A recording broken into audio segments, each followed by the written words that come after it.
Yeah. Let's go greet everyone with a smile.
Right, let me get my list.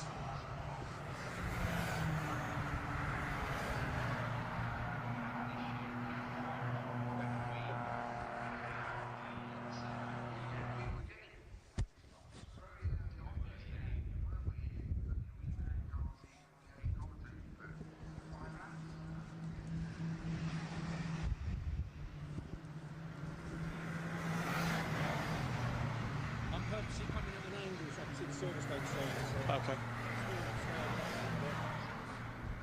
Yeah, that's it. Yeah. Okay. That's it, yeah, I can see the sign over your shoulder.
I'm going to go and put my long johns on after we've done this intro.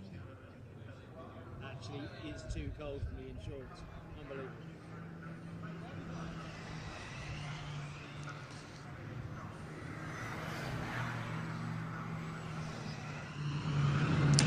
Well, good morning and may the 4th be with you on this part 3 of the C1 24 hours. This is the part 3 live stream. We're back on the air with moving cameras and such like, and you'll be able to see more of the track action out on circuit. We've also got Andy McEwen and Richard John Neal returning to the commentary box alongside Scott Woodwis as well. Now, if you're wondering what's happened overnight, a lot, and I mean a lot. We had Scuderia Polo Rosso, who was fighting in that battle pack for the lead. They have retired from the race. They had an incident during the night. They were part of a 5-car scrum that they had absolutely no part of the accident that happened up ahead. They got caught up in someone else's crash, which resulted in heavy front-end damage.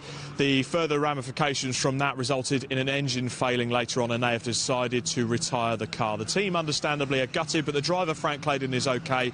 It simply wasn't his fault being caught up in another incident. Hashtag blessed. They had an engine fail with a 3-minute lead. Again, Aidan Hills Mr. Etheridge, the whole team, they are understandably gutted and they are working to get that car back out. They had an oil issue with that car. It was drinking so much oil, and because they don't carry a lot of oil, these little 1 litre C1 engines, it doesn't take a lot to go missing for it to start to fail. The Euro Car Parts car with the all-star lineup: Josh Cook, Aidan Moffat, Jade Edwards, Ryan Bensley and Sylvain Rubio. As Paul McCurlin decides to pay a visit behind us, we'll come along to those guys in a minute. The Euro Car Parts car, they've had their fair share of fuelling issues as well. They're nursing the car along, it's drinking a little bit of oil, and the engine power feels a little bit flat. Now, speaking of Paul McCurlin and the Brscc team, well, unfortunately their campaign has been very, very disappointing. It's not so much driven by racing as driven by pootling around at the back, which is unfortunate for them, but we'll come to that later when we interview the team. We had the Rutec Racing car, number 581. They had a heavy impact at Beckett's. And the most ironic team name ever, Cartwheel Capers, car number 597. They rolled at Cops Corner and they have got the car back out. A great effort from the team there. One of the surprise teams is Par Motorsports, who are partnered up with CMR Racing. They had a 20-minute engine change on that car. Superb work from the team. They also had a puncture during the night, so the top 10 promise that they were showing earlier on has knocked them down by about an hour. It took half an hour to get the car recovered and then the resultant engine change, so they've been knocked back down as well. But a great effort from the team. Emac, car number 346, you saw on the live stream yesterday, they pulled to a halt on the international section of the circuit with Stuart Ratcliffe at the wheel. The clutch failed on that car also, and WRC Developments have had an absolute nightmare as well. They've had an engine change on that car, the 586 car, and we've got so many other stories up and down the pit lane. Both of the Silver Lake C1 cars, they're drinking a lot of fuel, they're suffering a little bit being flat and down on power, and as far as I'm aware, Robin Welsh is currently out in that car, out on circuit, putting it through its paces. But anyway, that's enough from me. I'm going to walk up and down and see what other stories are going on this pit lane. It's time to hand over to our commentary team for the first stint this morning, Andy McEwen and Scott Woodwess. Also known. I was going to say, shall I hand it over to Scott? Well, do you know what? Richard John Neal, eager as ever. In fact, you were the most eager of us all, I think, this morning. You were here before any of us. No, well, Scott was here later, to be fair, so, Very but good it's point. not about bragging rights, is it? No, but if we were measuring enthusiasm, I think you were... It's only about bragging rights if I was going to win, to be honest. But I just wanted to say that the comment about the driven by racing, it's been lovely working with Rob over the years, and we wish him well for the rest of his last event with the club. Do you know what though? If anything were to sum up what the C1 24 hours, or the Brscc 24 hours as it is this year, is all about, it's that 3 or 4 minute intro we've just had from Rob Lewis, because that was the perfect balance of informative knowledge and information. And banter, which is exactly what this event is all about, and that camaraderie in the paddock, which has... It was what it was about. It was, yes. It was an interesting way to sign off. Speaking of the Brscc team, there they are in the pit lane. They are not, to give them credit, they're not last. They are 36th at the moment. They are 47 laps down. They are only 2 laps behind Rotac International, though, so there is an opportunity maybe for them to gain a position before the day is done. We are 8 hours and 27 minutes away from the checkered flag then in the Brscc 24 hours. And, well, in some ways, not a lot has changed since we left yesterday evening. Alpha Trojan, number 41, in the lead of the race. And I posed the question, Richard, I think at the end of the opening hour, whether we'll be talking about the same group of cars fighting for the win tomorrow morning as we are at the start of the race. And, well, for Alpha Trojan, and in fairness for the 347 JW Bird car, they were right up there even yesterday afternoon, weren't they? They are still there. They survived the night, and in any 24-hour race, that is such a big milestone. Yeah, absolutely right. It's I mean, it's interesting, isn't it? We all sort of come to at different times in the morning, but 5 o'clock, as Rob said, we had the Blessed car with the Midure graphics on the side leading, and then I thought, well, you know, I better be sociable today, so I'll go and have a shower. Gone and had a shower, come out, and what's happened? They blew an engine. Aidan Hills gunned the engine, actually, to be honest. But and poor old Aidan, I don't know if he was, I mean, obviously he was upset about it, because I'm not even sure if he's doing the rest of the day, and I said, will you get out again later? He said, I'm going home, obviously I win. I think a little bit of that was you know, he's upset. Of course. About. I'm sure he'll stay. I'm sure he'll stay with the team and see it through. Because and you know, they still need him. He might be able to and I was saying yesterday, Scott Wilkes and I had a conversation about how anything like this, if you're off the back, racing it's incremental, isn't it? It's, okay, we're at the back. You know, with the David Drinkwater, Will Gibson car yesterday, I think got up to 8th overnight. Yeah. And then had another problem, the engine go. But you know, they're trying to work their way back up as well. But it's incremental. You look, you know, if you're 42nd, then you're not going to be now. But if you're 42nd, you're looking to get in the top 30, then maybe in the top 25, top 20, and just saw them yesterday get into the top 10. Bit by bit, and we approach it the same way in terms of the hours. You know, we did the first hour. We repeated what you did at the end of it. I said, "What do we learn at the end of it?" Which I love that. I was really good, and Scott and I had it got slightly more surreal as we went on, though, didn't it? To be honest, I did hear that. Yes, but oh yeah, you were twiddling the faders and things. Yes, I disappeared from. I wasn't on air after the opening hour, but I was helping out with the production crew behind us because it was a long day for them as well. The Digitex crew who had been here at the circuit from probably about 7 o'clock yesterday morning, and the prep work began, of course, long before that. So yeah, I thought I'd give them a helping hand. But yeah, good to be back on mic for the opening part of the Sunday morning show. There is your race leader, Alpha Trojan, turning down towards Brooklands. Now, when I woke up this morning, Richard, about an hour and a bit ago, they were 15 seconds in the lead of the race, ahead of the JW Bird Motorsport car that's still in second place. Now, to my knowledge, neither of those cars have been back in the pit lane since then. That gap has grown to over a minute now. So Alpha Trojan, despite the issues they had overnight with that rear beam that snapped and has been repaired, but apparently has significantly affected the handling of the car, they still remain the fastest car on track. They are the only team to be lapping sub 3 minute consistently in the 2-minute 59s, and they've got now over a minute's lead over JW Bird Motorsport in second place. It is in the 4-1 car. It's Chris Freeman at the wheel for this particular stint of the race. JW Bird, number 347, that is Prendergast in the 347 car, second position. Third place in the pit lane is Bacon Racing with Liquimolly, Sandro Proietti in the 434 car. They've just pitted a lap ago. Bacon Racing were about 30th when I left the circuit yesterday evening. So to Richard's point, it shows how much has changed overnight and how much potentially still could change through the morning. Fourth position then, number 394, Stuart Simmons, the Project 63 car. That's the AB Motorsport run car, not running under the AB Motorsport name this year, but Project 63 in fourth position. They've been sort of trading third place with Bacon Racing between pit stops, so they will have just re-inherited third place, having pitted about an hour or so ago, I seem to recall. Fifth place then for Silver Lake Racing, number 458. Robin Welsh, man himself, the man, the myth, the legend, is in the 458 car, running inside the top 5 at the moment. Sixth place then for the 309, that is Fighting Torques Alex Williams. Seventh place then for number 431, that's the OPC car of OPC, it will be William Hodgson. That's the car that Tom Ingram is part of the driver lineup for. And they are still inside the top 10, 7th position at the moment. 8th place then for number 337 is the Burton Power Racing car, and Burton behind the wheel.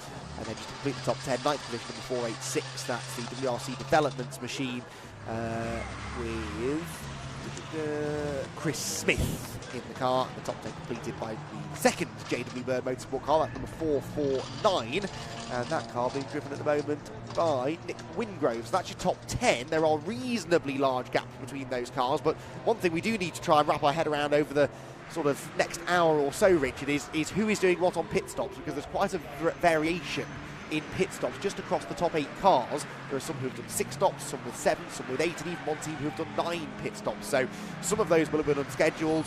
Inevitably, teams now have found themselves on different pit cycles, and that, as we close in on the final third of the race, is going to become ever more important. Yeah, there's no, apart from drivers not being able to do too long in the car, there's no set. So I did have a quick look through the text about. I always have to, when you're going from Fun Cup to this and everything else, start about on the, but there's no legislation as to how many stops you have to have, so it's going to be difficult, isn't it? There might be unscheduled ones, and indeed when I was chatting to Paul McCulley this morning on the pit wall, he was busy watching Andrew Schofield going round. All of a sudden Andrew came in because the fuel light came on. Seems to be a lot of fuel being used, more than the teams that I've spoken to this morning were saying that, yeah, actually we're using more fuel than we anticipated. So even if there was a plan on pit stops, I'm guessing a lot of them are going to be, there's going to be more of them. How we get across that with 40 cars, I'm not sure. But yeah, it is going to be interesting, isn't it? What you can say is, or what you can see from the TSL screen, if you've got it, Alpha Trojan have only done 7. Silver Lake have done 6. They're the sort of top team with the least number of stops so far. 5th position, 458 car with just the 6 stops. Burton Power have only done 6 as well, but of course it probably means that they're due one. Yes, I suspect so, because Bacon Racing have just made their 7th stop a couple of laps ago, which has, as I thought it would, allowed the Project 63 car, Stuart Simmons was at the wheel, I believe, still to move up into 3rd position. So those two are trading places, and whenever you've got 2 cars that are who are within a pit stop time of each other, then there is potential for the position to chop and change quite a bit, and it then all really depends on who makes the last pit stop as we get into the final half an hour or so of the race. It's 1 minute and 8 seconds for what it's worth between the leading 2 cars. About 2.5 seconds a lap quicker is Chris Freeman out at the head of the field. And JW Bird Motorsport 2nd position. We'll wait and see, as I said, when they decide, or when they have, to make their way into the pit lane. So we have started the race with 42 cars. I believe there are only 2 official retirements, Richard, which is pretty good going, and that again is part of the spirit of this race, really, isn't it? Even teams, as you said, who are well out of contention now for a good result, they really want to see the checkered flag. Paid their £4 odd entry, so they want to come back on track. And the reason that's the cynical approach to it. But if you're here, absolutely, and these are quite fixable. There was one of the teams, I think it was Par Motorsport team, did an engine change in 20 minutes. Yes. So if you can, yeah, it's a big chunk on the race. When we're looking at the leaders at the moment, we've got a 1 minute lead. 20 minutes is a big chunk to lose, but that was a quick stop, I have to add, for the engine change as well. So begs the question, I asked a couple of teams again this morning. It's actually quite nice getting here at reasonable time, and it's not too busy in the pit lane. We had a full course caution, but even then it wasn't that busy. And people are sort of quite relaxed coming out of that night. Some people have had a bit of sleep, some people haven't. But people were quite open and chatting. I was trying to find out how many spare engines kick around, but I gave up after talking to the 3rd team. Some teams have got like 1 spare engine, other teams might have 4 or 5 kicking around. But maybe Rob could get us an estimate about how many spare engines are. I just probably not listening to it, switched off like most people. In the paddock, it'd be interesting to know that. No, it would actually. I know some teams will have spare cars here, donor cars almost, that they can sort of rob parts from. A few donor kebabs out there as well. There were they? I missed that. Yes, so that's a good way of going about it. If you've got a donor car that you can just take parts away from, should you need to, then that is not a bad way to survive a race like this. And you can get a donor Citroen C1 for not a huge amount of money, which is why this is such a popular form of motor racing, because you can go Citroen C1 racing without spending an absolute fortune. 342 here on screen, that's the SF Racing car. And, they have 449 just behind them. 449 is the 2nd JW Bird car that completes the top 10 at the moment. They are a full lap ahead of the Euro car parts car, although in fairness, Josh Cookins have not long brought that car into the pit lane. Good to see them still in and around the top 10 battle. I'm sure there will be lots of people tuning in to see how the Euro car parts car gets on. They've still got a chance of a reasonable result. They've got some quick drivers to go in that car from here to the flag. And if they can get themselves into the top 10, that would be a great result given the issues that they had earlier on in the race. Closest battle then really is the one for 4th at the moment, with Bacon Racing and the Silver Lake Racing team. They're 36.5 seconds apart, Bacon having just hit it. Well, scanning up and down the timing screen, Richard, that is the closest, I'm afraid, but close enough that, again, any issues for either car could see a significant change, as there we see a driver change and tyre change, I believe, on the 599 car. Have we had driver in?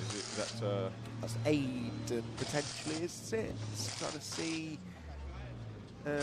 Possibly not, actually. We'll try and get a look at the driver, maybe see if we can figure out who it is that's got into the 599. They're just tightening up the right front wheel. Who do we think this is? We'll find out as soon as the car leaves the pit lane. Still looks good, that car, doesn't it, actually? We were talking looks pretty about neat. liveries yesterday, and it's still looking pretty good. As does the Trojan car just going out the top of the lead car. Yes. And the 394 looks pretty clean as well. The Racing Owl logo down the side of it. That's the third placed car, Project 63. And they're just behind the leaders. They've just put another lap down by the race leaders. That's 3 laps adrift. But if they can tag along with the leading car, then that's potentially going to help them. They might yet have a chance to get one of those laps back. Stuart Simmons is one of the quicker drivers in that car. So in fact, it's a pretty quick driver lineup in 394 in general. With Stuart Simmons, Brian Trott and Adam Bessel, all of them former front runners in Mazda MX-5 racing. And if they can tag along with the race-leading Alpha Trojan car, then we should see some decent lap times from that 394 machine. Andrew Schofield was saying, yeah, the key is getting a tow. Yes. To getting quick laps out there. As Paul was asking him, how did you get that time? You should have just said skill, shouldn't you? Yes, I'm surprised he didn't. Yeah, about a second and a half at least, drivers have told me, if you get a decent tow around the lap. Of course, the tow is useful if you're towing along with a car of a similar speed to you. If you're stuck behind cars that are slower than you, though, then they tend to get in the way through the twisty stuff. But yeah, those 2 cars, both running inside the top 3, if they're towing along with each other, you'd imagine they're capable of running a similar pace.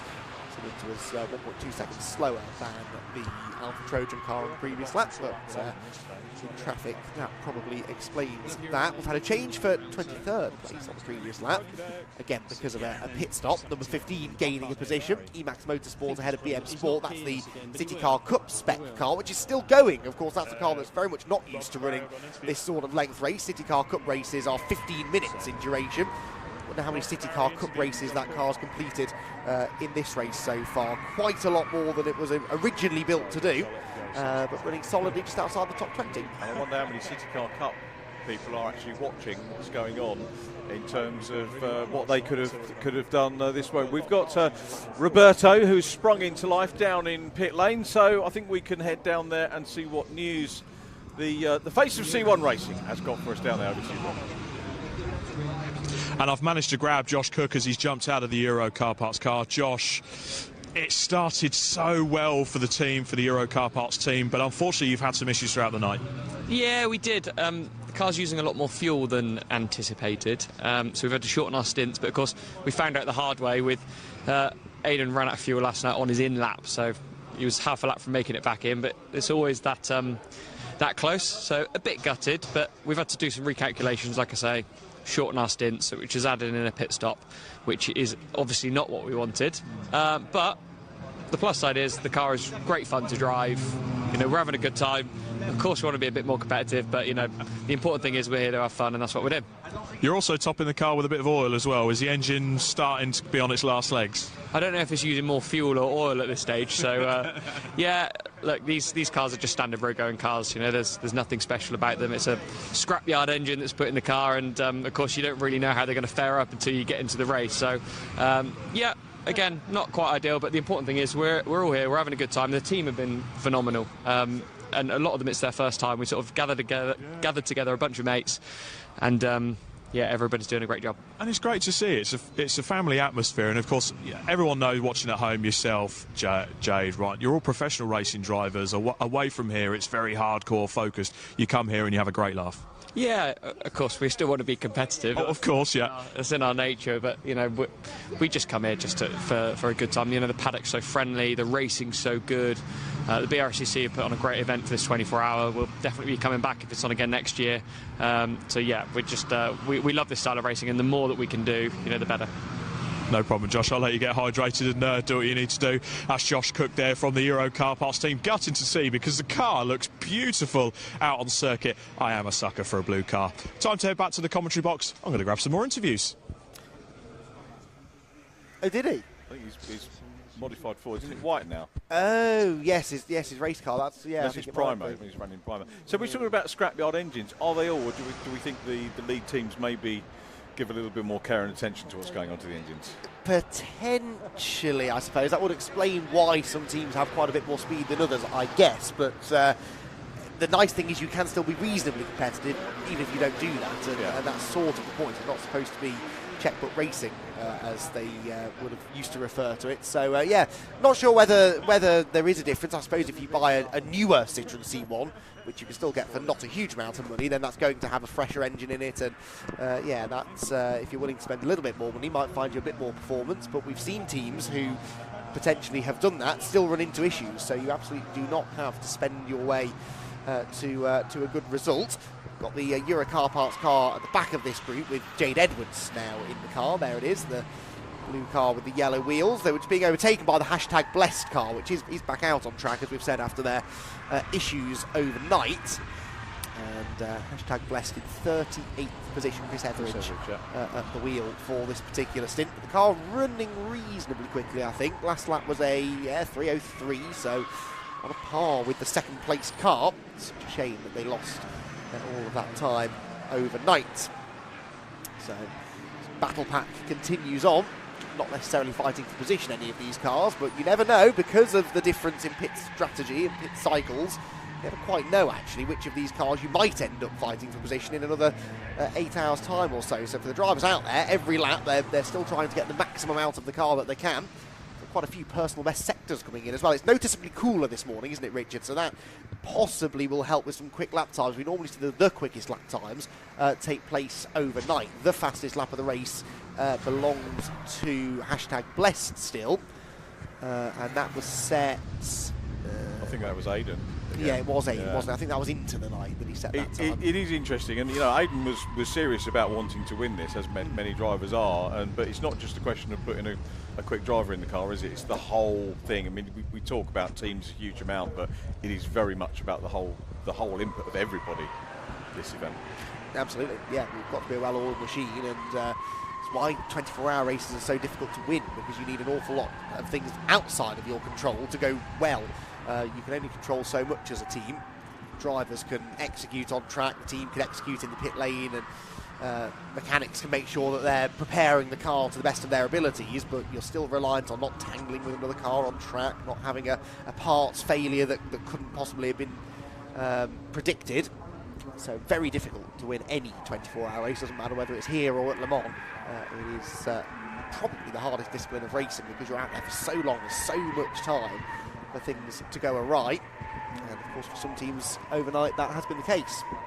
When we were getting into the dark last night, and Scott was here, Scott asked a question about, had the observation that sparks coming from the front wheel, and after we went off air, we did get an answer to that. Tom Ingram's dad, Bruce, and I hope he's watching today, so I hope you're well, Bruce, said that the sparks coming from the front wheel are the metal in the disc pads. To get the answer. So right. well spotted, Scott, and thanks ever so much for Bruce Ingram for feeding it in. It was great that people send us messages as we're going on with the racing, so I do appreciate that input. So that's under. Oh, well, hello, we'll get to that in a moment. There's a car in the gravel trap. MH Racing, that is, what was it, 487? Where is that, more to the point? It's around Chapel, I think, isn't it, onto the Hanger Straight. Now, that car will need recovering, and I don't think that's going to be an easy thing to do, so we could be on course for a full course yellow here, of which we've had quite a few, 10 so far to be precise. 10 full course yellows, 0 safety cars. So the full course yellow is working as intended. It has reduced the necessity for safety car periods. Why would we rather have a full course yellow than a safety car? Well, because a full course yellow doesn't bunch the whole field together. You don't have to go through this tricky process. Oh, the safety car's out, Richard.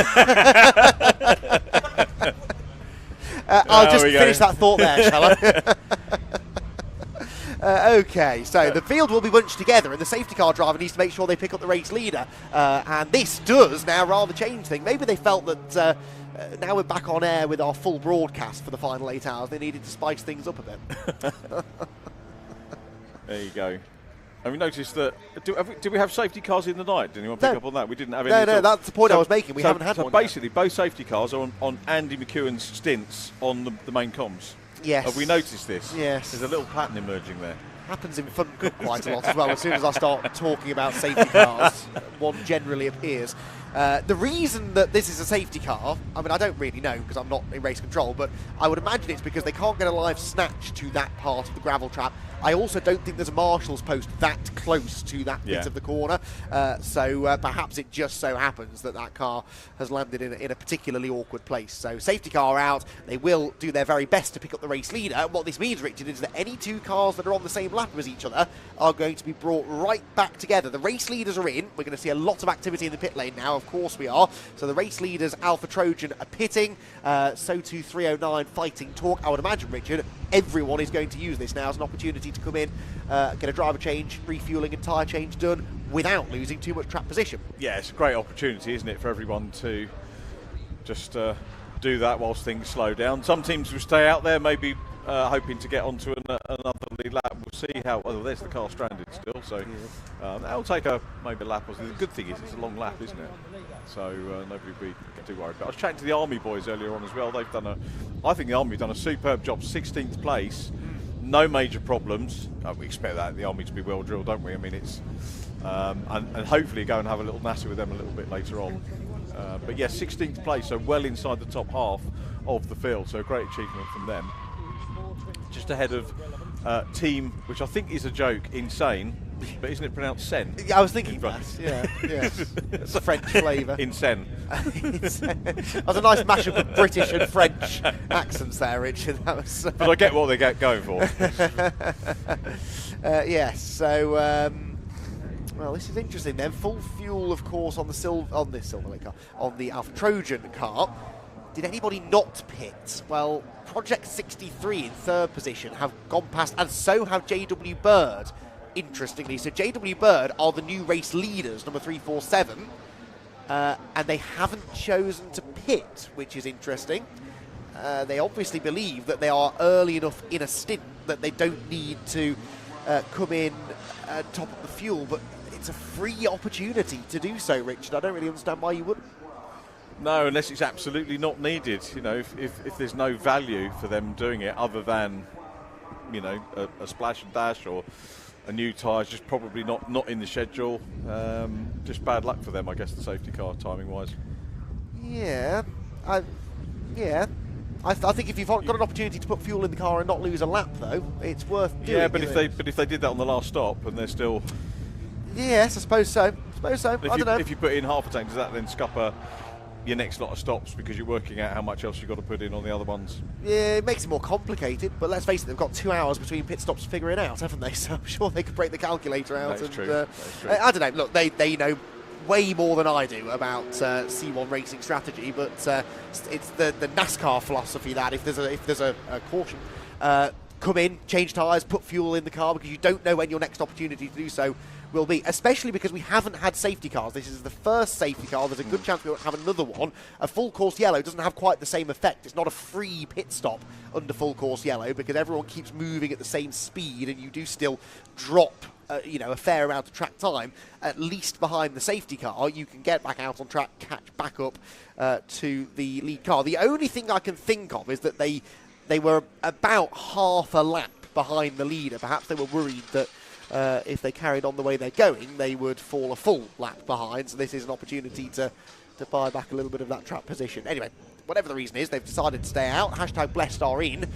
Not actually many cars, in fairness, have pitted. Most cars have now been past the pit lane and have elected to not come in. So Alpha Trojan, who have the bonnet up as well, Richard, briefly, possibly an oil. Bit of oil, I was going to say some more oil going in. So they will lose the lead for the first time in quite a while. I wonder when the last lead change was. It was 3 laps ago. Okay, no, never mind. So not that long ago that Alpha Trojan picked up the lead of the race. But before that, the 347 car had led for 34 laps.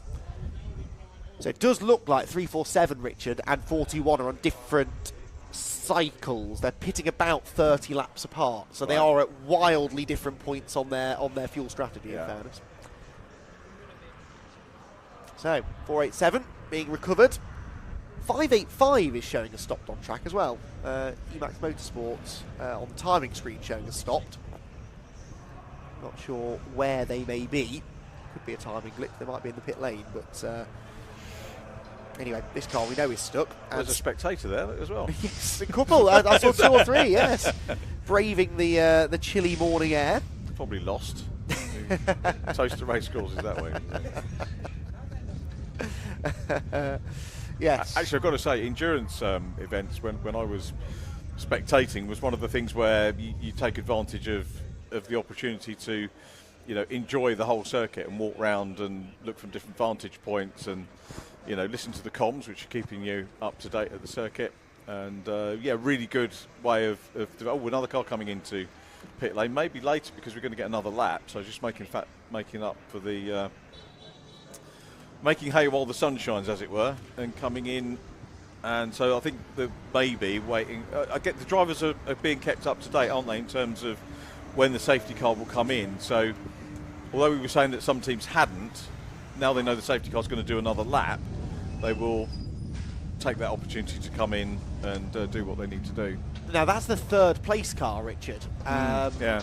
They have 9 stops. Yeah, that's their 9th stop. Now remember I said that it's for cakes again, isn't it? Yeah, quite possibly, yes. They are notching up quite a lot of these pit stops, but they, every time they pit, drop back behind Bacon Racing, and then Bacon Racing, when they pit, fall back behind Project 63. There were 25 seconds between the two of them, so the position's going to change again. 3rd place, Bacon Racing will move ahead, but it will not be as significant a gap. So 3rd place is a battle worth watching, I think, upon the restart as well. And Project 63, maybe by staying out an extra lap, they're hoping that they'll have got a lap back on Alpha Trojan. I'm not convinced they will have done, but we'll see how quickly they can get that car back out onto the circuit. And, yep, goggles down. That's caught on candid camera. That is a regulation, I believe, that you need to have the goggles down when refuelling. Caught him out there, didn't we? Yes. Yes, I have been accused of throwing teams under the bus before pointing these things out, so I say so with some trepidation. 326 back out. Hashtag blessed. Or hashtag blessed, hashtag blessed, hashtag blessed, hashtag blessed, as the team tells you the name is. It's not easy to say 4 times quickly. We should have Hayden Payne in there, shouldn't we, really? Have we discovered if it is the Hayden Payne? I haven't had a chance to do it. I will do it a little bit later on when I get let loose in pit lane. What was that, Scott? There can't be too many more. So that was my argument. Yeah, but there may well be a second. We shall find Nobody out. on the terrace is shouting, there's only one Hayden Payne. Yeah. So 487 out of the gravel, and so that means safety car probably will be back in this time. So the race leader is 347. 347 is about halfway through the safety car queue. 394 there having a tyre change. That's Tim Dorr on the right, Mazda MX-5, former Mazda MX-5 race, and then he moved over into the Audi TT Championship. I think he still owns his Audi. I know he spent a bit of time back over in Australia recently, so hasn't. He may still own a Mazda. Tim Dorr is the kind of man who tends to own 5 or 6 cars at any given time. They're usually in many pieces in his garage being worked on, but he at one point owned a Citroen C1 that raced in this event 2 years ago. Audi TT, Mazda MX-5, a couple of other things as well. I think he's got a Porsche that he drives on the road as well, or did at one point. Right. So interesting character is Tim Dorr, and he's mucking in, as is Ollie Allwood this weekend on that Emac Motorsport team. So quite a few familiar faces from Mazda Racing. And the car heads back out onto the circuit. Much to the excitement of Martin Haven, as you can see there, as he watched with some interest that car heading down the pit lane. Emphasis on some. So it's a long recovery, this, isn't it? Took a while to get there, didn't it? Yeah. Once they got to the car, it was taken out of the gravel track quite quickly. I'm not sure if we've mentioned that process yet at the end of the pit lane. Forgive me if you guys covered this yesterday evening, but the UTAG system, the cars get to the end of the pit lane and then stop, which looks a bit bizarre. It's not because there's a red light at the end of the pit lane, because the drivers have around their wrist a UTAG system which acts like a transponder, basically, an individual transponder for the drivers, and it allows us to see on the timing screen who's in the car at any given moment. But It's the driver, like tracking criminals, isn't it, really? well, Except this one works. I'll be getting complaints from the Home Office now. yes, the drivers have to stop and scan the UTAG tag, or is it just a UTAG? It's just a UTAG, and they are then released out onto the circuit. So, safety car in this time potentially. We'll wait and see. Not everybody has caught back up to the safety car queue. There are 2 or 3 stragglers. It's the 15 car. Trying to pick out this 347. It's a dark grey car, I think, 347, isn't it, that's leading the race. And it's somewhere in the middle of this pack of cars. So, yeah, as I started to say, because the leaders had pitted, they haven't necessarily picked up the actual race leader, but that's not the end of the world, I suppose. They picked up one of the Silver Lake cars. Which one is that? Is that the better placed of the Silver Lake cars? 458 it is. It's not ideal for 458 then, because they are going to lose nearly a full lap now on the cars directly ahead of them, because they didn't quite get ahead of the safety car. Silver Lake, Silver Lake. Silver Lake, Silver Lake. Yes, maybe that's what it is. It's a promo shot. We need to get the second Silver Lake car in there as well. But it has cost them a little bit of time, I'm afraid. Robin Welch at the wheel of that car. So lights, I think, are still on the safety car, so they're going to give this maybe another lap, maybe some gravel that needs sweeping. And potentially race control, if they're on the ball, which to be fair they usually are, may use this opportunity to tell marshals at all points to go out and give the track a bit of a sweep, pick up any debris, check for any fluid, because they've not had an opportunity to do so. We've not had a safety car period yet, so the whole circuit can be given the once over here and make sure it's absolutely ready to go when the race does resume. I've just scrolled the screen all the way down to the bottom, and I can tell you it's Luke Souch now in the Brscc. And no wonder you had to go towards the bottom. Luke is, where is he now?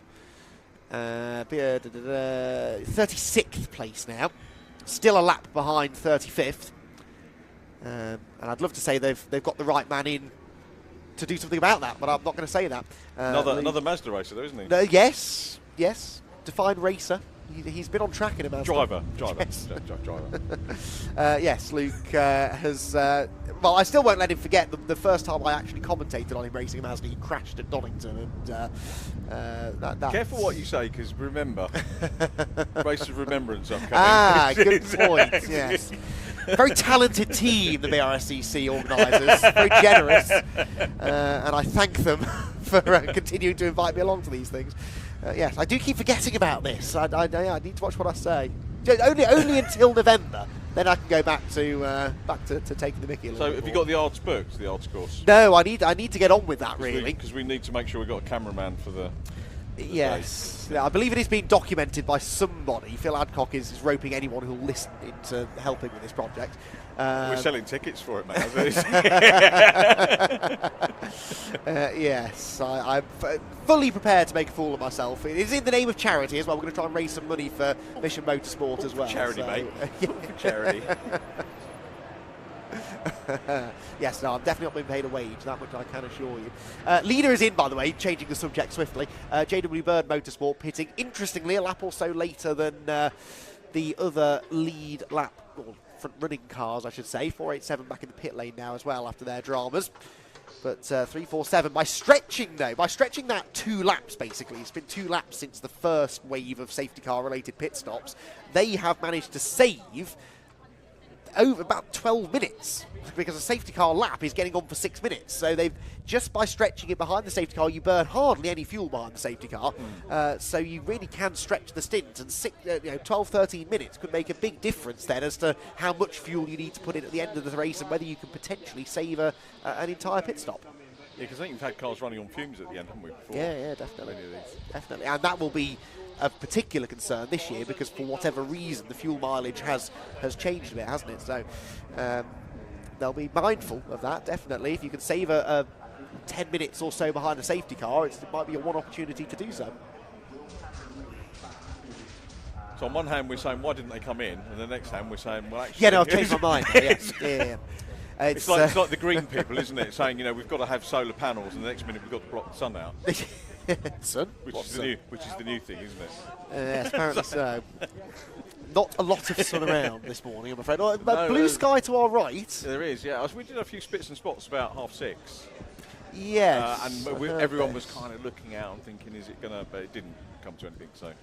What is the That'll be tomorrow for the bank holiday, no doubt. I think it is. Yeah. Yes. So I'm planning a trip to Alton Park tomorrow, for which I'll be sat outside. So it's bound to rain. Always does.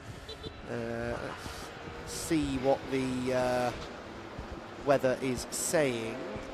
Well, no rain forecast on this particular website. Highs of, why is it giving me that in Fahrenheit? What's 49 degrees Fahrenheit? No idea. In old money. £2.50. about 10 degrees, I reckon that is. So, yeah, cloudy but dry is the forecast. That could well change. Wave around going on here, so that's good to see. So the cars that I mentioned had been trapped behind the safety car are now released. And this safety car will endeavour to pick up 347. Well, no longer 347, of course. It will be Alpha Trojan that they're looking for now, who are just at the top of screen. At least, that, of all the cars that they need to find, that's one of the easier ones to find, isn't it? It was the brightest car on track. So, Alpha Trojan. Who's in that car now, Richard? That is... C-Bin. Oh, Bingham. So, C-Bin. And Nick Beaumont, I believe, has just jumped into the JW Bird car. Right. So that car should go pretty rapidly. Is that the 347? 347, yes. I haven't got the full drive because it wasn't, I think they were a late edition. Yes, they weren't on my entry list either.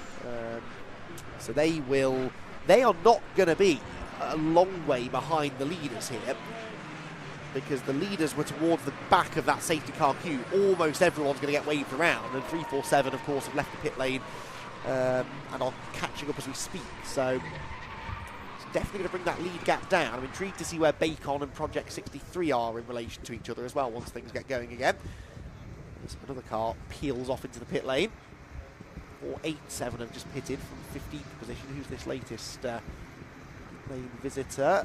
No one on the top half of our timing screen, I don't think.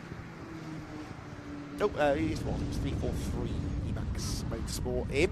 373 as well. So these are cars within the top half of the field heading in, just inside 8 hours to go. 7 hours and 49 seconds. 7 hours and 49 minutes remaining in the Brscc 24 hours. As we expected, most teams using this safety car now as an opportunity to come in and refuel. But track's clear though, Richard, so I don't think it's going to be too much longer once everyone's caught up for the wave round. Yeah, it was longer than I thought it was going to be. But yeah, I guess get the admin sorted out in terms of that, and then we'll get ready to go full course racing once again. Pushing on. We are still under safety car conditions, but those who've been waved around are quite keen to catch up to the pack, as you can imagine. I think it's fair to say, you know, when this morning, although there was drama, which Rob summarised beautifully for us, I didn't think it was as many surprises as I thought we were going to get. Certainly from 3 years ago, experience was a whole raft of stuff went off overnight, but I think it was a relatively quiet night. Yeah, certainly my recollection from 2 years ago as well. It was the morning, and it was a completely different running order, which you know was sort of what we expected. But yeah, this year that's not really been the case. There's your leader then. Alpha Trojan have caught the safety car now. So the 421 car, the race-leading car, in the hands of Charlie Bingham. One of 5 drivers sharing that car. They've got a couple of little battle scars on the front left corner. That's another fascinating thing about the first few hours of daylight, isn't it? Seeing which cars have been in the wars over the night, and cars that were pristine when the sun set. Now telling a rather different story, but they're still going quickly, as we've seen. They're back into the lead now after JW Bird Motorsport have pitted. Where is the 347 car in that queue? That's the question I want an answer to. They've not yet come across the line. In fact, I think they're going through Brooklands now. So 347. They're going to be maybe I don't know, a dozen cars at most between them. But it's a heck of a lot closer than it has been for a good few hours. And one problem could just change the whole thing around. Absolutely. Absolutely. Well, Alpha Trojan have had a problem already with that rear beam, which they've survived. But who's to say that will be their last drama? 1 minute 10 is the gap. Well, yes, of course, but that will come down quite significantly once they actually get together. So, rest of the field doing their best to close in. Hashtag blessed in this group as well, behind the Burton Power car. Bacon and Project 63, by the way, to answer my question, they were nearly a minute apart, but again, that's not actually going to be a minute, because they'll put closer together than that behind the safety car once everyone is back together. Alpha Trojan the leader, JW Bird Motorsport second, Bacon Racing third, Project 63 fourth, fifth for the Silver Lake Racing teams on the 458 car. 6th Fighting Torque, 7th OPC PR, and 8th Auburn Power, 9th WRC Developments, and the top 10 completed by the 449 JW Bird car. Silver Lake in for a pit stop. That's the facelifted car. Good look there at the difference in the front bodywork of that car, which can make a difference to performance. Actually, I was chatting to Paul Levitt in the hotel bar yesterday evening, and he was talking to me about Ginetta Juniors. They've got their new front bodywork on the Ginetta Juniors, and I rather naively thought it was just a new sticker that they put on to mark the headlights. It is subtly different bodywork, and apparently did they do that for this year? Sorry, was that the upgrade for last year? Or was for this year? For this year, so they did an upgrade last year, didn't they? Yes. Which they gave everybody a free kit, but then yes, they've presumably made everybody buy the stuff this year. Yes, I think that's the case. Yeah, but you're not going to get anything for free out of the chairman, are you? No, certainly not. But yes, anyway, Paul was saying that new bodywork had affected not necessarily the performance of the car, but the power of the slipstream. It was much more powerful now with this new bodywork, and so that's something that the regulations have to factor in if you are going to allow even just a facelifted version of a car to come and race alongside the old cars as we have here. You've got to make sure everything is checked, everything is tested, and that there is no performance difference, and it's quite a difficult thing to do. Yeah, so the Ginettas are breaking lap records, are they now, with the new bodywork? Or it's not necessarily made them any faster, it's just made the slipstream more powerful, and of course the trouble is, when they're in the slipstream, they're usually 3 abreast and knocking lumps out of each other, so the fast lap time. And that's just qualifying. Well, they've forced them now to qualify 10 seconds apart, haven't they? The qualifying format's quite different now. It's yeah, I don't enjoy that. No. I get why they did it. Perfectly understandable. But yeah, the thing about speed, I find, or getting faster in development, and I love the fact that the club do try and peg things in. With the new BMWs coming in and the development cars in City Car Cup and so on and so forth. Because there is the big nonsense from in racing this year, for example, GB3 and GB4.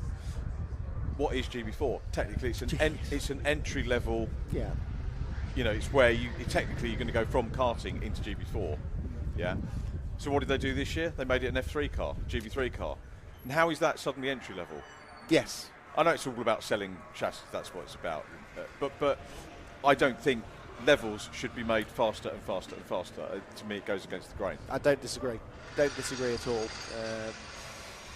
But yes, there are financial reasons almost always are behind these decisions. But then ultimately, it's going to price more and more people out of it, which is... Yeah, well, that's the danger. That is the danger. Although, ironically, they've got a bigger grid this year than they had for previous seasons, so go figure. But subsidies.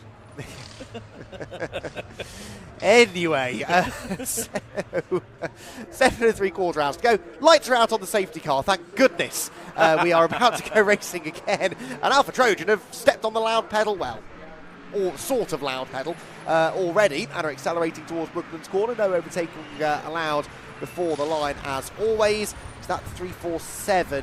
Yes, I think it is. The grey car is the 347 car in second position, so they need to try and get a wriggle on here, work their way through the back markers, and close in on Alpha Trojan if they can. Can anybody catch the Alpha Trojan car? They've got a new car, a new driver in the car now, Charlie Bingham. 347 also have conducted a driver change, so fresh drivers in the car. And we'll see whether or not Nick Beaumont is able to bring that gap down. We'll get a proper look now at what the gap is at racing speed. The leader goes through to start lap 303, and not far behind Nick Beaumont. 7.7 seconds then is your official lead margin. And with the traffic, we can expect that to go out a little bit, because the leaders have got what they dearly want, which is a nice, clear, open track. So that'll be good for them for the next few laps. See whether it does change, and also see how many cars are between. I don't think we get the opportunity to count how many cars are between. You can't do it on the tracking app because they're too close together. Yes. Yes, which is an issue with C1 racing. They tend to stay quite close together. We might get a look on the long shot down the Hanger Straight potentially. I think it's only about 3 or 4 maybe now. Nick Beaumont's already been making some decent progress through the pack. One car running off through the runoff area. I caught a glimpse of there. So there's the leader. We'll try and track them through Stowe, shall we? Already a lot of empty racetrack back to the first lapped car. So there goes Trojan, and then we've got one. Well, that's the 4th place Project 63 car, so that's a quick car. 1, 2, 3, 3 lapped cars, I think, back to the second place machine, but one of them is the 4th placed car, which has been trapped, therefore, the wrong side of the race leader, hasn't it? Bacon Racing were waved around, and Project 63 weren't. That's unfortunate. Yeah, so we've got 2 cars on the lead lap, another car 2 laps down, then 3 laps down, 3, 4, 5 laps down. And yet to start the race, the Brscc car at the back of the No comment.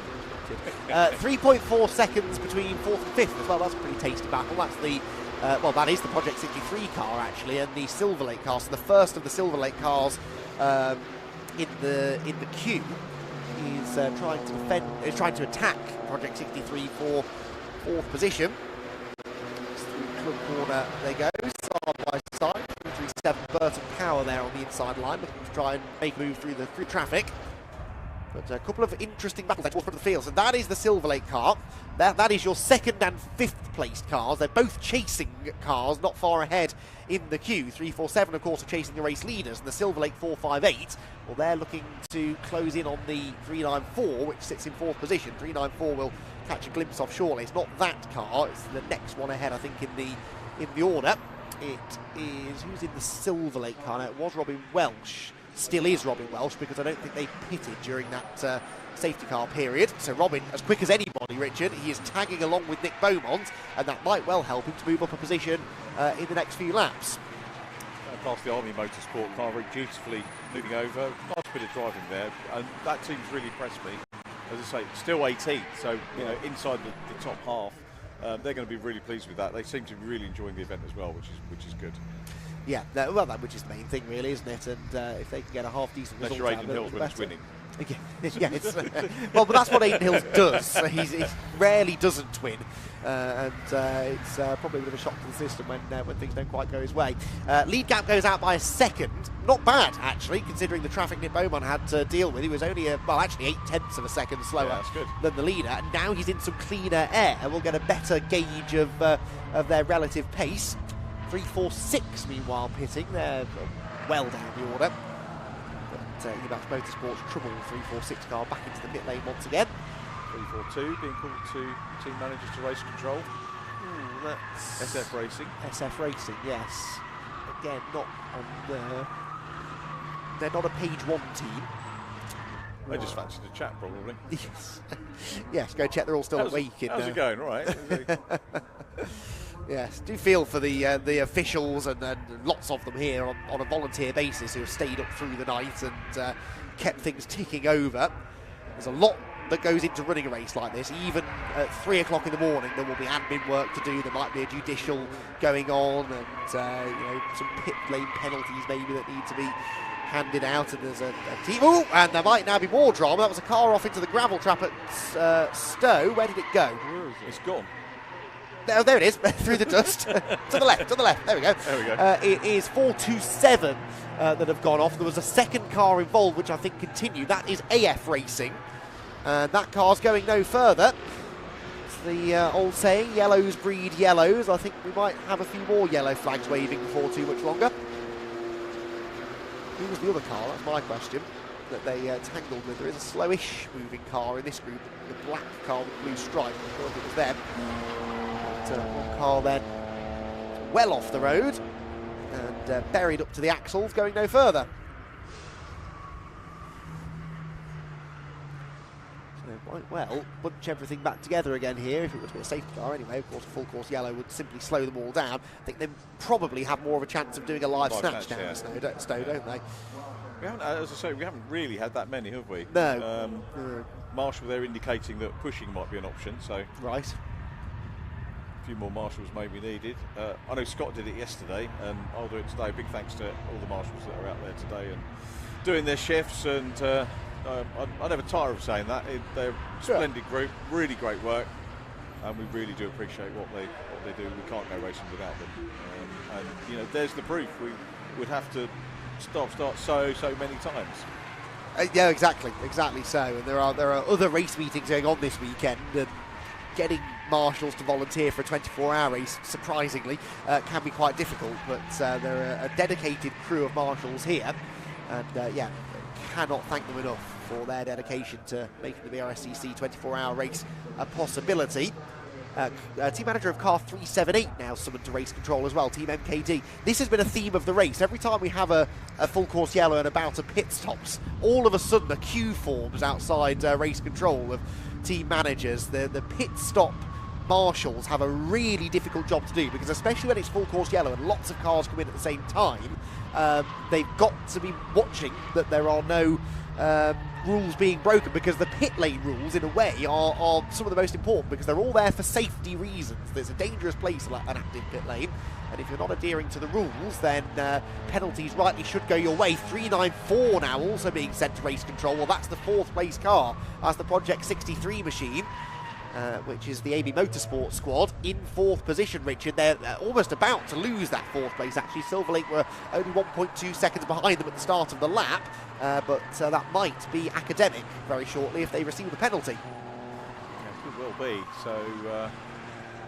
knocking on the door of the podium, really. I know there's a lap in it, but that could get undone with any event. So, okay, Marshall's disappeared for the moment, so the 427 car will wait. I think it's going to be a tow. And certainly the one marshal that was there wasn't going to be able to get that car out on his own, so it could be live snatch.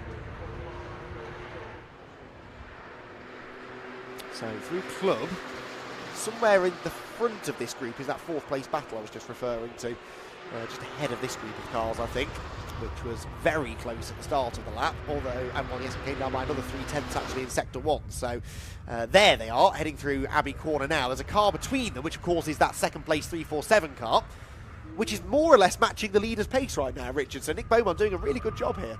He is, yeah, they are doing a good job. And of course, now we've got that group of 3. It's like the little group of 3 that we had in the start of the race yesterday that broke away. So you've got 3 quick cars here, a couple of them, the bread of the sandwich, if we can call it that, are the 2 cars that are going to be vying for position very, very soon. But the fact is that these are all 3, and you know, between them, 3 quick cars in a quick tow, as you mentioned earlier on, Andy, could benefit them all. So they won't get the email, as we know, but if they all thought about this, yeah, they could catch the leader. A quick group, we could do a little bit of work, and it's only 8 seconds, isn't it, down? So that would benefit JW Bird. Would it benefit the others? Possibly. They could get a lap there, and that could prove crucial, couldn't it? They would only be, well, Project 63 would only be 2 laps down. Same for Silverlake, and 2 laps, you know, that's a 6-minute problem for Alpha Trojan, and suddenly you're right back into it. So yeah, it is worth doing. Does Robin Welsh know that? Is he going to be? Yes, trying to floor manage the race from the race car. He's giving a good shove to the 2nd place car, isn't he? There, a good old draft, that, isn't it? Yeah, nicely done. We'd have to bum draft. As far as I'm aware, yeah, absolutely. And it is noticeable in these cars. A lot of drivers have said you really do feel it. In fact, he's going to push 347 to the inside of 394, and this might benefit Robin. It might allow him to gain this position. So the 394 and the Silverlake car, they're fighting for 4th place here. And Project 63 runs a bit wide over the exit curb at Copse. Robin Welsh still glued to the rear bumper of Nick Beaumont's 347. Is that going to allow him to execute the overtake? Well, not into Beckett's. And I think that Stuart Simmons, who's still in that 394 car, I believe, isn't he? Sorry, no, Adam Bessel in the 394 will hang on to the place for now. And of course, he now, Richard, gets the benefit of the slipstream heading down the Hanger Straight. Again, this is where it gets interesting, isn't it? Adam Bessel against Robin Welsh. You think, okay, we know you're going to see them in this, but you're not going to see them in their other respective championships, which is exciting to see. But the trio staying together, and this is good. This is good from my point of view, because we get to see a little bit of formation running, hopefully making some time. What are their lap times like? 2.5 quicker than the leader. There we go. Yeah. Sometimes we know what we're talking about, Richard. If only they'd listen to us more. Yeah. That's... Well, you know, in 24 hours of commentary, we're about to say something right. Yeah, broken clock twice a day, yes, etc. 7.3 seconds. Now, that was not traffic related either, so that was just genuinely these 3 cars going more quickly than the race leader. Silverlake dropped back there, though, didn't they? Yeah. All of a sudden. Yeah. The formation's broken for now. Oh, the Burton power off now. Gone for Burton. 337 off, I think. Why do drivers always try? Why do? It's like, it's one of the mysteries to me. You're in a gravel trap. You're 10 metres into the gravel trap, right? And you're going to spin the wheels to try. It's footballers arguing with the referee. Why do you bother? For goodness, I know he wants to get out of it. So that, by the way, was Beckett. It's gritty determination, if you pardon the pun. Oh, very fine this morning, Richard. Yes. See, the ice bucket challenge is back, isn't it? Yes, I did see that. Really mention. I did get nominated for that last time, I think, which I didn't enjoy. Although all for a good cause. So, are we going to see now another full course yellow? Are we going to see a... Oh, well, 427 is actually being recovered. So that car we didn't need a full course yellow for. But the car off at Beckett's, they won't get a live snatch to that, will they? Because it's on the wrong side of the road. It's on driver's right. And I don't see the marshals as... Yeah, so Scott Wood was informing us that they did have a few live snatches last night at Beckett's. Do you know which side of the road the cars were on, though? Oh, it was that side of the road. Oh, okay, fair enough. Right, this is a bit further into the gravel track. Right, okay, fair enough. Well, we'll see. But, the Burton car in the top 10. Yeah, he's close. That's a big mistake. Yes. They were trying to catch the 431. They were on the same lap as 431. Which would have been 7th position. So that is an awful shame. Anyway, they will get going again, I'm sure. They had a lap in hand over WRC Developments and the second JW Bird car. They're both on the same lap as well. Lead gap 8.3 seconds. Went out by a second that time around. So it's ebbing and flowing slightly. Maybe it was just a mistake for Charlie Bingham on that previous lap that saw him lose a chunk of time. And Robin Welsh definitely lost time, about 2.5 seconds now behind Adam Bessel. Well, they had a lap where they were going together. Yes, indeed. So, through what presumably is a yellow flag zone at Beckett's. The spectators look on the banking there. It's a good vantage point, that, on the right-hand side of the road at Beckett's. Especially for C1s. I remember watching night qualifying there a couple of years ago. The cars are on the limit heading through the left-right flick. 474. 474 is who? There being someone to... RPE Lusso. Jack Moody being, or his team manager being someone to race control. They're down in 21st position. Now, Beckett's a good place to watch. Yeah. When I came to the meeting in March as a spectator, actually ended up parking there for most of the meeting. Right. It was good. Yeah, really good place to watch. Well, on the Grand Prix circuit especially, you've got a 360-degree view, haven't you? You've got the going through Beckett and then back through Village and the Loop. And just remember back when I did some circuit commentaries from the Beckett's box, getting rather tangled up in my headset wire because you spend all day spinning around on the spot, going from one corner to the next, which is a challenge. So, driver still in the car, hoping to be recovered. I think the medics there just to check them over. Didn't seem a great sense of urgency, did there, as they wandered through the gravel trap. But hopefully the drivers are adhering to the yellow flag rules through there, whilst that recovery is ongoing. So just under 7.5 hours to go. 8.3 seconds the lead margin. Remarkable how this can happen after such a long period of time.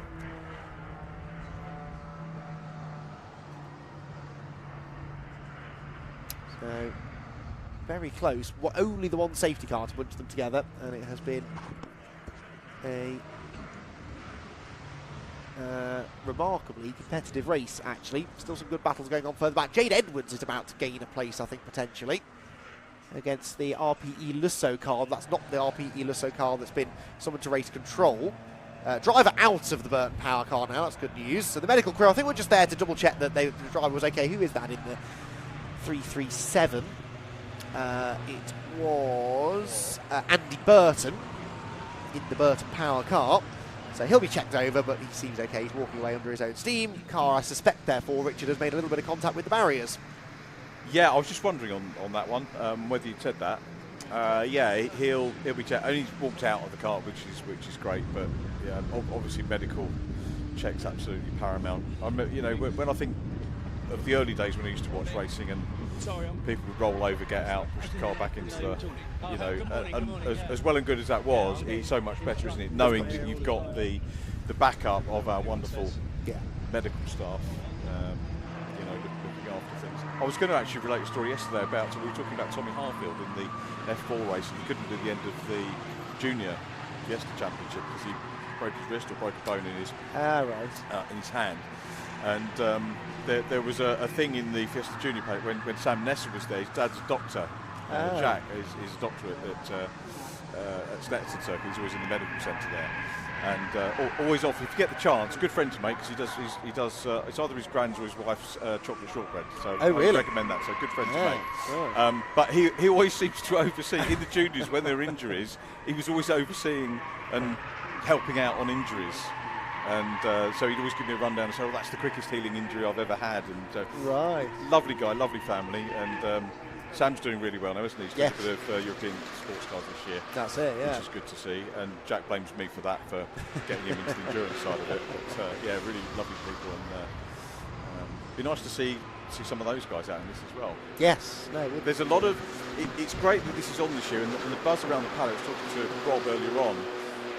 A lot of people are watching it, which is great, and a lot of people are saying, now it's back, I think we'll come back. And I think maybe people weren't sure whether it would, how it would be, but being seen is the best form of marketing for this. So people see this, see it's good fun. They might want to change a couple of the commentators, but apart from that, there's the Burton car being pulled back. But so will Andy Burton go? Was there a medical post near there? Will he go to the centre, or will they just check him out on situ there, do you think? It's quite close to the access road, and the med centre, in fairness, is just the other end of the Wellington Straight, isn't it? So should be able to get there pretty quickly. Quick once over. Shame for that car though, so running in the top 10 and running very strongly today. Shows how easily it can happen though. Yeah. And got to be careful out there. So second and fourth placed cars here, continuing to sort of work together in an attempt to catch the leader. They've both got different motives for doing that. 347 wants to take the lead. 394 wants to get one of their 2 laps back that they are down. But they are pitting. So now, this is 394. They pitted during the full course of yellow, did they not? 394. Yeah, they pitted 36 minutes as a penalty. So we saw the team manager was summoned to race control. We didn't actually get notification of the penalty, but it is a stop-go penalty. And that's Ollie Allwood there to notify Adam Bessel of what the issue is.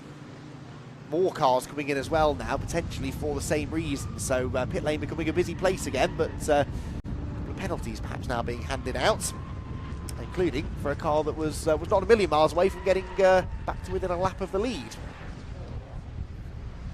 Trojan have stretched from 8 to 9 seconds now, the lead.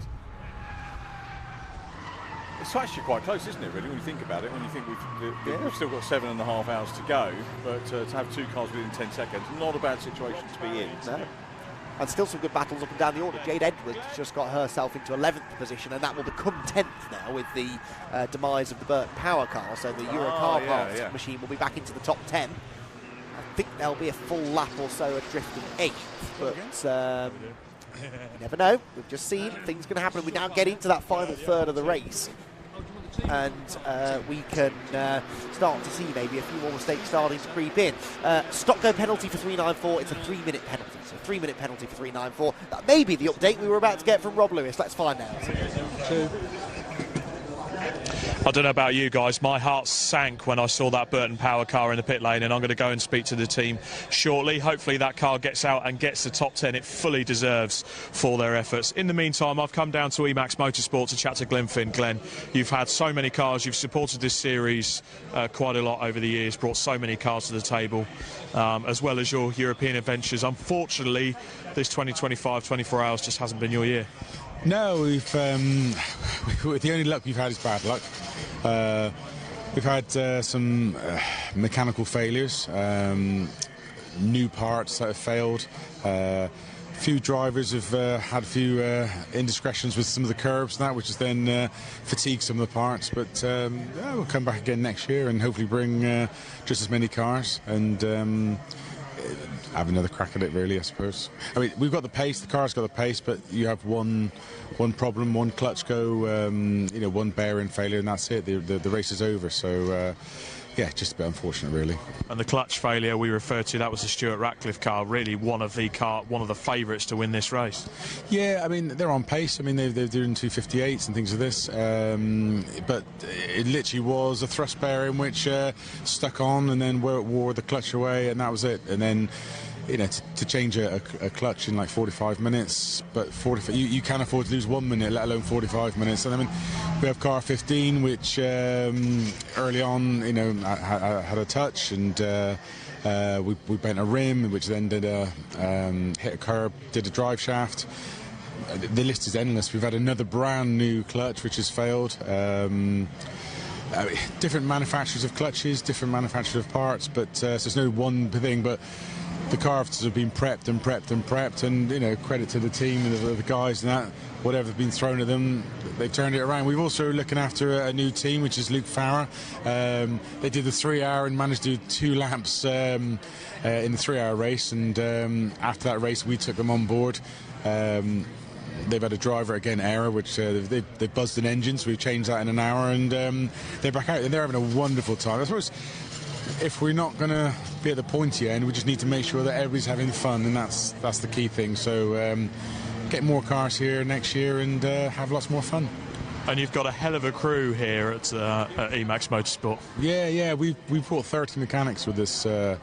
We've probably brought cases and cases and cases of spares, so whatever we're not using, people up and down the paddock are using it. So I've got a list as long as your arm of favours and you know, and bills and things like this, which you've got to from some of the other guys. But that's what it's all about: sharing everything and getting every single car that can get to the end. So but the team has been fantastic. My wife, she's the best wife I've got.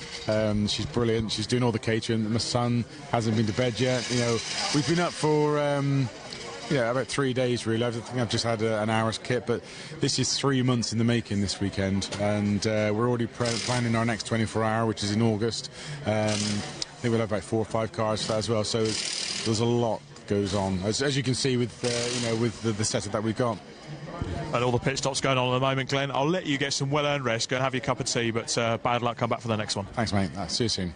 Cheers. Fantastic. So, Glenn, that's one of the stalwarts of the C1 Racing Club. You can just see that the team are getting to work here on the Emac Motorsport car. They've got the car jacked up. They've got the driver in. Don't forget some of the pit stop rules we've got in place. This solid white line, the car has to stop at 45 degrees. It cannot pass this line. The team are working away on the car, but there is a limit to how many mechanics can touch the car. 4 at any one time. That's 4, including the man that sits right in the middle. That's including the driver. You've got to change wheels. You've got to help the driver do up his belts. You've got to make sure everyone is suited, booted and back in. That's Alistair Dendy getting in that car, for your information, guys. And Emac Motorsport, as usual, checking everything is tickety-boo. They've got a rear wheel change going on there as well. A few whispers up and down the paddock as well about tyres. I'm going to speak about tyres later on and show you just exactly what the tyres are doing here at Silverstone. Quite simply, it's tearing them to bits. And I just so happened to sneak past the Polo Rosso garage earlier and caught Nick Beaumont buying a few spare tyres off of them, so they're starting to run into their reserves. So I'll do a bit more sleuthing and see what I can dig up. For now, back to the commentary team. Cheers very much, Rob. Good to hear from Glenn there as well. And so, Rob sleuthing rather than prowling again. Indeed. We called him the pit lane prowler, didn't we, yesterday? But he's back to being a Silverstone sleuth today. Interesting as well what Glenn was saying about, yeah, we'll come back with more. And I think this year, great to have it back. It's not an easy event to bring back, because technically this could have been dead and buried. Yeah, the Brscc 24 hours, but it isn't. The club have put a lot of commitment, a lot of time into it, a lot of money into it as well to get it back. And for me, this is always about showcase for future events. And now we're here, everyone's saying, you know what, we'll come back and we'll bring more cars. I've had people messaging me. Last night when the race was on, you're aware. Also overnight, people said, yeah, I think we want to come back to this next year. Yeah. First of all, I should say good morning, because Andy has. Sorry, yeah, and on good morning, yes, from Scott. Sorry, mate. I should have. Yeah, well, I'm not Andy with a suddenly deeper voice. No, he has gone for a very brief break to go and a bit of a tea break for most of us. So I'm just jumping in. I've only woken up 5 minutes ago, but no, I'm kidding. But if those who were watching last night when I was on the overnight stream for a little bit between myself and Rob from 9 p.m. Rob went off roughly around about quarter past half. Can I just say well done and thank you for doing that. It was really good of you. And I know I was chatting to a few people this morning, and people were listening to you into the early hours. You know, they had it on and they were enjoying it. So nice and well done, mate. No, I appreciate it. Thank you very much. It's as we all are, we're all motorsport fans at heart, and I'm one of those people that if there's a motorsport race on, unless I really have a reason to do so, which in this case, to actually get some rest. I'm a night owl anyway, and I love motorsport, and I love motorsport at night in particular, and that's not loving at all. That is 393 getting a tap, I think, from Team Insane up the inside of them, with a boot to the right foot, plenty of wheel spin, and away it goes. Now, 393 was the RP Lusso car, and he got a tag there from Team Insane, so going up the inside into Stowe Corner. So that will certainly woke him up if he wasn't already yet, even though it is the 10:30 in the morning. But yeah, going back to the live stream last night, I mean, I'm a night owl anyway. I love motorsport at night. I love motorsport in general, being around that event, and of course, as we all do, we love commentating on top of that. So unless I really have to have a reason to, which is I did in terms of having to go get some rest, me and Rob decided to add a little bit extra to what we call the overnight stream, which had the locked off cameras, and it was great interacting with some of the people on stream. I'm sure there's some people who have rested since then last night, because some people we saw stuck around for a bit and then went off and said they were going to sleep, but we'll see you tomorrow, as in today. So hopefully if you guys are back, good to have you guys in the stream. And for everyone that did watch, one point we had about some 350, nearly 400 people watching, which is, for that point of the race, incredible. So thank you very much. Not just appreciate all the thanks everyone's given to us, but also a thank you to everyone that was actually supporting and watching the stream at any point last night, whether you left a comment or was just lurking in the background and had it on whilst you were working and doing anything else to keep yourself busy. So just wanted to do something to keep you guys a little bit entertained in terms of what was going on. It was a break overnight, but of course now back to full cameras and commentary, and giving you the last few hours, the last third of the race now, or as it should be.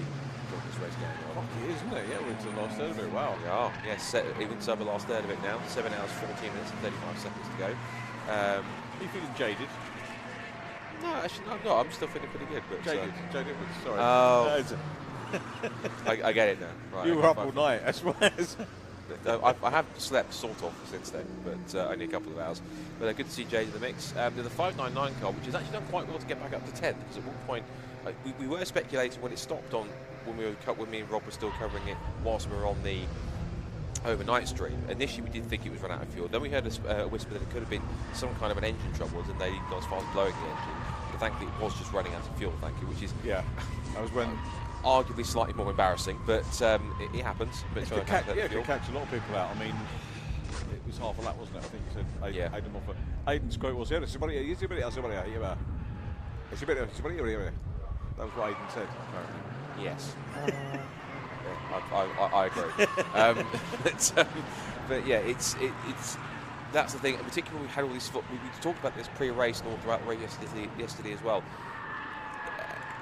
A lot of the pre-race talk was how unpredictable this race could be with the inclusion of these full course yellows, not just safety cars. Yeah. And arguably, talking to Rob yesterday at the beginning of when we did the overnight thing, and the one thing first thing we talked about was that one thing he said to me was right at the beginning, before we then started to talk on that stream, and we talked about it on air, he said to me, I did not expect this. He did not expect the order that we've had. I mean, all right, arguably, yes, you've got the likes of Alpha Trojan in the home front. They're perennial front runners anyway, but they've had their issues. JW Bird have been fluctuating up and down. They've had one or two minor issues, it looks like themselves, but they're still in second place. Bacon Racing have come back really strongly after repairing that drive shaft up to third place. They're a quick team, we expect that. You've then got Silver Lake Racing Team, who are in the pits now. In fourth, again, known quantity, had both cars on the road on the podium at the March race here a couple of months ago. So we know those cars are quick anyway. A couple of teams that have impressed us in terms of progress that they've made up the order. One of them was Burton Power Racing anyway, but they of course have been off the road at the gravel at Beckett's. The other one that's really impressed us also is Fighting Torque 309. They're one of the teams that don't doubt their ability, but compared to other established front runners, in a nice way, maybe weren't immediately expecting them to be an immediate front runner. But Fighting Torque have been executed so far, touch wood, a really strong trouble-free strategy. They've made 10 pit stops so far, or 10 visits to the pits, but they've kept that car in third and fifth position, put in some really strong laps. It's been one of the fastest cars out there in terms of overall fastest laps. It's one of only about 6 or 7 teams that have dipped under 2 minutes 59, 2 minutes 58 lap times. So there's some established names out there towards the front, but as with anything, as we now 7 hours to go, we've had some 16 hours worth of racing, nearly 17 hours worth of racing. that timing screen doesn't tell the full story. Yes, Alpha Trojan starts on pole as we go casually 3 abreast down towards Brooklands.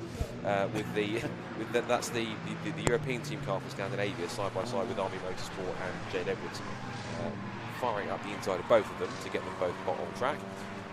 But even though it's Alpha Trojan in the lead, you could look at that and think, oh, they were leading the whole night. But if you know the whole story, far from that at all. Yeah, it's much more complex, isn't it, than the timing screen often tells. As we see the Army car about to make a move here and pass the, as you say, the Scandinavian car with the Dannebrog, the Danish flag on the side. We haven't got an American car out there, isn't it, really? We could have the Danes doing the defensive Greenland bit, which would have been fun. Not that we'll go too much politics, but... Yes, yeah. Interesting. Speaking of interesting, car 564 stop and go penalty for 3 minutes. Now, I watched start one of our circuit commentators, colleague Andrew Mann. That's a long one, isn't it? Is it that's something to do with pits with yellow flag infringements? We did get some stop and go penalties for people based on speeding under yellow flags, under 4 course yellows. The 3 minute stop go, possibly something pit stop related. I'm going to guess potentially. I know that in the supplementary regs that there is a load of lists of what penalties could be that could be up to, it could be 3 minutes. So I might well actually look at that's on the final instructions for the event and see what the penalties are if they have a list of penalties. One would assume a 3 minute one would be, Andy was talking about safety being paramount obviously in the pit lane, which is why we've got the officials watching over what's going on to make sure that we saw one of the guys refueling without goggles when he realised he was being filmed and put that on earlier on as well. So safety is, and let's be fair, if there was an incident in pit lane and it did go to litigation and everything else, it's the organisers that are responsible. So the organisers, to their point, have to exercise due care and make sure that things are in place, including if someone is in breach of those rules. Okay, the likelihood is that something nasty is not going to happen, but you want to mitigate that out and make sure everything's okay. And those 3 minute penalties make people think, well, actually, okay, I do need to, adhere to the rules, and it is for safety. And the rules are the same for everybody. Rules, I know, can be a pain, but the same for everyone. It's a level playing field rules-wise. So, it's getting a bit of a tight squeeze there again, wasn't it? That was JW Bird trying to get up the inside of almost 3 cars in one. It's this chasing group. He's got the Army Motorsport car at the head of that group. You've then got, I think that's another of the Emacs cars. I think that's in red. It's one of the red cars. That's 319 by the looks of it. That's another one of the cars they're possibly supporting. And then 319 is, what is it, 319? No, 315, which is the Emacs Racing / RRM warehouse car / Ultimate Group UK car. One of the longest teams in the field. But that car's in the group there too, as is also, I saw in there as well, the Scandinavian car as well, which is car 250, which is BM Sport. In there too is JW Bird trying to pick its way through and almost went 4 abreast of the Clappy corner, but even though these cars are quite petite, not really going to run too much. I know it's actually the BPC car, it's a similar looking front end because it's white and black, but there's a similar looking front end for 1 or 2 of the JW Bird cars. So that's the 387 BPC car that's turning its way through. And that's the car which early on, for one of the early problems, that right early in the race, was smoking within the first hour and had to come in for a gearbox change as all the oil had leaked out on the back of it as well. Which thankfully I think even though that happened, didn't actually catch anyone out. You'd have thought if it was leaking some kind of oil, it would have caused some kind of issues and there were slippery surface flags down there. But it looks as though if it was leaking something, either it dumped it out on one spot and no one really noticed, or it kind of did it very gradually, sort of was like just was dripped out. Not caused too many problems. More penalties coming in. Car 342 also been given a 2 minute, also a 3 minute stop go penalty as well. So 342. I think they had a visitor, didn't they? They had to go and see the clerk earlier on. We'll go to the. That's SF Racing. Just to give some context, they also had problems early on. They actually suffered a bottom end knock the first 25 minutes, and that required an engine change. So having to change your engine 25 minutes in is not completely ideal. That was the 585 car going in wide from Magnus Beckett's and Chapel Complex there. 585, which is the Wombles. That's another of the Emac Motorsport cars, Emacs. And that car just offline trying to let a few cars through. Interesting to see how we saw Jade Edwards involved in that little mix, and she has she's not in Little Mix the group by the way, but she was in that group and moved away. Look at the gap that she's gapped those guys already. Oh yeah. And that shows how quick Jade Edwards is, not hanging you back. And as we mentioned earlier on, now up into the top 10 with the demise of the Burton Power racing car, and that's only slipped to 14th at the moment. Now bear in mind, how long ago was that? 15-20 minutes ago, but still in 14th place. I'm kind of waiting for it to slip behind the Army team so we can see the Army lads up into 17th place, but I think it's going to be a few more laps yet before that happens. I hope Andy Burton guys get that one back out. I guess they're going to have to once they've checked Andy out, which they probably have done by now. Yeah. We'll then have to have a look and see whether the car is salvageable as well, as we look at the WRC developments with CB Auto Services car. Max Walsh, Chris Smith, Edward Dermott and John Gladman showing that one in the pit lane as well. So what that team says, a lot of up and down fortunes, particularly for both cars. One's had misfortunes, the other one's been kind of climbing up the order, and then there was a point when both cars were getting close into the top 10, which is quite on that side, and unfortunately they've had their own issues. I think there's been some engine problems for WRC development. They had an engine change during the night and a loose radiator cap for 586. Both things on the same car for them with this radiator. There's the Team Brscc BBC Motorsports car. I think that's still Luke Sanford at the wheel. It is Luke, yeah. Yes, it is. So Luke Sanford at the wheel. And go on, Luke. I'd like to think I'd like to think the Golf livery car was it was given them by choice in terms of they could choose which car they wanted. So they've gone for the one that is typically has a livery with a little bit of endurance racing heritage to it, but in a nice possible way. Golf cars didn't make it go any quicker. At least only driving talent can do that. And actually, look at their best lap, and forgive me for presuming so, I'm going to presume it was Mr. Snell that set this lap time. But the probably best Andrew Schofield. Possibly. One of the two. I haven't seen Charlie this weekend yet. I haven't seen Charlie yet. I've seen him pre-24 hours, obviously in his regular working role for the support races and everything else, but not in a racing context yet. So my presumption is that his stint was while I slept. So they've obviously put Luke back in the car. Because when I left the circuit, it was Greg behind the wheel. Right. I think it was, yeah. And prior to that, Paul had a stint in the night time, so had Greg, and I think Luke had got back. Paul, then Luke, and then Greg was in the car at the time when I left the circuit last night, roughly around about 1:30 in the morning, 1:45. So I think between then, in that morning stint, as the sun was coming up, I imagine it was Charlie at the wheel. Obviously, then that's now been handed over to Paul, and now Luke's back at the wheel again. Did you notice the lovely direction there? We had a shot of Brscc flags, and then the Brscc car came. Yes. Lovely. Yes. Well done, directors. Superb stuff. Yeah, I get that shot. Obviously, credit to the cameraman also who made that shot too. So, but there is the car. It's had its own troubles. Of course, it had its engine issues early in the race, but I think these guys are just soldiering on. They're still trying to get as high up as they can. The car company sits at the moment in the top 35, so 35th position, and it's a fact. It's there. Paul did say, he said we're not involved in anything now. It's very much a case of get out there, maybe get involved in a dice, if you want to call it that, or running with somebody else for a little while. You can see they're Billy No Mates at the moment. The term I like to use for this situation, it's a well publicised test session. A well publicised in that sense. Well, it's really fair enough, but again, we don't know the nature. They may well get involved in something as things go. As they go on. Going back to Charlie, I did wonder whether he's got this racing bug now fully.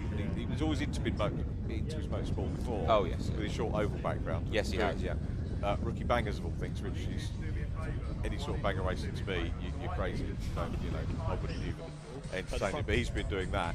But I wondered if he'd gone into F4 mode, because if you go around the F4 paddock, as I did a couple of times this weekend, the drivers are never there. Well, not never there, but the drivers are very difficult to spot normally because they're in looking at data. So I wonder if Charlie is one of these ones that I haven't seen him because he's been busy looking at data now. Yeah. Bit analytical. Possibly. Well, they're watching the stream and making fun of us, making fun of them, probably. So, yeah. One of the two. We get to see it circulating around. 586, who we talked about, had the engine change last night, is in. And that was Team Insane Racing, wide there at the exit of the loop. So, yeah, the stop-go penalty that we've had, just a reminder, 474 was one of them. Both cars outside the top 20, 474. I'll appreciate you'll need one in 20th place, RPE Luso. The other one was 342. 342 was SF Racing, but that's far out order anyway. That's down in 40th place at the moment. So there's a couple of cars which are fairly out of contention. They're getting penalties from that side for 3 minutes each.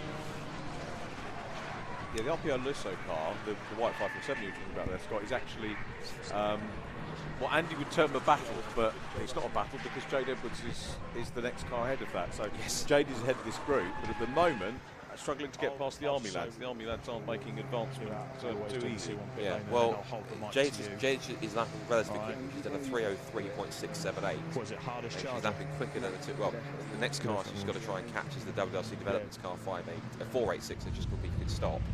So if she catches them, she'll be able to move up to 9th. And then also JW Bird 449 to the pit lane. So she again, I think that she's a lap back from that car. So she should probably get at least a lap back. See how that works out.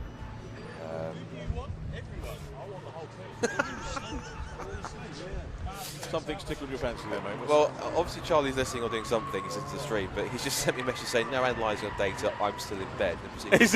And then proceeded to send me a picture of him practically half asleep, which is I'm not sure we don't want Charlie in bed.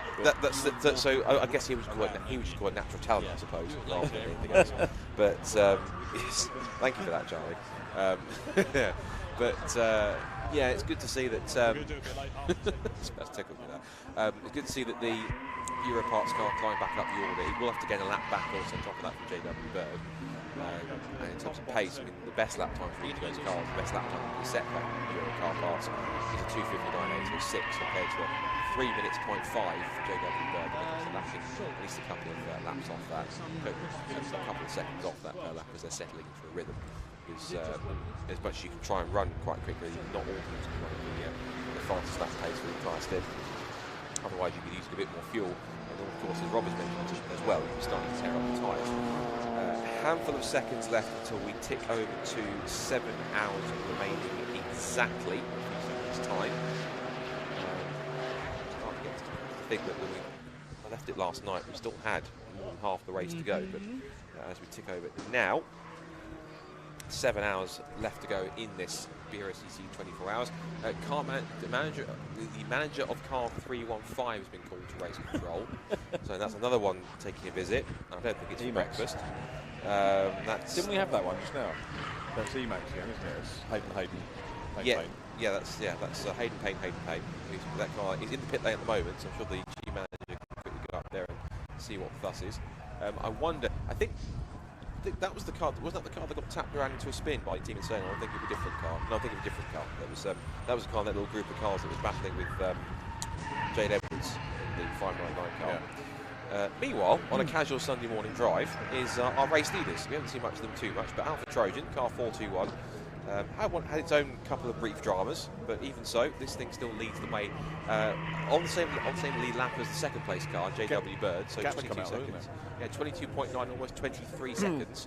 And at the moment, they are lapping about 1.3 seconds quicker last time by.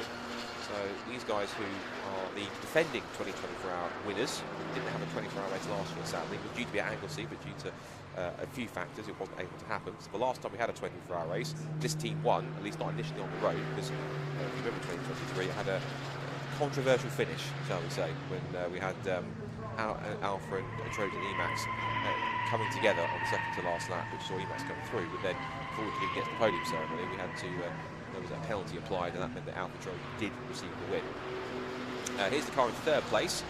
Bacon Racing had an early trouble with a drive shaft change they had to make, and thankfully that was a quick turnaround. Ever since then, when we sort of last saw them when we signed off on the full comps, we had in about sort of 30th place, but they've now climbed back up through the night and had a relatively drama-free run all the way up to third place. And the Proietis are quite experienced in this series, so how great it would be for them to.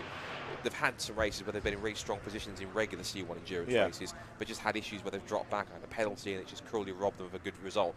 So how much of a great achievement would it be for them to, at the very least, stick that car on the podium by the time we get to the checkered flag, to get themselves into third place at least. If they can stay there and put in a good couple of stints in order to get themselves maybe a little bit closer to the top two, maybe a safety car or a full course that might help them out in a pit window somewhere, then they can at least try and cement third place. And they've got 2 laps on the car back in fourth place, so they've got a bit of a cushion, but obviously they want to keep on pushing to maintain that advantage as best they can. They're in a very good place, aren't they? As you say, they're sort of in a bit of a golf, really.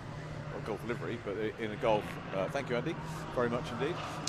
For 2 laps down, but 2 lap gap to the other car. So they're pretty much. If that was me, I'd be thinking, okay, let's not do anything silly. We've got a cushion. There's a chance we might be able to catch the cars ahead, but keep it going and maybe milk as well for that. Top man, thank you. Andy McCune, man of many talents. Absolutely. So yeah, that's a good spot, Scott, making Bacon Racing looking like they could well be on for that podium.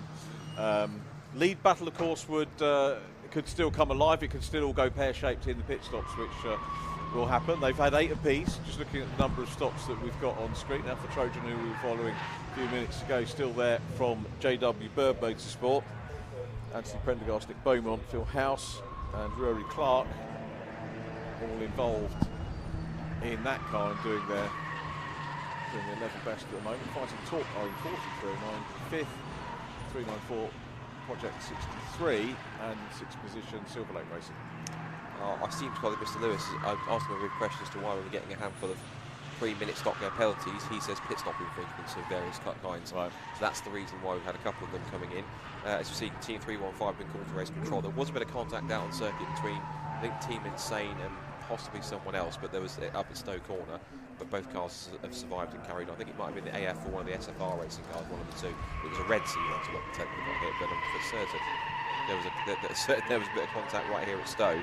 That was the Emac car going in quite wide on the exit of Stowe Corner as well. They're pushing on. Yeah, as Richard was doing so, having a brief run on where we were, as I said, we just gone past the 7-hour mark, so 7 hours to go mark. So Alpha Trojan with that 23.4 second lead at the moment and still trying to extend it. Last lap they were half a second quicker than second place JW Bird 347. We talked about Bacon Racing with Liquid Molly up to 3rd place, having a strong run this time, with fingers crossed a luck holds with them. 4th place Fighting Talk, really seriously impressive run from Fighting Talk for them, 309 to be up inside the top 5. Project 63, who when that car's been fully under the Emac Motorsport banner, as I think it still is for this weekend, it has been a contender for a good podium finish. They were denied, I think, a podium finish at the 2023 edition because of some kind of a penalty or miscalculation with their refueling. So if they can keep themselves in the top 5, and that will certainly work out quite well. At 6th for 458 Silver Lake, which I think is that car right there. No, that's 558, their sister teammate. 7th is OPCPR, that's the Will Hodgson driven car, but also has Tom Inger in its driving strength. 8th is WRC Developments 486. And they are only 33 seconds ahead of JW Bird's second car in the top 10, 449. And they're rounding out the top 10 is the car that's recovering up the order after it ran out of fuel earlier on in the night last night, and that is Eurocar Parts. That's the team with the trio of touring car drivers. Jade Edwards driving it rather sublimely at the wheel, lapping in the 3-minute 2s at the moment, and trying to close in on the cars in front. So leaders have completed 317 laps of the full Silverstone GP circuit. We look at car 486, currently running in 8th position, and they're being tailed by the second of the Silver Lake cars, 558, 22nd place overall at this point, so roughly around about mid-pack. Should give a shout out to, obviously we've got, it's not just in the overnight stream, we give shout outs to commentary, in the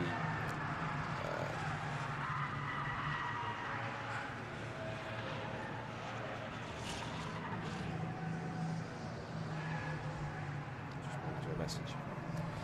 But yes, and look at some of the it was good to have some company on the live stream last night from so many of you watching along. And we've got a few familiar faces there. We've got Divide, we've got there's who else is there too as well that was with us last night. Jeff Hilliard's back, good to see him back. Charlie Ellis, he's a former FES STT40 racer. He was round the track side, he was mad camping down at Stowe Corner and down at Vale also. It's good to have him on the track side too. And some other conversations as well. Philip Etheridge is back as well, supporting hashtag Blake Bess and Chris Etheridge. As Richard readorns the headset. Just mentioning, I think one of our favourite Fiesta drivers from last season who's here trackside watching, and Charlie Ellis is here watching, cellist. So absolutely, cellist is in the venue and he is watching. He was, I'm not sure. It's open invitation to ask him, I suppose. But cellist, have you sorted your website out? Says Richard. But good to see. Erwin Greven says he has to keep his eye on 3 races now: Silverstone, Brands Hatch for GT1 Challenge, and also Le Castellet. I myself what's racing at Le Castellet this weekend. I think it was Michelin Le Mans Cup or the European Le Mans Series. No, but there's a lot of endurance racing going on, and there are several people, in fact, at least currently 440 are choosing to watch C1 go around Silverstone. Appreciate them for that.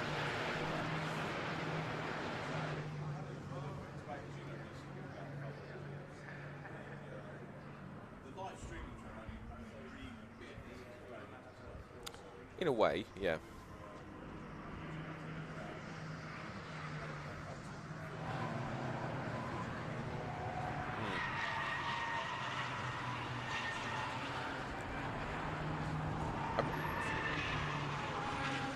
I remember the first live stream we did was the finals weekend at Donington back in 2015. That was the first weekend we did, and that was live stream. That had, I think, if you think back to some of the series we used to run with us, not just Mazda MX-5s, we had things like the Alfa Romeo Championship, and I think there was also the OSS Championship on top of that, and Mighty Minis when they used to run with BRSCC and a few others.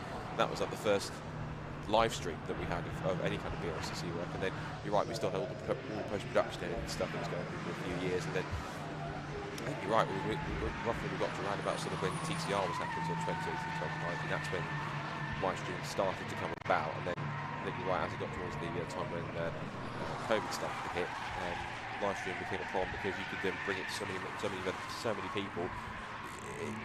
Exactly, because it's either behind closed doors or you weren't able to attend in person, or it wasn't a public event.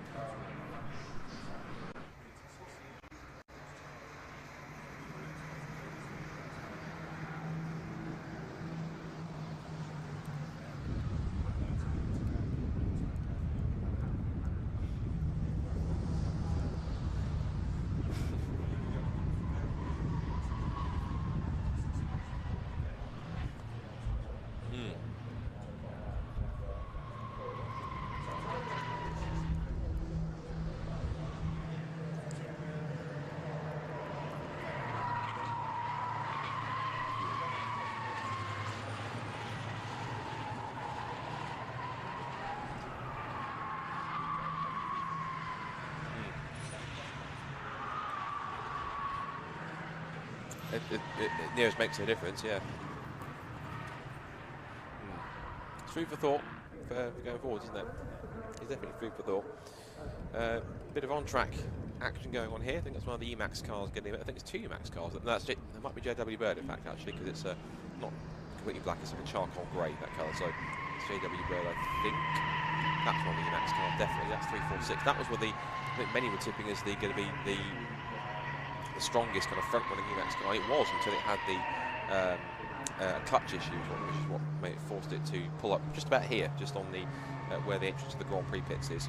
But that car a little further, quite far down the order, but they managed to get it fixed. It took me about a couple of hours to get the car fixed, and they managed to get it back and get it back on the road. It wasn't until this morning, I think, when Rob did the sleuthing to find out exactly what the issue was on that side. 449, that is the JW Bird Motorsport car. So 2 cars. I think the only team that has 2 cars in the top 10, JW Bird. So yeah, I think at one point we did have both WRC Developments cars in there, but that second car, 586, is way down in 29th, whereas the other, their sister team, which is their teammates, which have been a little bit up and down the order, but currently finding themselves nesting in 9th place, trying to close in on the 486 WRC. They're trying to close in on 7th place OPCPR. That car's currently in the pit lane, but they are 3 laps back on that car, so they're going to try and gain a lap back if they can during pit stops. Another car which was going quite well in the top 10, I've just spotted on the screen and looked to see where it was. CMR Racing and Par Motorsport showing that car. That car was in the top 10 and looking quite strong, somewhere around to 5th or 6th at one point, but it's only just pushed it back down to 25th, sadly, so they've had to try and fight back through the night into the early hours of the morning.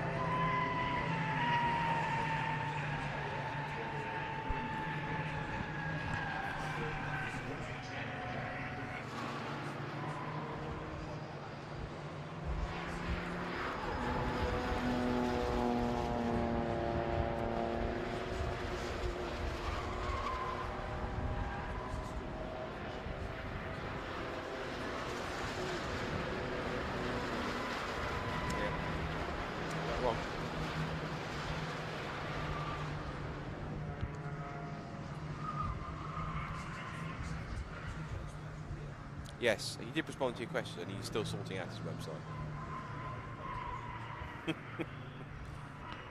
You'd like to think so. You'd like to think so. So.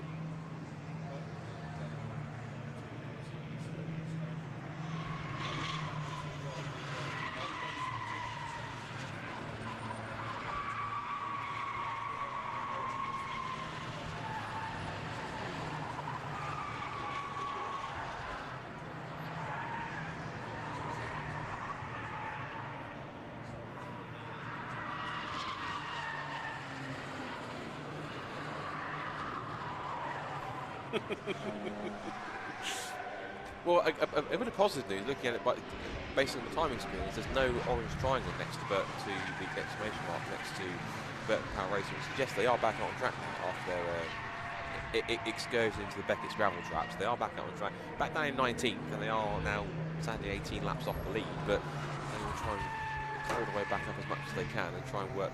It'll be a slightly alternative pit strategy, given some teams that have had issues will have dropped back and not had too much to do.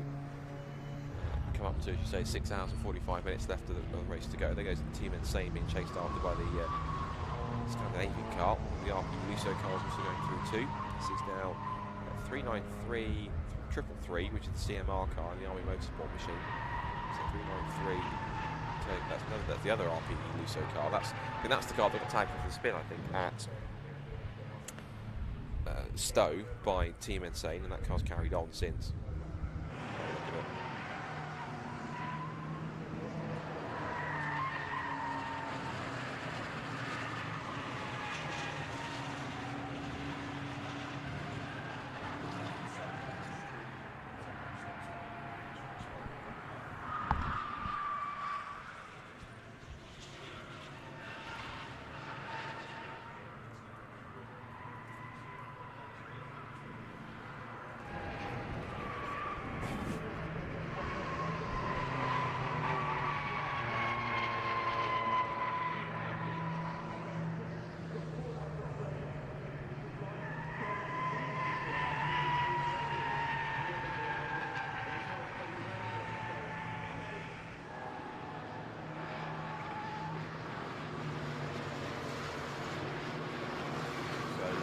That will be interesting to have a look at.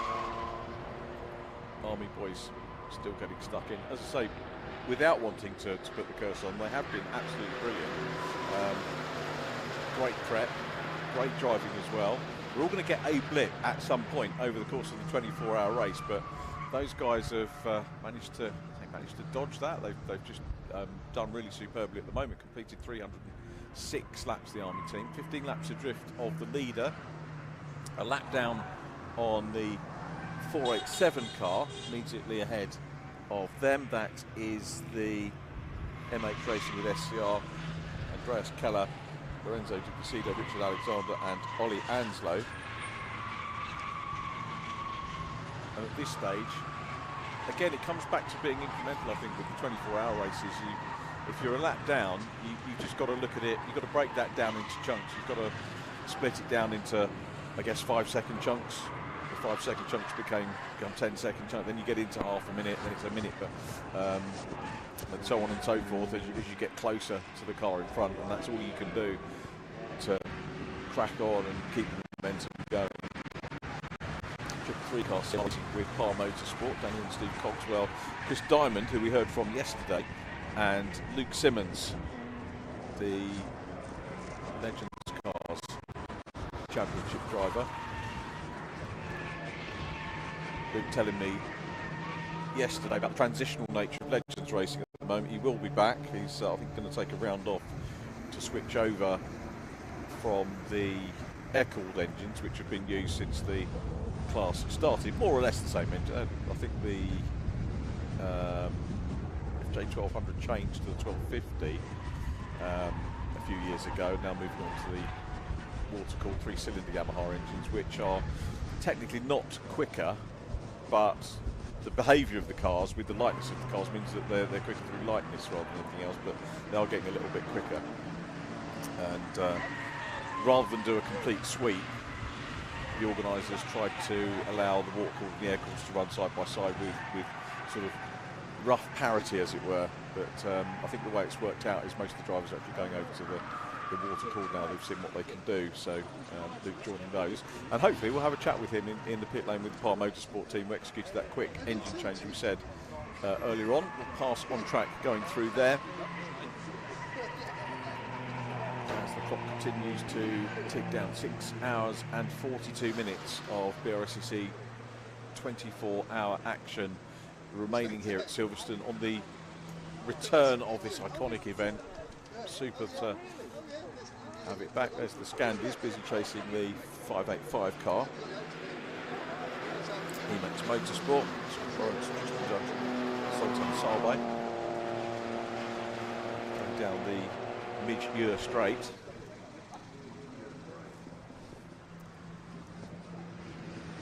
This was where we were picking up some really iconic shots as we were going into darkness yesterday with the lights coming down. It's yeah, one of the things that sums it up for me, seeing the cars racing in. And it's a shame that bit's gone, actually. Are there any night, you'll know this, Scott, you're much more of an endurance man than I am. Are there any races that start and finish in the dark? Yes, Bathurst 12 Hours does. It starts in very early hours of the morning, like it's like 5 o'clock in the morning. Right. So actually, and you can imagine that if you start a race at Bathurst in the dark, when you're mostly racing GT3 cars, so that's going to be brightly lit up. But also, it's quite. Is the track floodlit? I think maybe only a segment of the pit straight. Right. Could you imagine them doing it here with health? I mean, that is a typically Aussie attitude. Nah, we don't care. We're starting in the dark. Got headlights? What do you want? Amazing accent. Yeah, it's Australian motorsport particularly, and Robert tests this because he's probably the #1 Australian fan in UK motorsport. In that. They have a beneficent way of going about motorsport, and what I always find fascinating, just on a side tangent with that as well, and Rob might have some insight as well, is how many top drivers do more than one top line series in a year.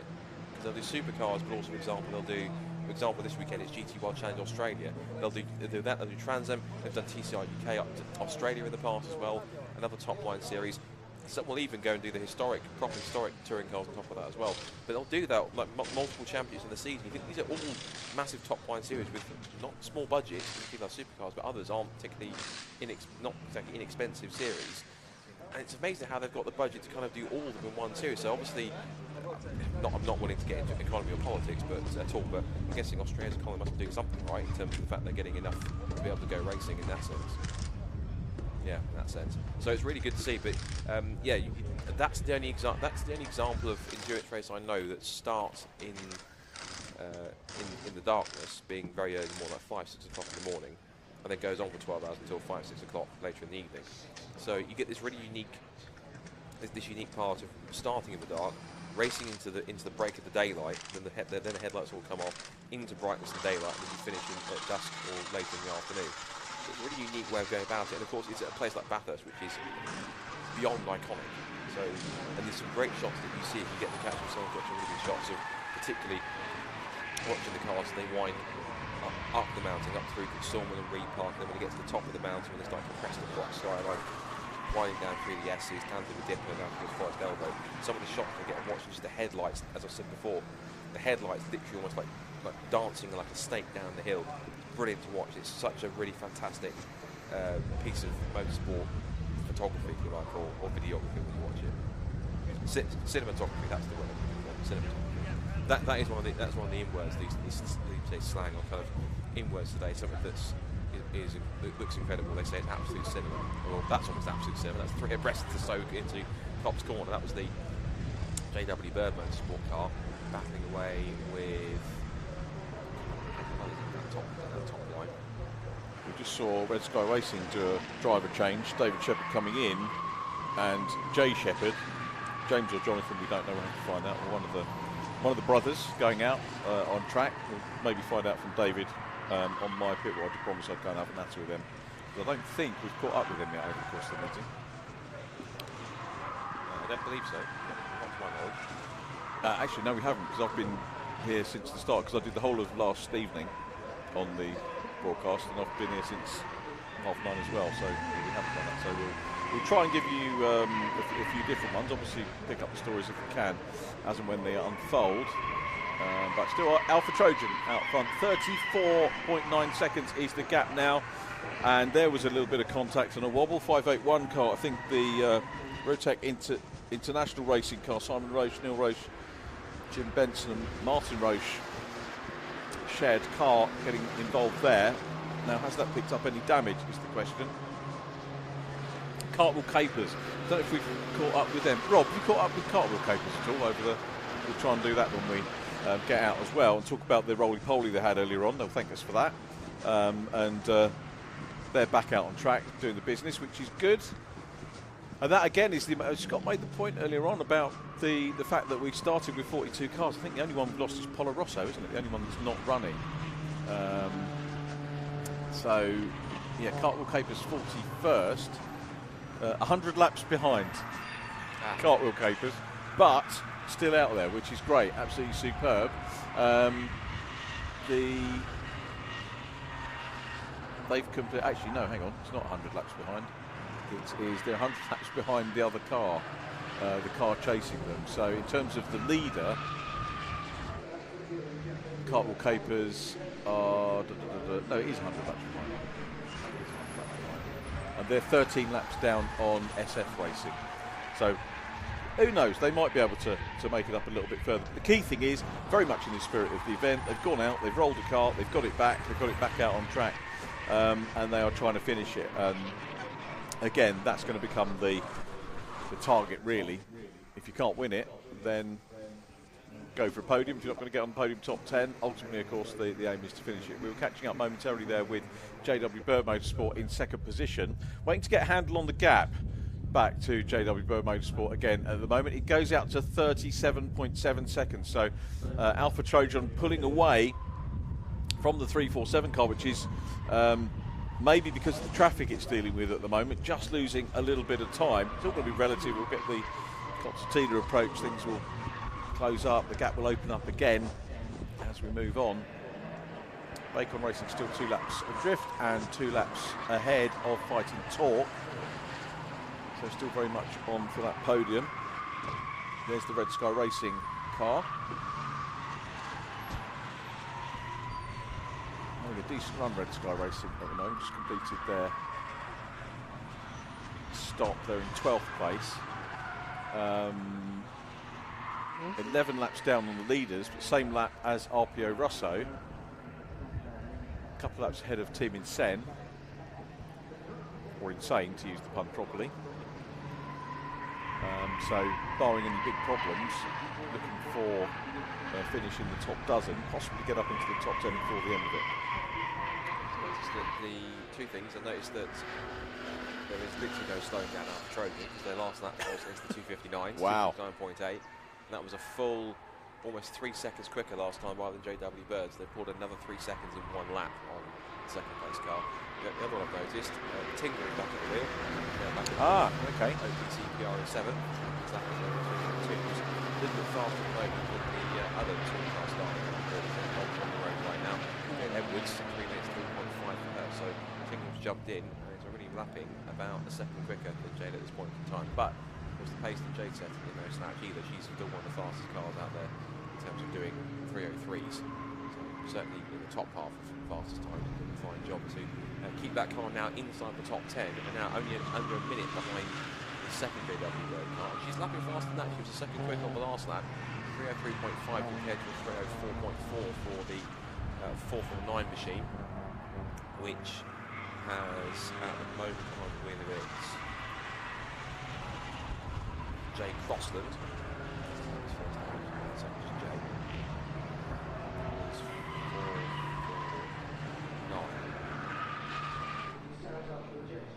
It's Kieran Griffin. Kieran Griffin.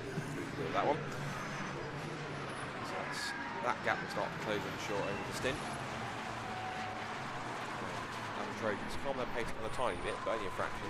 3 minutes, 0.812. They are still at the moment the fastest car on track at the moment, because everyone else is doing at least 3 minute 1 to not 2 minute 2. The next fastest, I think at the moment, is on that lap that was gone. It was the 486 WRC Developments car. That's the next fastest car, and that car has Max Walsh at the wheel, the son of regular production GTI stalwart Martin Walsh, who I always used to see racing. He's always in the Mark 5 production category. He looked in the Mark 5 category, always in the silver Mark 5 in that championship. He always had quite a perennial rivalry with, I think, with Simon Hill, not Simon Hill as in Jacob's father, but if you remember, there was a Simon Hill in production GTI. Simon Hill as opposed to Simon Hill. Yes, exactly. That. And so those two always used to be perennial rivals. In fact, they always used to find each other on track, and they'd always guarantee a good race. They'd always go back and forth. They'd always try and outdo each other for race victories. And one of them two is, so Simon's car was always a red GTI. I think he won the champion one. He was number 1 year. and Martin Walsh is always silver. And it used to be every single time they find each other on track, they'd always have some kind of entertainment in the back. It was always a joy to watch those two. Always. It's good to see his son Max is getting in there too and having a go now. I think we might effect a little bit of a personnel swap, as I've been yapping away for a couple of hours. So I think we're about to have a wander to pit lane and have a I will. We're going to have a look down. I'm going to take a quick natural break. I'll send you my bit as well at some point today. Yeah, that will be good. But yeah, so for our viewers here, you've been stuck with me for the first 5.5 hours, actually, broadcast coverage anyway. So I'm going to take a little bit of a break, leaving the capable hands of Rob, who's going to take over here, having been prowling. I'm going to be the pit lane prowler now. That's my job. So hand you back to Rob Lewis and leave you in the capable hands of Scott as well. He's going to have a wander and stretch his legs and have a walk down the pit lane and have a chat to a few people. Maybe we might hear from him a couple of times down in pit lane at some point. And we're going to. But for those who weren't at the, those who were at the coverage last night, we're going to reunite Midnight Apex Radio. Did we settle on what we were going to call it? Midnight Apex Radio. Right, before we get that though. Whoa, car off. Team Insane has pulled up, and that is right on the entrance to pit lane. So that's. So they've tried to get there, but couldn't quite make it in the end. Yes, indeed. Yeah, obviously you've slept since you were last on the microphone, apart from the intro. So and there was plenty to learn when you came back, wasn't there? Plenty to learn. So I went away for 5 hours, came back, and it was all chaos. Yeah. Except for the team on the right-hand side there, Bacon Racing. They've been just creeping up there, doing the right thing, getting it done. They sit third place at the moment. And I was saying this to Richard a little while ago whilst we were talking here. Bacon Racing, one of those teams where you always guarantee they're going to be a quick team. Absolutely. But they just don't get the rub. They're one of those teams where literally they do not get the rub of the green most of the time. They don't get the rub of the green. And I also am not afraid to say, you know me, Scott, I'm an emotional Viking. They're an emotional team. And they're a wonderful a group of family and friends. I say this about a lot of the teams up and down the C1 paddock. You're probably sick and tired of it. I don't care. They're absolutely fantastic people to be around. It's infectious. The passion that comes out when they hit those problems, the passion that comes out when they have success. So it won't just be me that's rooting for them in this race. And just look how pretty that car is as well. And they give very good service to the Liqui Moly backers that back the car. We also see the Rab Sport car there as well behind them. And the team, every time I go and see Rab Sport, they get a bit grumpy with me because I think I'm up to something. And it's always when they're in the middle of doing something. So. Talk about Bacon Racing, they've also dipped as well the city car as well. If I'm right in saying so, I think if they're listening, I think they've bought the ex-Nick Ramsey Goff car, haven't they? And they've done that, and they've laid it up in exactly the same Liqui Moly livery as they do their C1 car. And they're a welcome addition to the championship. It's what they've experienced in the C1s. And we've seen that a couple of times, because Emacs have done that too. They've also now started transition. They're running the only city car on the field. So there are a couple of the C1 teams using all the expertise that they have running cars in this series and now building them. Of course, it's a slightly different specification, but they practically know these cars in this frame at least. They know them better in the back of their own hands. So ultimately, prepare one of those cars to make it quick. Another one's Quattro Formaggio, of course, who we missed this one, but they was quite quick. Alistair May, Chris Parks, and others in the mix. But they're always used to be the familiar car, the blue car with the Demon Tweet kind of running man on the side of it. They've now transitioned. They were doing a couple of rounds guest last year in City Car. Now they've got 2 cars doing a full season City Car this year, so good to see. So and they still do the 3-hour races. Yeah, I missed them at the 24. They were here yesterday, but Chris Parks, if you're listening, we miss you. Come back and do the 24. I know, I think it was either him or Alistair, the famous fake taxi car that was out a few years ago. Oh, yes. If you are listening and you're under 18, ask your mum and dad what that is. Yeah, that's all we'll say. But have we got an update on the Brscc car? It is in the top 35, so it's moved up a little bit. It now has, where are we? Has Mr. Souch at the wheel, and has done for quite a while, so he's the latest one in there. Okay. You went on the microphone when you got this, but for those of you who already heard this when we were with Richard, we were talking up both Andrew Schofield and also the team driver coach, Charlie Snell, and of course, talking about his pace and what have you in terms of strategy. He was also listening to something somewhere because he sent me a message quite saying, "There's no strategy, I'm still in bed." She'd sent me a photo of him half asleep. Which is quite fitting in the fact that they're obviously trying to do it. But my guess would be is that because when I left it at 1:30 last night, it was Greg at the wheel of the cars. My guess is that since then, Charlie's first stint was in the darkness. Yeah. Then got handed back up to Andrew, who was driving the car when we came back on air. Then Paul's obviously taken over. Now we've got Luke back at the wheel. So I imagine the next stint is going to be Greg at the wheel, I would presume, for his second stint on this one. And I did see Greg briefly as we see into the pit lane comes the Rab Sport car now. So they've decided they don't want to tag onto the back of the Bacon Racing car. That was starting to get a bit tasty there. Yeah.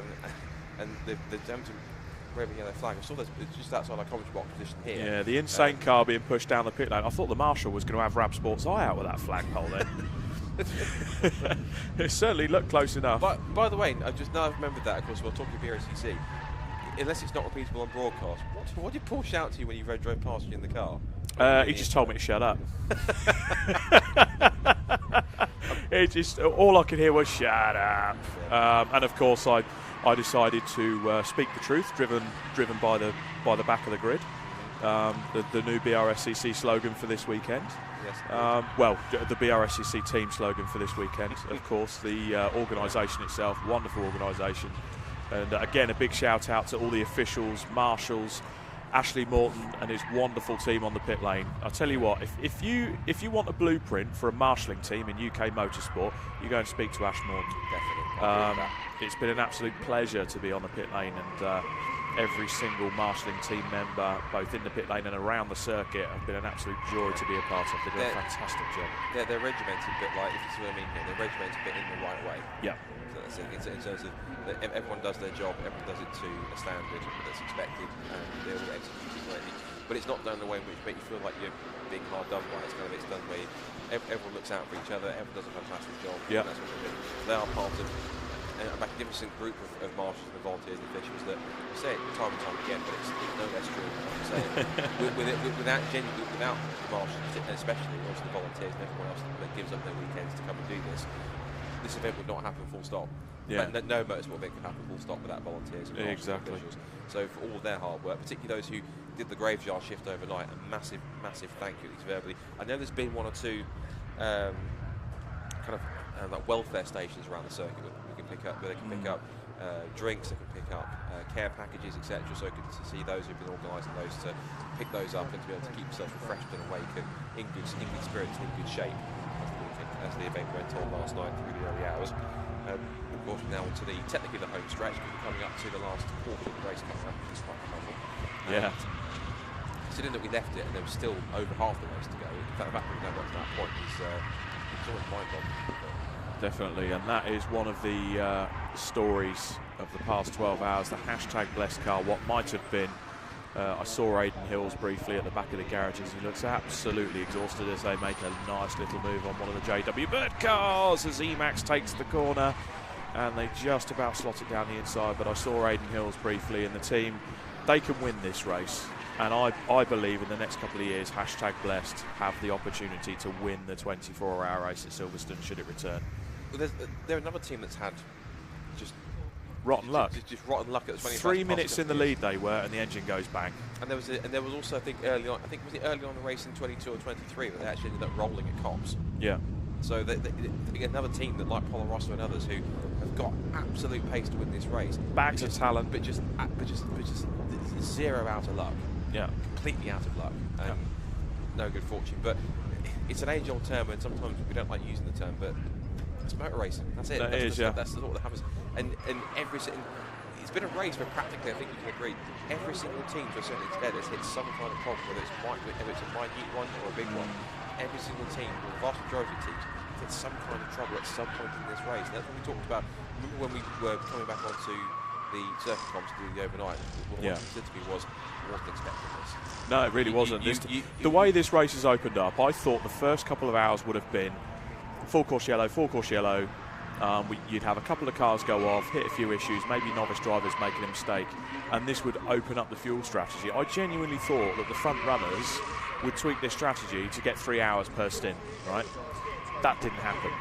And for some reason, it could be the fuel they've got here at Silverstone is a slightly different formula. The cars are not liking something. There are a lot of cars up and down the grid that are using a lot of fuel and struggling to get 2 hours out of a stint. Now, that's unheard of. As we see here, the hashtag car down the outside of the Emac 346 car. That was one of the favourites of the race. That is the shot there. You've got the Emac 346 car that blew a clutch.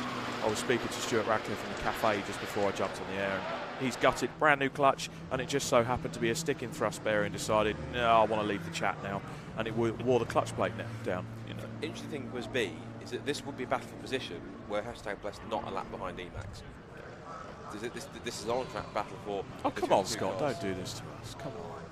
The timing screen don't lie. The timing screen doesn't lie, but if you're watching at home, ladies and gentlemen, let's pretend this is a battle for position, because they are having a ding-dong battle.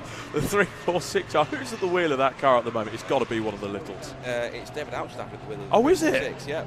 And it's, I stand corrected. It's Colin Bysouth at the wheel of hashtag Blessed. So it's Altstaff versus Bysouth. Go on, boys. Go and have a good scrap. The BRCC squad's in, so that'll be Luke Satch coming in, and I would anticipate it'll be handing over to Greg Graham, because given the fact that last time, given Charlie last week, the communication, he was still in bed.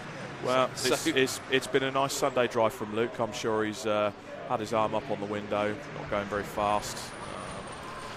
Just getting the times in. Yeah, Radio 2 on. Yeah. Very casual Sunday drive. I thought Luke would be more of a Radio 4 man myself, but from what I understand, I did ask him once about what his music taste was. He's really happy with music taste. Okay. Not in like an insulting term, in terms of, unlike me, I've got a very eclectic taste in music. If you look at my liked songs on Spotify, it's like 1,300 songs deep. It's varied as you'll find anywhere else. But whereas I think there was been one song that I ended up adding to my liked song playlist that he quite likes. But apart from that, no, I don't know much more about his music taste, if any more, in terms of how much more he likes. Yeah, action going on in the pit lane there. We've got a change going underway, and what you could see there, so that is classic. You've got one person either side making sure the belts are done up. The driver's got his hands on the steering wheel. He's making sure his arm's out of the way. They'll do his straps up. The door gets shut, and the team will push the car out and sort of act as a banksman as well, so they can see down the pit lane, see the cars coming up behind, and that's 393, which is the Russo car, EP Lusso car. I think no, that was a sister car. Yeah, right, there's 410. I can make out team members. I think in the yellow high vis just walking across the shot there to pull them back. So you can see, so this is the Brscc car, Scott, right? So you can just see Luke Souch has just got out of the car, barely looked like he's broke a sweat, he's not driven fast enough. Josh Cook is just having a little wander to see what's happening with the Euro car parts car. I could see Paul McCurlin in shot there, probably telling him he's not driven him fast enough. It looks to me that I think in terms of driver suited up, it looks like it's Greg getting in. Yeah. Luke's definitely gone out, so they can't touch the car during refuelling. I think also Martin Hayes down there, as I can see with him with the radio mic and the headset on him. So I think he's probably going to have a chat to one of the Brscc crew as well. Shout out to our circuit commentary crew as well, Martin Haven, John Ward and Andrew Mather, because Andrew was on the live stream back in 2023, so good to have him back at the 24 hours. He has a bit of knowledge of this race, and they've been up in the box that we had for a little bit. Let's go with some comments, Scott. Let's go on to the YouTube feed. We enjoyed doing this last night. I did venture on a little bit whilst you were towards the end of Richard's stint.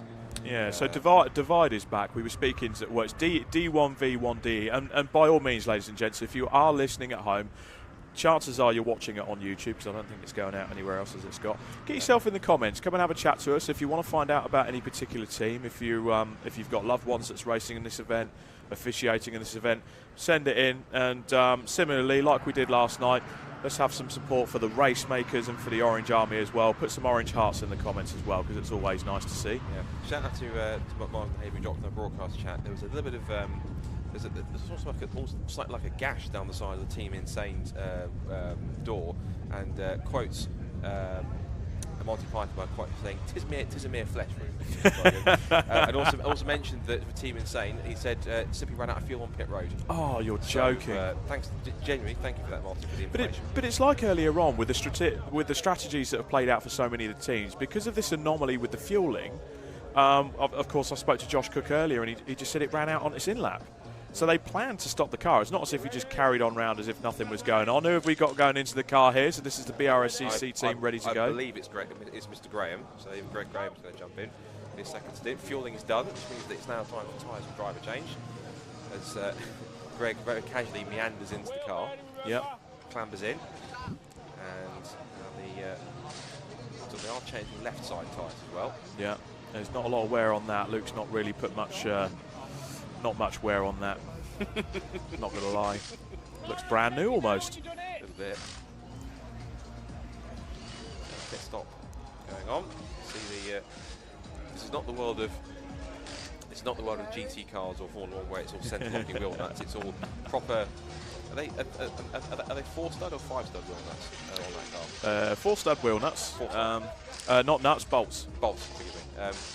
It's actually a full change, a full tyre change, all 4 tyres. Yeah, Greg will wear them out. He was the fastest man in qualifying. Charlie's driver training has really worked well with Greg Graham. We'll pull up the timing sheet shortly to see how Paul McCurlin went on there, but unfortunately I have the feeling if it's not a rear-wheel drive BMW, he's not interested. Possibly. So tyre change continuing on for car 410.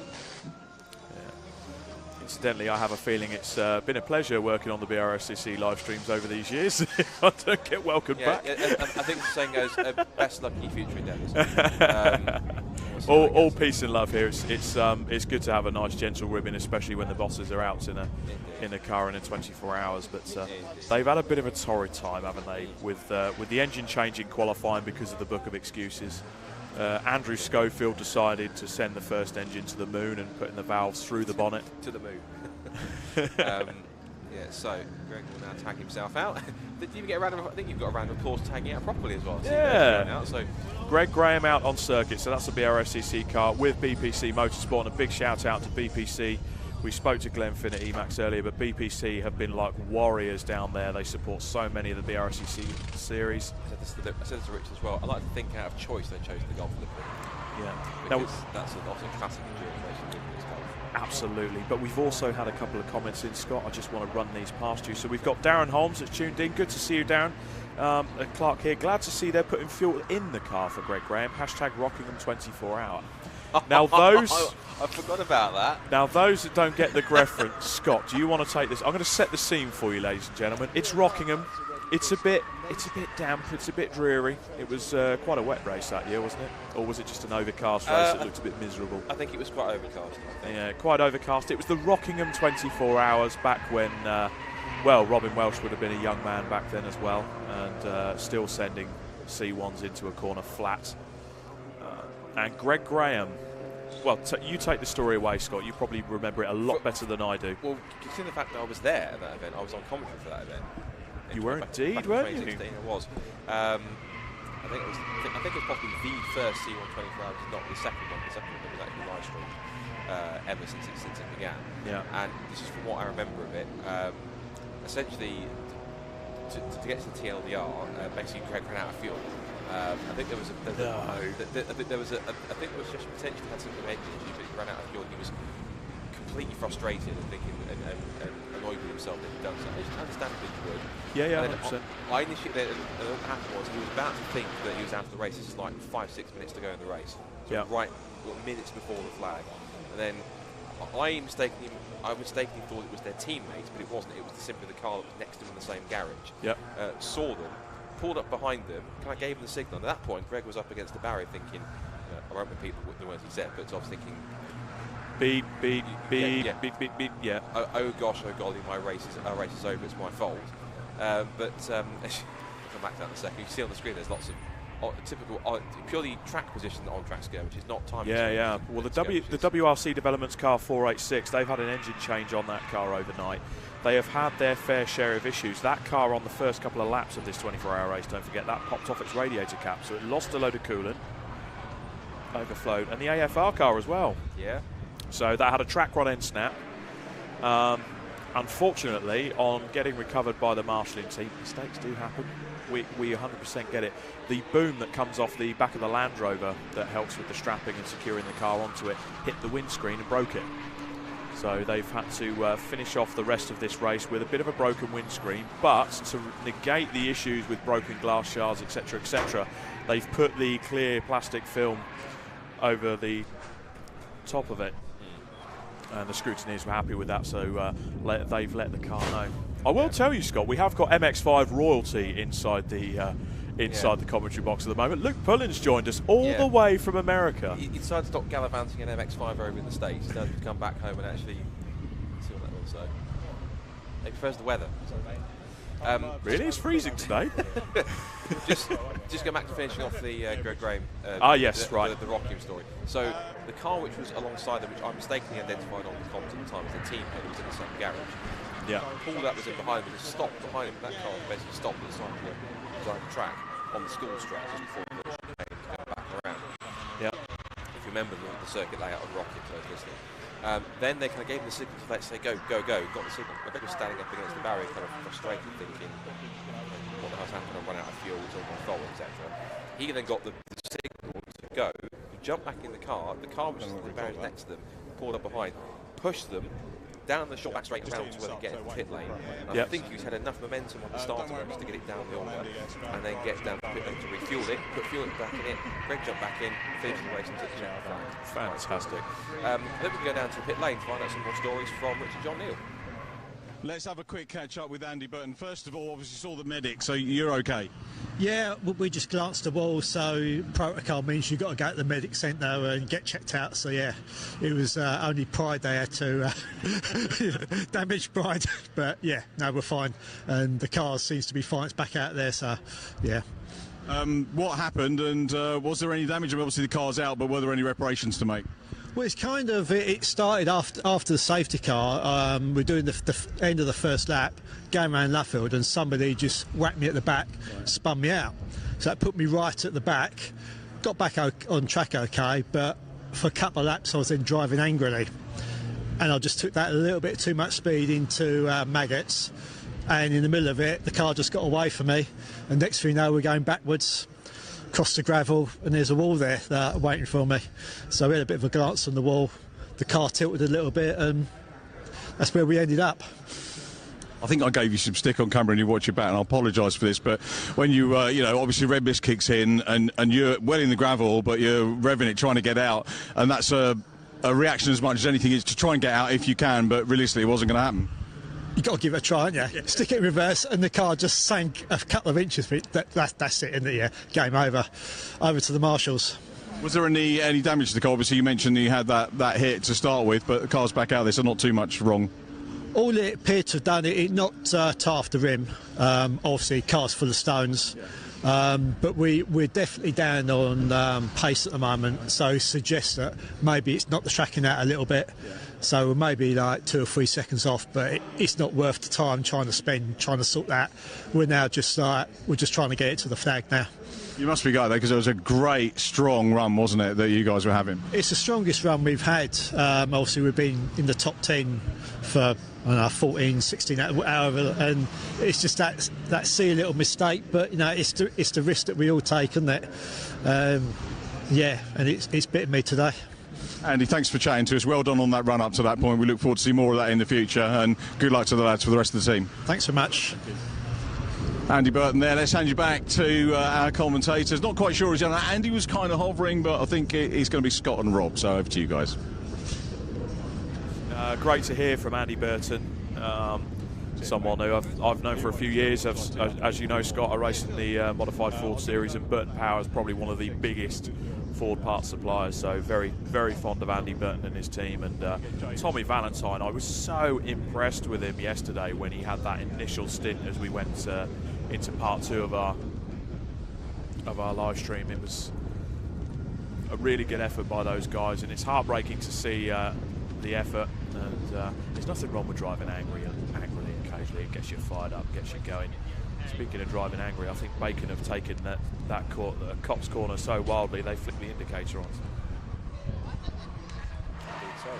So, got the JW Bird car being hotly pursued at the moment. So this is so that is a 347 car with Bacon Racing, but Bacon Racing are 2 laps back. So are they trying to unlap themselves? Or have they got the red mist? Oh, a little bit of dust there. Take it easy.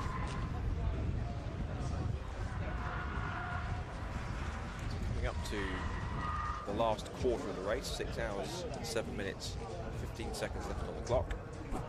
The lead's been steadily, it's been rapidly increasing the last few laps over this stint, because particularly unsurprising out of Trojan have been adding chunks of time.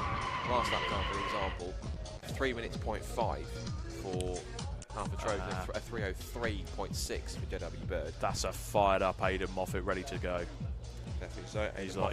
He's like, you know what? I ran out of fuel yesterday, but I don't care. I'm going to send it today. And I can see Marsden Haven having a chat with Jed Edwards, who just stepped out of the car as well. She's finished her stint. She looks in good spirits. She's had a smile on her face, having a chat with Martin. So looks like she enjoyed that stint. Has now put that car in a good position. Came in 10th. It's now time for Aidan Moffat, who I was talking about this last night. It was hard to believe that Aidan Moffat started his touring car career back in, what was it? I think about 2013, 2014, when he was 16 years old. And he's been racing in touring cars for more than 10 years. Yeah, I think Dave Goddard came on the comments yesterday and said he started racing. He was in ovals when he was a nipper, and really was winning all sorts. Fun fact: Fiesta Junior alumni, was in the first ever season in 2012. Blimey. And that makes me feel old. Yeah, and then as soon as he was old enough, he then got into a touring car not long after he turned 16. He was one of the youngest ever. I don't know if he still holds the record for being the youngest ever British touring car driver, but he was incredibly young. I know at one point that was held by Tom Chilton, because he was. Tom Chilton, he was one of the youngest, like 17 years old back in like 2003, 2004. People commented on the fact that he was still like 17 years old in college or something like that. But yeah, he was quite a youngster. He's one of the youngest drivers I think ever to race British touring cars to begin.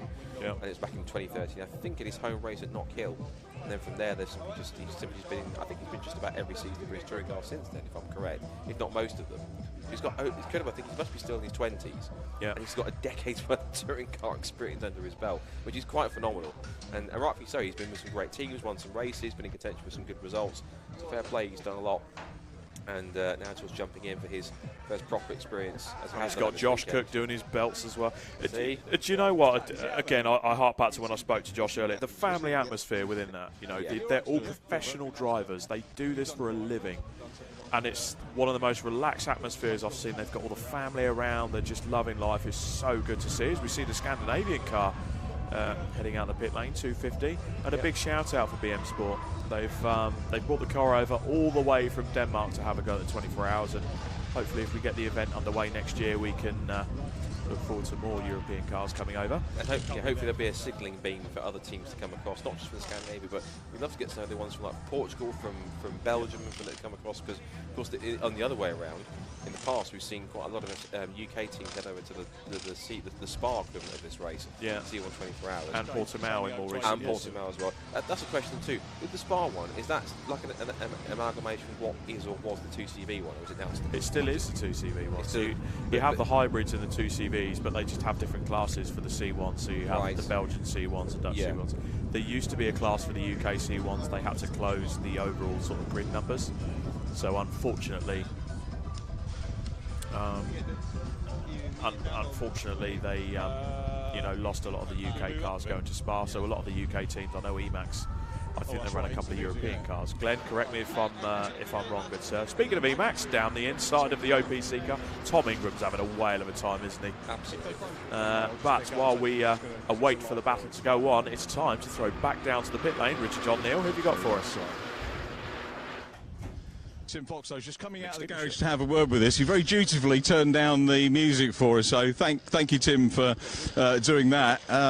Not racing yourself today, but your son, he's in bed. Has he earned it? He's gone back to bed. That's George Foxlow, by the way, for our viewers. Yeah, George, he did 2 stints overnight, 2 of the night shifts. He's done 1 early this morning, and he's going very well. Unfortunately, we've had issues with the car. We had a gearbox go within the first hour that's really set us back about 20 laps, so we're struggling to catch that up. But at the moment, to say he's in bed waiting for his last stint to come on, I think we're wearing him out at the moment. He's out every weekend, as you know, racing, so I think he needs the rest. Yeah, and not only is he out every weekend, he's racing in the Vinyl Detail 150s with us, with the Brscc and the AirTech 240 Fiesta, so he's a busy lad, isn't he? Yeah, he's a busy lad. We're doing as much track time this year as we can. So he's running C1s in the 24 hours, and he's doing, like you say, the 150s, which will lane second in the championship, and 4th in the 240s at the moment. So we're very happy with that. And he's come through the juniors over the last 3 years, and started to do really well in the seniors, so it's excellent. Yeah. I was going to mention how strongly he's doing, and you kind of start to think of comparisons with the likes of Mikey Doble, who won BMWs and Ginettas in the same year. Okay, it's not won yet, but good strong performances at the opening rounds, which is, you know, credit to anyone. Yeah, we started to see it at the end of last season when we moved him to seniors. He did a senior 150 round at Alton. It was actually out with Mikey and on that one I think we skinned him on one race, and then Mikey got us on the next one, so that was really good. And yeah, it's sort of, the apprenticeships come good, the junior apprenticeship has come good. And we've just noticed a step change this year, which I think is really important for kids coming through to be able to see that happens. So, yeah, the experience we built over the 3 years has really paid off now. And you got experience of the Mark 6s and the Mark 7s in the juniors. We're exclusively Mark 7 now, which is, I know people love the older cars, but yeah, the Mark 7s look mint. The grid for the juniors, I don't know what your thoughts are, but at Snetterton, it could have graced the Toka paddock easily, the turnout of the cars. I think you know my view on what should be on the Toka package. It's fantastic. 23 cars I think we had in the juniors there, and I think there's more to come. It's a great series, some really good racing for the juniors, and I was quite amazed at the number of cars in the 240s, the 150s. It was a very, very strong paddock there, really was. You know, you're a racer. I used to watch you back in the day and enjoy watching you race. But what's it like? I mean, I do stuff with my son. He's on his way here, I think, to help teams all get involved in later on in the afternoon. But do you enjoy as much being a dad watching George race as you did when you raced yourself back in the day? Yeah, I'm really enjoying it now. I mean, for me, I'll probably do 2 meetings this year. I've done one already. I'll do another one, probably the truck racing meeting. But yeah, I get more satisfaction out of this than actually racing myself now. And I've always said if I never won another race, it wouldn't really matter. You know, my fun's going with George and watching him do well, and that's what we're starting to see now. So yeah, it's great. I'm not tempted to get in with a C1. I know people have said you want to get in there, but I'm no front-wheel drive expert at all. It's a bit of fun, but it's nice working with your son or seeing your son racing. I wish him well with his sleep. Hope he recovers well. Look forward to his stint. We'll try and catch up with George a little bit later on. But in the meantime, Tim Foxlow, thanks for having a chat with us. No problem. Thanks, Richard. Cheers. Thank you. Tim Foxlow there, one of the racing dads. It was nice to get a parental perspective on racing. And we'll get some more chats for you in a few moments as we scour the pit lane for more stories. Back to the guys in the comms box. Thanks, Richard. And yeah, great to hear the tales of the Fiesta Juniors, which have been going great guns this year. Scott, I think it's time to go back to some more comments.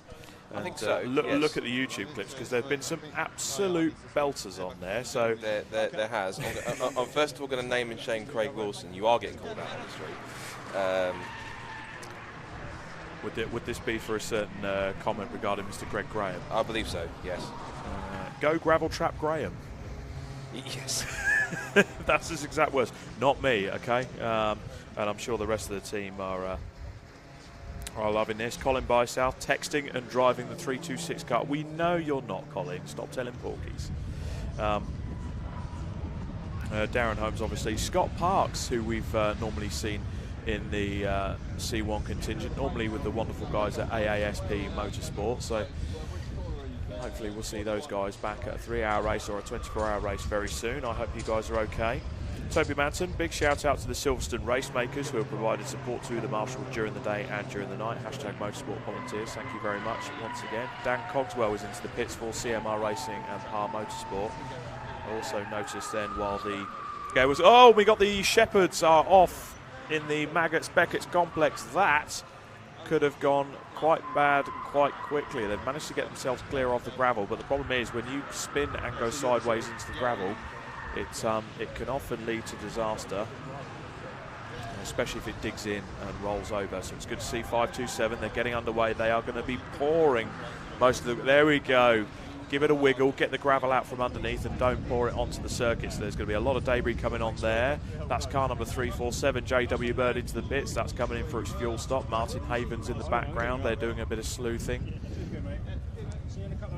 obviously come to chat to some of the drivers. We also see the return of Charlotte White here, who's helping the BRSCC this weekend. She's working away on the pit lane as one of the officials. 15. Working with BPC Motorsport, but car 347 is in for its fuel stop. Leaders in as well. Alpha Trojan, Mr. Bingham has brought the car in, so we've got first and second into the pits for their stops. And JW Bird have a lap to make up on the current leaders, Alpha Trojan. Don't forget, Scott, they have an axle being held together by a weld that was done last night in 12 minutes. Definitely so. So we'll see how that goes. Project 9 Automotive have commented on the stream. They're rooting for Emacs. They helped us at 3 hours. Top lads, they've said they will be there for the 24 hours next year. There is the fuel stop. So Alpha Trojan car is in. The BPC team that do the pit stops for them get to work. Drivers out of the car. It'd be interesting to see who we get going in, whether it's could be Chris Freeman, could be Adam Willis. It certainly won't be Charlie Bingham, because he's just come out of the car. But 2 sets of fuel stops going on, so it's a case now whether JW Bird can finish their fuel stop, get the car absolutely brimmed and to the top, and get the drivers in and out to then make up the time to Alpha Trojan. They are a lap down as it stands, so it's all on the pit work here now at the BRSCC C1 24-hour race. It's not just the driving out on the track that makes these races, it's the pit lane work that does it as well. JW Bird have finished, they're out the car, drivers getting in. They're going to get belted up. We've got a tyre change going on the right front. I'm thinking there'll probably be another tyre change going on the left front, seeing as though Silverstone being a clockwise circuit. They'll be trying to get that done. Alpha Trojan's still filming. We've got the tailgate being open for some reason. They're sorting something out. Typically that's to take the SD card out of the camera, so they'll swap the SD cards over. Jeremy, our cameraman, is hopefully going to walk up and see if we can get something more on that. Right, they've got more fuel going in. So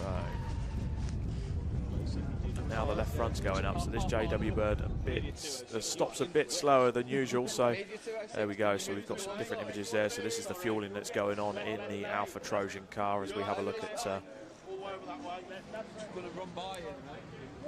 so there's the 2.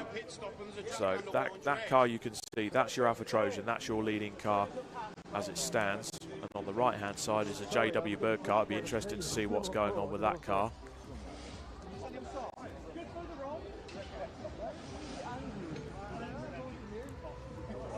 So fuel going in. You have a look at how the fuel in. They're keeping a good eye on the bottle, making sure that they're getting as much fuel in as they can, and the firemen getting the work done. Martin Haver working away in the background. JW Bird are finished and they are out. Straight over to the Hugh tag board. Get the Hugh tag up, tag out, and away they go. So JW Bird have now got 3 minutes. So according to the screens, it's Nick Beaumont now driving the car, but I happen to know that well, I'm pretty sure he was the person driving the car, so Clark has now got in that car. And BPC Motorsport now getting underway with changing the tyres on the Alpha Trojan car while they're bolting the new driver in. Car's got started. Now they wait while the driver change gets underway. Now, meanwhile, while we're talking through these pit stops, Scott is working fastidiously in the background. You're I'm answering a question which was asked by one of our colleagues about distance records and how long. I'm actually going as far back as the ones in Rocket as well. We're going to calculate their race length as well. So it's so far in terms of stats, and I'll put this in their group as well unless they're listening. The distance record for a race at Silverstone was in 2022, 440 laps, and around the circuit was a total of 1,610.4 miles covered. The 2023 edition, 435 laps, 1,592, and 0.1 miles, and then we had 431 laps in 2021, 1,557.46 miles. Didn't have a race in 2020 for obvious reasons. And then 2019, which was the 99 car epic, that only had 406 laps, 1,485.96. Now the question I'm going to try and answer is, yes, different circuit, but compared to those races, how did the 24-hour races that took place at Rockingham, how did they compare in terms of laps? If you look at 2018, and the total laps completed in the last race, the 24-hour race they did at Rockingham, which is Team Celavi, which I believe was a certain Robin Welch that got it back. Yes. That covered, of the 1.94 mile Rockingham ISS circuit, 673 laps. So I need to translate that into... You've got to do some maths. I think I've got Google helping me with the calculator.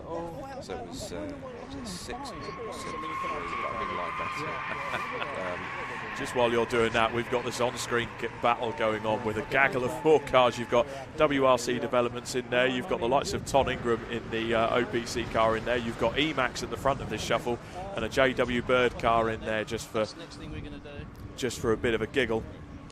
Now, I've noticed Ton Ingram's got the window down, so I think he's doing a bit of Peter Brock there. He's just flexing his muscles. I wouldn't be surprised if he's got his arm up on the door just to keep himself cool. Or is that why he's doing it? They're trying to... he's got the heater on, they're sapping a bit of the power out, but he's like, you know what, I can't stand that bit anymore, I'll let the window down. It might be one for our colleague Richard John Neal to have a look at down on the pit lane, but they are having a ding-dong scrap at the moment. Proper C1 racing. That's the Alpha Trojan car. You can see that's the leader that's just following this battle pack as they go down into the hairpin. Hard on the brakes, hashtag blessed. The Emacs car just out of its toe. And then Tom Ingram having a good laugh. Third out of that battle pack. But the OPC car, Tom Ingram, he is 7th. I just had someone say no to interview one of them. Average lap time of 3 minutes 2. They're not going to be breaking lap records in these cars towards the end of the race. We've still got 5 hours and 50 minutes to go. That's our race leader on the road. That's the Alpha Trojan car. And in second place is the JW Bird car according to the timing screens. We're just waiting for them to cross the line, and then we'll know exactly who's covered what distance, how many laps down, etc., etc. Into Brooklands.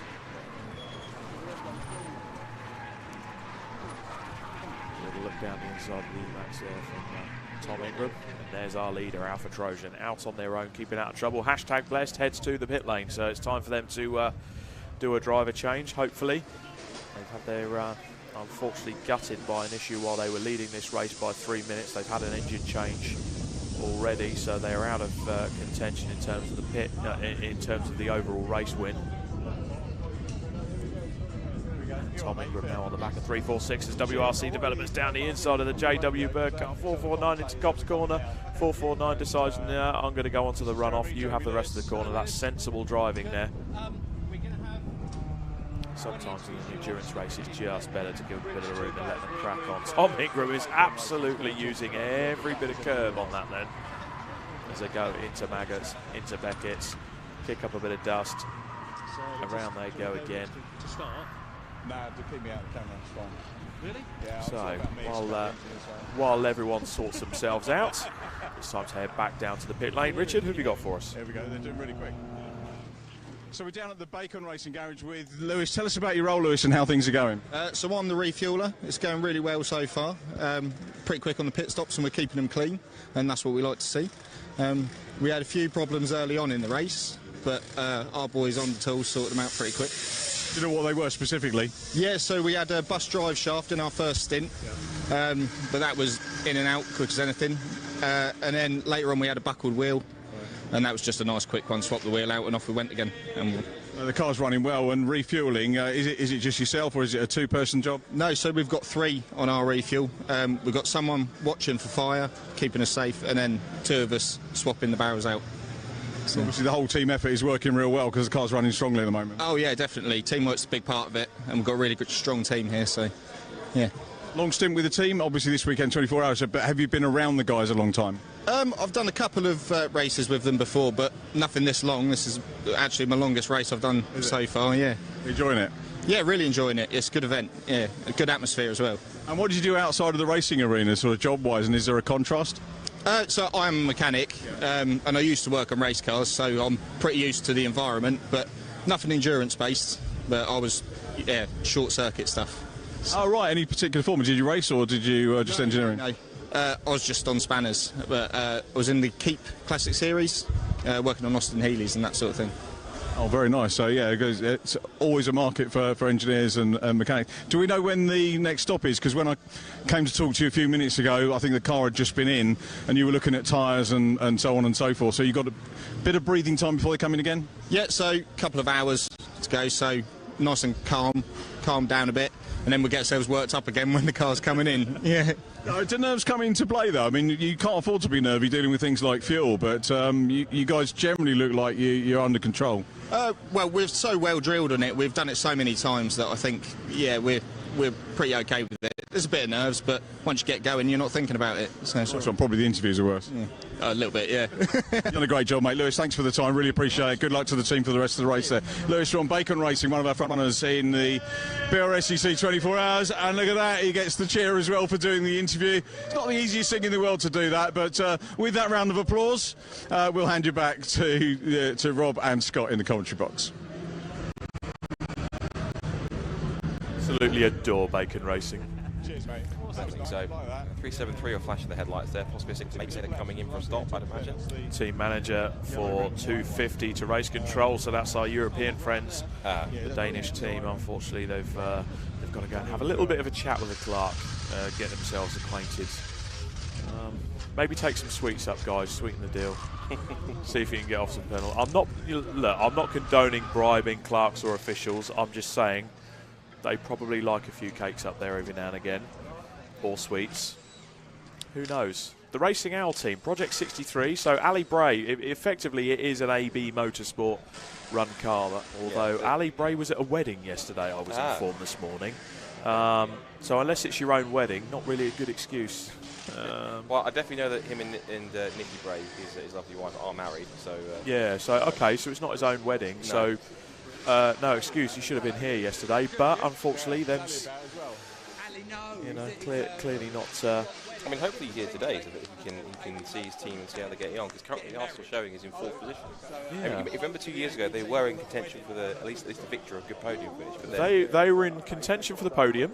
And then things happened. Yes. There was a bit there was a little bit of contact, a little touch, and Jimmy Broadbent was saying, yeah, little kiss. And then Ali Bray got themselves a podium, which it did in the end. You're right. They did, yeah. So they ended up in third place. Emacs unfortunately had a bit of contact. We won't say anything more about it. It's okay, they'll come back next year. And poor Glenfin, I don't want to heap on any more misery on him, bless him. He put so much into this sport, and he's not had a good 24 hours. There's the Silver Lake car.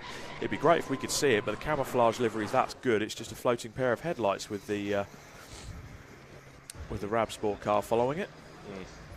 I'll stop with the camo joke, sorry, Scott. Well, as I said yesterday to John Neal, they should re-nickname that car John Cena. You can't see it. I keep having a thing with the Army Motorsport guys because, of course, they're there in fatigues. Well, the Army one as well. That was the Army one I was making a joke as well. Saying the same thing too. So, it's a good scheme. But that is a 458 car that has now got itself up into fourth place, and they've plugged away a bit. The Silver Lake guys haven't been the quickest. They've been struggling with the car for whatever reason. But Greg Rose runs at a tight ship down there, old chicken legs, as he's known, for various reasons. Whenever he wears shorts, you have to wear sunglasses because of the glare. But no, Greg Rose has built two fantastic cars, both the Gen 1 and the Gen 2 car.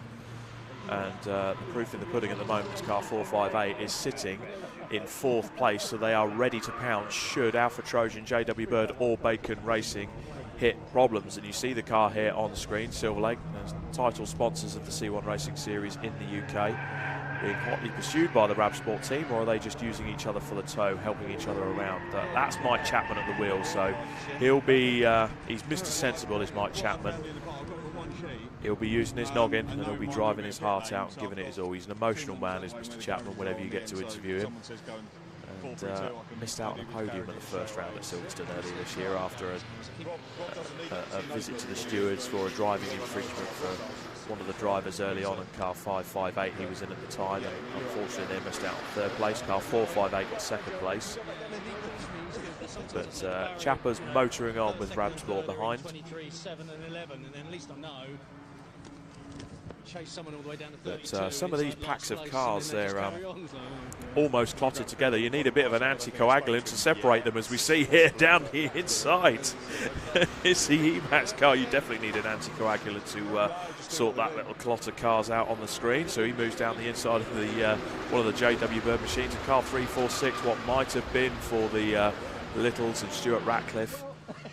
The car involved in the battle for the race lead 2 years ago. They came in really wanting to win it, but a broken thrust bearing on that car on a brand new clutch has really put bait to him. Ton Ingram dives down the inside of the Brscc car, just moves past Greg Graham, who's having a nice little drive out in the countryside on a Sunday. And WRC Developments, the Puppy Shed car, holding true there as well. That's it, yeah, you're talking to Richard. We've still got the little battle packs. Is that part of the race? Everyone's enjoying their own message between them at this point.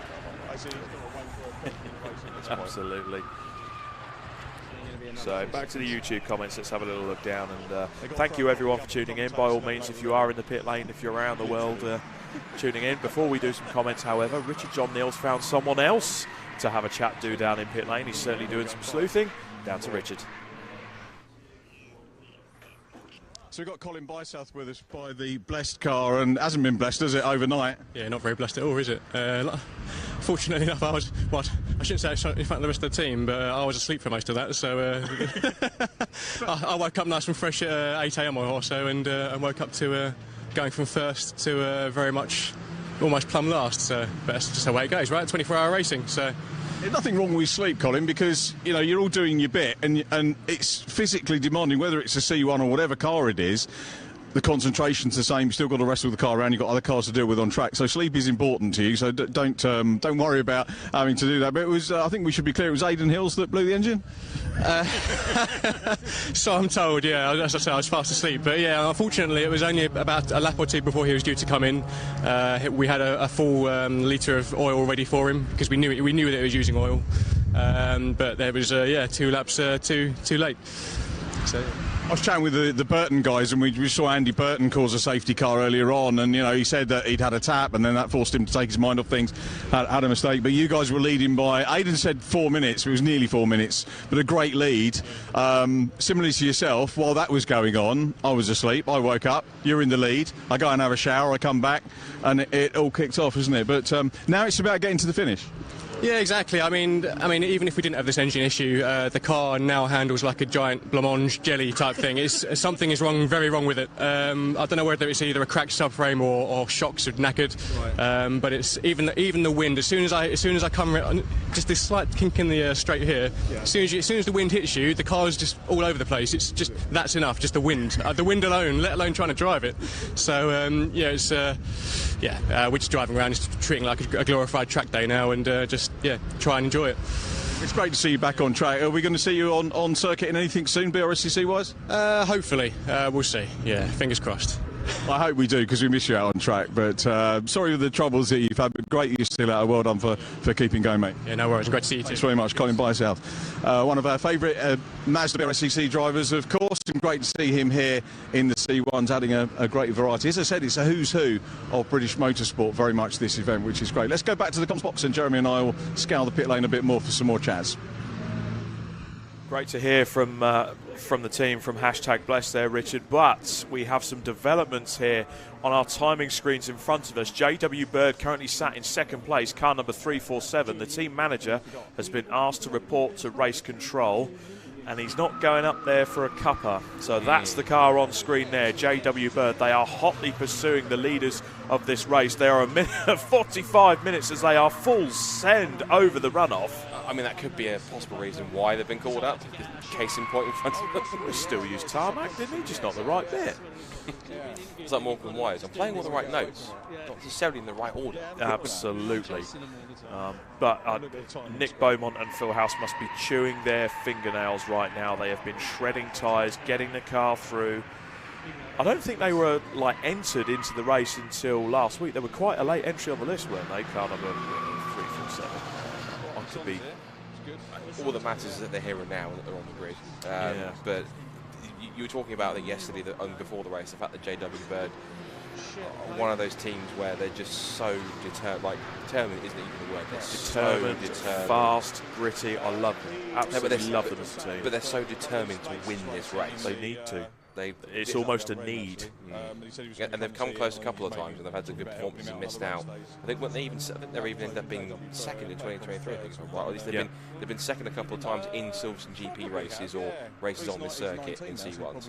So they do like this circuit, in the cars, and their setup seems to be well suited to the car and the circuit. Absolutely. So we will await to see what happens there for the JW Bird Motorsport car.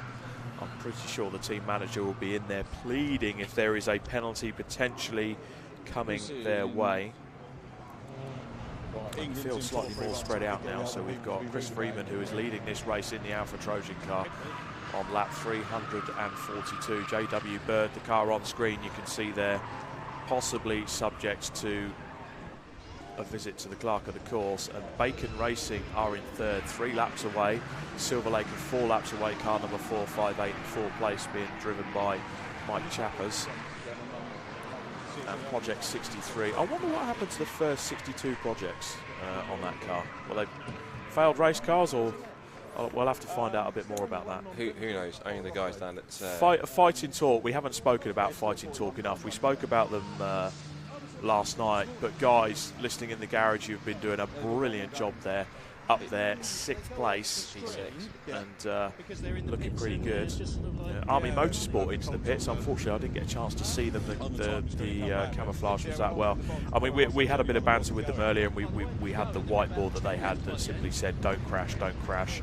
I did ask the question earlier on, so you had the full Army members out there getting ready to control the car, all dressed in their fatigues, which was camouflage fatigues, and they had high-vis vests on, so I just simply asked the question, do you want to be seen or not? To which I thought they were going to slap me, so I just decided to walk away from that. Back to the comments on YouTube. MK56 Newt, is Cook not driving for the team? I think he's referring to Josh Cook, who is driving in the Euro Car Parts car. Yep, but as it's an endurance race, he's had his stints early this morning. He's gone and got his brekkie and had a bit of a relax, and now he's running the team from the pit lane. Jade Edwards has just recently had her stint, and Aidan Moffat's in the car. And we've got Ryan Bentley and Sylvain Rubio to go. Project 9 Automotive, we already mentioned they were rooting for Emacs. They're going to be here for the 24-hour next year. Great to see you. Joseph B on YouTube as well. Come on, Moffat, you can do it. You're amazing. You are my inspiration. So Aidan Moffat's got a bit of a fan there. Chris Parks, Quattro Formaggio will be back for next year's 24-hour race. Keep up the fantastic comms work and look forward to the next Driving Talk podcast. Thank you, Chris. Always an avid listener of the Driving Talk podcast, which I need to start making a new series and get some interviews done there, really. Hills Motorsport, I've asked Colin Bysouth in the YouTube comments, can you stop texting and concentrate? We've got 37 places to gain. Yeah, I'll leave that up to you guys. You fight it out in your team. Mindbox Plays, shout out to all the mechanics for keeping the cars going, especially the Emacs mechanics. They've had some work to do. There's been some work going on the cars up and down the pit lane. Okay, so it's that time again. We've got Richard John Neal heading down to the pit lane to chat to a right pane. Tee us in. I don't know if it's still Rob or. It'll definitely be Scott. We know that. Okay, bit of a close-up going on there. It's good. Is that us? Sorry guys, yeah, just a bit of brain fog going on from me down there, take that one on the chin, but I'm with Andrew Payne. Andrew, you're sort of here in an official capacity. What's the role of the officials in pit lane for these? So it's just to make sure that everyone's doing what they're supposed to be doing within the regulations from the pit stop, so with fueling people in the right place, not too many people touching the car. Just make sure they're doing what they're doing, so we're just overseeing up and down the pit lane with the C1 officials, in that sort of capacity this weekend. So, yeah, it's good. And how do you, if there's an issue, how do you flag it back? Is it on phones? Does it go into a lot, of, an app or something like that, or is it a verbal communication? We've got a group, so we can put in what's happening and then format some like re-education or let them know what they're doing wrong, because it's hard to, with so many regulations, I think, from like doing the race remembrance, which is similar to this, to make sure that everyone's doing what they're supposed to be doing, and that, so I know it's hard, but yeah, re-education, making sure they're doing it, to keep doing it, then the inevitable can happen. Not my call, not my decision. I'm not a judge of facts or anything. I'm just here to assist. That is my role. Well, that's the BRSCC's role, assisting in the pit lane with the C1 guys. Education leads to more safety, doesn't it? Which is what we're looking for in pit lane. The other thing we wanted to clear up was, and the guys in the comms box will know this one, we were talking about, I had to chat with you yesterday and you said your son wasn't racing, and then we had Hayden Payne pop up on the entry list. So we've now got the thing where we've got a Hayden Payne and a Hayden Payne, yes. But it's Hayden Payne that's racing, not Hayden Payne. We couldn't work out the fact that who'd have thought it. It's spelt the same way because I spelt it a certain way for a reason which didn't work. But, I wanted a name that wouldn't be shortened. So I thought Hayden would be easy and a strong name, but everyone calls him either get Hayden or Hayden or all sorts. So when I found there was another one with the exact same surname as ours, I had to go find him and sort of get a selfie with him for another Hayden Payne. Yeah, we got a selfie together.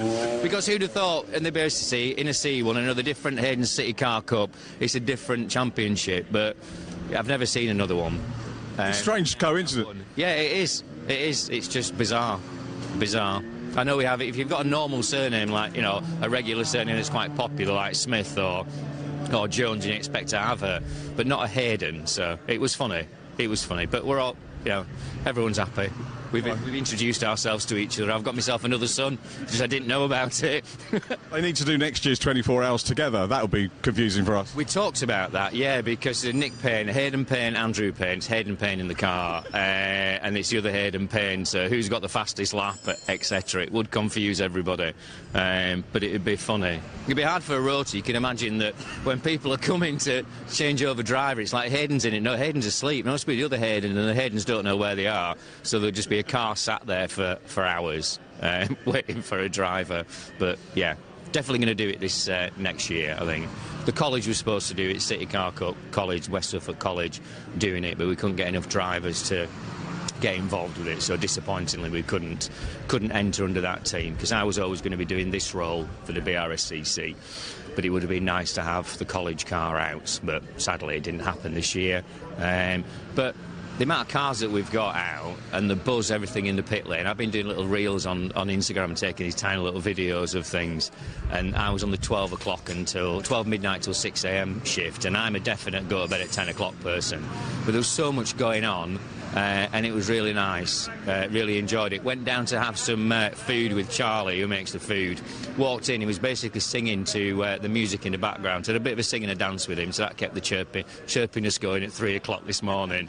There was a full-on rave going on in the BPC garage all night, so that was fun. So it's been good, and there's always something happening in the pit lane.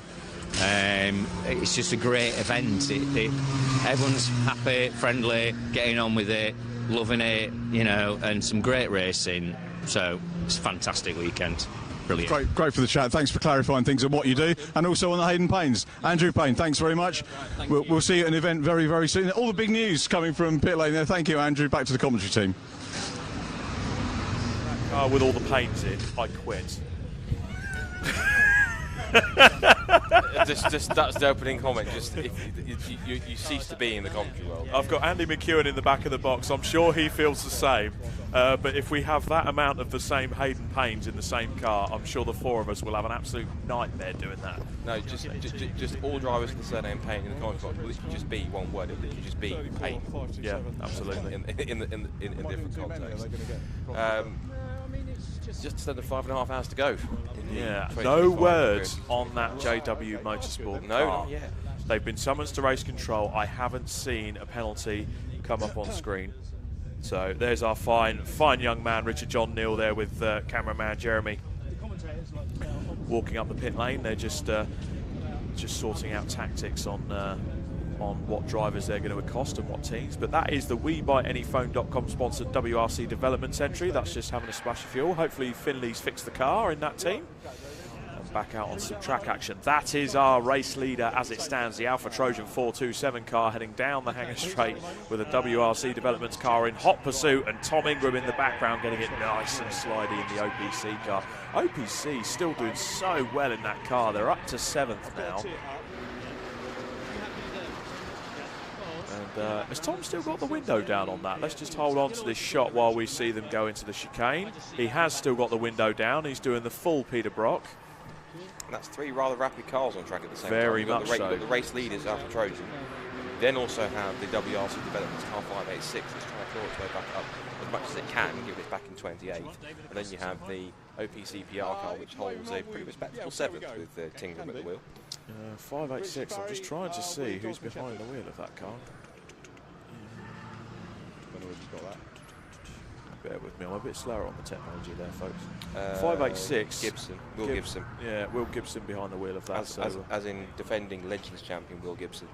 Oh, so he likes a bit of pack racing. He's enjoying a bit of this. He does indeed. So the Alpha Trojan team digging in. About 20 seconds. Got the head. Chris Freeman's got the head down. Their lead is now getting up to 2 minutes now.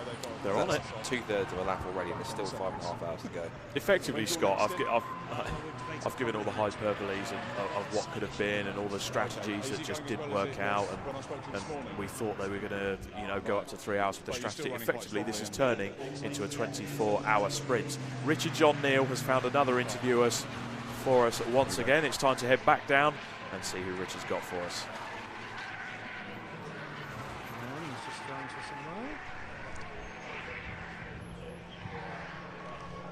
And I'm down at Red Sky Racing with Jonathan Shepherd. Complete family team. I think it's the only all-family team of drivers. As far as I'm aware, it is. Yeah, there's myself and my 3 children. So it's 2 sons and a daughter. Yeah. Absolutely brilliant. And the car's running well so far, but a few niggles. Tell us about those. Yeah, we've had a fairly clean race, and it's been straightforward, but we've got a fuel consumption issue. We're not sure what's causing it, so we're only getting about 1 hour 40 out of a tank of fuel instead of 2 hours. So we've got to do a load of extra fuel stops, which is costing us dearly, unfortunately. And presumably extra calculations been done in the garage to work out when you need to come in. Yeah, and it's the knock-on has caught us by surprise as well. Things like tyres, which would have normally done the full 2 hours, we're having to change them at the hour 40.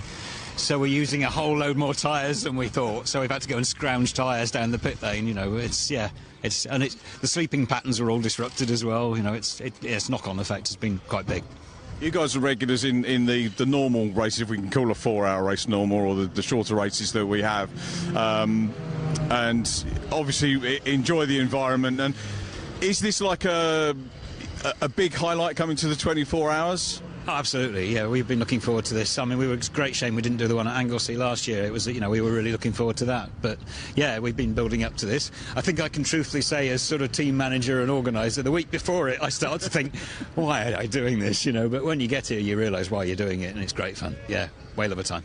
It is good. I mean, it's good for all us guys working on it as well. I didn't do it 2 years ago, but 3 years ago I did, and it was mega. And just come back, and I think it's a different mindset to sprint racing, isn't it? Yes, very definitely, yeah. I mean, you have to approach the whole weekend differently, I think, and you have to try and remember it's not one at the first corner, and because 24 hours is a long, long time.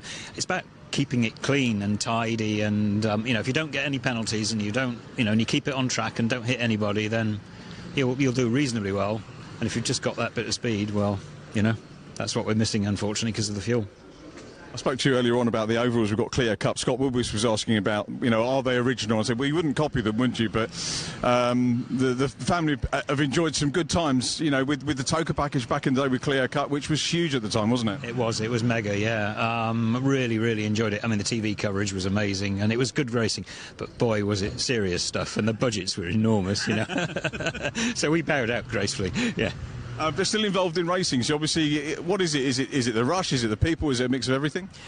It's the petrol head veins, isn't it? I mean, that I've got, and I think all 3 children must have inherited. And I spotted this series in the press, 2 or 3 years ago, whenever it was, and said to them idly one day, anybody fancy having a go? And they all jumped at it, so here we are.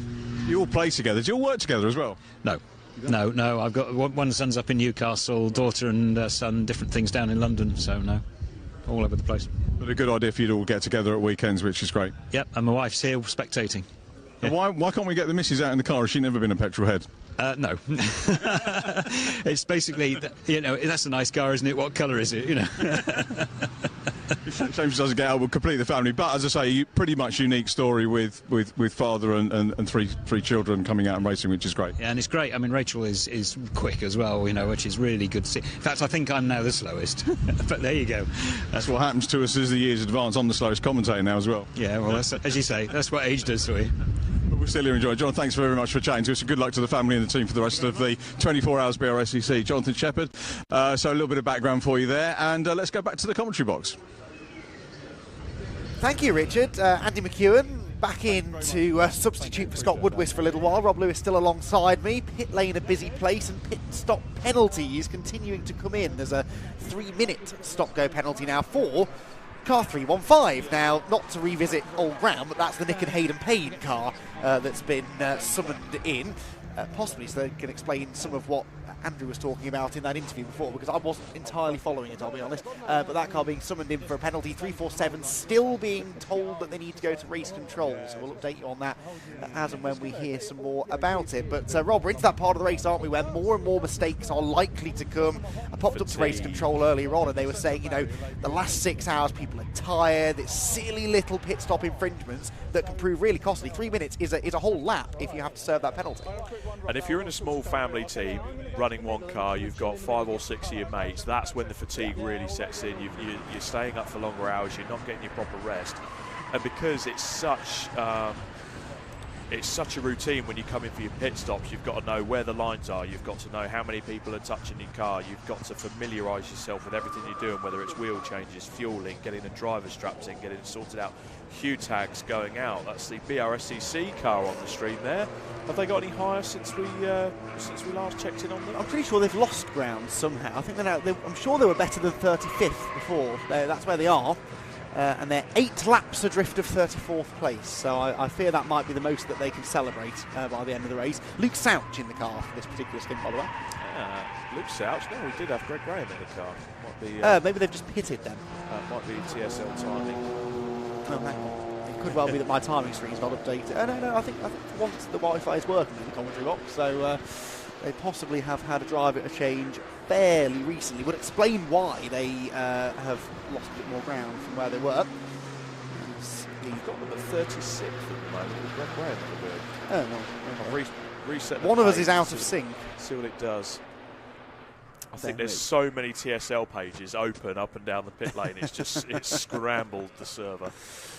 But 347 still being asked to go to race control. I wouldn't hold it on for too long, chaps, because I think clerks get a bit grumpy when the team managers don't go to see them after a while, and they have to come down. It's that old adage, don't make me come down and get you.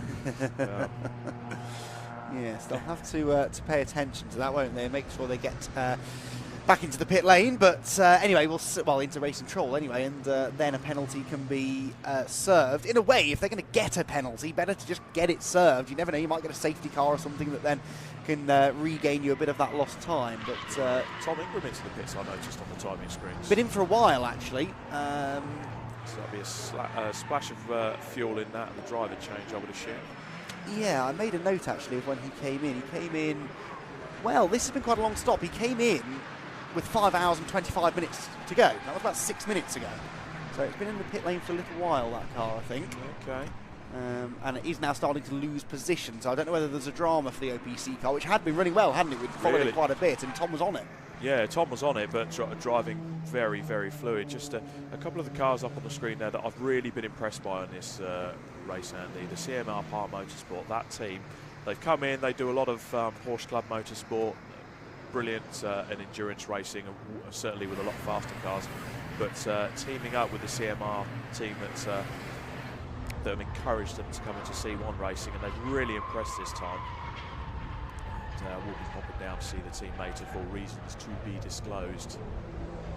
But, yeah, Tom Ingram's still in the pits according to our timing screens, and that is quite a long pit stop. So whether they can't get the fuel in quick enough or they've got to sort out some tyre issues, Tom wouldn't be shy to keep the car out if it had a few problems. You know, these touring car drivers, they like to that's a Midway Motorsport car, 373, been jacked up in the pit lane. So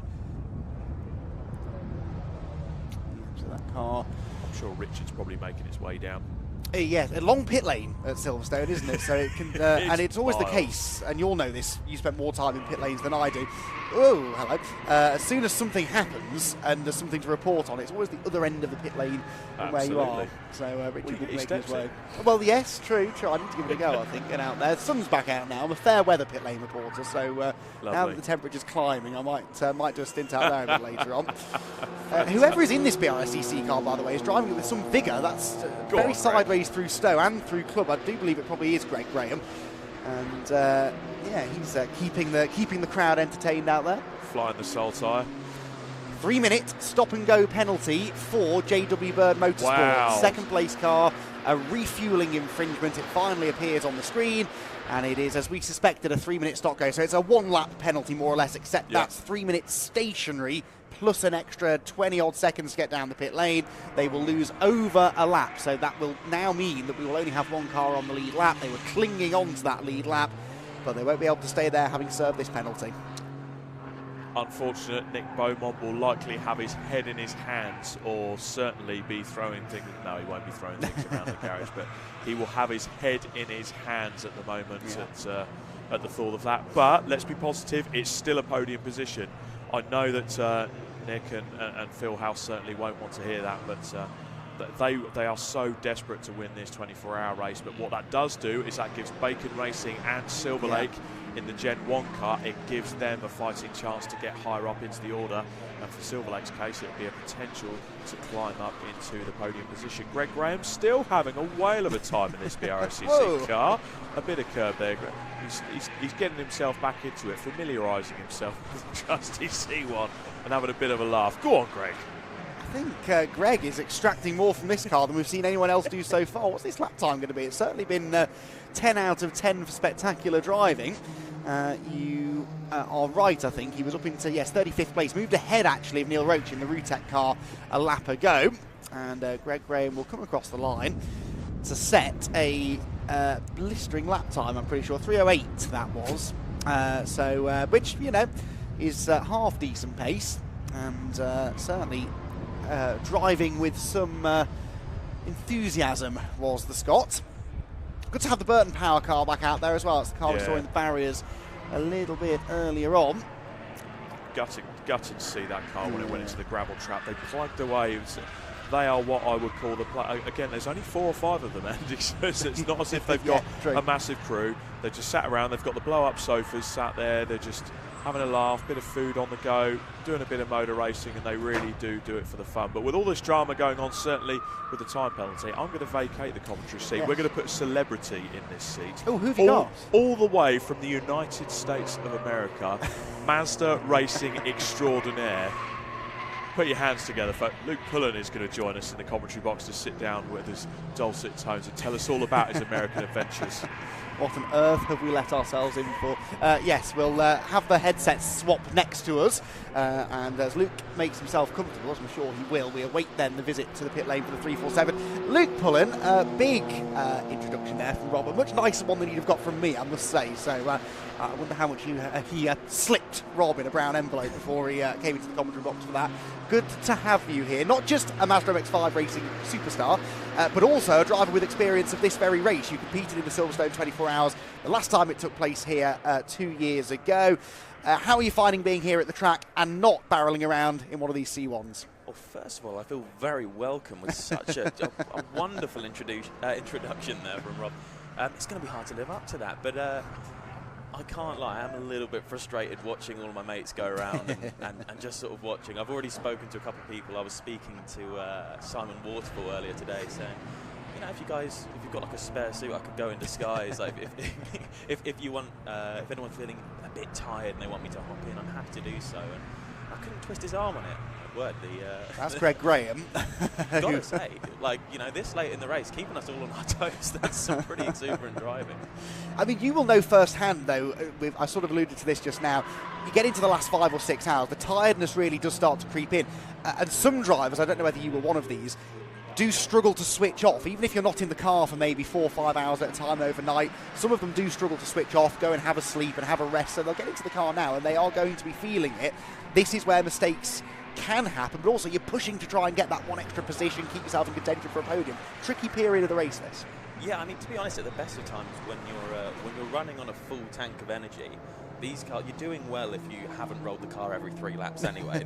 The way they are to drive, and you're right, you know, you get this far into the race, you know, and you can fall into a bit of a lull as well, because that graveyard shift, you know, in the night time where you typically get all the people making those major mistakes, especially as well as the mechanics are getting tired, everyone's concentration slips. Once you're past that, you sometimes you can get a little bit complacent and fall away slightly. And well, I don't know if fall away is the right word, to be honest. Everyone seems to be quite erratic, I would say.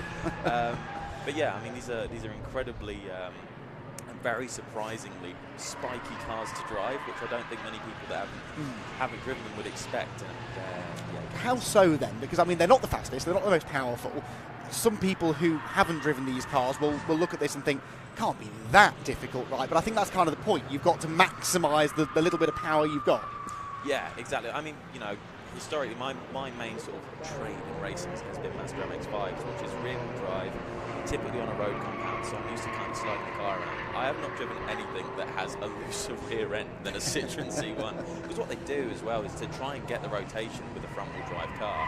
You do want to maximise what little power you have, so you've got to make sure it can handle well. And what you tend to do on them is you put spaces in, try and get a crazy toe angle, specifically on the rear, so that when you get on the brakes and when you flip the wheel in, the car just turns. Whether or not the rear end's going to stick with that, the front end is going in no matter what. And because of that, a lot of teams have reported, certainly this weekend, that tyre wear has been a bit of an issue. They're really abusing those front tyres quite a bit. But I kind of imagine it's not a category in which you can really conserve the tyres, because you're going to lose so much mid-corner speed, and that's where all the lap time is to be found. Yeah, it's a weird one as well, because, you know, what teams will do is they'll take a set from the fronts, put them on the rears, vice versa, as the tyres sort of evolve over a couple stints. And what you end up getting with that is periods where, even though the tyres have been worn slightly, when they do get to the point of losing more and more grip, you kind of want to put those tyres on the rear, because you want that extra rotation. But it's a fine balance, and that'll change. You know, that can change over 10 laps, 20 laps, and over a 2-hour stint, you know, the car will evolve in many ways. You know, much like how NASCAR's sort of evolve in an oval race. It kind of depends on how the car's feeling, to be honest. But yeah, I'm surprised. I've heard a lot of people this weekend in particular complaining about tyres, more so than I've seen in the past. Yeah, no, definitely. Tyres and fuel have been a much bigger talking point this weekend than I recall from the previous couple of years I've covered this event. Bit of an update, by the way, for you in the pit lane. JW Byrd Motorsport, they're in now, serving that 3-minute stop-go penalty. Silver Lake have pitted as well from 4th place. I did need to make a note of that. 4-5-8. Pitting with, they came in with about 5 hours and 10 minutes still to go. So realistically, they're probably looking at 2 more pit stops. If you're pitting now, you're going to need to pit again in about 2 hours' time, which will take you to about 3 hours remaining, and then probably somewhere around the turn of the final hour. There is 347 in them. A 3-minute stop-go penalty, Luke. I don't know whether you actually had to serve any of these penalties when you did the race, but that must seem like an absolute age. It is brutal. I've been on the receiving end. I was never at fault. Of course. Of course. I would never make a mistake on track. I've never been known to. If you can give me 10 examples of when I've ever done anything wrong. But, you know, we were on the receiving end as a team. Both years that we did it in 22 and 23. And it's brutal, you know, especially you'll get out of the car. I got out of the car after, you know, a 2-hour stint in the middle of the night. Cool, I didn't bin it. Set some really good times. We made some good progress. Then the next driver hopped in and, you know, everyone's a bit tired. Lit the wheels up, sped in the pit lane. Slam dunk penalty, came back in, and then after serving the stop-go penalty, went back out, didn't scan their tag to leave, so we got another penalty for that. So, you know, you wouldn't think over 24 hours typically, you know, every second counts, but every second counts. And when you are then having to count 3-4 minutes of just nothing, yeah, you know, which the majority of teams have had to do in this race, you know, it's a long time, and as people get tired, those mistakes really do creep in. again, I think there have been more penalties this year than I remember from previous runnings of this race as well. And considering we've got a smaller grid, you know, law of averages would suggest that that would not be the case. But yeah, it does feel that way. 347, they're having served that penalty, are back on circuit. Now, where are they in relation to Bacon Racing? That's what I'd like to know, because Bacon are third position. I think they owe us a pit stop shortly, but the 434 car is, I think, now going to be on the same lap as the second place car. They are still in second place, JW Bird, but will have lost quite a chunk of time, so yeah, not ideal for them. But there are 5 and a bit hours still to go, and with the amount of penalties going around, you just never know what might happen. Project 63, by the way, back into 4th place now, ahead of Silver Lake Racing, because Silver Lake have just pitted. There is the Project 63 car, which is not, and I must apologise, I started this vicious rumour. It's not an Emac Motorsport car. I was fooled, because when I walked into the garage yesterday, Luke, everyone in there was someone that I knew from Emac Motorsport, but very much a new entity, and they're doing really well. It's a fairly small team again, and they are running still in contention for a podium place. A toxic bunch, you know, most drivers that have ever raced for AB. I don't know what to say, but you'd have no experience, no of course. Experience, you know. But no, they're a great group of guys that I've been able to show you. You're right, Project 63 is actually one of the leads. Who was an AB Motorsport driver originally. Yes, absolutely, and won the Marcon Championship with them as well. Indeed. And I believe Project 63 comes from the fact that his race number is number 63. Of course it was, yeah.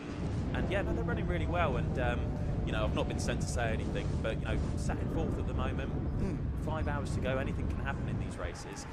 They've got my vote for the win, and I must say, it looks to me, you know, we've just seen a penalty for JW Bird. I think the top 3 should all get penalties, just for a general attitude problem. I'm looking at Project 63, those guys, get them up there, you know, give them a treat. So hopefully race control. No ulterior motives. You know, if I can pay Rob to say nice things about me before getting on here, yes, okay, get in touch with Luke. Do you know what, though, the way the race is going, I wouldn't count them out at all. And chatting to them this morning, they were actually reasonably confident that the podium is on, and they said they'd be absolutely made up with that. So they're at the front of this little trio of cars making its way down through Brooklands Corner, none of whom are fighting for position. But again, Luke, this is something we've spoken about quite a bit. You're out there for a long time, 2 hours-ish per stint. You might spend the bulk of those 2 hours running around the same group of cars that are of your pace. They're not on the same lap, they're not necessarily even on the same strategy. Almost certainly you're not fighting them for position, but it is quite important to kind of find your place in the pack, run with people of a similar performance to you, regardless of whether it's a battle for position or not. Yeah, absolutely. You know, and it's quite a beautiful thing. Like, it's going to sound very hippie, this, but you know, when I've done it, especially in the night stints, when you can't really see the paint jobs on different cars, you can't see who you're running around with, you do tend to, you know, find another car that has, you know, within 2/10 the same lap time as you, and you end up sitting 2 hours straight if the stint goes well, just working together the whole time. It's just or if you do see them outside the car, you might recognise them, but you create that little very bond on track for 2 hours where you're working together, you're helping each other out, and then after when it's all said and done, 2 hours, you just go your separate ways. You know, especially now, you know, now that the night stint has gone, these C1s do run like the extra lights on the front to keep it bright at night. So bump drafting before night time, if you're getting a bit rough with it, you can knock those lights off. It depends. Oh, hello. That's 427. It's fallen over at Club Corner. 427 is the AF Racing car, and AF Racing have got it very badly wrong at Club Corner, and that will almost certainly be a full course yellow, perhaps a full safety car, because they'll need to send a full team of marshals out to make sure that the driver is okay and to help the extraction process. 397 looks rather second-hand as well. 597, I beg your pardon, which is the the Cartwheel Capers car. Now, the reason it looks second-hand is because that's the other car that's rolled during this race. They rolled during the night, so actually may not be related to that particular incident. But aptly named team, though. Well, yes. the irony was not lost on us when we got that update this morning. But you know, that is sort of the nature of the C1s. You get into a gravel trap sideways, and they do topple over reasonably easily. Looks more dramatic than it is. I think it's important to point out these cars are incredibly safe, aren't they? Yeah. You know, it's an interesting one that this race in particular has been running for as long as it has now. over a few years, and every year, it's like I said at the start, you're doing well if you're not rolling over every 3 corners. You know, I believe Chris Hoy was involved in a rollover that's in right. 23. Yes, he was. But they are incredibly safe, partly because you're never actually going fast enough to do any real damage. But we do hope the driver is okay. And there we go. Driver out and walking away under their own steam as well. Who was in the 427? Where was the 427 actually? They were towards the lower half of the. Yes, they were 26th place, and it was 427. Luke Francis. Luke Francis in the car for that particular stint. Luke Francis out of the car now and looking at it thinking, well, how did it get there? Rear windscreen wiper is still active as well. I suspect there's a fair amount of arm twirling goes on when you try to catch one of these things. Easy enough to knock the windscreen wiper on. It's waving at him. As it moves. You know, there's 5 hours left. You can get that back out. And, you know, it's testament. I kind of feel a bit silly now because I was just saying, you know, how before a night stint you could knock the auxiliary headlights off the C1s. They've stayed on there really well. Hardly a scratch. No, they're built well, these C1s. And, yeah, I reckon 5 hours left. I'd be surprised if they went back out, given the nature of how these races go. Well, the Cartwheel Capers car is back up and running and has been for a long time after its roll. This one looks to have sustained, at least from this angle anyway, slightly less damage. We caught a glimpse of the safety car there. I wouldn't exactly describe the safety car as being on standby. The lights weren't on, and it certainly wasn't looking like it was moving from the pit lane exit. And don't even actually have a full course yellow yet, although I would imagine they'll have to do something to get that car back on its wheels and extract it from the gravel trap. In the meantime, a few cars have been in and out of the pit lane, perhaps anticipating that this might bring about a race interruption, although most of our front-running cars have pitted. That's twice I've done that now. The safety car is out. This happened, exactly the same thing happened the first time we had a safety car. I was just making an elaborate point about how they're not using safety cars, it's all full course yellow, and then safety car came straight out. So it's our second safety car appearance. Both of these, I must point out, have happened within 10 minutes of me jumping on the mic as well. So I think if it's all getting a bit quiet in the final stint, we need to make sure that I make an appearance in the commentary box. Into the pit lane. Thank you. Into the pit lane comes JW Bird. That's 449 JW Bird car.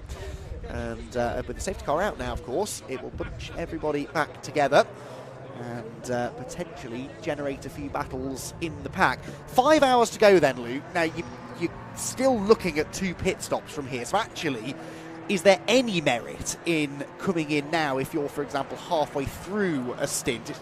Slightly less fuel you'll have to put in later on, but beyond that, is there an advantage? It's tricky, you know. I mean, it's going to be case by case for the teams. I know Project 63, Stuart Simmons loves a safety car pit stop. Oh, he loves it. He's got his. I'm sure he's got his Excel spreadsheet out right now. He's scouring. It's like, guys, we're going in. We can't bring him in. But you know, I'm pretty sure they didn't pit overly long ago. I think they are particularly early on in their stint at the moment. I don't know if it's Stu, Adam, or Brian at the moment. Brian. Brian will want to stay out, to be fair, anyway, so maybe they won't come in. But it's a good question because, you know, with 5 hours left, people are coming towards the end of what strategies they've had and ones that they've amended as the race has gone on. So it's going to be tricky. I wouldn't be surprised if we actually don't see as many as we normally would come in. Obviously, we've got these 2 in at the moment. But well, and the last time we had a safety car, I was sort of making the point, well, I don't understand why you wouldn't pit. Just come and get some fuel in the car. And, you know, you never know, it might prove useful later.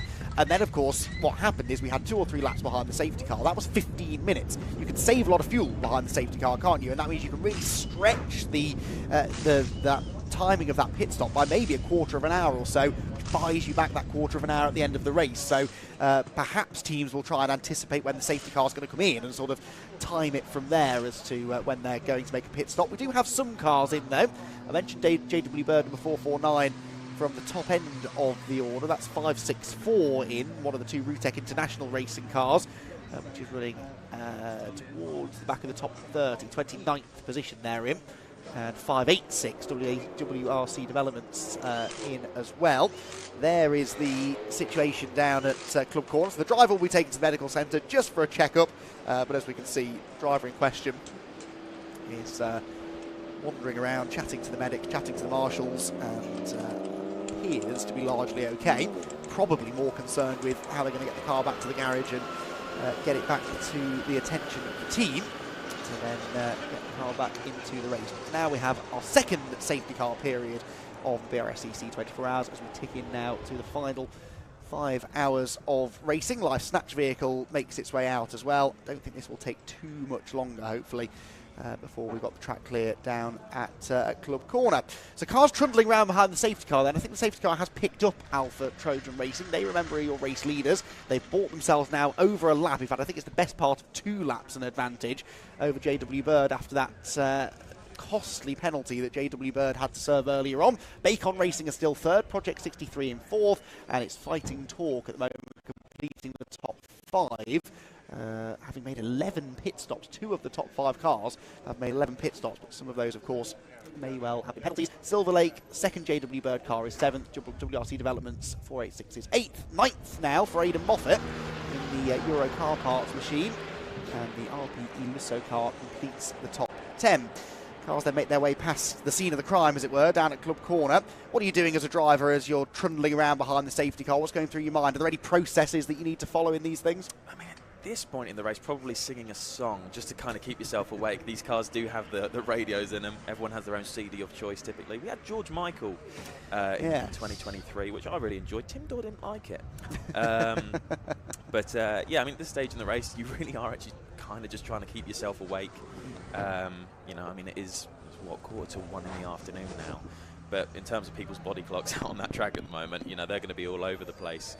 I've seen when it gets hotter as well, you often see just a gaggle of C1s with their doors open and just waving air in. You know, at this moment, I think people are just catching their breath, trying to stay awake.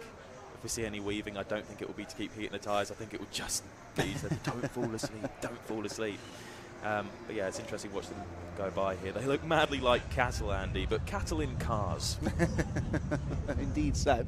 Yes, weaving a little bit, but not a huge amount, like you said. Just trying to, well, wait for the race to restart, I suppose, but then how long that's going to be, I don't really know. We have got, like I said, 4 hours 55 to go. Looking at what the battles are likely to be, as well, yeah, this recovery process isn't really going anywhere at the moment, is there? So it'll be another couple of laps, I think, before the race gets back underway. When it does, may have a potential battle for 9th.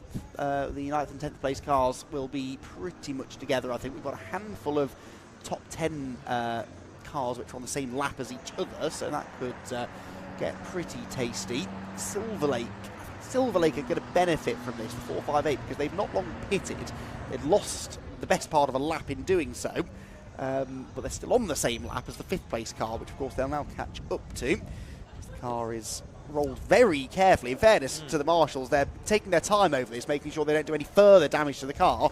They don't want to make the team's job any harder in getting this car back out on track. Quite a good demonstration as well of the toe angle and like actually the suspension setups of the cars. It's a good shot, but yeah, they're being very smooth. I want to see the dismount here, see if they stick the landing. Ooh, and we also get a proper look at the damage done to the other side of the car. There's a window popped out, but apart from that, not too bad. Careful, boys. No, oh, lovely. Done. It's almost like they've done that before. I suspect they've had a bit of experience. Those who have marshalled this event before, almost certainly. And Club Corner, definitely a place where we've had cars upside down before. Tricky corner club, actually, isn't it? The second part of it is easily flat out. It's amazing, though, how many people I see hitting that big curb on the inside, which you think it's easy enough to avoid, but you want to take the shortest route through there possible. Yeah, you know, historically there's those massive sausage curbs. This weekend I've been seeing like a lot of people taking more curb than I'm used to seeing, and I'm almost... I considered going for a track walk last night, but there were some maniacs in Citroen C1s driving around, which kind of put an end to that. But as I was watching it yesterday, especially at the start of the race, when everyone was really bunched together, especially attacking that first left of the chicane, I was like, I don't remember being able to come in that tight. So I don't know if maybe like they've lessened off the sausage I think they have, curbs. Yeah. But yeah, historically, you know, these cars, they can take a good beating. As you can see, this one's going to be fine. But you know, because you don't have much straight line speed in these things, you don't want to run the risk of bending out your wheels ever so slightly, because that's another bit of drag that you're going to get through the drivetrain when you're going down the straights. When you've got 63 odd horsepower, which I think they have, like you notice that. You notice when everything's not pointing quite straight. I can imagine, actually, yes. So don't think of these things as being particularly technologically advanced necessarily, but when you're working with so little power and so little grip, then yeah, the slightest fault is going to stick out, isn't it? So, second safety car period of the race. I think there's been, yeah, the safety car has picked up the race leader. There was a brief wave by to let some of the other cars by. And Alpha Trojan, I mean, they've just been in such fine form all weekend long. There was a period overnight, Luke, where they did lose a little bit of ground, but they just seem able to overcome it. That car is working really well. It is a top team of drivers in that car at the moment. Can they be beaten? With now less than 5 hours to go, it's looking increasingly unlikely. I mean, those guys know what they're doing with that car. Very well clued up. It's always, you know, probably the car to beat, I'd say, at this event. Whether or not they do ever go on, you know, do go on to get the win in the race, they're always the kind of benchmark. What are Trojan doing? How fast are they going? I remember when we raced before, you know, sitting in a night stint, you know, managed to, I felt lucky enough to hold on to him for about 40 minutes, and then I finally lost him. But, you know, sitting behind them, the way that car rotated into the corners, it was just on rails, and it was... yeah, they're very clued up on that car, know what they're doing, and it's a great group of drivers as well. I mean, looking at the race now, you'd probably say, no curse to the commentator, but barring if everything were to go straight forward, which we know is not an easy thing at the best of times, especially in this race. There's 5 hours left.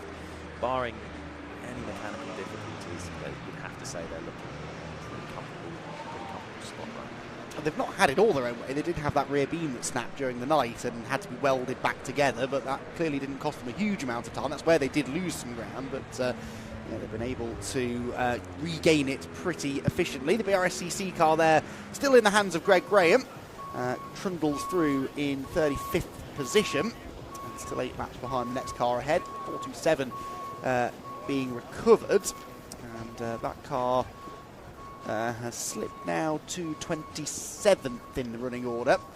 27. Yes, quite right. A number that has a bit of synergy for you, of course, Luke. Mind you, I suppose you're not running 27 anymore, are you, in America? Is someone else? Oh, you still got 27. Still got it's race by race out there, so I just need to sign on quick enough before someone nicks it. Yes. Well, okay. Well, whilst there's nothing else going on, let's give you a chance to plug your very bright and promising career that you're forging in America. Fans of the Brscc and regular viewers of our live streams will recognise you, I'm sure, from the MX-5 Mark 1 Championship in recent years. You were a championship contender last season in particular.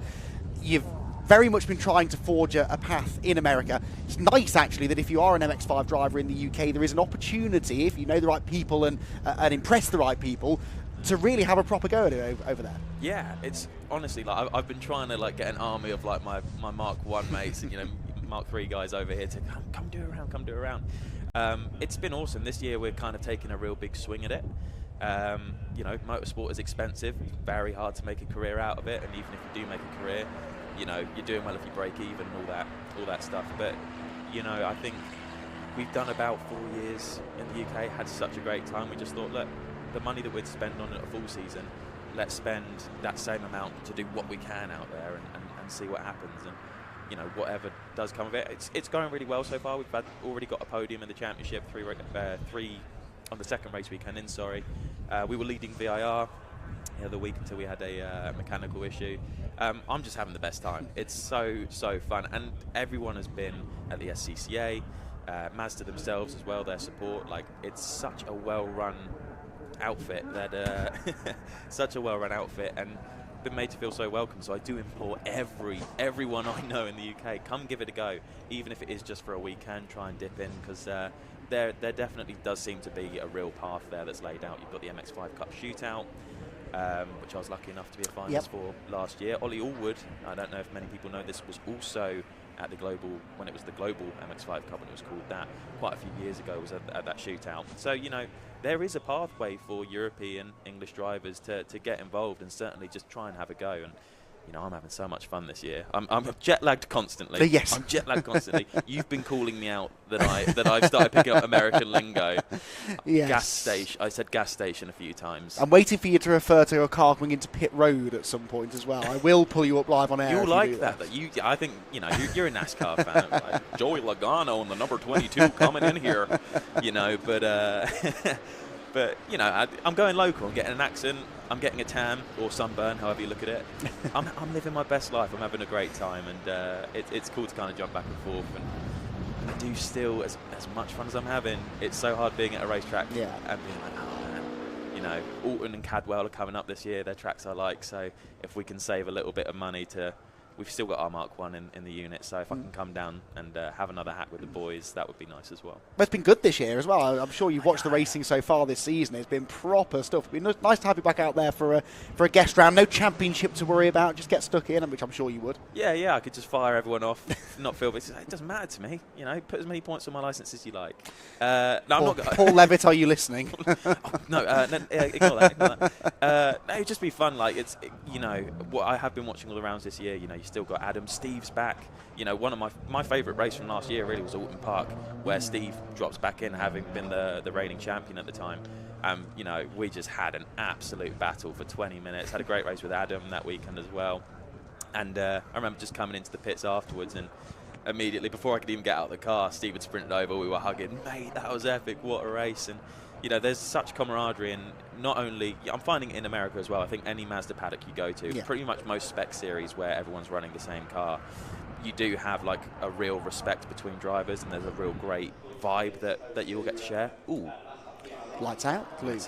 Excellent filling. We'll have you back. That was nicely done. We have 4 hours 47 to go. Best of luck with all of the American stuff, by the way. If we don't get another chance, if you ask me to talk about myself, I will not. Yes, of course. That's why we brought you in the final part of the race, where there might not be as much going on.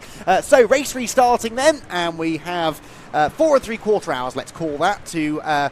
Continue racing, and Alpha Trojan, I mean, look at that for a restart execution. They almost caught the safety car. That was pretty perfectly judged, really. Pretty perfectly judged. Shout out the car that was in 3rd position there. Yes. Yeah, and like not I said, quite as on their toes. They're all a bit tired. They're all a bit tired. But yeah, we've seen a few times now that, Trojan, they would, ideally, you do not want to be the first car in the safety car order when it comes around. In a 24-hour race, you don't want to lose that lap. You really want to beat the safety car out of the pits and be at the back of the pack so you're not losing out. But given the situation they were in, they've nailed that start. They're already down the road, and I think we'll continue to see them go as they go around. We see the Blessed car come by as well. Yeah, good to have that car still running out on circuit as well. I'm not sure who's in the hashtag Blessed car at the moment, but they're all the way down in 38th place. But at least the car's running, and they can sort of prove a point now, hopefully, by running with some of the front-running cars. So Alpha Trojan lead the way. They've got the lap now between 1st and 2nd, and then another lap 2nd back to 3rd as well. So it's going to need something to happen, I think, to really ignite the podium battle. It's then 2 laps back to Project 63 in 4th. I think they find themselves on the wrong side of some of these full course yellows over the second half of the race in particular. Very busy down the Hanger Straight on a restart, and this, again, at this point of the race, Luke, is really challenging because you're now surrounded by cars. You don't really know who's in them. A lot of them will have just pitted, so these are their first racing laps in this particular stint. No one's really in the right order. So easy to trip over another car at this point in the race. If you were starting to nap behind the safety cars, it's going to wake you right back up. You're wheel to wheel with everyone again. Everyone is, doing different speeds. You've got different, driver rotations going around. This is what you're here for. It's what wakes you up. And sure. Is their spatial awareness less good than it was, 20 hours ago? Maybe. But that just adds to it. Look at that. I mean, that's perfectly judged. Look at that bump drafting right there. That is not easy to do through Club Corner. The 3-4-1 car, by the way, is... Sorry, 3-4-1. What am I talking about? 4-3-1. Right numbers, wrong order. That is the car that Tom Ingram was in. It's now being driven by Luke Haberman. He was charging his way through some of the back markers there as they went through the club chicane, and then had one of the Emacs cars, 346 I think that was, giving him the shove through Club Corner. They are chasing the battle for 9th, actually. Eurocar Parts and RPE Lusso, but they're a lap behind them now. So that lengthy pit stop. Don't think we've yet got to the bottom of that long pit stop for the 4-3-1. Don't know whether Richard can maybe do some digging down in the pit lane and find out, because when Tom Ingram brought the car in, it was in for a good 8 or 9 minutes, I think, which is longer than it should have been. Side by side down the Wellington Straight, another Emacs car. That's the 33rd place, number 345 on the outside line, as they head towards Brooklands Corner. Good place to make a move, this, isn't it, in a C1? You carry a lot of speed in, but then the corner really tightens up, so once you get to that inside line, it's job done. Yeah, it's a full send corner.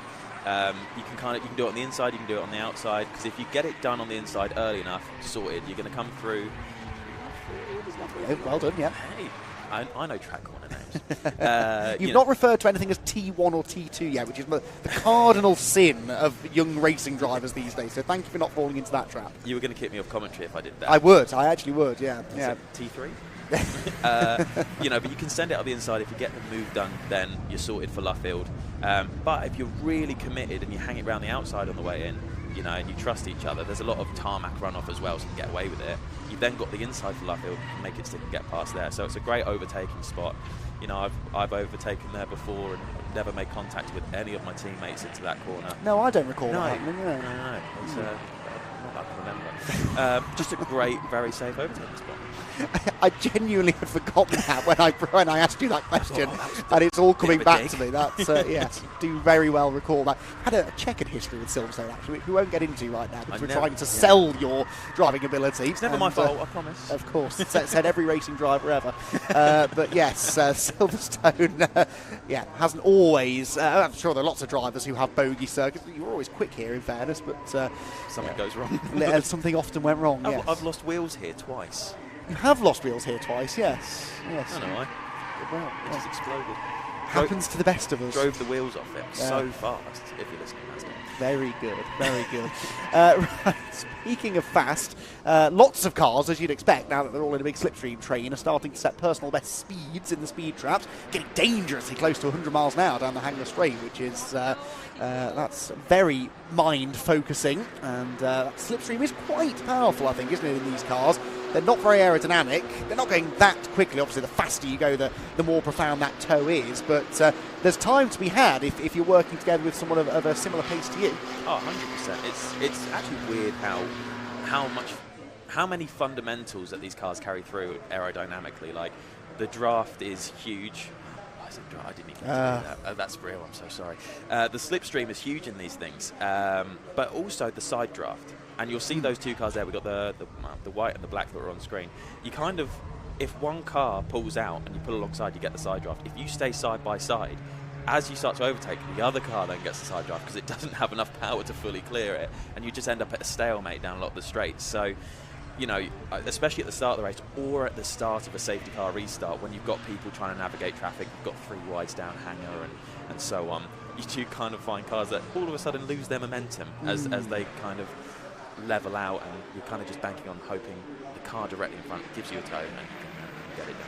Yeah, that's something I think lots of people, maybe, unless they are oval racing fans like myself, like both of us in fact these days, don't necessarily understand is a thing. But yeah, the side draft, you see this in MX-5 racing, in most one-make racing really, it is definitely a useful tactic. You can tell the drivers that know how it works, and the drivers that don't know how it works, some of them leave as much space as possible between each other down the straight, and missing a trick, if you ask me. Right then, across the line we go. 359 laps completed. Forgive me if Scott Woodward has already mentioned this, but he did put a message in our group chat earlier on. The distance record for the C1 24 hours, let's call it, would equate to roughly 448 laps of the circuit. So we were, I think, quite comfortably on course to do that, although this couple of safety car periods slowing the pace down ever so slightly. I still think we've got half a chance of getting there before the day is done, though. Still another 4 hours 40 to go. Plenty more laps that can be turned, so we'll keep an eye on that. And yeah, nice that the race has been able to continue relatively uninterrupted. From a neutral perspective, Luke, as a commentator, safety cars, we don't mind them really because it puts everyone together, it keeps the race interesting. From a driver's perspective though, would you prefer to be in a race like this where they're using a full course yellow or a code 60 rather than a safety car? Does that make it easier to plan a strategy and sort of keep in the rhythm? Yeah, I was thinking about it because I, you know, as well read up as I was, came into this weekend, I didn't know they were implementing the code 60. And as someone who was, you know, in 23, we got really unlucky and hard done by the safety car. There was a night stint where it felt like every 5 laps of racing that it would come out and we were always the lead car to be picked up, and it was like, no, we've just lost a lap. So, how much good? You know, it's tricky because it does add another layer to it. I personally, from a spectator perspective, prefer a safety car because it bunches everyone up and you do get to watch the racing. As a driver, it's more kind of situational. It depends on where you're at. I would say typically you'd prefer it not to be slowed down. You want to be at racing speed all the time if you're backing yourself to do it on pace. But I don't know. I like the safety car. I'm going to say I prefer the safety car. just adds a little something to it. Well, you're a real racer, Luke. That's why you relish the opportunity to get stuck in on a restart, don't you? So I would expect nothing less from you. 431 car, by the way, I think was the one that you saw curb hopping down at the Club chicane. You're absolutely right. They can use a lot more of that curb now down at Club. There are a few areas of the circuit where they've made some of the curbs slightly less severe. And drivers, of course, more than happy to utilise the little bit of extra track space that they've got. And as they barrel off down the Wellington Straight, Brooklands is another corner where you can use plenty of that inside curb. I'm sure we'll see some of this group doing exactly that. So you've got the 431 machine, which is at the front of this group.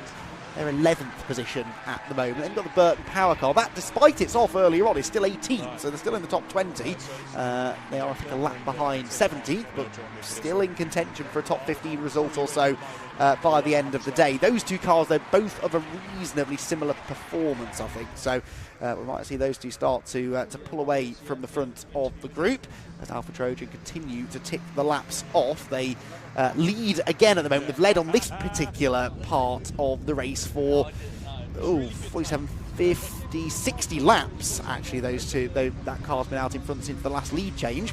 The last lead change coming on lap 299 was the 27th lead change of the race. Right, let's head down to the pit lane and hear from Richard John Neal. Richard, who have you got for us this time? Must be.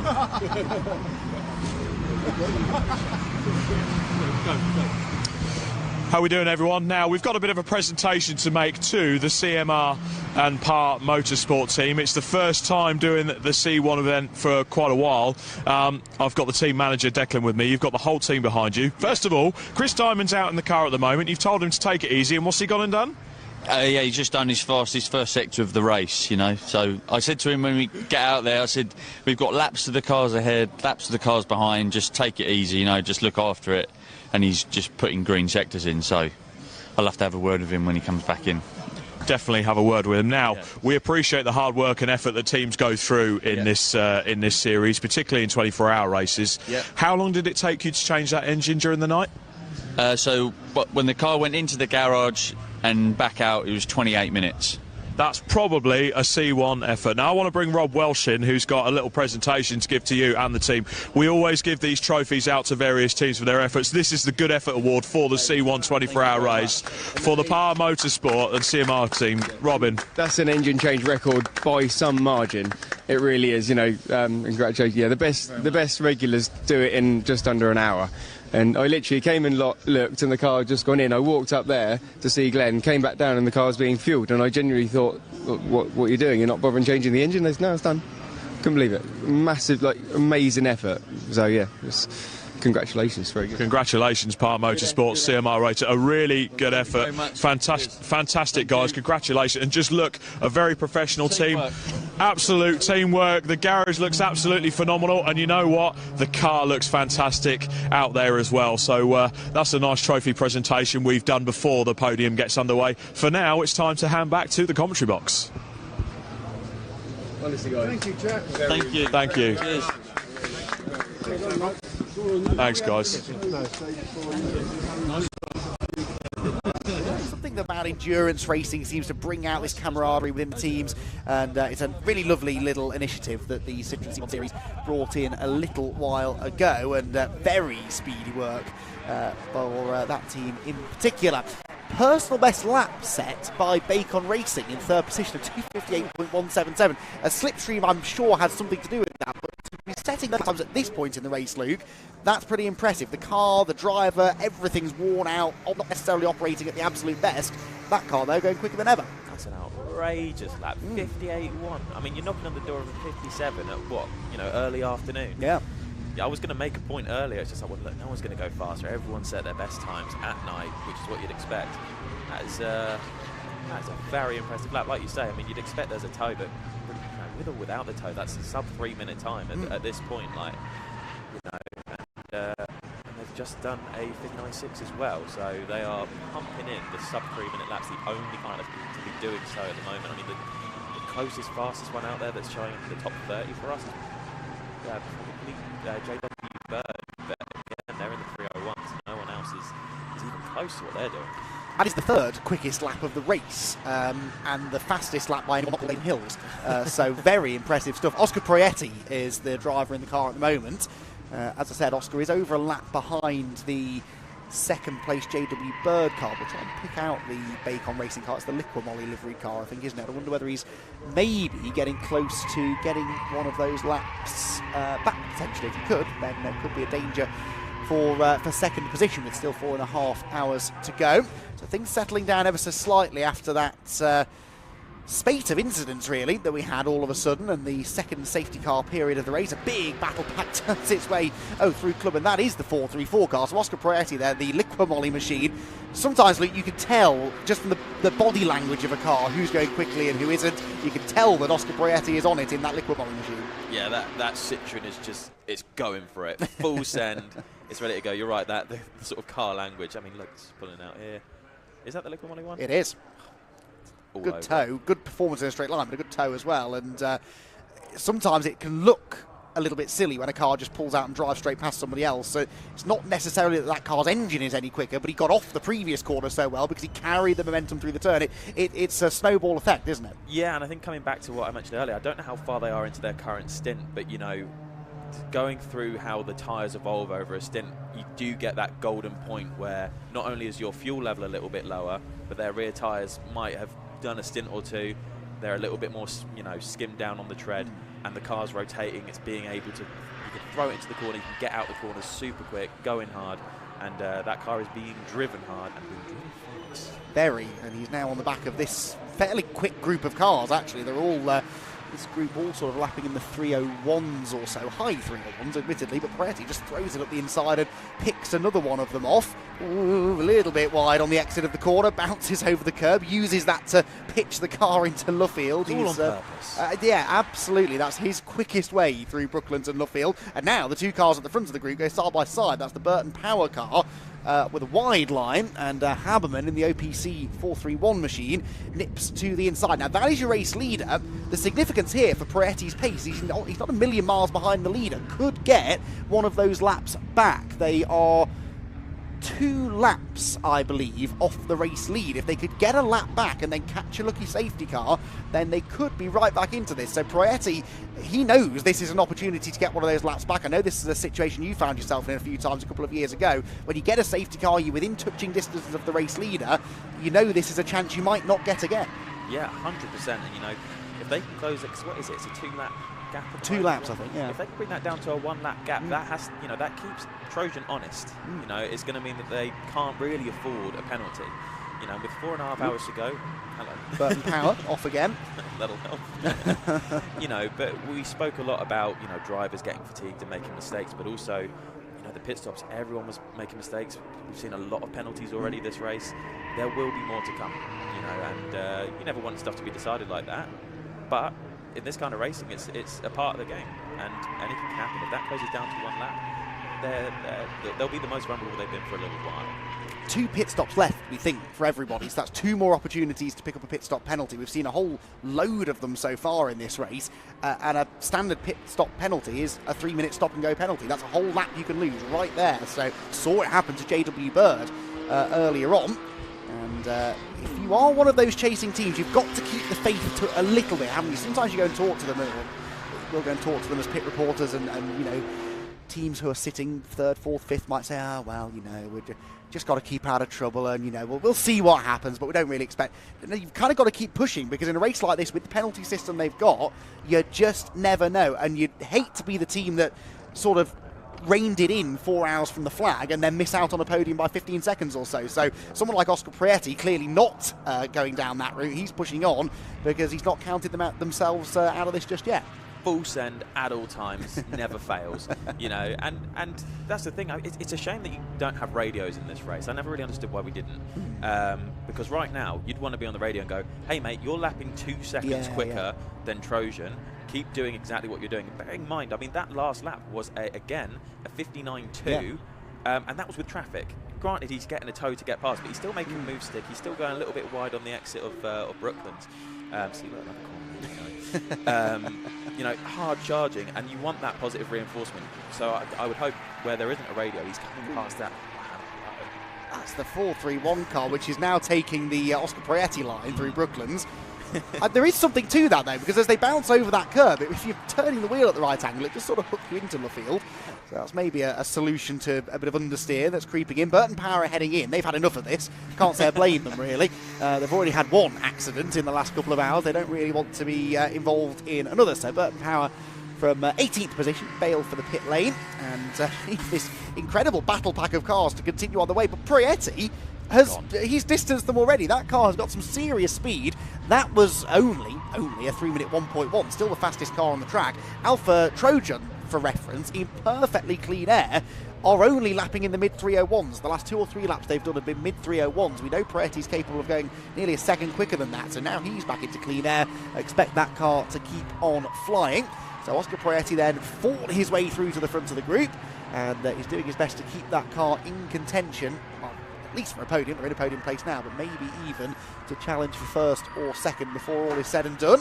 It's the 431 car this time that runs wide out of Brooklands. A lot of mistakes creeping in after the restart. They're just trying to keep up with Perez. Yeah. You know, I think what you say as well, you know, this is going to be the first lap now where he's pushing his own air. Yeah, he's not going to have to navigate the other drivers, but he's also not going to have a tow. So I wonder, you know, this is going to be the first time we're going to see a like for like between what their lap time is with the Trojan. And last one, we're like, yeah, 3-minute 1.1 by their standards. So, but you're right, it's still half a second quicker than both cars in front. First sector, 2/10 quicker than the leader, and 4/10 quicker than JW Bird in second place. Don't know whether JW Bird are in traffic. We know the leader is not. Ooh, side by side behind those two there into the club chicane. Do they both emerge the other side? Yes, with a much bigger gap between them than there was coming in. So that's second of the red cars, rather bailed out of that move, I think. 15 there, that's the City Car Cup spec C1. Just ahead of the 345 Emacs, one of the Emacs machines. 15 is running in 21st place for City Car Cup racing fans. It's the only car from that category eligible, running in the race, but City Car Cup cars were eligible this year. I suspect that might be an initiative they try and carry on into future iterations of this race. And it'd be good to get a few more of them out there. Maybe some of them were worried about running their cars for 24 hours, but that one's run pretty faultlessly. Had a few issues overnight, as I think everybody did, but they're still going strongly inside, or just outside the top 20 in 21st position. There it is, the black and green machine, and very much a part of this group as well. What is the, I'm asking this, you have a better idea than me, I'm sure. What is, well, I would not bet on it, Luke. You are an encyclopedia for British racing knowledge. No, I was going to ask, I mean, I know obviously the tyre compound they run's different. They run more of like a slick compound in City Car Cup, right? Other than the tyres, like what, other than that is lovely, isn't it? I mean, full rotation, everyone's doing it, still made the apex, bang on. C1 racing, everybody. But going back to it, you know, the City Car Cup, other than the tyres, like what are the main differences do you know of that performance-wise the cars have in terms of spec? Very little, to be honest. The person, oh, he's not there. Never mind. Oh, he is here. Scott Woodward. Main differences in 10 seconds or less between a City Car Cup car and a C1. So suspensions, tyres, exhaust and ECU are the main differences then, Scott Woodward. That was very succinct, Scott. Thank you. Commentator. It's almost like he knows his stuff. Right, there you go. There's your answer, Luke. I'd be honest, I didn't really know, but tyres were the big thing, but ECU as well, which I guess there's a fair chunk of lap time to be found in that. They qualified on the front row, so on raw pace, I think a few people were worried they'd be massively quicker, but in race conditions, actually, it's been pretty evenly matched. So, yeah, if you've got a City Car Cup car, get yourself out on track and come and have a go in the 24 hours next year, if the class is part of the race next year, which I hope it will be. So there's your answer. See, Luke, not only answering sensible questions, but asking them as well. This is it's all going very well, this. Thank you. I'm trying really hard. I've got like a bunch of notes and scribbles on my hand. What should I do? The really upsetting thing is he doesn't. Right, there is the Bacon Racing car. 3-minute 0, by the way, Luke, so it's a second and a half nearly quicker than the leader in clean air.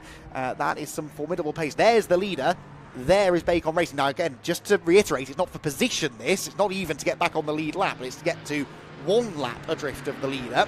But this pace, okay, he's not going to gain back 2 laps on raw pace. There'll have to be driver changes as well before we race is done, but they're certainly buying themselves right back into contention here, and they're quite comfortably the fastest car on the circuit right now. Pit stop for 547, by the way, whilst we were chatting City Car Cup. That's the RPE Lusso car with, well, let's say that was 4 hours and 24 minutes to go or so. They are running in 10th position, or they were running in 10th position. The 431 machine, the OPCPR car, will likely have moved into that position now as a result of that stop. That's the white and blue car just turning into Village Corner there at the front of this group of cars. We are at 1:15 in the afternoon, 4 hours and 23 minutes to go in the BRSCC 24 hours of Silverstone, and still plenty of little battles bubbling away up and down the order, as there the Euro Car Parts car is scrapping away with Silver Lake. Now that's the 458 Silver Lake car, isn't it? No, it's the other Silver Lake, the 558, which is a bit further down the order, but looks every bit as quick at the moment as 599, which side is draft. Yeah, there's that side draft, and look, it's going to bring the Project 63 car into this. Now Project 63, 4th position, are going to make it 3 abreast down the Hanger Straight. The Silver Lake car, Luke, is not in a great position here. No, it's not. And when you're around a team like Project 63, you want to concede that position as well. Oh, never mind. Oh, my word. Yep, they're not listening to you. That was very late on the brakes. Let them by. That was ambitious, but I think sometimes attack the best form of defence. They were stuck in the middle there and just wanted to get out of it. Yeah, I think that was very much I have to put my car here aggressively to keep, the Euro Car Parts guys behind. And, they're touring car drivers. They'll put on a robust overtake, I'm sure, if they need to. So I think you've got to give a little bit. You've got to give a little bit. Yes, they are 9th position at the moment. Aidan Moffat's still in the Euro Car Parts car, but the Project 63 car, the one that came out of that the best, really, moving up 2 places of track position, of course not for actual position, but Brian Trott making the big moves, and not far ahead actually was JW Bird Motorsport, the 2nd place car as well. Now they're a lap ahead of Bacon Racing, but Bacon, as we've said, have been absolutely flying and are ahead of them on track, so I think it's actually the best part of 2 laps really between them. Why do more people not run the 2nd gen? Not sure. I think it's still kind of in development, I think. It's been around in the series for a year or so now. But that's the plan, I believe, to introduce more of them. They do look cool. I really like them. And it does, you're right, it's still... Everyone is going off through Magus and Beckers. or as I call it, T5. Yeah. I don't know if that's the fifth term, so sorry. It does move around slightly differently, though. You can tell it's almost like the same in terms of how it's behaving on track. But I'd like to drive one. I'd be interested to know a side-by-side if I'm going to head down to the garage and just see, because everyone's getting tired at this point, aren't they? You're getting tired. Project 63, I'll be right back. I was here a week ago. Ricky Collard came and joined me on British GT commentary for 20 minutes and somehow managed to advertise his driving services for any GT teams out there that wanted him. I think racing drivers do see this as a chance to further their career. And you know what? I'm happy to enable where I can. But yeah, the sort of facelifted Citroen C1, I think we'll see a few more of those coming in over the next year or so, hopefully. I think first they wanted to prove that it wasn't going to have any performance advantage over the older car, which I think has sort of been proven now. And yeah, hopefully a few more people will take the plunge and go for the newer car. Bacon Racing another 2:59. That's time 59.6. It's outrageous. Nearly 2 seconds quicker than the race leader. Won't be long, I don't think, before we've got them on the tail of the Alpha Trojan car, which Chris Freeman, to his credit, is lapping extremely consistently. And now you've got 2 teams here, Luke, who are in very different positions. Bacon Racing on the charge. Very little to lose. Okay, they're in a podium place, but they're clearly gunning to get at least 1 step higher on that podium.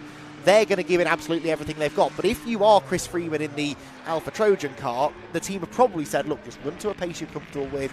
Don't push any harder than you have to. Every time I look at his lap times, he's doing a 3:01.2, 3:4, something around the low to mid 3:01s. Incredibly consistent, which over such a lengthy lap is a difficult thing to do. 100%, especially because you go through T1. If you get it wrong, when you go through T1, when you go through, I've actually forgotten the name of it now, I'm so sorry. But that's the thing, it's a long lap, and these cars is, pretty much 3 minutes or 2:59 if you're Bacon right now. But that is a long lap, and if you get the first corner slightly wrong, you're like, oh cool, there goes my lap. This isn't going to be a good one. So you're asking for that consistency over every turn over a long lap in a slow car, which will notice when you don't get it right.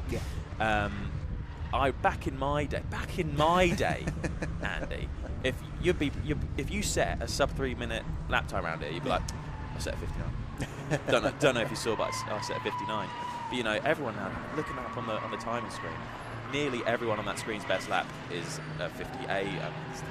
Was Aiden Hill set 57? Is that right? The fastest lap of the race, yeah, 57.992. Yeah, and you know that which is crazy, and it does show like the advances both in like drivers getting more and more used to the cars and teams finding little things here and there.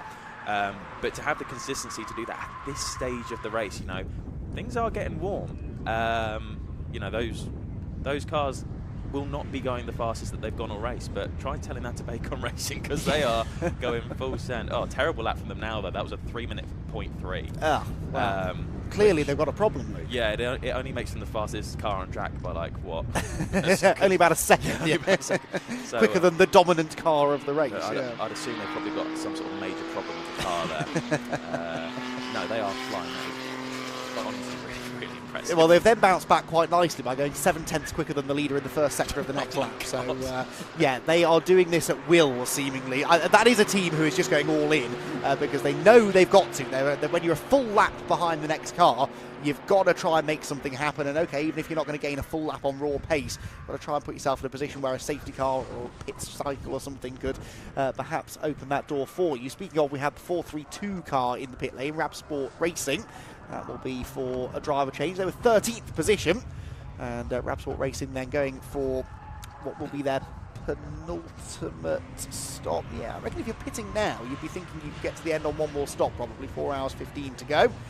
Sounds bonkers to say, really, that with 4¼ hours to go, there's only one more pit stop required, but yeah, that is the case with C1s and their very lengthy stints. Makes it tough on a driver as well, I suppose. That I made the point, I think, yesterday.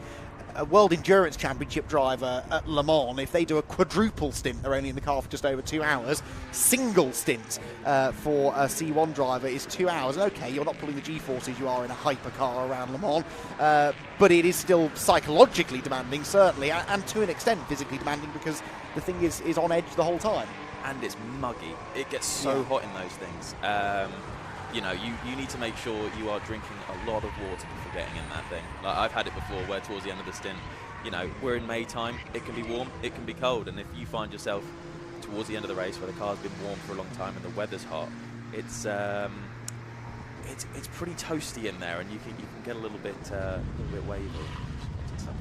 Just seeing whether Bacon have caught Alpha Trojan, they are almost there.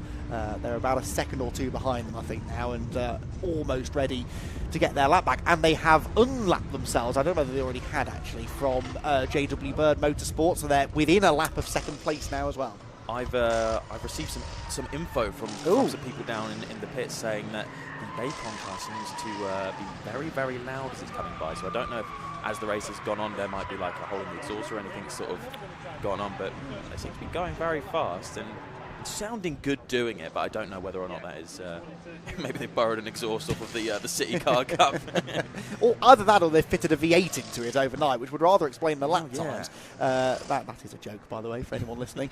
Otherwise we'll get the comments the comment section lighting up with Alpha Trojan fans saying investigate that car, pull it apart. Yes, that's okay. Interesting there, because if there is a broken exhaust or something, that might become a drama a little bit further down the line. Rapid now and then at some point fall off. But they're take it whilst you got it, because again, absolutely 3:05. Absolutely, and as I said, knocking on the door now of unlapping themselves once from the leader. Now that car seemed to be smoking rather as it left the pit lane. 432 that is the Brscc car, which has just rejoined the race in about 14th place ish.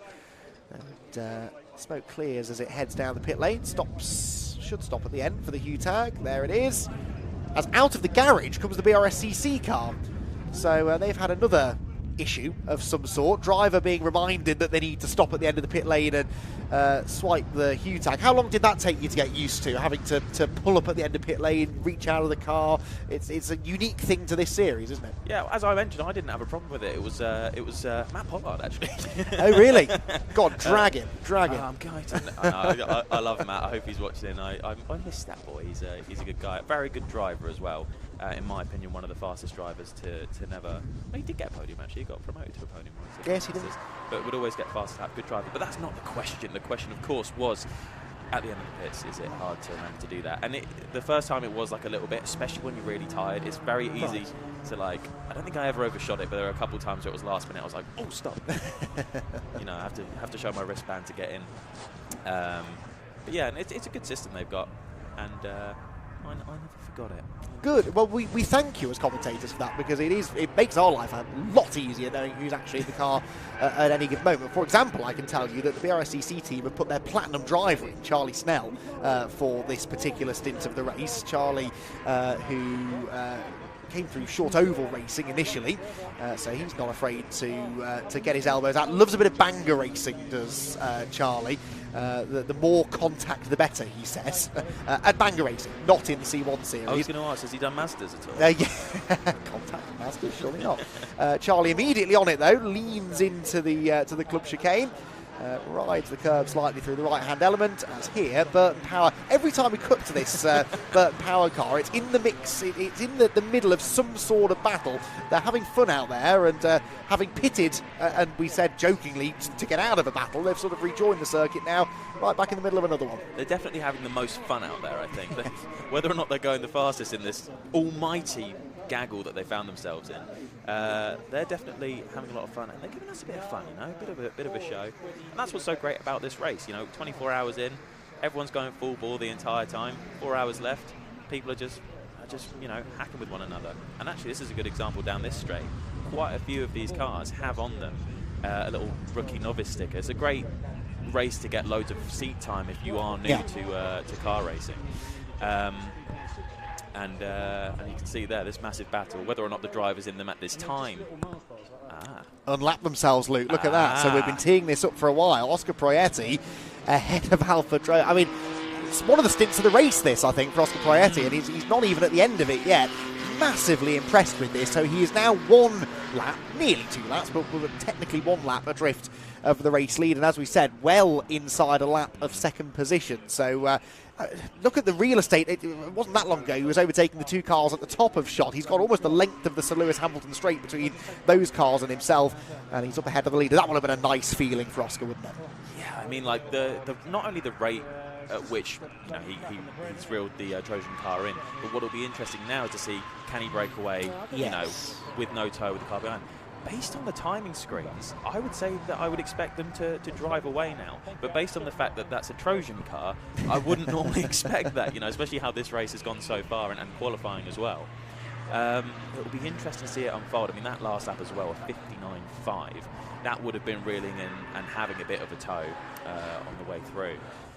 This will be interesting. I do want to see, you know, over the next lap or two, are we going to see them pull away? You can see the Trojans quite happy to sit and close back up down the straights here. It will just be, we've seen sector one for the Liquimoli. I forgot the Bacon car. Is as they approach T1, I'm excited to see what that first sector is going to look like. Get the ball in now. You've got 10 minutes left to wind me up a bit more if you can, Lee. It's going to be less than 10 minutes if I carry on, I think.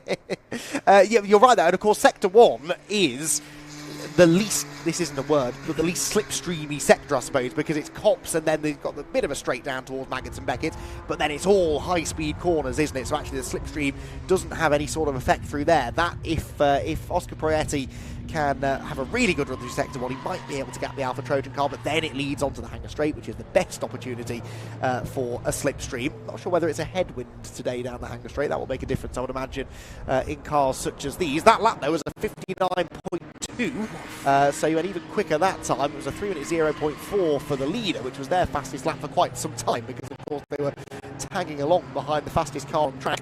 This is the key section then. Can he get it well? He's gapping Alfa Trojan. Is that far enough ahead to have broken the toe? No, but that is more, because that was the one thing I was interested to see was through Maggots and Beckett, what does the balance of the car look like? Is it going to be able to launch off of that and, you know, hold on down that straight as they approach cops? Not cops, Stowe. Just the numbers, mate. It's easier. I don't. At this point, I only know T1, T2. Beyond that, I get confused. I can only count to 5. Yeah, I mean, look, there was a little bit of a close in, but because of the gap between them going down the Hangar Straight, it wasn't enough to get right back on them. That was a very good Maggots and Beckett, and I'm interested to see now I think another lap, if they can just keep the pace they've got, they'll be able to break the toe if they can emulate that the next time they come round through Maggots and Beckett's. And from there, we know on even footing, so to speak, they are quicker than Alpha Trojan at the moment. So yeah, interesting couple of laps incoming. Try and keep an eye on the gap that they've got to JW Bird, because that's the car they're actually chasing for position for second place. They're both in the same sector of the lap, so it's still near enough a lap. But we know that gap will be coming down. On the previous lap, for example, Bacon were 2.4 seconds quicker than the second place car, JW Bird Motorsport. Bacon were in front of Trojan at the line, weren't they? But TSL's saying they're still 2 laps down. Yes, it's a quirk, so you wouldn't know this because you don't follow the timing screen during a race. But yeah, it's a bit of a quirk. Once the Alpha Trojan car crosses the line, it's sort of, they've done 2 more laps technically. It's 1.95 laps, but that yeah. makes sense. I'm with you. It's a little bit of a, yeah, you need to wait. That's why I'm struggling to get this gap between JW Bird and Bacon, because they're within the same sector, so it's only on the timing screen for a short space of time. Car in the pit lane, 393, is in for probably the penultimate time. That's the RPE Lusso, one of the 2 RPE Lusso cars. It's the lower of the 2, 29th place. They've got both of those cars in the top 20, and they're 531 in as well. 531 is DSC Motorsport. They're in 26th, so 2 cars from towards the back end of the top 30 or so. Tyre changes, front tyre changes, we're hearing at basically every pit stop, which is unheard of, isn't it, really, in the C1 series. Slightly different compound, we think, for 2025, and it's caught a few teams out, perhaps, but they will have to wrap their head around it. I'm sure by this point most of them have figured out that's what they're going to have to do. And can you conserve the tyre when you're out on track, Luke? I'm guessing not really, because you don't want to be losing that mid-corner speed. No, and I think as well, like the way you have to drive these cars, it is so loose. I mean, you'll watch them come through here, even whether they're actually fully sliding it through there is a lot of slip the way the car rotates. You know, it is a short wheelbase car. You've really got to rag it around here. So if you want to go fast, you kind of have to be like, it's an on-off switch. You can't go semi-fast and save the tyres. It's full send in these things and cook them. You know, and that's why, you know, you see cars come in sometimes and it's just canvas. There's just like metally strings coming out of it, and yeah, there's the Silver Lake Gen 2 car in there. Yep, 558, 20th position they're in. In case you hadn't spotted the number, it's 558, and refueling going on as well. No one else can touch the car. The refueler, the only one able to address the car. And you'll probably see they've got a towel over the rear wheel as well. I heard all the teams except Project 63 are running ethanol, and I think that should be also reported up to the clerk of the course there. So, does it say in the regs that... says in the... No ethanol. No ethanol, sadly. I've missed that line. Speaking of towing the company line here, I've just got a lovely message off of a mechanic from Emac Motorsport, obviously not running Project 63, that is Ollie Allwood running that. But I still got a lovely message off the incredible Bradley Cooper from Emac Motorsport, one of Motorsport's loveliest men, who says, who's this sexy voice in the live stream? And to answer that question, that is Andy McHugh. Thank you. Doing a wonderful job. Are you being nice to me? I don't trust this. 581 team manager report to race control is the command. Rutec International's, one of Rutec International's cars, that's the one that's outside of the top 30, I think. Being summoned to race control. It's that time of the race again, isn't it? Pit stop starting to come in. So many pit stop penalties. And some of the rules may have changed subtly, but I think the fundamentals still basically the same from when you did this. So which were the pit stop procedures 2 years ago that were catching teams out the most? And do you think it's probably the same things that are leading to these penalties today? Yeah. Oh my word. That was steady on Bry. that was a Brian Trott move, that wasn't it? Very late on the brakes. What's happening here? We'll get back to that question in a moment. The car directly ahead of the Project 63 car is the JW Bird Motorsport car, which is in second place. He's desperately trying to keep track of the second place car and didn't want to get a lap car between them. Slightly close moment there. Yes, Lee, pit stops. What's most likely to be tripping them up? It could be a couple of things, especially for some of the rookies coming in. You know, you have to come in, I believe, still at a 45-degree angle when you come into your pit box. You know, Brian. Okay, so he's no longer working with the 347 and moves ahead of it down at Brooklands Corner. You know, trying to unlap.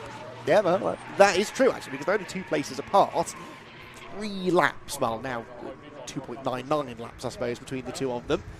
And JW Bird will be losing time. 2 minutes, whilst I've got it on the screen, Luke, 2 minutes 35 is the gap, Bacon to JW Bird. So it's, but that was a full lap when the safety car came out. So they've gained 30 seconds since the safety car restart, have Bacon, which is fairly impressive. Right, third time lucky. Here we go. Pit stops, Luke. Oh, I've just seen the Silver Lake cars leaving the pit. No, I mean, I think one of the biggest things is from a safety perspective, they get quite touchy about the fuel. And the Understandably. Fueling. Understandably. Understandably. One of them being, you know, making sure you've got fireproofs on. Some people, when you're tired, you might forget the goggles, you might forget your gloves, you know, little things. I know, sadly, I believe Project 63 car was jacked up whilst fueling, just little things that you slip your mind, and it's one of those things that's not really anyone's fault because everyone's so tired, you know, but then you get hit with the penalty, and you know, I spoke to them and they said they didn't like it, but they had to go along with it, and it's just one of those things, and a lot of teams have had to go through that, and yeah, so I think typically the fueling stuff like that, touching the car whilst you're not supposed to, whatever that means. I normally I would just come in, it wasn't my problem, like I'll park there, you guys sort it, and, you know, and I don't, weirdly enough, I don't mind too much if I get a penalty and it's not my fault, because I'm like, oh thank God, because I was definitely going to get a penalty and it was going to be my fault, but now I can blame everyone else, so it's quite a relieving position for a driver, so I never gave it too much thought. No, good. Like all good racing drivers, absolving yourself of any blame. Never my Never your fault. Right, we have just over 4 hours to go. And, well, been an interesting hour, this. No positional changes, really, at the front of the field. But do you feel like this race has just got one last little twist in it, hasn't it? The main players are all positioning themselves to where, if something were to happen, we could have some late race drama at the front of the field. It is Alpha Trojan, number 421, who lead the way. 347 JW Bird Motorsport in second position. Bacon Racing, number 434, a third. Fourth for number 394, that's Project 63. Brian Trott, who's been getting well and truly stuck in his stint. And Fighting Talk, number 309, complete the top five. 458, Silver Lake Racing Team are in 6th position. 7th, number 486, WRC Developments. 8th for 449, that's the second JW Bird Motorsport car. 9th for Aidan Moffat in the Euro Car Parts Machine, number 599. And the top 10 completed by OPC PR. We've got the rather tasty prospect of an All-British Touring Car battle for 9th place, haven't we, between the Euro Car Parts car, and if they put Tom Ingram in for the last stint in OPC, could be an interesting battle. I think they are on the same lap. They're showing us a lap apart at the moment, but I think they are technically on the same lap, so that could be a spicy little battle towards the end of the race. Also, Luke, with 2 hours to go, one more pit stop. Really, well, depending on, well, obviously after this stop, 2 stops is what I'm trying to say. Let me start that sentence again. 2 more stops will get you to the end of the race, I think, won't they? Yeah, you'd think so. I mean, even barring any safety cars or anything, you'd say a stint's really 2 hours 10 near enough. The way you do it in these cars as well, because again, you don't have radios. You drive the car and you kind of, in a Citroen C1, I don't know about the Gen 2 cars, but you kind of have like a sort of bar system. So let's say you've got like 8 bars and they, as you lose fuel, go 7, 6, 5, 4. When you get down to 1 bar of fuel, it's really finicky. It doesn't always actually, it's not the same bar as the rest. It might be that, oh yeah, you've got 2 miles until this runs out. So what typically happens is, that's a bit of an exaggeration, but there or thereabouts. So you get down to, when you're at 3 bars, we always did it that we'd beep the horn 3 times when you come past the start finish. 2 bars, you beep it twice. And then when you get to 1, you beep it once, and you came in that lap because you couldn't run the risk. Because 1 bar really means you're running on fumes. So you come in and you get it done then. And with running it like that, you have about 2 hours, 10 minutes. The only time you'd come in earlier than that is obviously a safety car, or a code 60 possibly as well, where you can kind of maximise the time loss if you go into the pits. But also, with the way people have been complaining about tyres, I'm interested to see towards the end of this race if people are going to have to bite the bullet. 'Cause we've had it before where, you know, we were like, we'll just run it down. If we have less grip, we have less grip. But the way the tyres delaminate, you start to lock up. These cars have ABS, but when the tyres are bad enough, they will still lock up. And when they lock up, it gets worse and worse, and it vibrates, shakes the car, you get pad knock off, and you're gone. You have to come in the pit. So I'm interested to see, even where we are now, the way people have been moaning about their tyres and how they're falling off and having to get new tyres last minute, all that stuff. I wonder if people will be caught up in that a little bit, and it might change stuff that we didn't really expect. Good point, that, actually. And depending on when you make your final pit stop, you might have to go near enough a full 2 hours on that set of tyres, or some might pit with an hour to go and have a bit of a tyre advantage. So another interesting little strategy element to look at in the closing stages of the race. Who's driving the blessed car? Is that Aidan? Or Colin? It looks like an angry driver, so it may well be Aidan Hill. Not that he's normally angry, but after the way this race has gone, I think that may be the case. No, it's not. It's actually 326 Mark Bennett. Mark Bennett in the car for this particular stint. But again, yeah, looking pretty pretty on it through club. Driving it how a C1's supposed to be driven. And do you know what? I mean, they're in 38th place. Not a lot of hope of gaining any more positions, although the next car ahead of them is the Brscc car, so you never do know. But realistically, they're 4 laps behind that car, and that's probably as good as it's going to get. It's not the result they wanted anyway. Aidan said quite openly, didn't he? He was here to win, and once that was not going to happen, sort of lost interest a little bit. So, yeah, they are pushing on regardless, even though the result they really wanted is not that achievable. 585 into the pit lane. Emac Motorsport, they're in 31st place, 37 laps down. Hashtag blessed on the attack as they drop down through Brooklands corner. 309 pitted, by the way. I'm not sure if I mentioned this. 309 pitted not that long ago, but 2.5 minutes or so again. And Euro car parts are in as well, aren't they? So, oh yes, well spotted, yeah. So in and amongst the touring car gaggle. Wonder how that's going to... Are they in sync with their pits? Does this line up? I think it does, yes.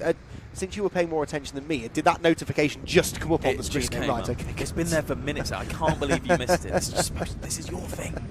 Well, there's a danger you're going to be better than this at Iron. Well, because I'm correctly naming the corners T1, T2, T3, all the things that you love. So, but maybe this means since you're such a good commentator, when I jump in a racing car at the end of the year, I'll be faster than you. Well, actually, yeah. I mean, you blew some smoke my way earlier. let me turn the interview to you, Andy. What are you getting up to later this year? Well, I'm glad you asked, Luke. Thank you. Yes, it is the plan, I think, that I'll be doing a Club Sport Trophy race at the end of the year, all in aid of Mission Motorsport as well, as part of the Race of Remembrance event. Keep an eye on the socials. I'm notoriously bad at updating social media. I'm really going to actually have to try and do something about that, though, because I'm going to try and really promote it. And if anyone wants to have a laugh at my expense, then Anglesey Race of Remembrance weekend is your one and only opportunity, so get the digs in then. I know that given the fact we've spent the last 20 hours royally taking the mickey out of the Brscc lot, they're going to get their own back at the end of the season, and quite frankly, I deserve it. Absolutely, I couldn't agree more. And let me just say as well, if you get tired at all on that weekend, I'm happy to jump in the car. I just want to make that clear. Yes. I'm happy to, as a friend. Right, okay, of course, thank you. Yeah. You've done a bit of racing yourself, yeah? With varying, it depends who you speak to, what they'd call it. Define racing. Define racing. I try. But no, I'm very, very excited to see how you get on. I'm very excited too. It's been a long time coming, and big thank you to Phil Hancock of Club Sport Trophy fame and former Compact Cup fame for pulling all the relevant strings to make it happen. Really, really looking forward to that. More pit stops. All of a sudden, pit lane very busy. 486 is in. 599, Luke quite rightly mentioned, has pitted too. So these are both top 10 cars. Is this, do you think, Luke, teams back timing from the end of the race? Now that we're inside that last 2 hours, most teams have said 2 hours they can relatively comfortably do on fuel. Anything beyond 2 hours is a stretch. So back timing to the end now, maybe? Yeah, just trying to play that a little bit safe, possibly. It's amazing this is happening right after you said it. You really know your stuff, Andy. Hey, wow. We called it. Yeah, I mean, because it's always a sad sight, and we will see it, as we do every year, on the last lap. There will be several cars that run out of fuel and have a little push to the finish once everything's said and done, which is, beautiful in its own right, but it's always quite sad to see. So I think, everyone will have their spreadsheets open. Everyone will be going, right, how can we do this where we protect ourselves, where we can still be in a position where if something does happen and there's a spanner in the works, we can get that done and not have to sacrifice time refueling in a certain way, just making sure you can set yourself up for that. And I think that's what we're seeing here. And I think, as you rightly say, we're going to start seeing more and more cars come in now, even if it doesn't necessarily line up with the pattern in which they have been pitting up until now. Yes, good. You answered the next question I was going to ask there, which is how late into the race or how early in the race do they start doing that? So, yeah, I think we are seeing a fair bit of that going on now.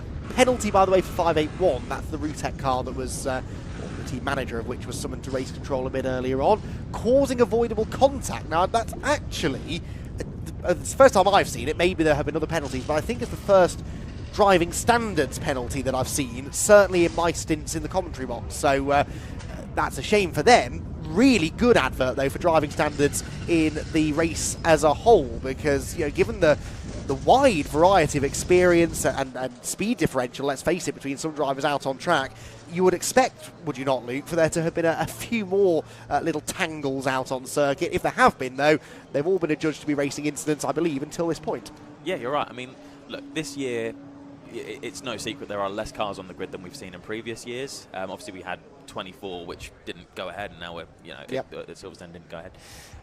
So there is that, but also you've still got to bear in mind there's 40 odd cars out there for 24 hours. There's still a lot. By the standards of any other race, you'd be like, oh my god, you know. And I think it's a testament that even with that in mind, you know, it's this few amount of driving standard penalties that have been given out. Like you say, this is the only one I've cottoned on to. Yeah, yeah. You know, I'm not saying there hasn't been others, but none that I've really noticed. It's been few and far between. And it's a great advert, and you know, as someone who's racing it, I really can't fault this race and this wider championship. To be fair, I've only ever done the Silverstone race, but the cars, anyone you speak to, I'm sure, like you've heard from even the touring car guys out there, going, this is the most fun car I've driven. There's just something about it. Skinny tyres, full send for 24 hours with your mates, go. And you can spread the cost, you know. Is there an upper limit on team size? I think we've had 6 before, so no, I don't really think there is. No. And, you know, if you think for the track time that you get, it's probably, if you think economies of scale, the most bang for buck racing you can do. You know, certainly on a professional racetrack type event. So yeah, you can't fault it. Driving standards are good. It's super fun. It's cost effective. Do it. I want to be out there. Yeah, well, I would not be surprised to see you back on the grid, I think, in a future year. But I really do think that next year we're going to have a much bigger grid. I just think it was the uncertainty of whether it was going to happen this year and you know, live streaming and all that. I think for next season, hopefully this event will have right back to its best. Not that this year has been a disappointment by any stretch of the imagination. Euro car parts back out onto the circuit. They've lost 9th place as a result of that pit stop, but it's the 431 car that's moved ahead of them, which we know will probably have to pit again. Well, actually, not for a while. They pitted an hour and a half ago, the 431, so they're potentially, unless they decide to back time it, going to stretch this stint. Makes more sense to stretch this stint, though, doesn't it? If they go another half an hour, then they can possibly make their final pit stop with about an hour to go and do what I alluded to before and keep the tyres fresher for longer at that final part of the race. Also, big story we were following earlier on was the Bacon racing car unlapping itself from Alpha Trojan. Their lap times, lap after lap after lap, we haven't seen them for about 20 minutes, but their lap times have been almost identical. So that tells me that Alpha Trojan have been able to hang on to the Bacon racing car, which is fine for Bacon. I mean, they're still going nearly 2 seconds a lap quicker than the second place JW Bird car, which is their primary target, I suppose. But yeah, they would have liked to have maybe gapped the race leading car. Maybe they'll have an opportunity to do that during a round of pit stops. And we'll wait and see when they decide to come in. I believe they will be in soon-ish, I think both of those cars on a fairly similar strategy. Work being done to a car here in the pit lane. We've heard a few teams actually saying they're having to keep an eye on that oil level. I don't know if that's what was being measured there. Yeah, well, as you mentioned, oil level, Blessed have just come in, and I know originally their main problem they were having with the old engine was it was losing oil quite early on. Yeah, it's interesting. I mean, all things considered, the cars are very reliable for what you're asking them to do, but it is any race car, no matter how you drive it, feels mechanically unsympathetic. Yeah. And when you're driving these little washing machines on wheels, such as they are, you know, they take a bit of a beating. So I think they're well within their right to munch through some oil, just so long as it's not turning the engine into confetti. Yes, that's the concern, isn't it? But teams, you know, they'll keep on top of it. Every 2 hours they'll check it, they'll top it up if they need to.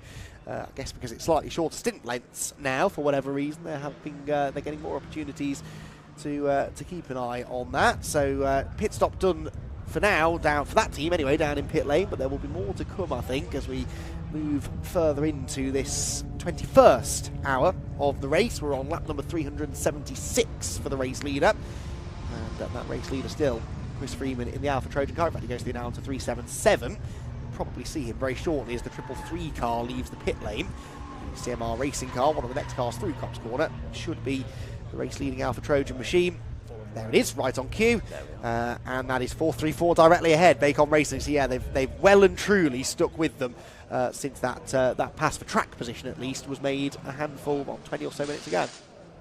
Yeah, no, absolutely. It's is that another penalty that's come off? Or is that's the no, same it's the same earlier? one. They've just not served it yet. Yeah, I was keeping an eye out for that as they came through, Cops. There you go. I said the name for you. Thank you. Yeah, they're well and truly glued to one another. Looking at the times, by far those two are the quickest two on track right now, at least in the top 30 that I can see. You know, 59.6 and 59.5, near enough from Bacon. I mean, JW Bird, I'm interested to know where they are on track.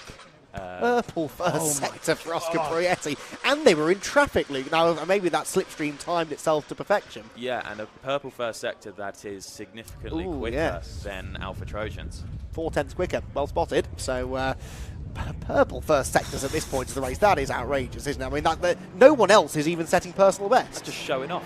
Just showing off. It's rude, quite frankly. Yeah, and you can physically see that gap now, and I wonder it's, helped by traffic. So I reckon what's happened is the nailed Cops, they've absolutely nailed Magnus and Beckett, got a toe down all of Hanger, and just managed to get perfectly past. You get it in these long races. Sometimes the seas part, and you just get straight run through past the traffic, and it looks like they've been able to do that a little bit quicker than Trojan. I want to know now, can Trojan hang on? They're going to have to work real hard now in this last half of this lap to try and keep that toe. And you can see by the body language of the car how desperately Bacon is like, I need to break this, really chucking it in there.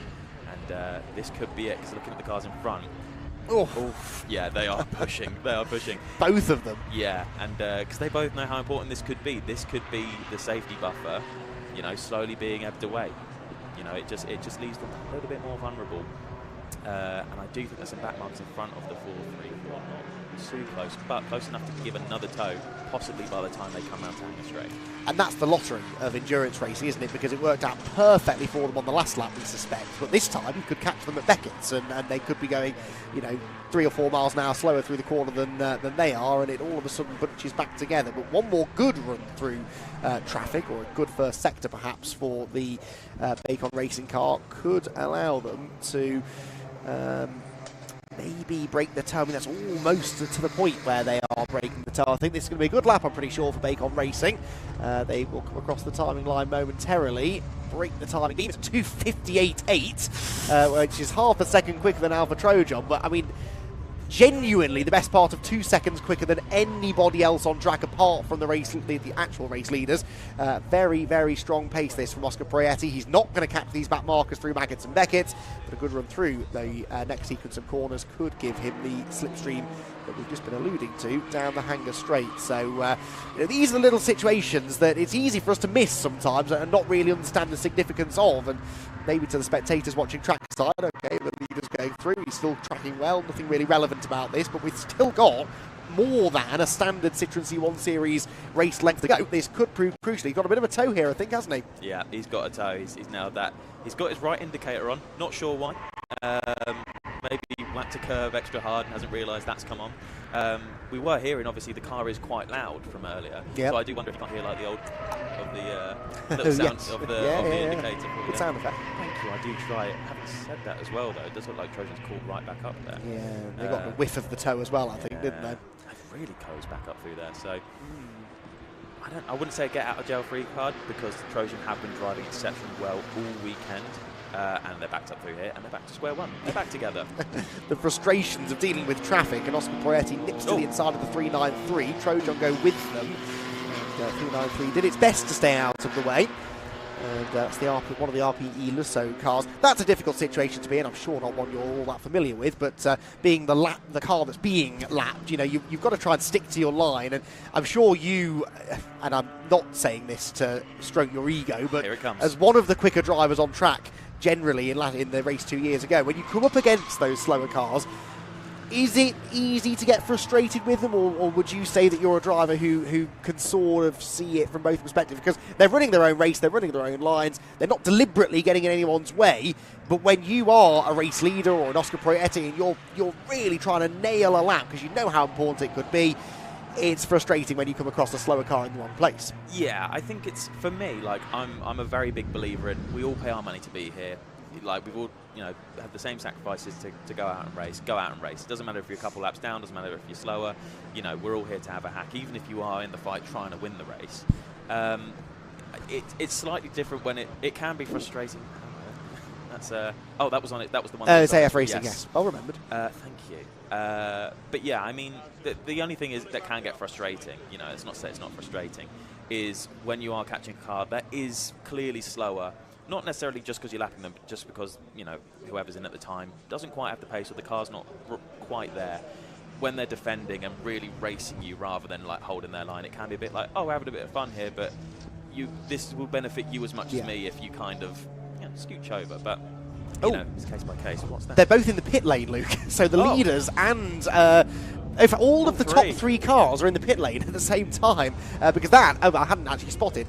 So engrossed was I in what you were telling me. 347 are in at the end of the pit lane. We know Alpha Trojan's pit box is down that end as well. So this will be the penultimate round of pit stops for all of our leading 3 cars at the same time. So that simplifies things. They're all on the same strategy. Yeah. And, well, an opportunity here, though, if you're Bacon Racing, to nail the pit stop and get away from that Alpha Trojan car. 100%. The one thing we have seen as well is there doesn't seem to be a chink in the armour of Trojan. Like, their pits have been great as well so far. So my money would be to say that they're... and Project 63 have come in, so that's the top 4 have all come in. So if this wasn't a clear indicator of what's the right strategy at the end of this race, I'd look at the 4 leading cars out of this quite large grid and say that's what you want to be doing. You know, at this rate, if everyone comes in, it's going to be as busy as the Brit car pit lane was yesterday. Oh my word, yes. Thankfully, the pit stop regulations for this series not as complicated as for the Brit Car Endurance Championship yesterday. That gave me a genuine headache by the end of that race. This is actually doing the exact opposite. It's simplifying everything. It's putting everyone on the same strategy. And, yeah, this will be a potentially interesting moment in the race. So why are they pitting now? They've got 3 hours 40 to go. So split that in 2. That's an hour and 4... No, that's not right. Maths. Hour and 50. Thank you. Per stint. So just comfortably enough within the 2 hours, I suspect, that you're not worried about fuel. You're not that worried about tyres because you're not asking them to go beyond 2 hours. Maybe they've worked out it's that last 20 minutes, half an hour of the stint where the tyres are at their worst. Pitting now means they don't have to deal with that again. Yeah, and I think this is where, like, the teams that are really clued up, a lot of these guys, you know, they know these cars and the tyres pretty inside out. I think this is where it's getting to the point, right, we've got these tyres from earlier that have done a bit of running, but if we slap these on the back, these are going to be prime for that last stint. We don't want the stint to be too long, but you do want to finish strong. You want to come in, they're pitting now, and you're right, it's a 2 hour 10 stint. You're looking at what, hour 30 last one? Possibly, if you maximise this next one. You know, the tyres probably, if you get it right and you've got them all in the right place, they're not going to fall off too much beyond that point. You're going to have them right where you want them, as the fuel level's where you want it. Yeah, I think that's what they're setting themselves up for. They're setting themselves up for a sprint finish, top 4, and I'm very excited to see how this one plays out. Yes, well, we're at that time of the race now, aren't we, where it's all, this is where the money stops, so to speak, take place. And if you can execute now better than your rivals, then you can put yourself in a really good position for the run to the flag. That's Bacon Racing. Refueling is done, and they will send that car back on its way as soon as they possibly can. 347 JW Bird didn't catch whether they pitted on the same lap as these other 3. No, because back out goes Rory Clark, so he was released first. That, remember, is the car that 434 is chasing. So out goes 347, and we'll get a proper look now actually at what the gap is back to Bacon, because when Bacon are released, that will be a genuine... well, this is the race we want to see, isn't it? Yeah. It's these two, like who, when you need it now, because why are they doing a driver change as well, though, or are they? JW Bird did, I think. Bacon, Alpha Trojan are, look, because the door's open. Is that Chris Freeman stood there with his helmet on? I think it might be. But yeah, will they leave Prietti in that Bacon car? Do they have faith that his teammates can replicate that pace? That could be crucial as well, couldn't it? He is sharing that number 434 car. Trojan stalled it on the way out. Oh, I don't know. I wasn't watching. Or was that just for the Hugh tag? Yes. Well, that answers our question then. They are out first. They're out first, yes, and by some way, actually. That was a very quick pit stop. Well, yeah, Bacon haven't even moved yet. So, and now, did Alpha Trojan not change tyres? Because the fact that Bacon are only now doing a tyre change, I mean, they can't be this much slower than Alpha Trojan, surely. And maybe more fuel in the Bacon car. Okay, well, that's the other thing, because we kind of think they're back timing it now. It may be that Bacon were further into that fuel stint than Alpha Trojan were, and maybe they required more fuel. So a split strategy here then, certainly on tyres, I would say. Either Richard or Rob, whoever is in the pit lane, hopefully can go and do some digging on this. But, yeah, Bacon Racing losing a chunk of time. But this may come back to them at the final stops, because if Alpha didn't change tyres, they surely will have to when they're next back in the pits. Yeah, 100%. And, you know, if you are looking towards the end, the race that Trojan want to run now is going to be a race of going, we've been fast, we've put ourselves in a really strong spot. Let's make sure we hold on to that and keep ourselves there in a safe place. Indeed. So out goes Bacon Racing. Oh, it was Bacon Racing, wasn't it? Yes, it was. So there, stop done.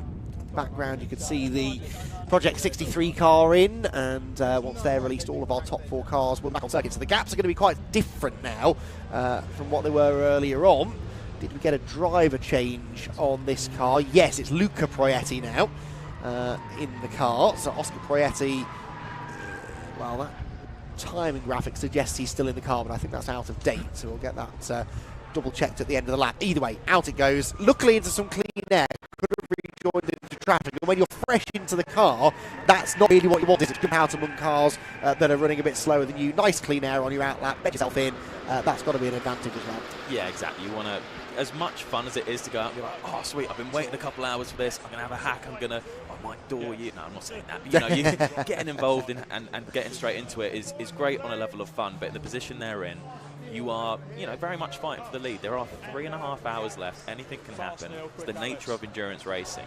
They want to go out, and they just don't want to have anything that's going to slow them out. They want to go out, hit their rhythm straight away. You know, on these longer laps in these cars that are very sensitive to getting a corner wrong, they're very heavily momentum based. You want to hit your rhythm, hit your marks, go, you know, out of the box.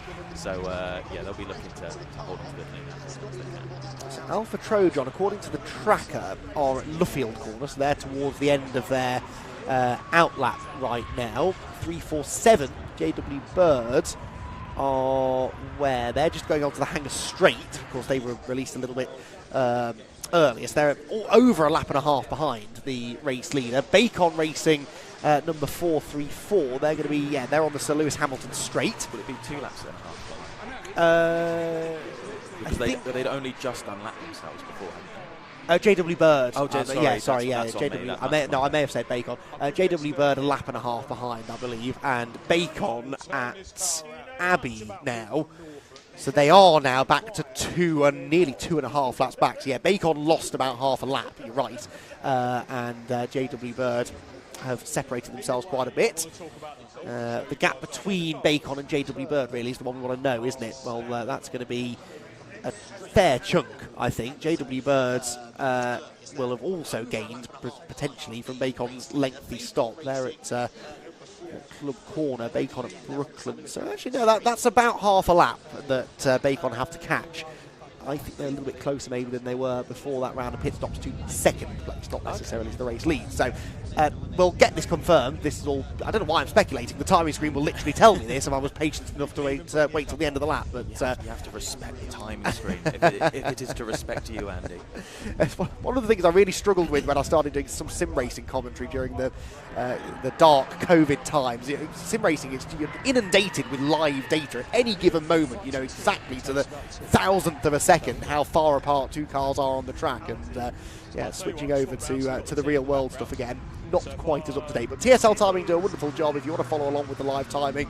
Bit late to plug this now, but we've got 3.5 hours of the race to go. Head over to TSL Timing, www.tsl-timing.com. Follow the links to this event, and you can follow the live timing, the live tracker, sector times, race statistics. If you're a bit nerdy like me and you like to track how many lead changes or safety cars there have been, then that is the place that you can do it. And the TSL Timing website is your go-to guide for following endurance racing in particular. All of the teams up and down the pit lane using it as well to keep track of how their cars are getting on. 2 minutes 15 seconds the gap second to third. Well, that was about 2 minutes 30 before the pit stop. So yeah, bit of a gain there for Bacon. So they and JW Bird must be on. They must have done about the same thing in the pit lane. I think it's Alpha Trojan that have done something different.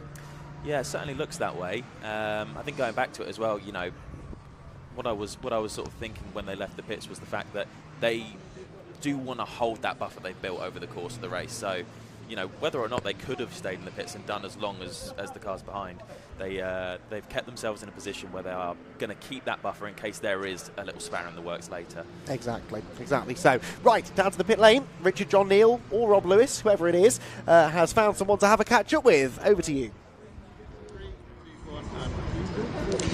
One of the stories that's kind of flown under the radar is this particular team. I've got Neil from Fighting Talk Racing, currently sat 6th overall in the Brscc 24-hour race. I've got Neil here from the team and the whole team in the garage behind us. Neil, tell us a bit about this wonderful team.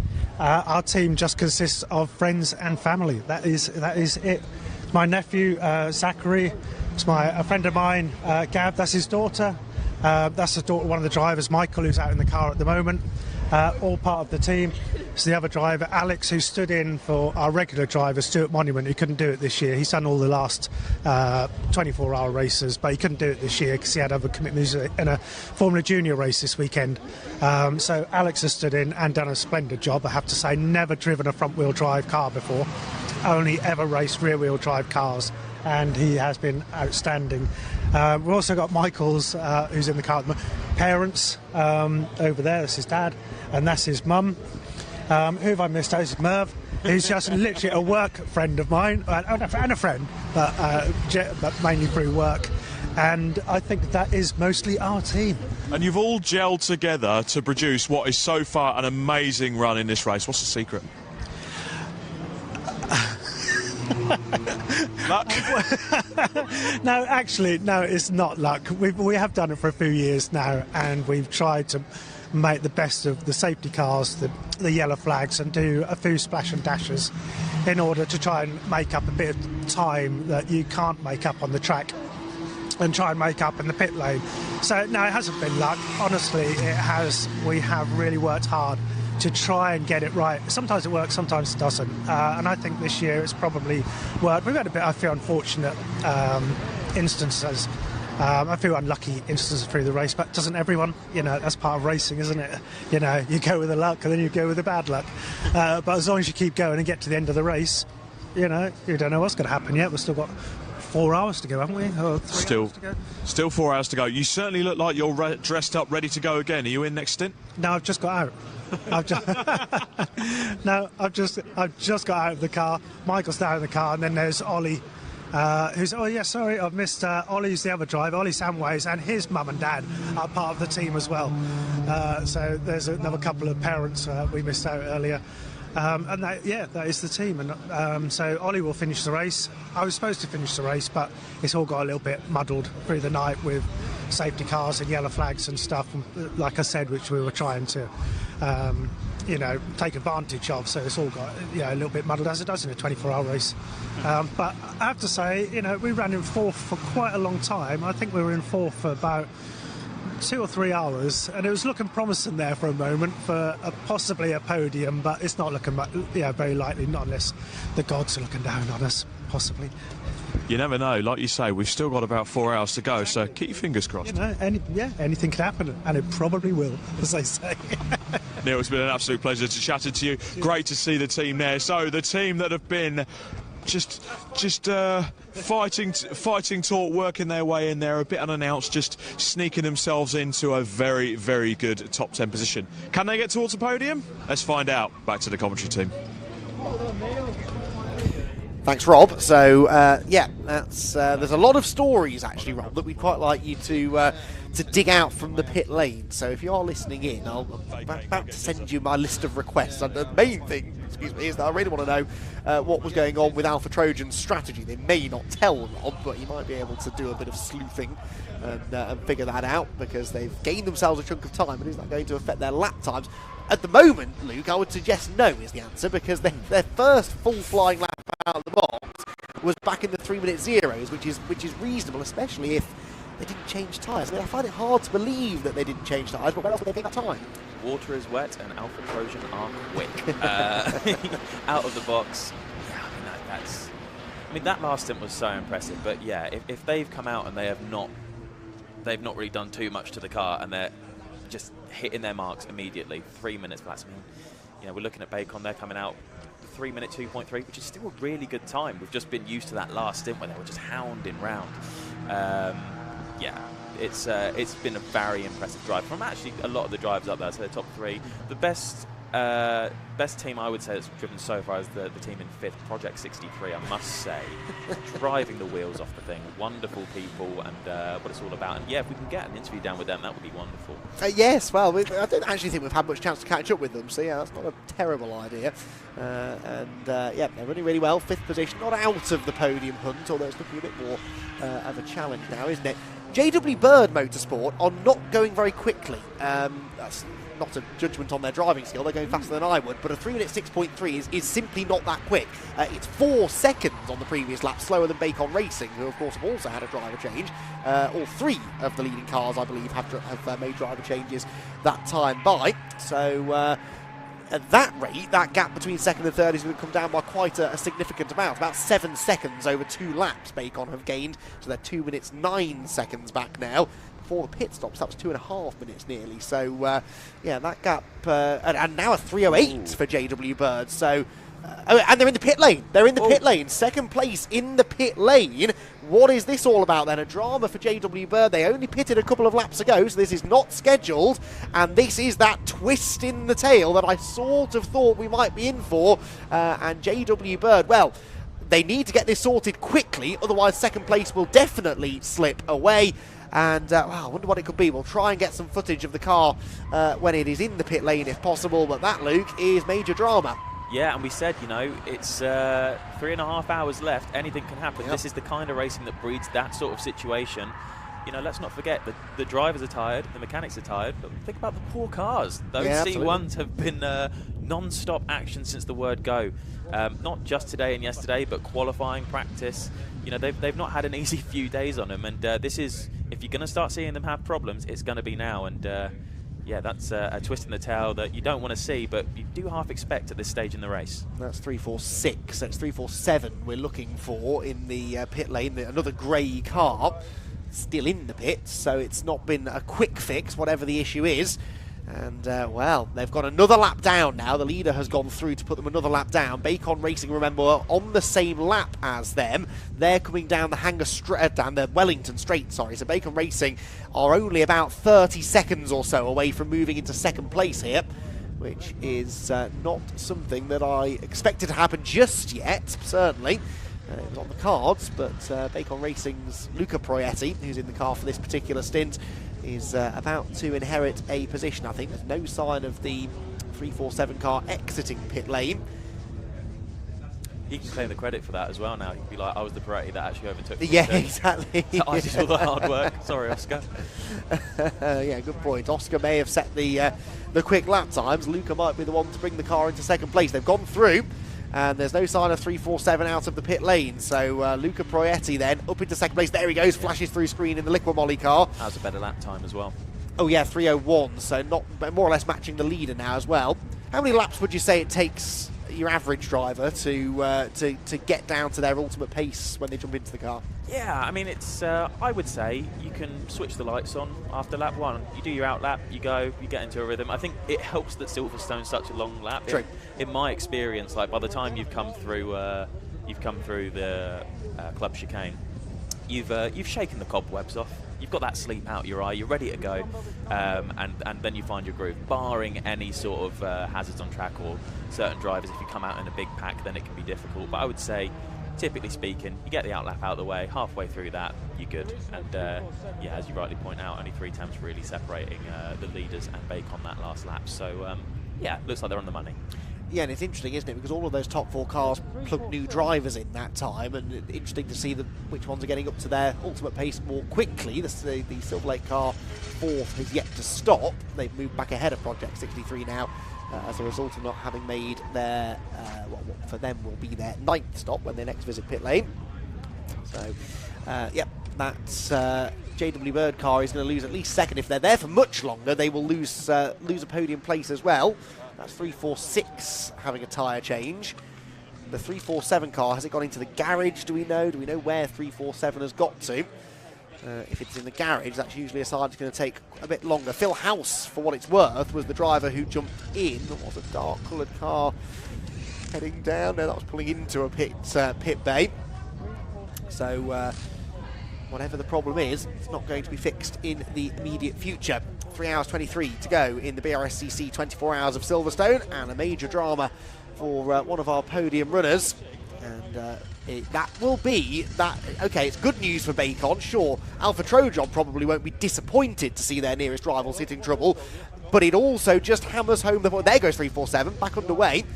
So 347 at the end of the pit lane. Now they're scanning the who tag again, which I think they have to do anyway, don't they? Yeah, they do. Have they changed driver or not? I'd be surprised if they have. It doesn't look like they have. No. I think they've kept the same driver. So that would have been an issue. That we didn't see anything about a penalty.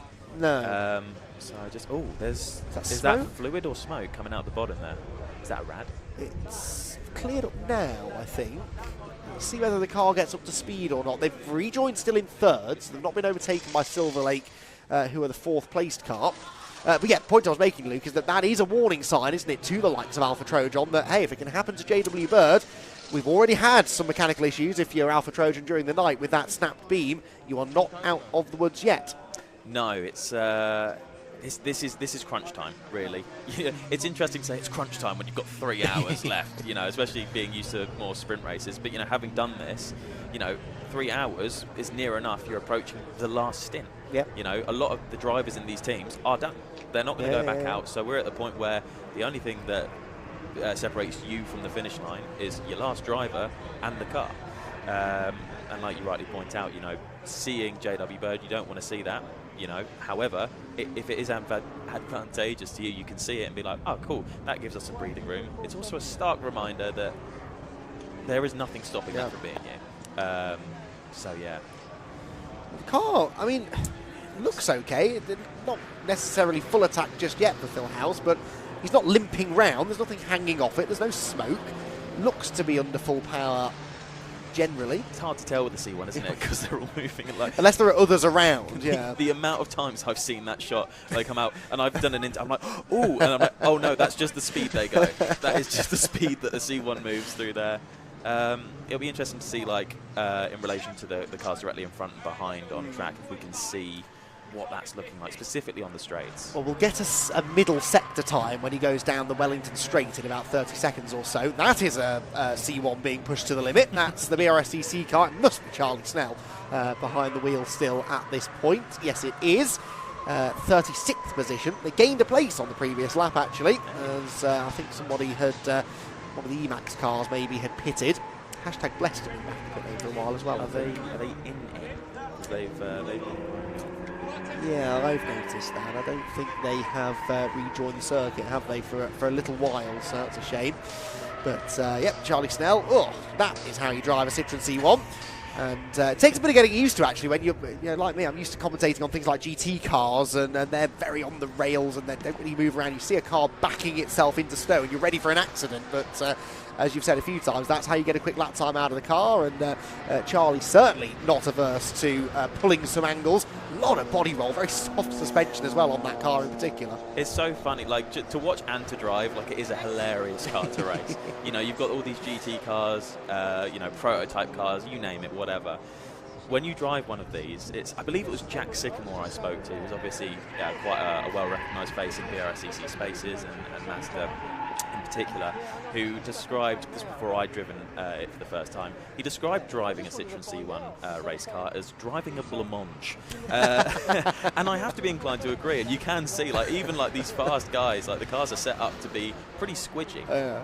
Technical term. Yeah, that is the technical, that's in the regs, you can check it. You have to have a squishy setup. There's a joke there somewhere.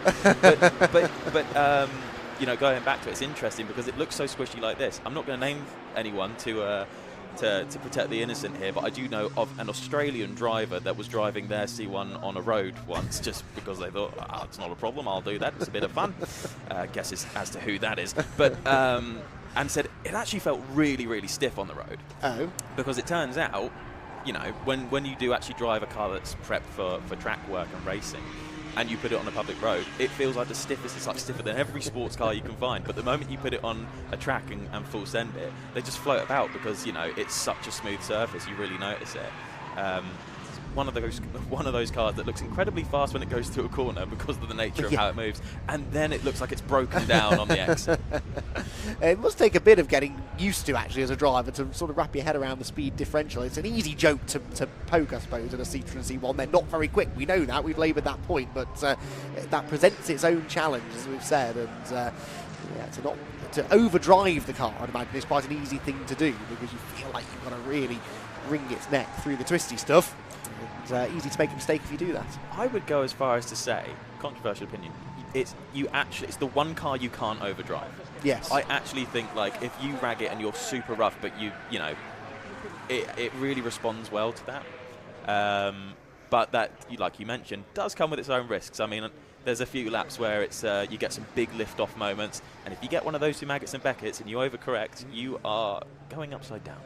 As we've seen, unfortunately, during this race. 5.27 in. This is 10th place, Red Sky Racing. They have now 11th because they were only 7 seconds ahead of RPE Lusso. I think there are a few cars towards the back of that top 10 that there was a pit stop, actually. And the 527 team refuelling. Nothing else can happen to the car, of course, whilst that's going on.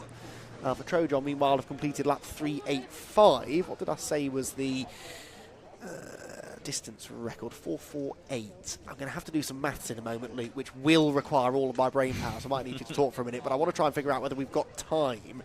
3 hours 17 to go to reach that distance record. If there was no more safety cars, I think we might get quite close. Another car here, meanwhile, is showing a few little battle scars, as you'd expect at this stage.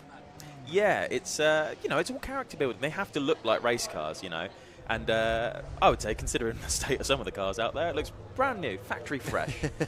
As we see the blessed car leave the pits as well. Good. So that's nice to see, isn't it? I think the impression I got, I've not actually spoken to Aidan at all this weekend. I haven't seen him, which is a shame because I love that man. But I've not spoken to any of the blessed guys, but I got the impression that they knew pretty early on their engine wasn't going to make it, but it was quick whilst it was dying, and they thought, well, we'll run that into the ground and then what happens happens. So, you know, the spirit of this race is such that you all go out, you have a hack, and that's why you see when cars do roll over pretty early on in the race, they get them back out. Doesn't matter if it's 4, 5, 6, however many hours later.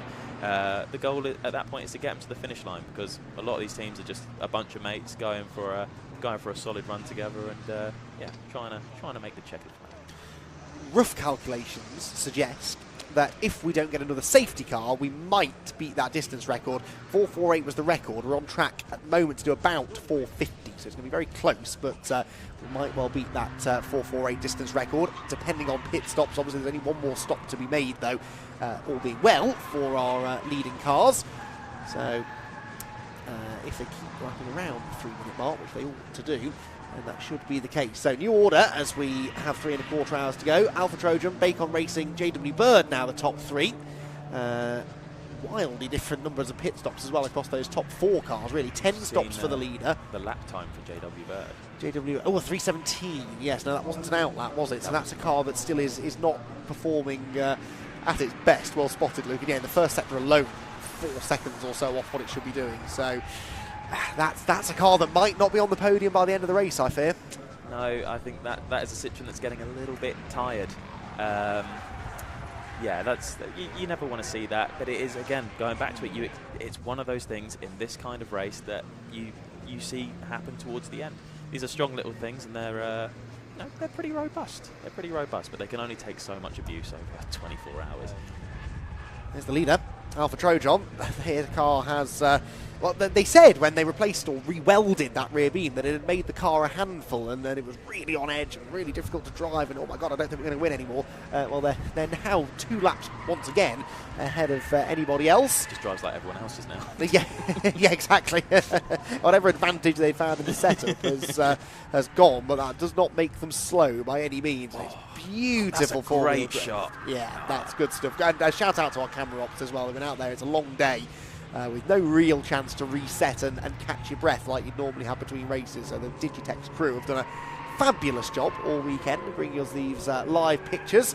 And yeah, that a good angle. There are a few good angles around Silverstone to really see whose car is properly underneath them. That's one section. Here at Stowe is another, yeah, through the final sector as well, I think through Brooklands, you can really see you get that certain amount of slip, and then it just kind of sticks in the four-wheel drift, doesn't it? And it looks like they're almost on the edge of the control, but if the car's set up right, Luke, it sort of does that for you. The car just kind of lands exactly where it needs to be, and you can hold it there quite easily. Yeah, it almost looks like the car equivalent of skiing, the way it carves through the corners. It gives you that slip angle, and then it just glides through, slices through the corner, all whilst just wobbling all over the place. But you're right, you see it as well, like going through the club chicane there. Whether or not they skip over the curb on the way in through the left, that direction change, you can actually see, yeah, it looks really like over the top, and you know, to an extent it is, but setting all that weight on the outside, it's what you're trying to do in this front-wheel drive car that's super small, short wheelbase. It's like you want all that weight on the outside wheel, get it turned. Yeah, absolutely. So it's a joy to watch and a lot of fun to do, I would imagine. 3:15.5 for JW Bird last time out. They're getting slower by the lap.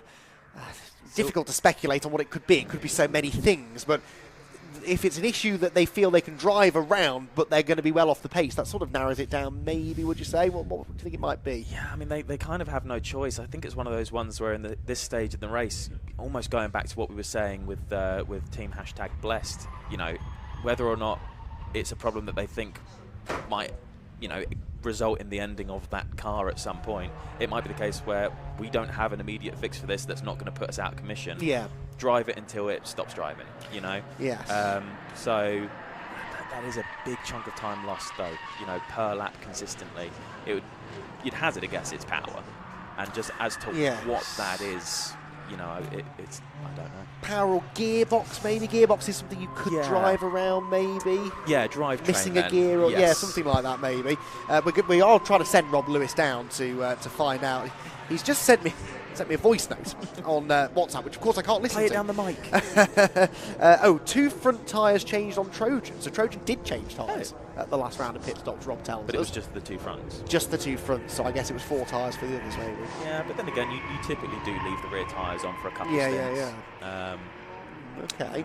I still don't think that fully answers the question how they gained all that time, but yeah, if they changed at least 2 tyres, that makes that stop all the more impressive. Not that it's that relevant now, because actually the car that was the biggest threat to them, the closest threat to them anyway, JW Bird, is no longer in contention at the moment, and falling ever further out of contention. They've dropped another 5 seconds in sector 1 alone. I will say as well, not to harp on about it, there's a team running here called Project 63. That is there? Yeah, I've not mentioned those. No, they're a great group of guys, I've heard. I've been keeping my eye on them. If you're looking at the cars in front, Silver Lake currently are lapping around 3:07s. I don't know if that was... And there was a pit stop as well, I think, actually. Yeah, and then obviously in front you've got JW Bird with the issues that they're going through. So all of a sudden... Good point. Are they in line for a podium? You know, again, you've got 3 hours, 10 minutes. If these are the kind of margins that are falling away lap by lap, and whether or not we see JW Birds deteriorate, or if this maintains throughout the next 2 hour stint for Silver Lake, who have just done a 3:08.9 near enough. Yep. You know, Project 63 are in the 3:03s, which is a fairly solid time to be setting at this point at the race. You know, there's quite a few guys in and around doing that. I mean, they're not in the Trojan Bacon area right now, but they've been in a league of their own for a little while. Them and Fighting Talk really are the quickest on track at the moment. And again, Bacon, well, not on that lap, but the previous lap, within a couple of tenths of Alpha Trojan's pace. So they're Luca Proietti getting down to not quite the same sort of pace that Oscar was running earlier on, but comparable at least to the race leaders. Yeah, JW Bird are back in. They're back in the pit lane, so they put a couple of slow laps in. They've now decided, no, enough's enough, we're going to have to do something with this car. And so our they were second place, now third place car is in. Now that, if they're in for any length of time, Luke, will definitely... Whoa, another one over. RSR down at the club chicane. Now, this was a full-blown safety car last time this happened. We could end up with another safety car now. And, yep, that's our third car that's ended up upside down over the course of the race. I think 4th or 5th for the weekend now, but Marshall's running out to check the driver's okay. And I'd imagine we'll have a fairly swift yellow flag, certainly, and potentially full-course caution or safety car to get that dealt with. We're not in the window, though, where you could pit now and get to the end, so I don't actually think we'll have a huge amount of activity in the pit lane this time. should we go safety car at all. But yeah, to finish the point I was about to make, Silver Lake then about to inherit third position. If JW Bird are in the pit lane for more than 3 minutes or so, and then if they're in the pit lane for more than 4 minutes or so, Project 63 will also get ahead of them. And Silver Lake, remember, did not pit at the same time the other leaders did, so they owe us another pit stop. As Charlie Snell invents his own line through the final part of the Beckett section, and a great look there, Luke, at how much rubbish there is on the edge of the road. How long now will Charlie Snell be suffering with that? Hot tyres, they pick all of that up. He'll arrive at Stowe Corner with less grip than he expected. I was about to say, you know, looking at that, whoever gets the victory lap is going to be able to collect some premium rubber out there. There's an awful lot of stuff, which I suppose you'd expect. These people have been moaning, the tyres are falling apart, and they've been going around there for some time now. Yeah, looking back as well to the car that's upside down there, I could see the driver out as well. So easy to do there. I've personally never done it. However, I have had times where I felt the car go on the brakes in these, because of the way the cars are set up, because they're so aggressively on the nose, and because they're so soft. When you get on the brakes, there is no way over the rear. And when it starts to rotate and it's doing it more than you expect and it overcorrects, it just spits you out the other side. And if it spits you out the other side, you're probably going sideways at that moment. You hit the gravel. There's a bit of a dip off into the gravel there, in particular at the club chicane.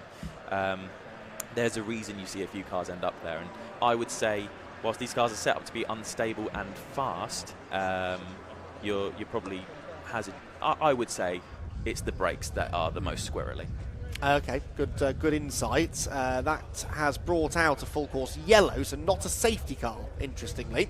So they believe they can deal with this under full course yellow. The RSR car is, well, maybe they can get it there. I think there is a live snatch vehicle actually tucked away behind this barrier closest to the camera, so I think they can probably get that cleared out of the way without the necessity of a safety car. This is good news, I would argue, for JW Bird Motorsport, trying to find a silver lining to their particularly dark cloud, but everyone else trundling around now at full course yellow speed. They're not going to be losing as much track time whilst they try and diagnose and fix this issue on the 347 car. So Silver Lake have gone through into third, but actually Project 63 have not yet moved up into fourth position. So the longer this full course yellow's out, the more breathing room it gives JW Bird to try and get that car sorted. As here 393 is about to be wheeled back into the race. And the full course yellow is likely going to take us into our 22nd hour of the race. Where has all of that time gone? It has flown by. It feels like just yesterday we were racing here. Yeah, well, it has gone quickly. We've had quite a bit of drama into the last few hours as well, actually, so that helps. 449 in, so both JW Bird cars are in. The 449 will be for a scheduled stop, I suspect. Hope, anyway, otherwise it really will be all hands on deck down at JW Bird to get the two cars sorted. Phil House, of course, bringing that third place car in. Project 63 have now got ahead of JW Birds. That's fourth place for them, but it's a net third, we believe, once Silver Lake come in and make their next pit stop. Yeah, it's going to be interesting. You know, I've said before, no one loves a safety car pit stop like Stuart Simmons. He's in the car at the moment, but they did pit not that long ago. Yeah. So this is not going to be something they come in and do. And obviously at this stage of the race, they've already set themselves up, like you mentioned. So, yeah, they are... it is Silver Lake are due a pit stop, aren't they? I'm pretty sure, yes. It's wild. They've done 8 stops so far to the 12. They love a pit stop. They love a spreadsheet. They love a pit stop. Yeah, so I think at some point that will be a net gain. Yeah, and Burn Power have only done 7. They've had an accident in this race and they've only done 7 pit stops. Okay, that recovery to the pit lane doesn't count as a stop, I suppose, but still, they've had about the fewest visits to the pit lane. Normally, you'd say in a 24-hour race, the team that wins will be the one that spends the least amount of time in the pit lane, but actually not the case. It's been that unpredictable of a race that you can afford a couple of extra visits as long as you're not there for too long at any given moment. And Alpha Trojan certainly 10 stops, 9 stops for Bacon in second, 13 now for JW Bird, and just the 8th for the Silver Lake Racing team. So that's quite interesting to look back at how long those various teams have spent in the pit lane, and that therefore the pace advantage that the likes of Alpha Trojan have had, that it doesn't seem to matter that they've had extra stops, they're still comfortably ahead. Yeah, and actually, you know, you've got to continue to give your flowers to JW Berg, because I know they're in now on their 13th stop for whatever issue that there is with the car. But to be where they were positioned on 12 stops was really impressive. Like they were driving a great race, and it's racing is a cruel mistress, you know. Many drivers, I think pretty much every driver has been on the wrong side of that luck.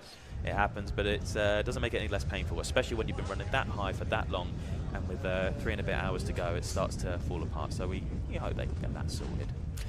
Fingers crossed for them. OPC have pitted 4-3-1. I don't think they were in that long ago, so that's an interesting. No, actually, they were due a stop. They pitted with 5 hours 25 to go, so that was an hour and 2 hours and 20 ago. So they were probably due in. I wonder whether they're going to try and plug Tom Ingram in now to the end of the race. He should be able to do that within his driver time, I would imagine. Oh, we wanted that big touring car finish. Yeah, absolutely, absolutely. Although it's not a touring car driver in the Eurocar parts car at the moment. It is 599 Sylvain Rubio in that car that was started by Ryan Bensley yesterday afternoon. Ryan said that he and Josh Cook were going to do the bulk of the nighttime running. Sylvain perhaps more running today, so whether he'll be in the car to the checkered flag, we shall have to wait and see. Oh, so that's a little cop out, that, because that's where you're going to set the best times, isn't it? It's like, yeah. Oh, God, look good. I've got to do the night stint. Oh, look, did that. You know, try telling that to Bacon. They're out. Yeah, well, absolutely. Setting purple times in the daylight. Yeah. But, and you know, Josh Cook, multiple British touring car race winner, did a lot of driving at night when the track was at its quickest. Aidan Hills, who, you know, has won loads of Mazda races but has never raced at that level, still faster than him. I mean, that really is a great advert. We both know Aidan quite well and really rate him as a driver as well. And, you know, what he's done in Mazda MX-5 racing circles is absolutely phenomenal. But your average British touring car fan will never have heard of him. And yet he here, in a car that he doesn't race week in, week out either, has come in and bettered some much more well-known names. Yeah, you know, I taught Aidan all he knows. He's, of course. He's a great guy. He always comes to me like in his times of need. And so I gave him some coaching for this race. And yeah, so that's all down to me. But no, honestly, I mean, Aidan, if you are in the spaces of UK Club Motorsport, you know how outrageous of a driver that man is. I mean, this year, last year, every year in Mazdas, it's a rarity if he's not right at the front, pretty much winning all of the time. Yeah. And a lovely bloke as well. But you've got to give a big shout out to the touring car drivers that come along for this as well, because it's a great, again, is a great advert for the event. They're putting their reputations on the line to an extent as well. Yeah. And that's also not to say that they're coming out here and they are putting in some mega laps. Like, they are quick. And it's just a compliment to drivers like Aidan and a few others up there, you know, of how competitive this can be and what drivers there are that can really give it a go. Yeah, absolutely. A great yardstick for those top-level club drivers to sort of compare themselves to, but also potentially an opportunity to market themselves and try and put their name out there a little bit, you know. And they'll make a point, I'm sure, of chatting to the Josh Cooks and the Aidan Moffats and Tom Ingrams of the paddock, and, you know, hello. It's all about networking, isn't it, being a racing driver? I'm a really big fan. That I don't think they will That's say. what I would do. I'd be like, can you sign this for me? What, when you met Aidan Hills? Yeah. No, when he met me. Of course, of course. 5-2-7 then, back on its wheels, that's good news. Being dragged unceremoniously out of the gravel trap down at the club chicane, as pit lane remains a busy place. That 347 car still in the pits, now on the same lap as Fighting Talk, who are 6th, so they're potentially going to lose another position. Fighting Talk have been moving quick as well, so they can be quite vulnerable there. Who's in that car now? 309. Is on the wrong page of my timing screen. Michael Russell in that car now. Michael, who was a motorcycle racer for 30 plus years, 3 times a British champion and Goodwood Revival winner, and was 6th in this race 2 years ago. Guess where he's running now? 6th place, although that might be about to become 5th position. But Michael Russell with more experience on 2 wheels than 4, perhaps. I'm sure he's had a few opportunities to get that thing up on 2 wheels. I was literally, you took the words out of my mouth. I mean, we've seen C1s do like to spend a lot of time on their side, and you know, there's a moment between being upright and being on your side where you are on 2 wheels. Yeah, good point. And, good point. You know, we hope that doesn't happen for him this race. But you know, I imagine of all the people out there, he'd be the best one to style it out. Absolutely, and we'll almost certainly know no fear. I think that's very much true of any motorcycle racer. I've got an enormous amount of respect for car racers, don't worry, Luke. But there is a separate level of respect that one must have, I think, for anyone willing to sit on a motorcycle and go barreling around a racetrack at breakneck speed. It is an incredible sight. Too scary. Yeah. No, that Not for I me. can't do that. Well, with your habit of losing wheels, I mean, at least if you start with 4, ending up with 3, you've got half a chance of not ending up in the hospital. Should try unicycle racing, maybe. see if I can start my own sport. That is tempting fate, that, with your look, definitely. My balance isn't great when I'm walking around. Spatial awareness, none of it's there. I don't think I would be good on a bike. All great qualities for a racing driver, I'd imagine. Lack of spatial awareness and balance. I don't know. I don't know how I'm not completely awful. Well, it depends who you speak to, I suppose. Quite, exactly. I wasn't going to jump in there. You had a look in your eye. I was like, oh, I've got to say it before Andy says it. Yes, indeed. Well, under 3 hours to go, and 390. This is going to mess up the distance record now, I think, isn't it? Because this is slowing the pace down. All of these talks of code 60s. Well, that's what they called it. Or full, well, yes, they have a few things they can do. They can obviously throw a safety car, full course yellow, and then code 60 is a slightly different thing to a full course yellow. We've had a lot of these. I can tell you how many we've had if you're interested. I am interested. I was going to tell you whether you were or not. I know, that's why I kind of went along with it. I didn't want people to hear any animosity over the airwaves. No, not between us two, no, never. No, God, no. 11 full course yellows, 2 safety cars. Again. Always talking about his yellows. Just 13 interruptions to the race. Is that me interrupting you, or is that actual race interruptions? Well, you interrupted me just in time to stop me saying none of those interruptions were caused by Luke Pullen for once. But we'll give him time. Yeah, 13 interruptions to the race, still nearly 3 hours to go. So there's a chance for a couple more potentially as we continue to trundle around now. Would you like to know how many cumulative miles have been covered by the field over the course of the last 23 and a bit hours? Of course you would. 54,500 is the answer.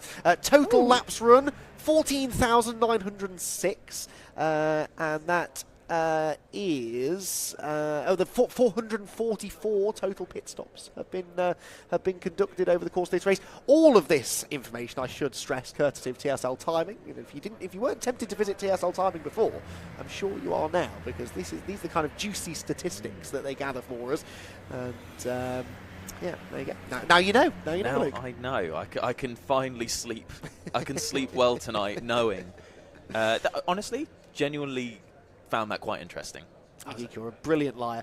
The 444 pit stops, I think, is quite interesting. No, because that averages out at about 10 each, which is about right, isn't it, when you allow for those that have done 7 or 8, those that have done 12 or 13. So, yeah, 10 pit stops each. Was that something that was ever discussed when you did this race 2 years ago? Or, you know, ideally we're looking at a 10-stop strategy or whatever it was. I suppose you always know it's not likely to go to plan like that, but... So our plan was always... because the team I ran with, which was ABC1, and then prior to that AB, but it was always run by pretty much under the AB umbrella. We shared a garage with the other AB team at the time, and it's a green flag as we're back to racing. But yeah, we always shared like the garage and so on. And so what we would do is we'd gently walk over to Stuart and be like, Stuart, can I have a look at your spreadsheet? And we'd look at the spreadsheet and it would say, do that. And we'd go, do that. So I couldn't tell you how many we were supposed to do or what we're supposed to do. All I know is we looked at that and went, just do that. Just do that. It'll be fine. But I would say, as a rule of thumb, you're probably looking to do the minimum amount of pit stops that you can. Their big thing was always never want to be a lap down, which makes sense, obviously. But at all costs, you do not want to be a lap down. That's how they run their races, and that's kind of how we tried to follow suit. Yes, which perhaps is less of an issue with this tendency for full course yellows over safety cars. That's why you don't really lap down with safety cars, because you can easily get trapped to the wrong side of the safety car. Full course yellows, again, to our point that we made probably an hour or so ago now, it does make it less likely that you're going to find yourself stuck on the wrong side of one and trapped a lap down, therefore. So, race back underway, as Luke quite rightly says. Alpha Trojan then continue up to speed. There's the car that's just been recovered from the gravel trap at Club, being towed down through the Silverstone International Wing. There's a fairly intricate sort of set of roads that link the international paddock with the national paddock from where we're based this weekend, so they'll drag the car back, and I would not be surprised if we see that car back out on circuit again before the checkered flag is out. One car we haven't yet had back out on track, though, is the 347 JW Bird Motorsport car, just down to 6th place now.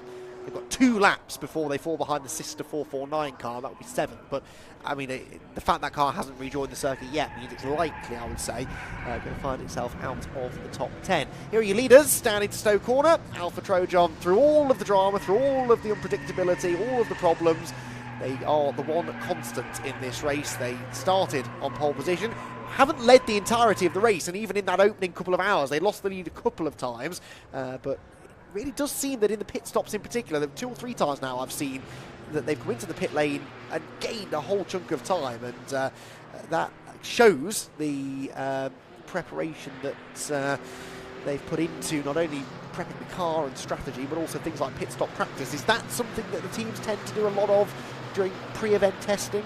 Yeah, like they, you know, the races really are, it's a cliche, but they are won and lost in the pits. You know, we've seen over the last few years races that have come down to the wire. We're talking after 24 hours, it's seconds. I mean, we remember what happened at the end of the last one. But I know Alpha Trojan too.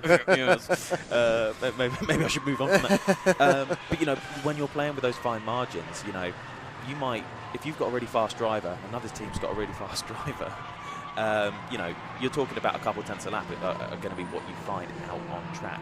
So when you can come into the pits and find even 15 seconds, which by a pit stop margin actually isn't that much, we're seeing with Trojan, they're taking minutes out of people. Yeah. You know, and it's working for them. You know, because every time they're out on track, they are one of the fastest cars, but they're not always the fastest. Yeah. But they've run that consistency throughout the race, and they've been dead consistent in the pits. So that's the kind of practice you do. You get in the car. In terms of driver changes, like once or twice before we do it, I'm like, yeah, I figured that out. That's fine. But it's mainly like the team getting it in, jacking the car up, knowing what you're doing. Can you change the wheels fast?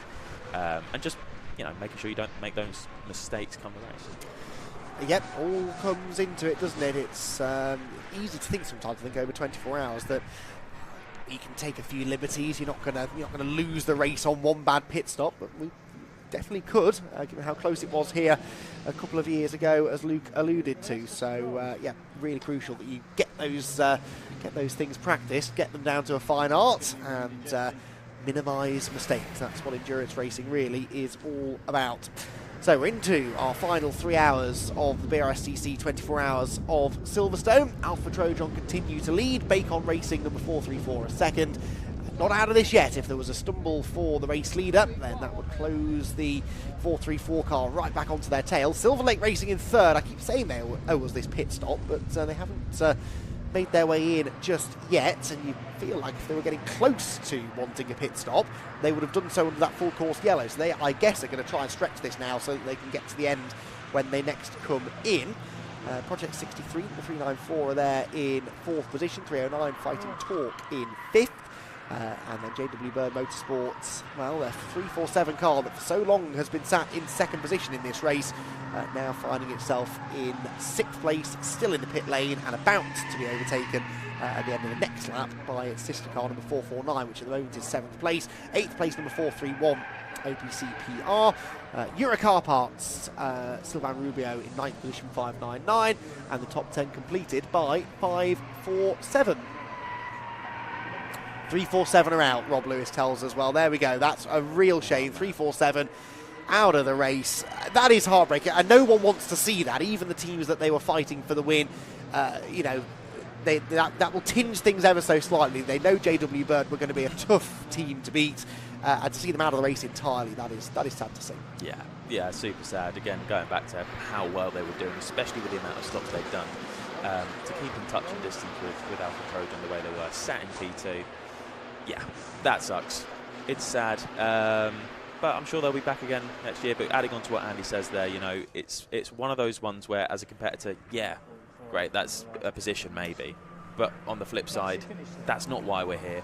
You know, especially this event does bring out a real sense of community in the paddock in ways that, you know, it's always good. BRSCC events always have that about them. There's a lovely little battle going on here between 3 cars that are very indistinguishable from one another. Well, yes, welcome to a commentator's worst nightmare, Luke. I need Go to on, leave. pick these out. Okay, so the Red C1's just got in front of the Red C1. I don't know about you, Andy, but I've got a feeling that the red one's going to come out on top. Yes. Excellent, excellent. Thank you. This is why we pay you the big bucks, Luke. Yeah. More than I get paid, certainly. I take my payment in my free ticket to the event. That's all I could wish for. Right, I'm going to step aside for a moment. Rob Lewis is hovering with intent behind me. Luke, you're more than welcome to hang around if you want. If not, all of a sudden, I turn my back. Our full commentary team has arrived, so we'll have a quick shuffle of the commentators in the box as we They head. could sense that we were about to say something truly terrible on air. Oh, I think that ship sailed a while ago, Luke. If they'd been paying attention, they would know that. I will be back to call the very end of the race in a little while longer. Luke, if this is the last we hear of you today, that sounded more ominous than I meant it to. Remind everyone your plans for the rest of the season, and people can track you. You've got one more race in America, I think, before the season's out, haven't you? Yeah, that's right. My aim for the rest of the season are what my aims always are in racing, which is go fast and have fun. But in a more literal sense, yeah, I've got Mid-Ohio coming up in just over 2 weeks, I think. It's my birthday weekend. It's going to be my last, currently, that we have planned to try and scrape some budget together. So if you want to possibly throw your hat in the ring and give me a helping hand in that, you can find me on social media. All of my links are there to my website, Lukey Pullen on Instagram and so on. Thank you very much for having me, Andy. This has been incredible. It's been an absolute pleasure. Please do help Luke out, because if he's not racing, I have a real fear he's going to be after my job. So you might not hear from me again later this year. Fingers crossed you do. I'm going to step aside. Rob Lewis and Scott Woodwis here to take you through the next portion of what is turning into a pretty tense conclusion to the race.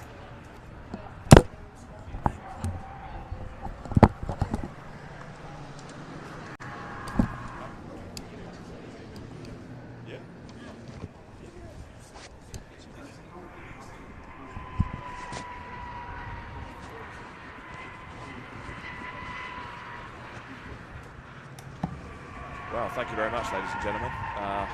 Such horrific news about JW Bird. Cut 347, Nick Beaumont, Phil House. The team must be absolutely gutted, but let's not fear too much, because they've still got car number 449 that is in 6th place at the moment as it stands 8 laps off of the leaders.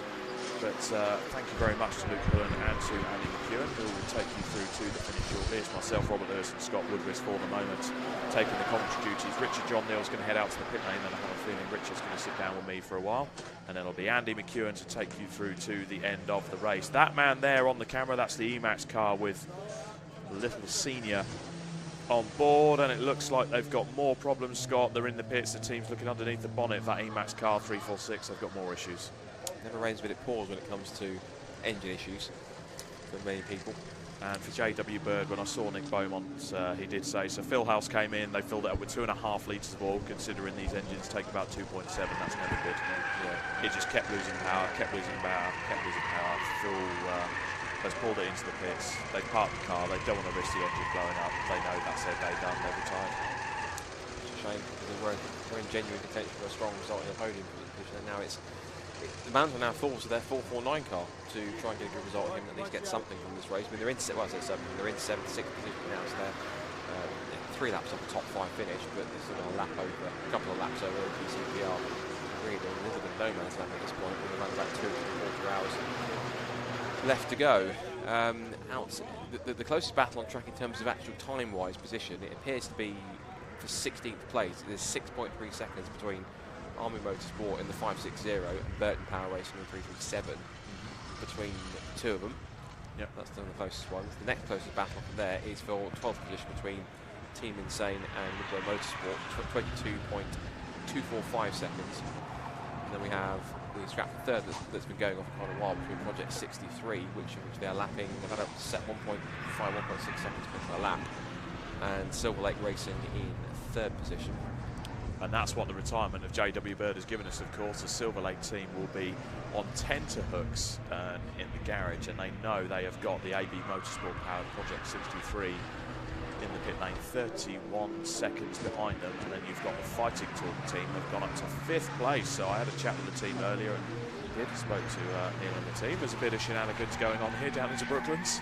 Project 63, I think, not quite appreciating the fact that the BPC car just about swept in front of them and kind of didn't give them the ideal line. That was the 387 car, which is far back down in 29th place at this point. And they're ahead of the 585 car, which is the Wombles. And that car is outside the top 30 as well, I think. Yes, it is, yeah. So that car's not anywhere near contention at this point in this later part of the race. We're starting to get to that part of the race now where everyone's a bit tired, everyone's a bit... drivers are getting tired, cars are getting tired, crews are getting tired. It's been a long, long race for a lot of people. But and Charlie's made an overtake. There we go, guys. So that's your driver coach doing what he should do. That, I think, keeps him... It's just a pure on-track overtake rather than a timing screen overtake, shall we say. Yeah, still in 35th position. And he has... But I'll tell you what, yeah, he's got a minute to the AF racing car. And I'll tell you what as well, the minute, he's got a minute, and he is... no, he's not. I was about to say he's lapping quicker. He's not. He was half a second slower than the AF racing car in front. But still, he's lapping in the 3-minute mark. For somebody here, this is only, what, literally his second race? No, that's his fastest. So he did a 3:03 the last lap. Yes, you're right. And the AF racing car is nearly 2 seconds slower, so Charlie is going quicker. You are right. I correct myself. Yep. Yeah, absolutely. Greg Graham, Paul McCurlin, Luke Souch, Andrew Schofield.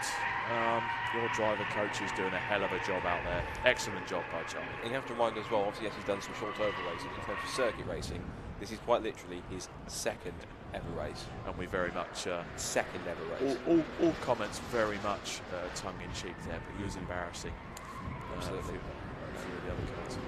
Fun fact as well, not to blow my own trumpet too much, but if you're watching the coverage with Luke and Andrew on footage, the camera, let's say the camera direction that you've seen, obviously with our producer Barry, but the actual camera direction switching shots is actually been done by yours truly. I was giving that a bit of background, and quite fun actually. And before that, when we were previously on the stream, it was Andy McEwen doing it. It was. So unfortunately, one of our poor producers has fallen ill this morning. Yes. So Barry has kind of been covering both jobs there. He's managed to get someone in to help out. To help out now, they've locked off one of the cameras, and we've got a cameraman in now. But one of the usual crew has gone down with a bit of lurgy this morning and not feeling too posh. So yeah, so every little helps. It's a genuine team effort to get everything on for this one. It looks as though I think we are on the verge of the OPC PR car about to move up into 7th, because now with JW Bird's 347 car out of the race. That will start to move up. Also, we're going to see as well the Euro car pass car, which is 32 seconds behind OPC PR. So we did talk about, they were talking about on the stream, the battle of the touring cars. Battle of the touring cars, right? I think depending on who jumps into that car, we have Sylvain Ruby at the wheel of the Euro parts car at the moment. Yeah. And it's Will Hodgson at the wheel of the OPC PR car at the moment. So I'm certain there is going to be an touring car driver that will be in the feature as well. There's only one in the team for OPC PR, and that is Tingle. And I'm sure it'll be one of either Josh Cook, Jane Edwards, or Aidan Moffat that will jump in. And then, given it'll genuinely not just the position, that'll be bragging rights as well. Which one's the quickest? I'm sure that will go on all the way to Snetterton next weekend when there's the next round BTCC. They'll be sort of poking each other, saying, you know what, finished ahead of you, faster than you. Yeah, all right. Get back in your Hyundai / Honda / whatever other car you race this weekend. Toyota, I think it is, and carry on.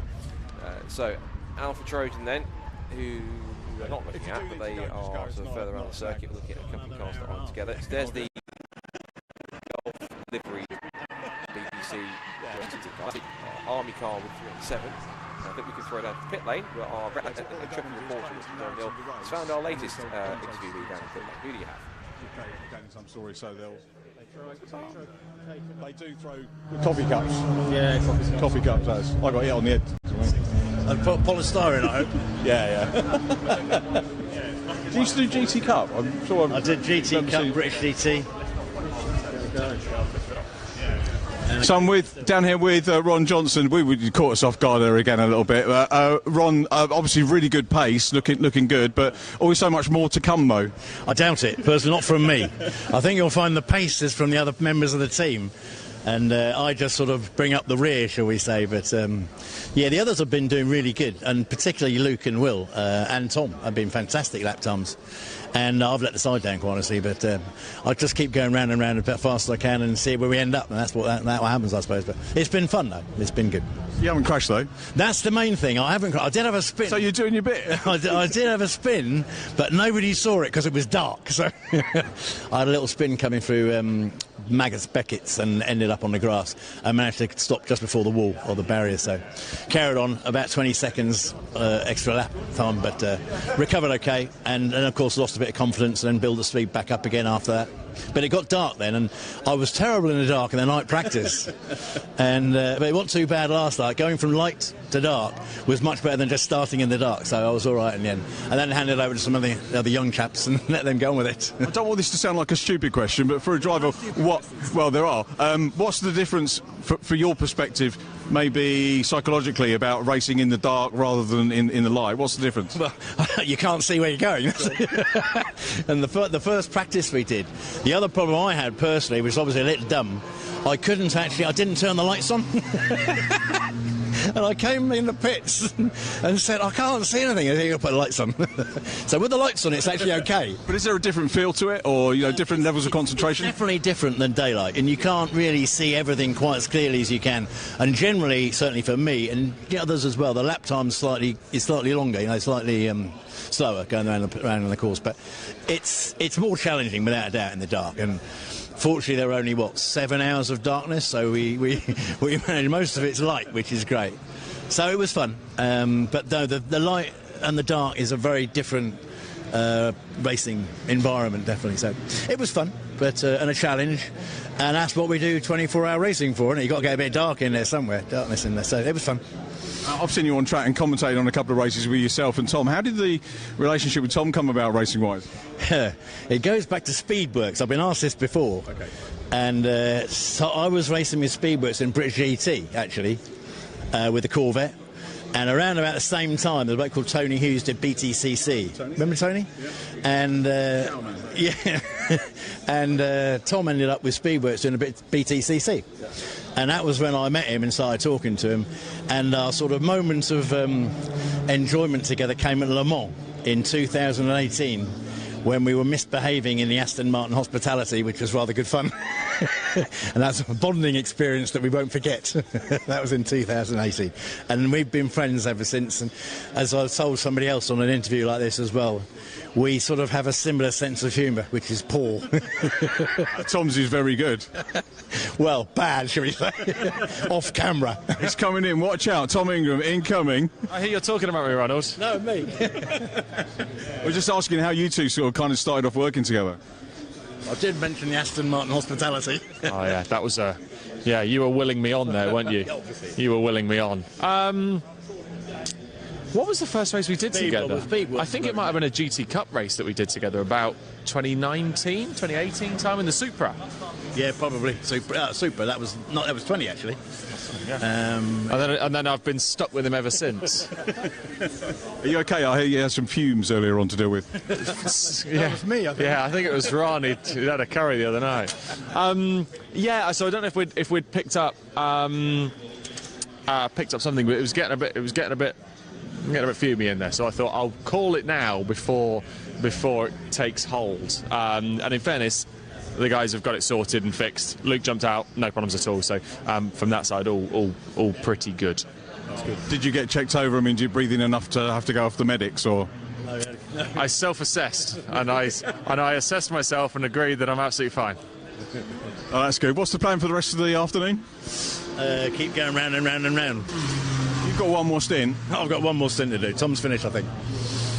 That's me done. So we're gonna have some Willie's pies, haven't we? Oh yes, we've got to mention the Willie pie. We've had Willie's pies that sort of keep us going during the course of the weekend, and we do like Willie. Pies. Sorry, Willie's pies. So yeah, we're gonna have some of those, and then you got the final stint, and then we'll be done from there. We'll be off for some beer drinking sessions and maybe a few more Willie's pies. And getting ready for Brands next week.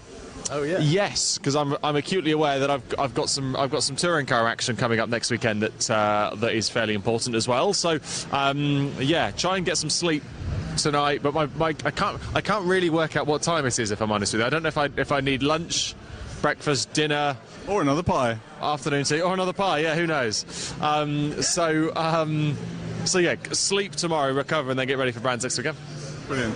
Tom, Ron, thank you very much indeed for chatting to us. Always a pleasure. Thank you, guys. If you want a good interview, always chat to these guys. Great stuff. Let's go back to the comms box, and I think we're going to try our hand at the engine blow. We'll see. Hopefully we'll get a little bit more information about what went wrong up there, but we'll be back in a few minutes. Back to the comms box.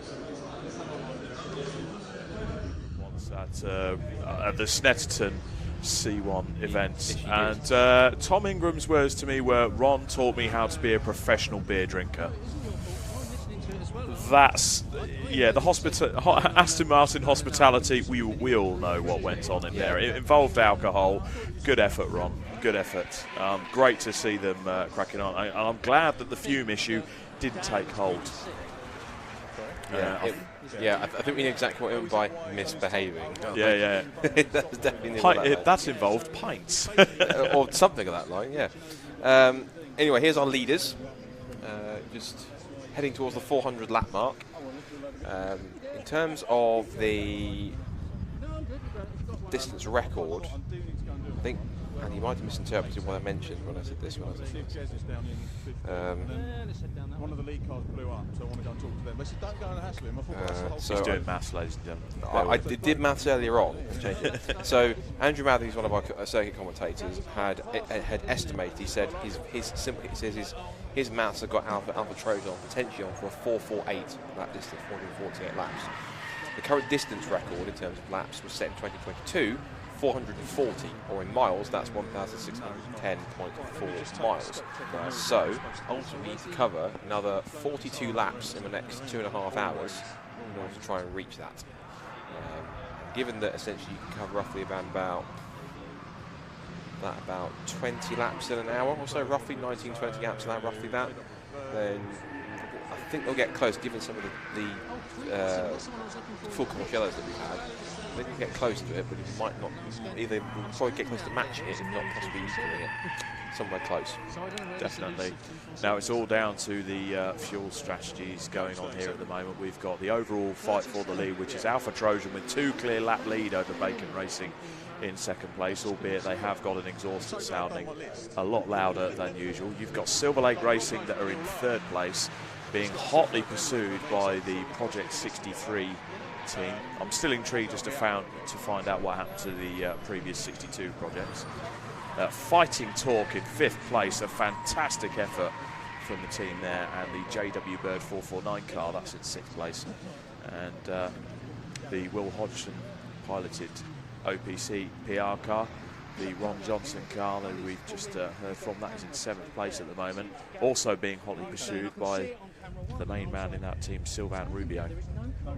It's good to see Sylvain. He was in good spirits this morning. He had a very early morning stint when I saw him earlier, and it's good to see him back out in the car. I'll be intrigued to see who'll be taking that car home. I'm thinking possibly Ryan Bensley, because I haven't seen a stint from him yet today.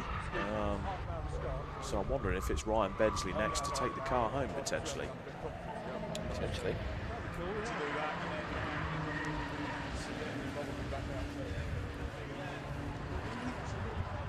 JW Bird car. 10th? Yeah. And that's a 347 car. So the JW Bird car currently on your screens is in 10th place. That is the one that is still in the pit lane with the engine failure. Rabsport Racing are in 11th. And Team Insane in 12th. A good effort from those guys there. Midway Motorsport currently 13th, car number 373. And Army Motorsport have got their car to 15th. And just above them is our friends from Switzerland, MH Racing, with the SCR team, Chip Howland, running things in there with Rebecca Howland, who is probably somewhere around the Silverstone perimeter taking some pictures.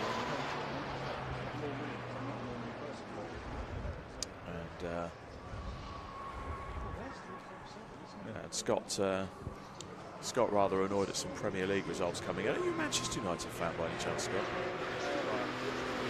I've realised in recent months that I actually might be, because I used to follow it when I was a kid. I actually went to Man United soccer school, one of those summer camp things before, and yeah, I've always seemed to like the team in any case, so I think I've just naturally sort of evolved now into just admitting that I'm a United fan. So just, yeah, I was kept mentioning the current score, shall we say, but everyone doesn't want to know, doesn't have the interest. It's been a rather humiliating season for Manchester United. But speaking of humiliation, the Brscc car we can see on the screen, Charlie Snell at the wheel. It's not been a good race for the Brscc squad, who decided to take on this Brscc 24-hour race for 2025. Has just caught the Army Motorsport car down the inside. He's getting a little bit feisty there, and they've got the Cockwombles car, to give them their full name, bringing up the rear, and they're in 30s, that car, aren't they? Which one? The Wombles. Interview with this man, is it? Yeah. So we'll have. Yes, they I thought we broke you then, Scott. You probably have. So they disappeared too. I'm trying to find them on the screen, but I can't see their. So just been referred to again as 585. So change the name on the timing screen. Yeah, they just shows Emac Motorsport on the timing screen. That's why I couldn't find them. Yeah, they're 31st, and the Brscc BBC car is 35th at this point in time. Right, he's just basically what I've got to do, I've got to key the director, tell him that we're waiting for an interview. Cars snake back down through Maggots and Beckett's, and Charlie is hotly being pursued by the Army Motorsport car. That's got to be quite scary, knowing you're being chased by the Army. We're with the 347 team. Oh, we've got a just the C1. It just appears on the left-hand side. It's and out of nowhere, Charlie's just decided it caught both Charlie Snell and the Army Motorsport car completely off guard. And they took to the escape road. Yeah, I think it was 383 that bounced. Is it 383 or 393? It was 383. Is there 383? There is, but it's the 393. So it was the RPE Lusso car. The one of their three cars that had each of the three colours of the Italian flag. Someone's not Italian, but he's down in the pit lane. He's Richard John Neal, and he'll be heading down to see if he's got more news for us. So, Richard, what do you have? 2, 1. So we're right at the end of the pit lane to find out what happened to the 347 car, and with engineer Ryan Croucher. Ryan, what happened? We had a few things going on, really. We started to lose a bit of straight line speed, started to smell a bit oily, and the handling started getting worse and worse, and when we brought it in we found the axle was cracked and the engine's using oil, so it's just not worth it. It's just as annoying as it is from where we were, we just had to retire the car, really. And it's retirement, not going back out? No, not going back out, not going back out. It's I think by the time we've done the engine it probably won't be worth it, and yeah, and with the axle as well, it's both ends of the car need sorting, really. But the boys did well, to be fair, to hang on to it. They're only a second off the pace with a limp engine and an axle that's snapped, so they did all right, and we still got our other car going, so hopefully he can keep in the top 5. That's going well. You were telling me off camera that you're a Brscc F2 stock car driver, and when's the next meeting? God, when I find some budget, I'll try and tap up Nick. It's same in every sphere of motorsport, isn't it? It can be cost-driven. When was the last meeting? Oh, God, about a year ago at Skegness. But, yeah. Skeg Vegas. Some of these boys will be all right round there, I think, the way they drive. But, yeah, no, it's all good fun. Great that you get your fix here, and thanks ever so much for chatting to us. I know you guys are busy. Ryan, thanks very much. Ryan Croucher there from the 347 car. Back to you guys in the comms box. There's the story for JW Bird then. Thoughts? Cheers, mate. Just gutting. I feel so bad for Nick Beaumont and the team. He puts a lot of effort into those JW Bird. They're beautifully prepared cars. Keen, enthusiastic, competitive. He loves it. I genuinely thought this year might well have been his year. Just as I thought #Leicester were on for a winner last night. What do I know? What do I know about C1 racing? You talk me up and say what I forget about C1 racing is not worth knowing, but clearly I know absolutely nothing. But one thing I do know is there is some pit lane action going on at the moment, and Silver Lake Racing car number 458 are in the pit lane alongside Fighting Torque, and with doing that they have promoted Project 63 Racing up to 3rd place. So 2 hours and 25 minutes to go. Car number 458 is in the pit lane, the Gen 1 car. Could that be its final stop and driver change before the end of the race? Safety cars could play a part here, Scott, especially if we get a safety car in this last few hours. We did one yesterday, didn't we? A bit fumy, let's say, before we get to the end of the race. Done one to that one, a bit low on fuel. We shall see what happens. The good thing is the majority of Yeah, I thought the Army... Majority of We did it yesterday, didn't we? Off. I didn't really want to do it update. No, it's fine, do your team. Time screen for a second, thought that everyone had stopped the track when it happened. Although it does, obviously it's the race car racing stopped, obviously because they have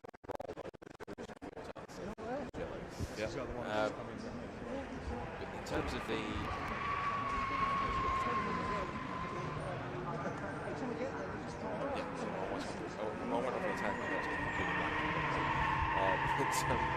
Friday 6 WRC developments is making its way past the Burton Power racing car. Also one of the RP Russo cars are in this group as well. We've got a car calling slowly down the Sir Lewis Hamilton straight. 342 in trouble.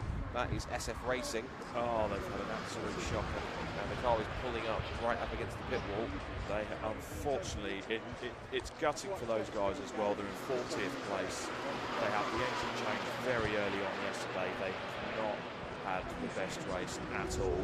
But credit to them, they've pulled off as far as they can to the right as soon as they felt the car start to have the issues that it had. So that means then, I'm almost certain that's going to end up being 4 course yellow. So reduce down to the same speed. They'll get the warning through the race secret one-way communication system from race control. And I'll tell you who's going to like that. That'll be the Silver Lake Racing Team and the Fighting Tour team. And Silver Lake have pulled an absolute blinder with the pit stop. So whatever they had to do there, they've got the car in and out. It's on its out lap, just as we've got the issue with the stranded car. So this could well be a full course yellow. Almost certain it will be, given where the car is going. It's trying to park closely against the wall, but either way, it's still essentially on track. So that is going to be an issue. It's the CMR and Power Motorsport car in the pit lane for a stop. Driver jumps straight out. Yeah, 333. Those guys were running decently last night at one point. They're inside the top 10. Really good run, and then that engine change and the issues with it getting recovered. It took half an hour to get it recovered. So that really put pay to their chances early on. And that's left them in, when they came into the pit lane, in 24th position. So top 20, trying to push their way through. No call for a full course yellow yet. Now that one plays out. The timer screen shows us we are now at 90% of this 24-hour race. Just 10% left to go. There is the stranded SF racing car 342. There and still stranded, so I'm surprised we haven't gone to full course yellow yet. It's got its hazards on. The car's going past it slowly anyway, so it might be just like late to come onto the timing screen, I'm guessing. Because the cars are slowing down, going past it. Right, there we go, so we do have a full course yellow. Apologies, ladies and gents. Yeah. Our TSL timing being rather slow, so they have called a full course yellow. Nothing's come up on our timing screens yet to signify. So everyone at a reduced pace. Yep. And to allow the recovery vehicles to pick up the stranded SF racing car, which is looking a little bit sorry for itself, sort of off to the side. There are a couple of marshals down there, we're talking to the driver to make sure everything on his side is okay, but we're waiting for some kind of recovery or snatch to come and grab it. Everyone, of course, going on. I think code is it 50 miles an hour, 50 kph? 50 miles per hour as far as I'm 50 miles an hour, so 50 miles an hour at reduced pace.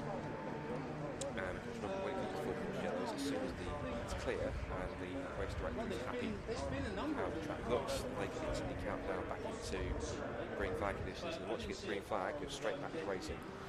The recovery Land Rover with the V8 engine in it has now picked up 342. The latch on and pull it to safety. It's fully out of the way. They'll be able to get racing back underway fairly swiftly. CPR car followed by the Silver Lake machine. There's Rowtech. There is 328, who's tag blessed.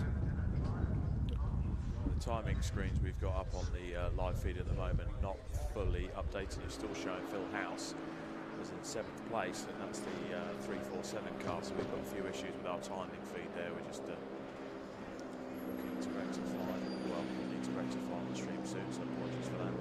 RTSL is showing the top 10 as such, with Alpha Trojan leading the way from Bacon Racing in second place, Project 63 in third, and Silver Lake fourth, car number 458, with Fighting Talk rounding out the top 5.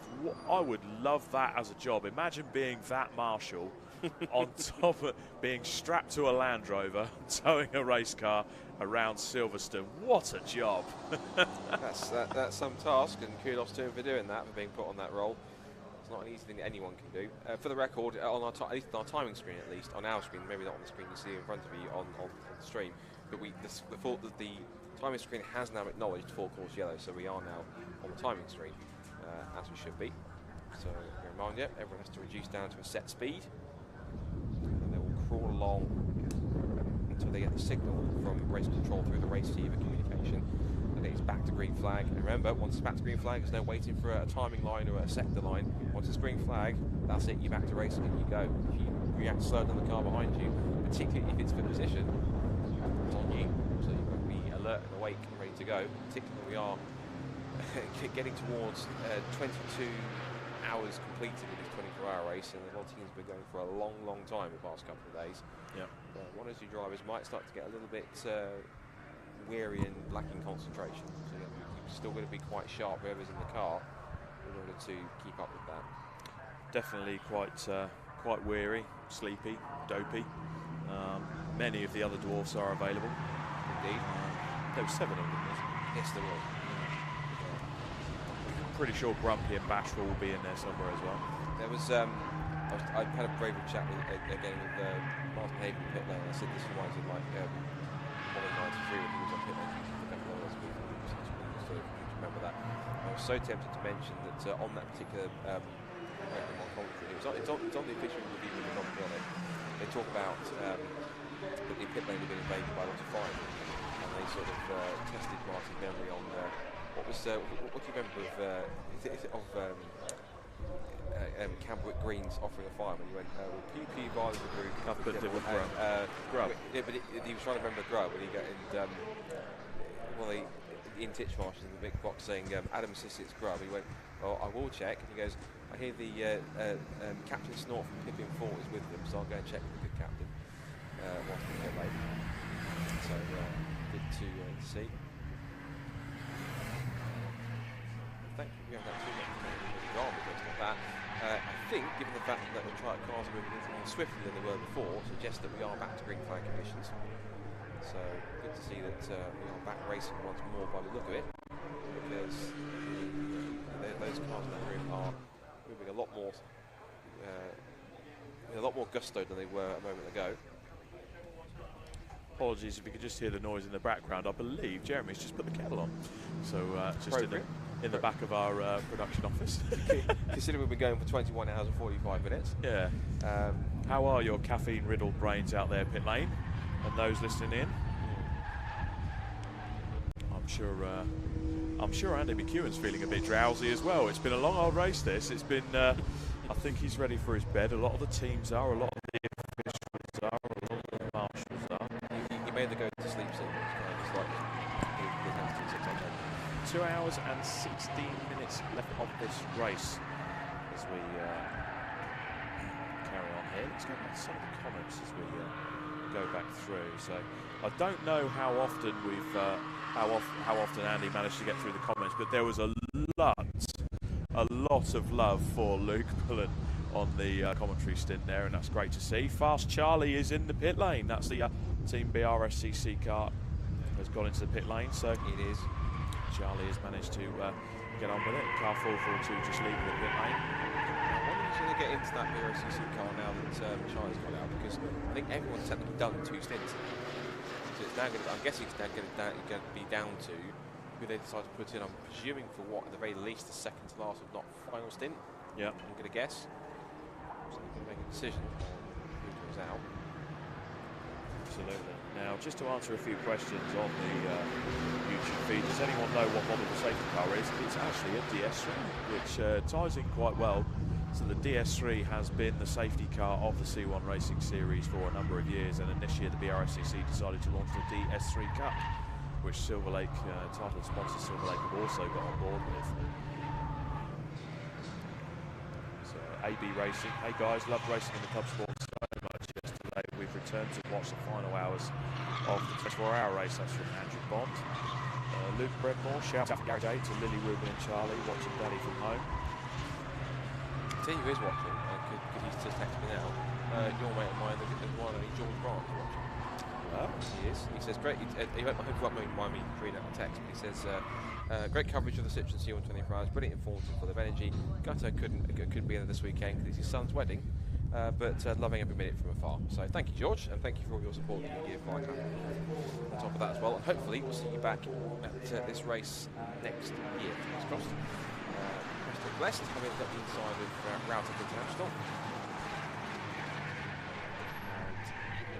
On track to get through.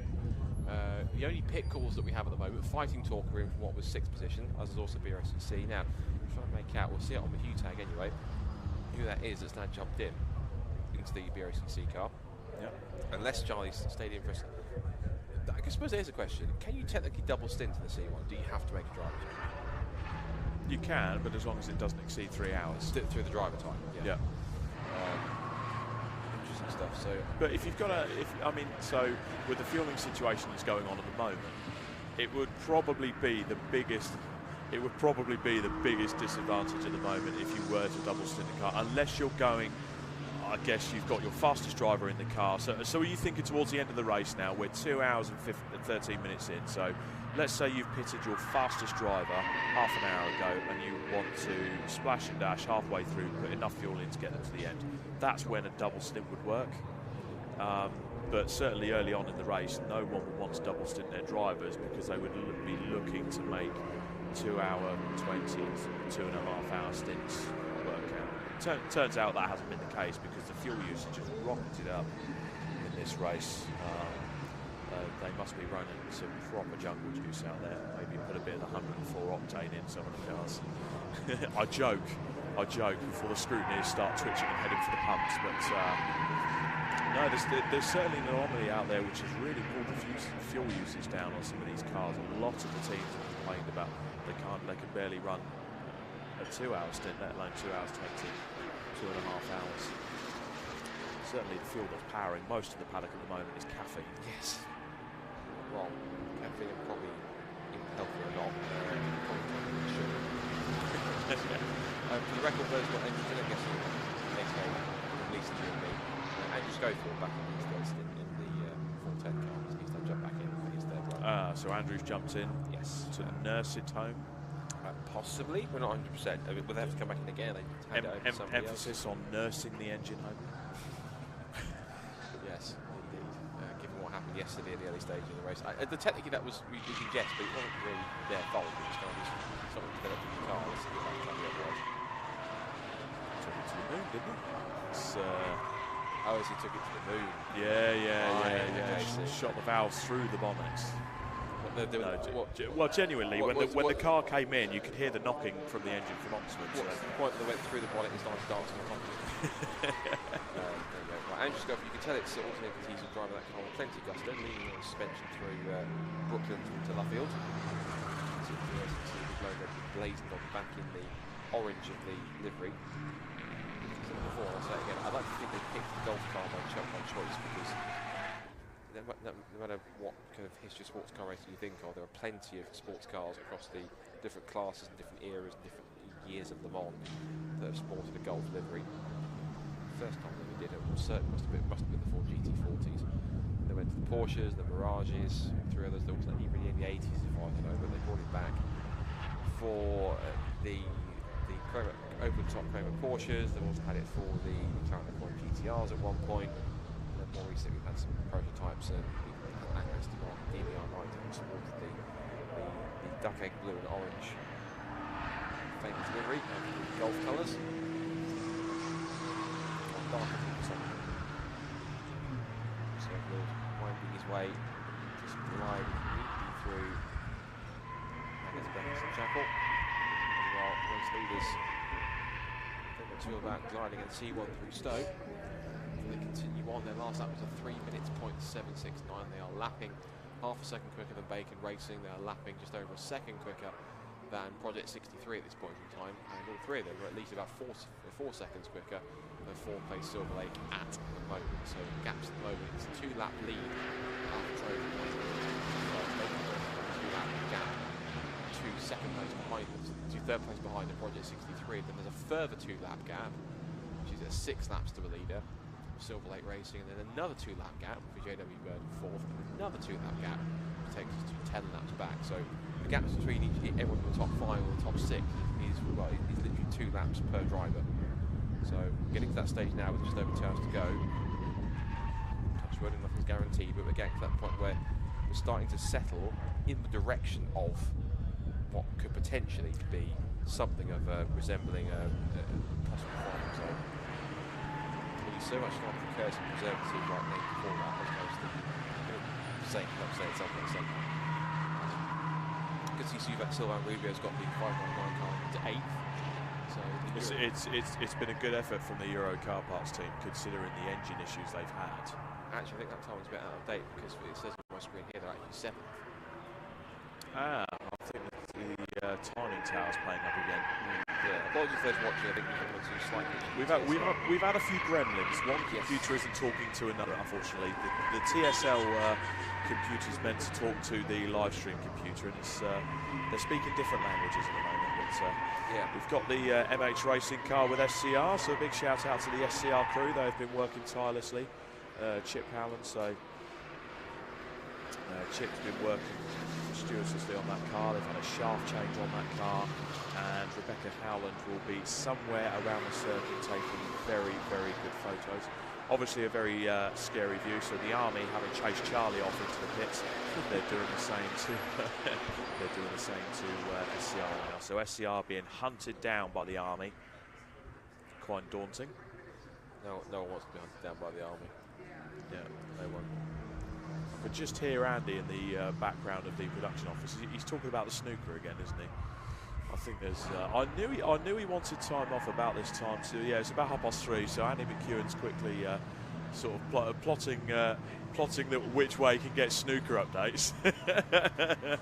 Loves a bit of the snooker, does Andy McEwen? But no, I would a quick mention out on the live stream as well to car number 15 and car 250. So that's our 2 invitational classes out at the moment. So car number 15 down on the timing screens as Montgomery, and that's the City Car Cup car that started on the front row. So on the front row of the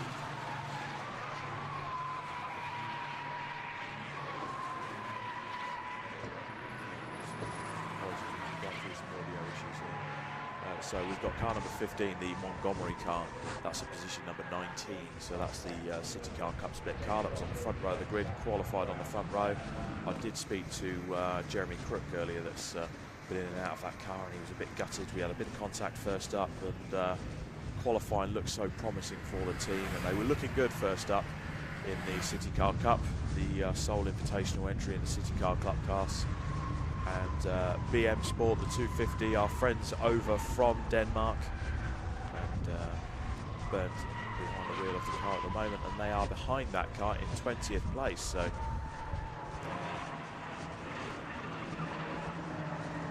getting it done, so to speak.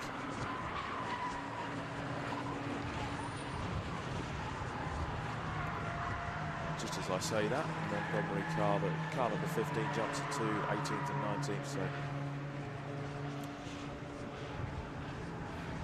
both cars jump, the JW Bird Motorsport car and the Silver Lake Racing car 558, the Gen 2 car, which has had its fair share of issues throughout the race. Unfortunately, that car not running well. It's driving a bit flat at the moment. They're not too happy with the engine performance from that car.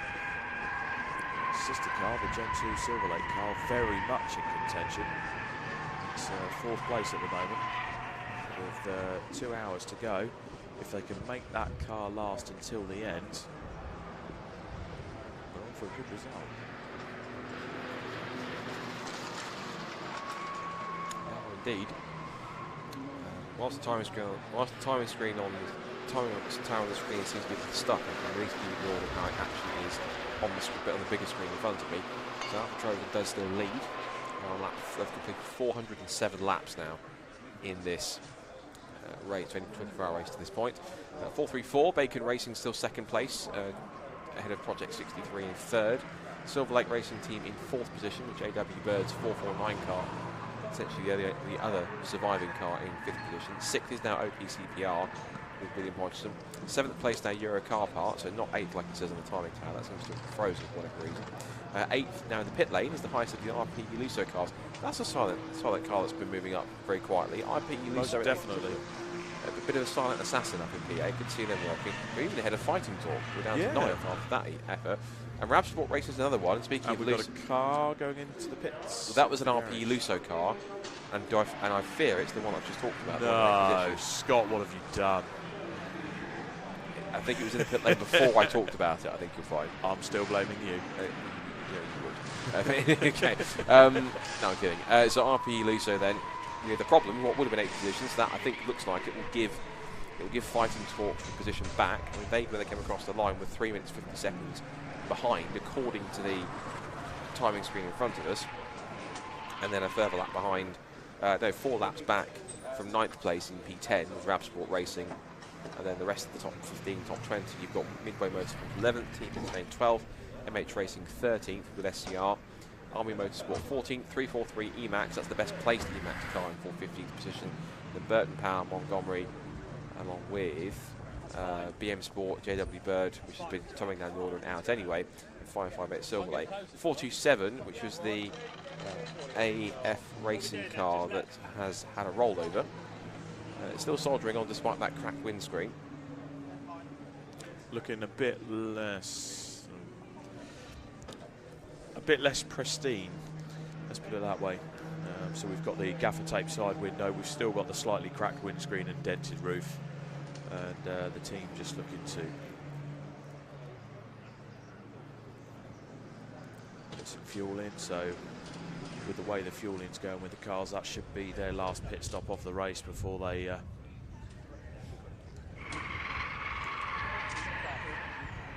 to the finish. We're heading to the 2-hour left mark on this 24-hour race, Scott. And that's the simplest thing about that's the simplest part of the pit stop, which is just standing there waiting for the fuel to be completed. Then you do all the complex stuff of strapping the driver in and changing tyres, if you're so inclined to do so, changing pads or even changing discs if you need to. It's obviously quite a rarity them to do the latter part, which is changing. Discs are probably a rarity. Pads, and if you're pushing it that hard enough, it starts to spark against the actual brake disc itself, as we've seen a handful of times already. We had a few last night that did that. Then that's also required, but other than that, then a tyre change is relatively, you see it every now and again throughout the race, but it's not a common thing they'll do at every pit stop because they're quite durable tyres that they get through from Nankang. And obviously, of course, on top of that, there's driver changes and refueling, which takes the time that it takes. So there's different elements they have to try and get used to. You can see here the current temperature at the moment on the right-hand side, about 12 degrees, but 50% humidity, so it's getting a tiny bit muggier out there, but only in the next roughly, apparently, sort of 20 odd minutes or so, the temperature's going to drop by about 4 degrees. It's going to drop from 12.1 to 8.5 degrees and get a little bit chillier. Yeah, that's a bit of a cold front coming in, I think. And I wonder if that's going to, again, have an effect on cars, in particular tyres. And there was something that Andy was remarking about earlier on, about the fact that even late in the race, cars were still setting personal bests and fast laps of the race. One thing you also have to remember is that not only temperatures are different and the conditions are different as well. Of course, this circuit has had no rain, so it's had about 2 or 3 days full of rubber laid down into it. So later in the race, the circuit's going to get quicker and quicker because it had lots of rubber laid down, and we haven't had any rain or anything else to wash it all the way, which means that, you know, yes, they've got quite small contact patches, these cars, but they do. But if you look at those logos, Scott, there's little raindrops on it as well. Could we get some rain? Well, there were some raindrops just before I got to the circuit this morning, and it was near the nearby garage just outside the hotel I was in, and I thought that might have an effect, but it seems though even though we are a little bit more grey and overcast, there's any rain that's broken, which is I thought quite interesting. Silver Lake 558 are in the pits having a scheduled stop. I think there was somebody else there a while. There was somebody else that came in as well outside the top 30. I want to say it was possibly 585, I guess, which is the Wombles. I think it was a blue car coming in, but I could be mistaken. As we now come to 2 hours left in this race. Crazy to think, 22 hours down, still 2 left to ride. Apparently it is the Wombles that are coming for their pit stop. So, accurately spotted. We've got Scott Lawrence jumping out, so it'll be Zoltan Chaboy or Tristan Judge. I'm sure all 3 of them, I know Zoltan Chaboy has, and I think Scott Lawrence has 2. He's raced in Caterham Graduates. And I'm sure Tristan Judge has also raced in Caterham, because that's what I recommend from racing in Caterham days a few years ago. So I wonder if that's going to be the reason for their current pace at the moment. Could well be. Could well be. MH Racing still leading these gaggle of cars. This is quite entertaining C1 racing for the last few stages. SCR and the SCR team are hopefully watching on with eagerness in the pit lane. Car's still looking good. They had a bit of a scare earlier on when the car got reversed into the gravel, but no impact with the barrier.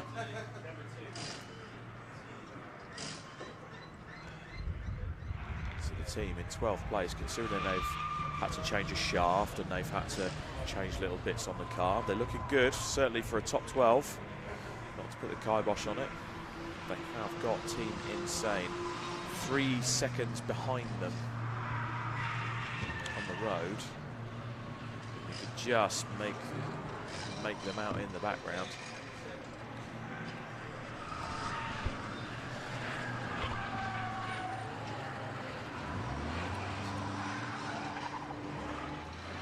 Straight now, up to the bridge. MH Racing still being followed by a pair of floating headlights. Sorry, the Army Motorsport car. Sorry, the camouflage livery really throwing it away. They go through Brooklands. Nice and tidy. Who's aboard that SCR car at the moment? I have a feeling it could well be Ollie, the way it's being driven. It is. Ollie Ainslow is driving that car nice and smooth. He's doing a good job, is Ollie. Young lad who's involved in multiple aspects of motorsport. His dad, Nick, involved in marshalling, recovery teams, all sorts. So very much a motorsport family. And the Army Motorsport car being driven by Jonathan Candler, who I spoke to this morning when we were just having a freshen up before coming on the air, and he did say that the first outing for the C1 team, and he has thoroughly enjoyed it, and the whole team certainly looked like they were thoroughly enjoyed it. Everyone's been mighty impressed by the Army squad.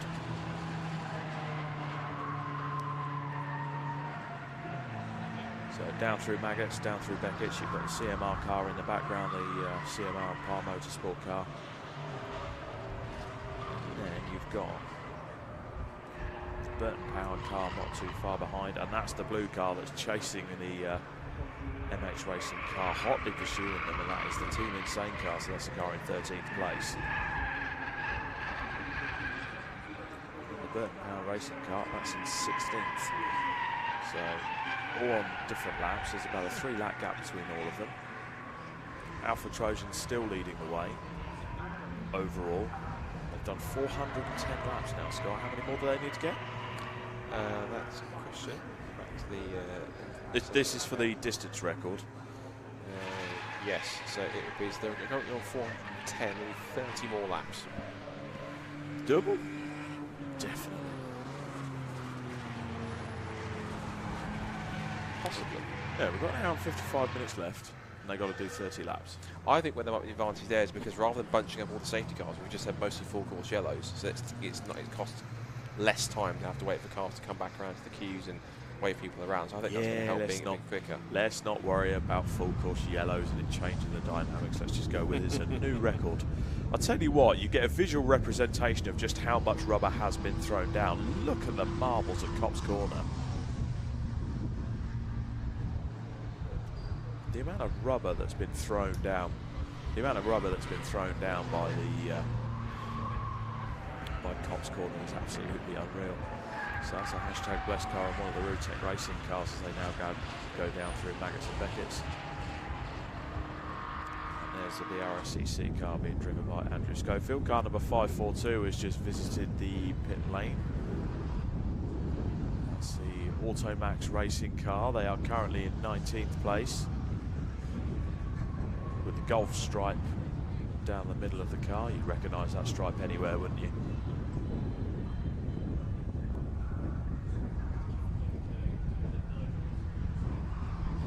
So the team get going there.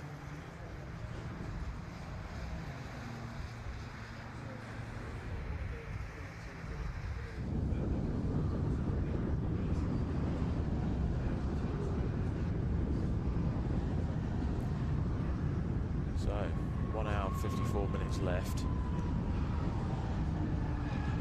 The Burton Power car on screen there. It's looking a bit better than it was earlier. I did speak to Andy Burton even after he did his interview and went to see the team in the garage, and he was just gutted that he made a mistake. He said, that is the first accident I've had where it's a consequence of my own actions. He's had accidents where other people have taken him out, or he's been caught out in another accident, but he did it all on his own, and he's kicking himself. But nothing to be ashamed of there. He's had a very good 24-hour race. As we've got the CMR car looking down the inside, looking a bit tasty as they go through the Maggots and Beckett's complex, now down the Hanger Straight, and they head down the straight, under the bridge and towards Stowe.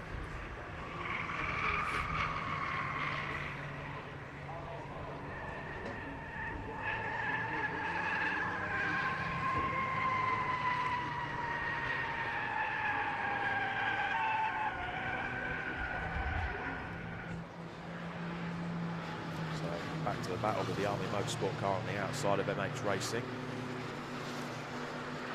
The FCR powered car covers, and then we've got the Burton car now being hotly pursued by the CMR car. The Burton have managed to get past them actually on that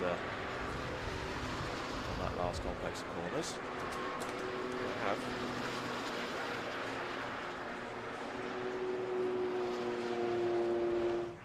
Slightly readjusted Andy McKeon's laptop or tablet when I wasn't meant to, so I'm sure I'll figure that out in a second. I was trying to find a plug socket.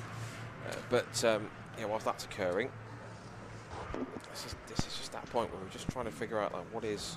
It's trying to get all the pieces of the puzzle to come together, and the problem is you go up and down the pit lane, all of the teams know exactly what strategy they're going to do. They know how long they're going to fuel to, and you're going to ask the questions and they go, yeah, we might do that, we might not. They don't want to tell anyone, they don't want to give the game away. So that's the key word. It's all might. We might be doing this, we might be doing that. We might be doing this, we might be doing that. Especially at the end of the race, to keep their cards very close to their chest. It's like Fun Cup on top of that as well. It's like, where they don't let on their full strategy. Are they going to go 2 churns or 1 churn or half a churn? Are they going to fuel early and can they go to the end of the race and try and do it on just a driver change of a last stop? Depends on how they look at it, how they look at the strategy. And the JW Bird car now, the 449 car, has snuck up into the top 5 for this race. The OPC car is now currently sitting in 6th place with Wall Hodgson still at the wheel, and the Euro Car Parts car still sat 7th. Visitor to the pit lane, that's car number 315, which is timing screens. 315. Is that SF Racing? Oh, we're following down the pit. Oh no, that's one of the Emac Motorsport cars. Yeah, 315 it's a scheduled stop. So cars starting to come in now for their last fill-ups before heading on to the final stints of the race. Team Insane coming in shot there, 442. An experienced team there, Team Insane, and they're hotly pursuing people and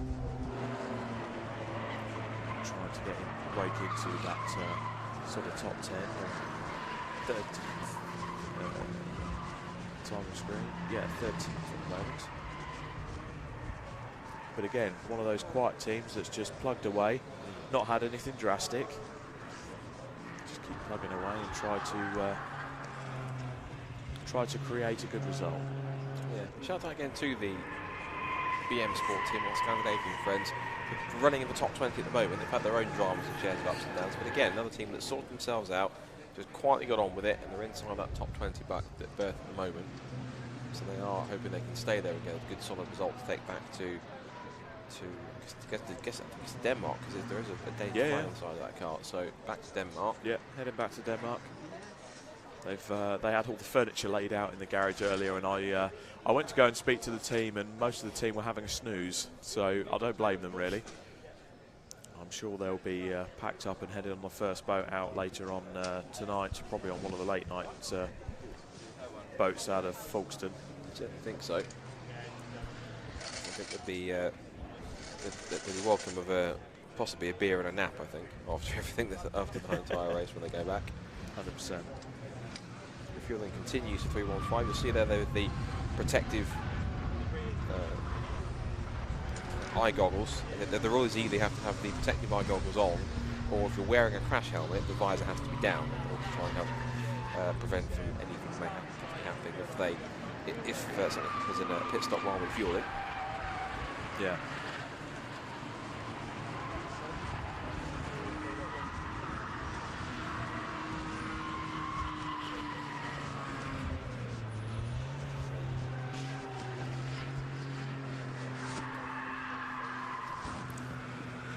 Inside the last 2 hours now, 1 hour 49 minutes. Everything is kind of settled down a little bit now as we go towards this end part of what's been a very, at times, very bizarre race, a very kind of crazy race to kind of watch and see play out.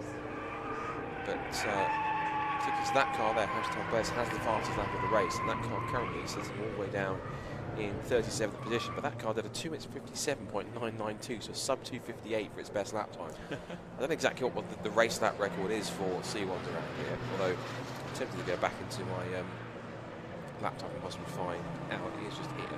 You're going into sleuth mode again, Scott. I'm going to go oh, that was mode again. Haley on the. Trying to tell the red car there, finding a little bit of a squeeze as the Rutec racing car comes onto the left-hand side. Car number 383. It just needs to watch its rear wheels on the. It could be 393, the RPE Lusso car. Couldn't quite make out the number fully. I could make out the first three, the third three. I couldn't make out the middle number, so.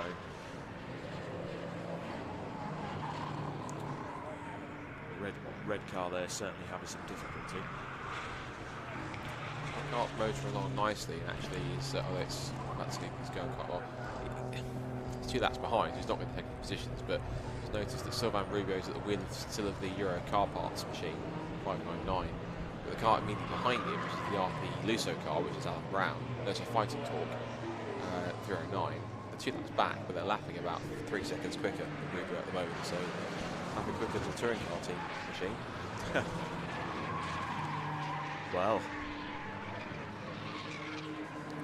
I think Sylvain Rubio knows just to get his head down, get it to the final stints, and then we're potentially looking at Ryan Benchley getting in that car.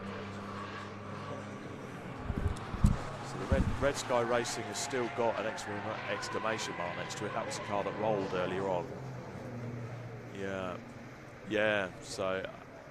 Oh no, so yeah, we've just kind of devised that Red Sky Racing had its roll earlier, shortly after Richard John Neal interviewed them. Did you put the kibosh on them, Richard? No, hopefully not.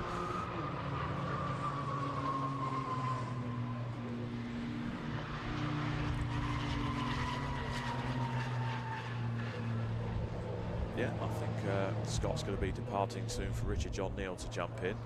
And meanwhile, we're having a good look at the Bacon Racing car.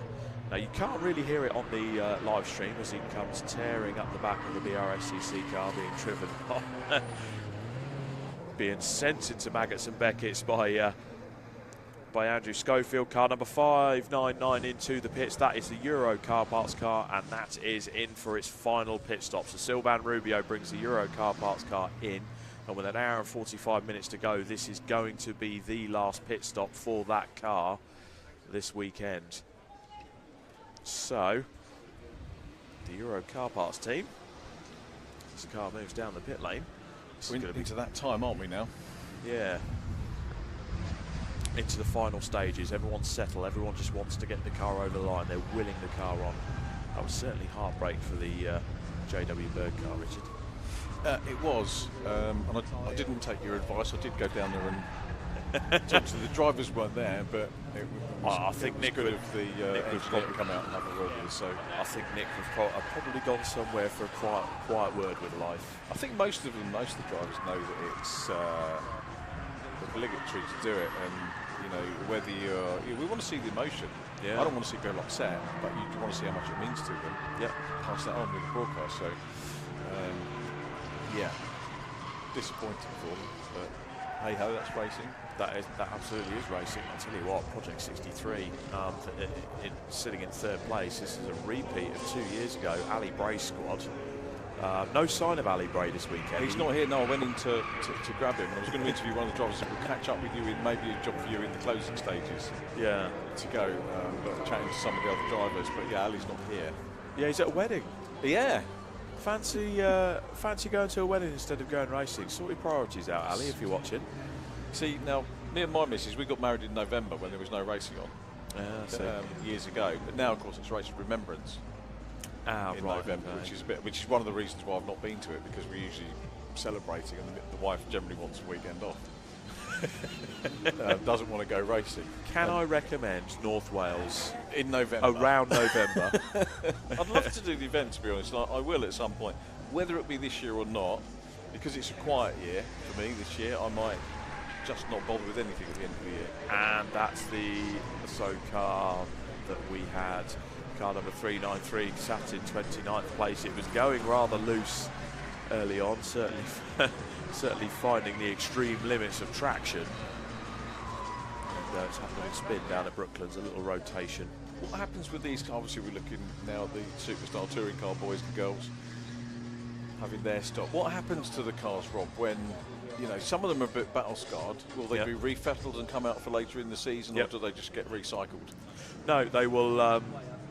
The good thing about these cars, Rich, is they are very easy to work on. So the panels are so easy to swap. A shameless plug for series sponsor Silver Lake. They will sell you a lot of panels for a Citroen C1. The one thing you would have noticed going up and down these garages, a lot of these teams will have a spare C1, either a spare race car or a spare road car with bits ready to change back on. Now that's Ryan Bensley getting ready to go back into the car, all suited up, good to go, literally.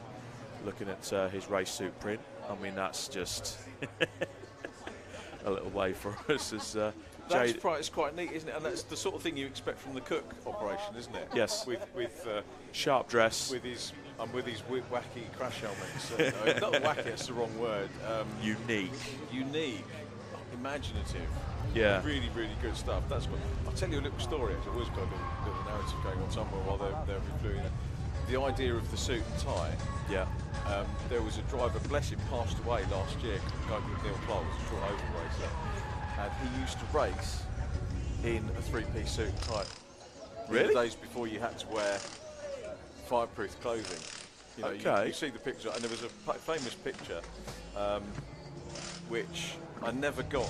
I don't know what happened to his picture collection, but he did promise me that he would give me the picture, but it didn't come around. Passed away quite quickly, which was a shame.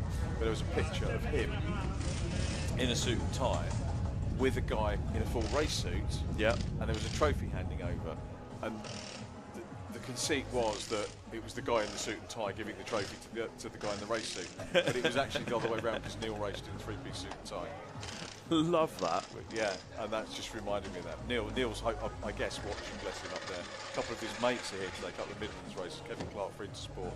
Yeah. He's here and around. And the racing community in the Midlands is brilliant. So the car gets pushed back, and that's the Euro car parts entry back into the race. So a sharp pit stop from the Cook Sports Squad, Race Sports Squad. So they're going to be chasing down the 431 car. So we have got that sort of battle of the touring car giants, haven't we? With although there's a lap between them at the moment, but Ting's got the upper hand, hasn't he? Yeah. Did you hear the interview we took? I can't remember if you were on the mic with Scott when I interviewed Ron and Ting. Oh yes, that was a very, very entertaining. Ron's just as good as Ting, isn't it? So I love Ron Johnson. Every time he's always great value to speak to whenever he is in the C1 paddock. And before, just as you handed back, I remarked to the comments that Tom Ingram made at Snetterton last year. where he effectively said that Ron taught him to be a professional beer drinker. Which is a very Tingram thing to do. But I'll tell you one thing that Tom Ingram reminds me of. He carries some mannerisms of Jason Plato, I think, in the way that he's... Yeah, he used to... I think Jason mentored him. He did. Back in the day. Was it the KX Academy? I used the wrong phrase on TV once, said he was groomed by him, but that was, you know what I mean. It was modelled by him. Modelled, yeah. It was the wrong phrase. Yeah. He knew. Everyone knew what I meant. Yeah, 100%. But yeah, great character. But you need, I mean, the conversation that we had before this race, you need characters like that in motorsport. Yeah, you do. And Tom Ingram has that character in spades. Just someone that's got a bit of cheek to him, and he was actually quite reserved in the interview. He was quite reined in, which was it bad? I don't know. Was I not asking the right question? Maybe it's because it was with Ron as well. And that's a nice thing, because he didn't want to take away. No. From the other, he allows the other person to enjoy their moment as well. Ron's just fantastic. And of course, the comments that we had yesterday when myself and Scott were up in the booth, and the comments came in, Ron Johnson, the most American name, the masculine name you can come across. Isn't it? Yeah, I did say to Ron this morning, I said, do you fancy a season in NASCAR? He said, I'm not fast enough for that. He was very self-facing about that in that interview and that chat, but he's not slow. I wasn't going to say it to him, so I was going to blow smoke up, but, you know, he's not. He's kept it on. Honestly, we haven't crashed, have you? Exactly. And his lap times, there's nothing wrong with his lap. And look, you know, there they are, P6. And they were alluding to a few problems, which is fine, and we get. But, yeah, it was quite. It's good that they sorted out the fumes in the car. Yeah, that's a worry, and I love his team self-assessed. Tommy self-assessed to make it. Fumes not a good thing, but I suppose he didn't want to go through the medical rigmarole. I guess if there's a medic listening to this, they'll say that he probably should have, if he's breathed some in, gone and just had a quick check over. But he did have the window open, so he took all the precautions and didn't do anything drastic. Yeah. So what are we thinking in terms of we're into last drivers now, and any more splash and dashes to go, because fuel's been a bit marginal for people. Why is that? Why has the fuel been marginal, do you think? I don't know. It's just there's only a couple of things I can think of, and that is the fuel that comes from, a lot of the teams have to get the fuel from the Silverstone filling station, so it could well be that the batch of fuel that Silverstone have got isn't as efficient as normal, or isn't accustomed to the car as normal. Yeah. Track conditions, they've got a bit more drag on the cars. I'm pretty sure there was areas of Silverstone that have been resurfaced over the winter, so I'm just wondering if that's given it a bit more drag on the cars or whatever. It's a difficult one. Ambient temperatures, it's been quite warm. I mean, we haven't been here for a few years. It's been one of the warmest weeks leading up to the event as well, so could that take a bit of a toll on the cars, on the engines? But it's thrown a lot of people out, because they were saying that, you know, the tyre wear also has been tyre wear's been an absolute killer, I think, and so all your plans that you come in from 2 years ago, 3 years ago, whenever actually the math has got to be done again.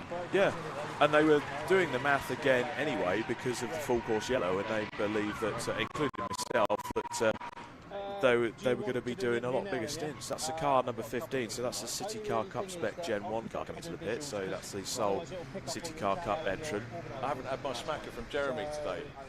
No, I did see him briefly in the. Paddock. He was a bit gutted, so obviously that car started. Not having the smacker with me, I think just in there, he is competitive, is our Jeremy Crook, and of course that podium that the Brimstone team got at Snetterton, where I successfully doorstepped Esther. I still count that as one of the best moments of my broadcast career so far. In the fact that I got congratulated, not on the broadcast that I provided throughout the day. Everyone was just, you managed to interview Esther, and I hope she's watching at home. If you are, hi Esther. But that's the City Car Cup car coming for a quick check and a floss and a brush up and either a tired driver or a frustrated driver. I don't know what's going on there. That's it. Look professional. So they're getting ready to get that one of the many Emacs cars in. Max Finn at the back, just checking the state of the tyres. There's a few bent panels on that car. It has been in the wars.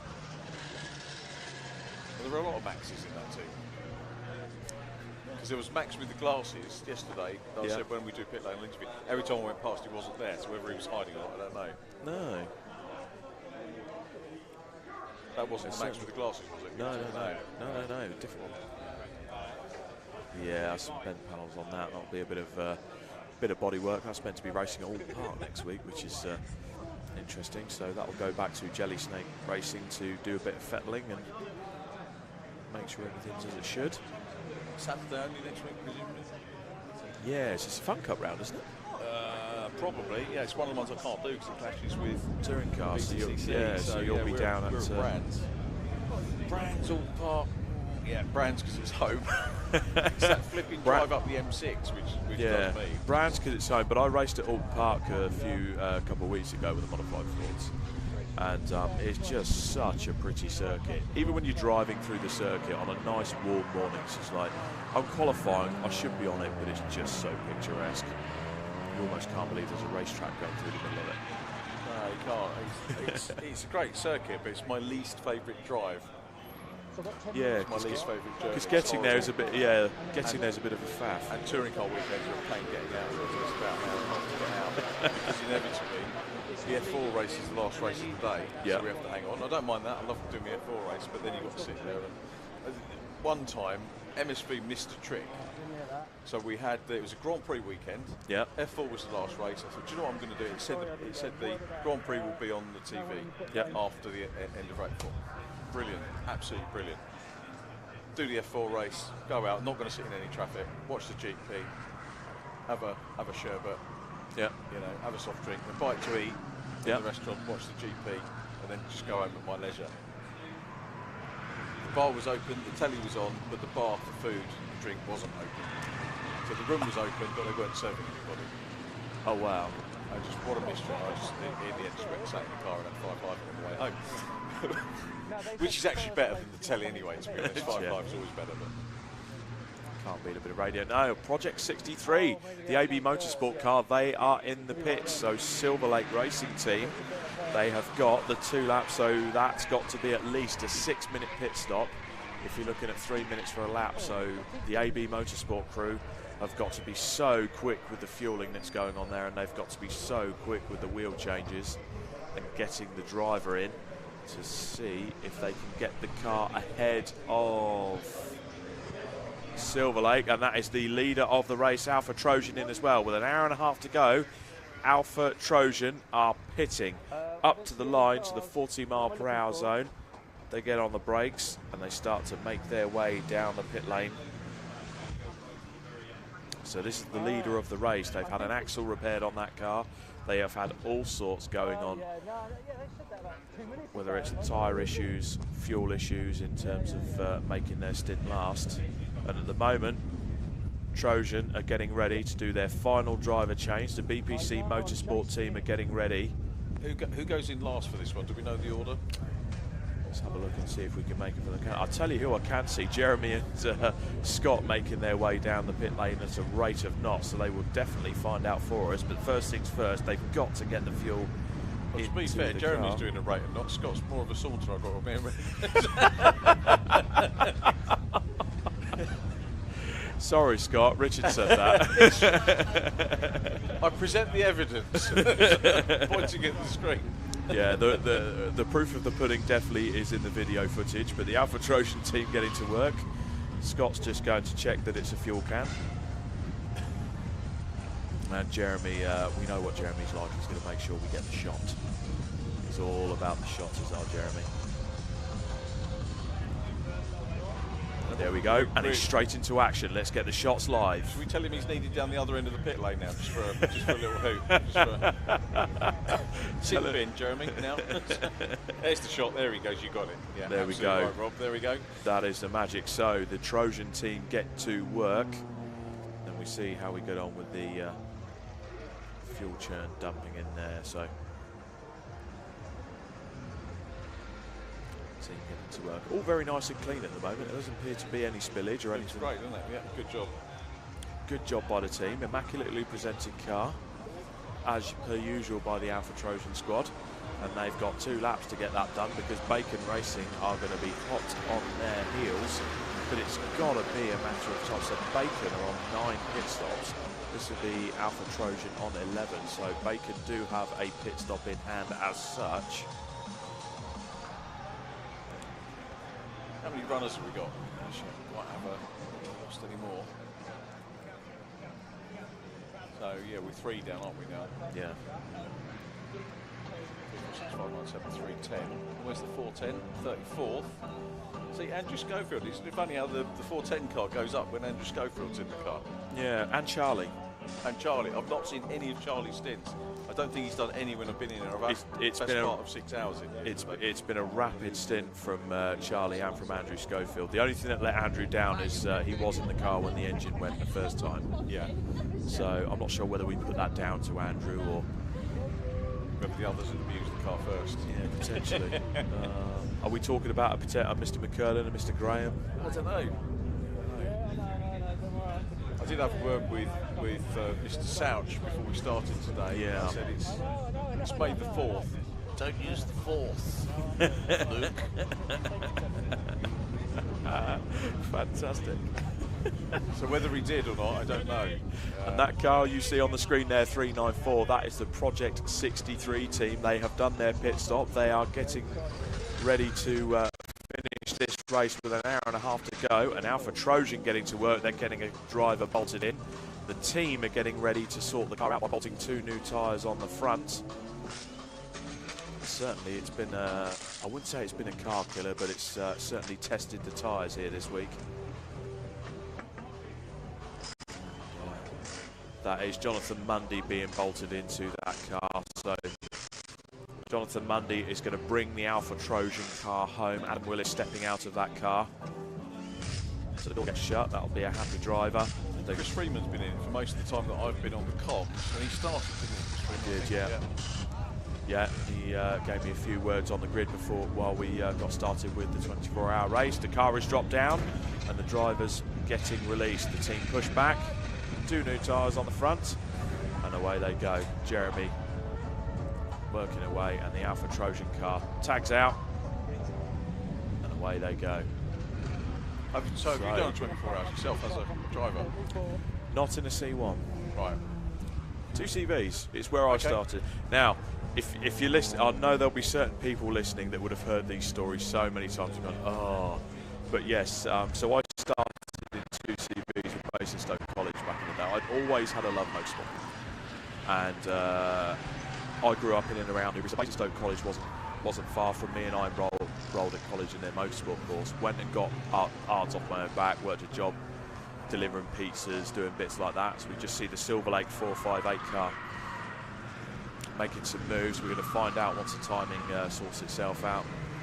Relevant cars cross lines, we'll get a good idea of the gaps and such there. So anyway, so they bought a new principal came in from Crossways Academy, Anthony Bravo, who's still the principal there, and he's just got a gong actually, I think an MBE or an OBE for his services to education. Fantastic guy.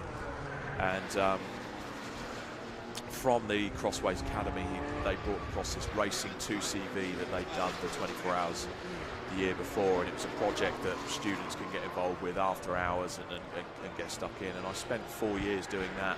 Got my arts test off my own back, and so I spent the first year doing it as a mechanic. Because I then got my arts off my own back and did the kit, the college very kindly let me drive the car, and it was the second or the third year into doing it, I went out and did testing on the Friday, rolled the car in testing because it broke a track rod end as I went under the bridge at Snetterton. Yeah. Because it's the 2CV, it's got the weird Belgian arms, it dug it on the grass. That's the second place car into the pits, incidentally. That is the Bacon Racing car with Liquimolly. So this is a key part of the race going on. So Alpha Trojan have done their pit stops, and now it's Bacon Racing, and they have got a significant 2 or 3 car back. Yeah, let's just not worry about the light hanging out there. That's there for effect. It's a dangling decoration there as we just sort out some of the camera angles going on. But where I was coming to was, have you done 24 hours? Did you do the final stint in that? Or did the car make it to the finish anyway? Car made it to the finish. Right, so I've never done the final stint. Right, so what does it feel like? I was going to say, what are these other drivers going to be feeling now as their teammates go out for the last stint, after this, 22 and a half hours we've had so far? I think it's going to be a mixture of nerves, fighting fatigue, because as much as these drivers will be like, oh yes, I'm okay, and they'll have adrenaline and that carrying them through, a lot of them will still be fighting the fatigue, and that's when you'll see the little mistakes come in. You will also have the team in the pits that will be quite nervous as well, but the driver will probably be listening out for little noises, feeling the vibrations. Do I make that move? I mean, the leader that's around there now, they've managed to work their way around the back markers and get past the slower cars absolutely brilliantly, as we see the Bacon Racing crew get going. So with an hour and 25 minutes to go, they are out and back into the race, and Scott on site there to see them off. Fantastic work, Scott. So the Bacon Racing crew, there'll be a lot of nerves in the camp. They'll want to get the car across the line, but of course, if you're Bacon Racing in second, do you go hell for leather knowing that you're still 2 laps behind the Alpha Trojan car? Do you settle for the fact that you're potentially going to get second because you've got a nice cushion to the Project 63/Silver Lake car behind? And the battle for third place, talking about that, so we have an hour and 20 minutes left. In third place is Project 63 Racing, and 1 minute 10 seconds behind them, car number 458, is the Silver Lake Racing car. Who jumped into that car, incidentally, on the timing? It'd be interesting to see who the drivers are. And see what the timings are like. George Davis. So George Davis, so they've got the gun driver in the Gen 1 car, George Davis, former Fiesta Junior racer. And oh, that George Davis? Yeah. Oh, wow. Not seen him for a while, mate. Did he do this a couple of years ago? He did. No, he's been a perennial racer with the Silver Lake team, especially with dig out the junior stats next time. That would be useful. Is he going to want to hear them? Possibly. Yeah. I mean, I don't think it's Joseph Loeb. But then there was only 2 other people when Joseph Loeb was in it, wasn't there? So Joseph will thank me for that one. And no great races. Joseph's good at that. Sorry, I forgot about that. Yeah, I can't remember how many he did. I've got the full Monty. I've got the full record of the most BRSs he formally now, actually. Fiestas, juniors, seniors, Mazdas. Done all those. Yeah. Nobody will ever want to look at them. All those stats, you just. But sometimes you get a little nugget. You spend hours putting it together, and you just find out.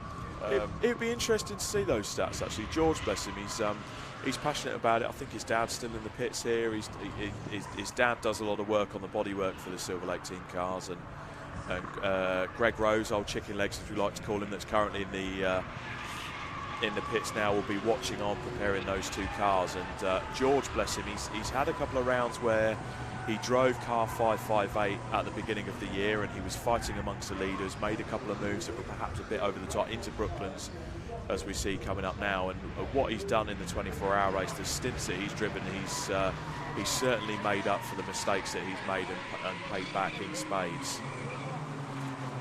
And driving really, really well is George Davis. And the gap now coming down by approximately 2 seconds a lap. So George Davis is catching that car in third place. He's got 1 minute and 8 seconds to do it. And he is working his way through, and the Emac car has gone round in front of him. Oh. That could have gone pear-shaped. Car 343. Very close. That was so close.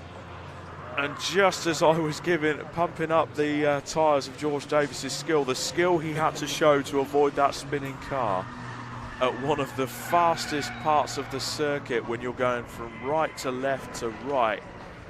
And there were 3 or 4 cars that could have got collected there. Absolutely. That was. Thank goodness for that as well. The last thing we want with 80 minutes to go, is a big clear up for sure. And we don't want it later on either, because we don't want to. Would probably be a premature red, wouldn't there, if there was a premature checker or something? involving 4 cars was to happen near the end. If it was big enough, yeah. I think for safety's sake, or there would be a significant safety car, which no one wants. No, you want to finish under a safety car. No. And, the OPC car on the screen again, so they're still sat quite happy in 6th place. Going back to your question about, you know, what do you do? Do you gun it? If you're P2, if you're Bacon Racing, what would your decision be now? So you're there, you're in Bacon Racing. What should you do? You gun it for P1, or do you just think no, we need to get the car home, or is it? They have had such bad luck, and they've had decisions go against them. They've had issues with the car. I mean, the car's currently got a bit of an exhaust blow on it, which, to be fair, is fine. It happens. As far as I'm aware, there's nothing in the regs that say, you know, it's not exceeding noise limits in the circuit or anything like that. So it's got a bit of an exhaust blow. It happens. These things wear out. So it's currently sat in 2nd place, motoring along quite nicely. I think if you're Bacon Racing, you settle for 2nd. You're going to be on the podium at the 24 hours, and you've got that much-needed result that you have. And Sandro and Oscar and Luca and everyone in the team will be really happy with that. I love the family environment of Bacon Racing. Phil Myatt's there as well, one of the original C1 club founding members as well. So Phil will be chuffed with that. I'll keep convincing him to try and get back in the C1. And if you're Alpha Trojan on the screen, I think Jonathan Mundy is just going to do what he does best, just get his head down, keep going. Priorities being the other family team as well. Yeah. Have they got an interloper as well, or is it all priorities? I think it's all priorities. Yeah. So apologies to them earlier on when we were talking about Shepherds.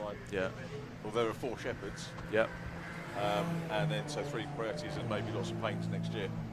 Yes, definitely. But yeah, I think if that painting comes about, oh, we've got some waving in the background. It looks like we're going to hand down to Scott Woodwis. Scott, what have you got for us? So okay, I'll count us in a minute.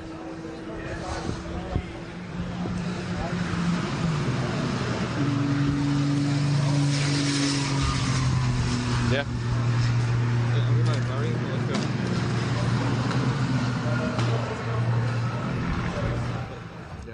I don't think he was ready for us. Anyway, it's nice to see Scott on camera, wasn't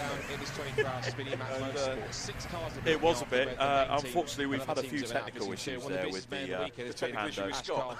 Technical issue with Scott. One of your busiest weekends. Yeah, he's made his camera debut. How much pressure's that been to yeah, it's good to see. So it was nice to see and hear from Scott as he was windblown.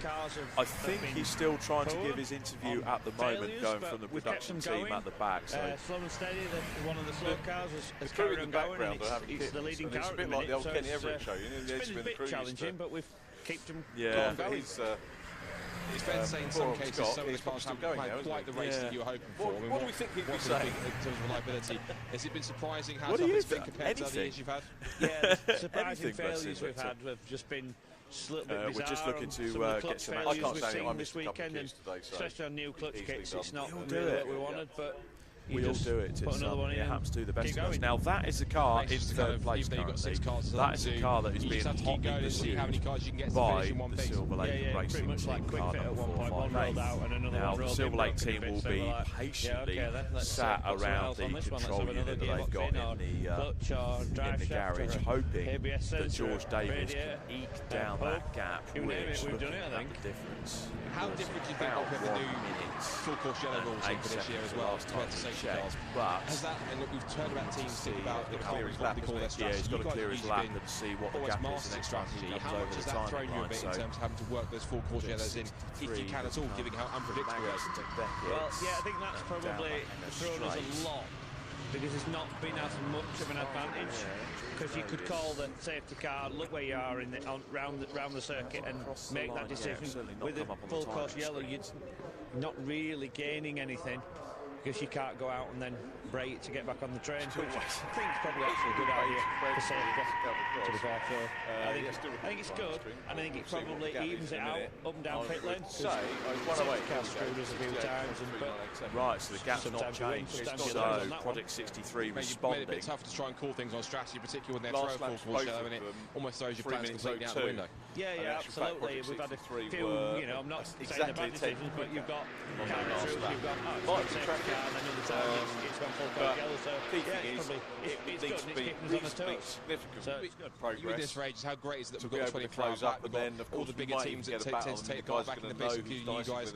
It's been an incredible event all round. How satisfying it is to have this race back on the calendar. Oh, it's good. They've done a fabulous job here. ASSOCIATION's done a good job. C1 Racing Club's done a good job about it. As we know from 2 years ago, well, you didn't because you weren't here at the event. We know from 2023 that when you have a battle in the last few stages of the 24-hour race, it can get a little bit dicey a la 2023. Certainly Andy McEwen probably remembers that 2023 battle between Emac and Trojan in the dying stages. Was it like the end of the Fun Cup last year? Hoping for next one.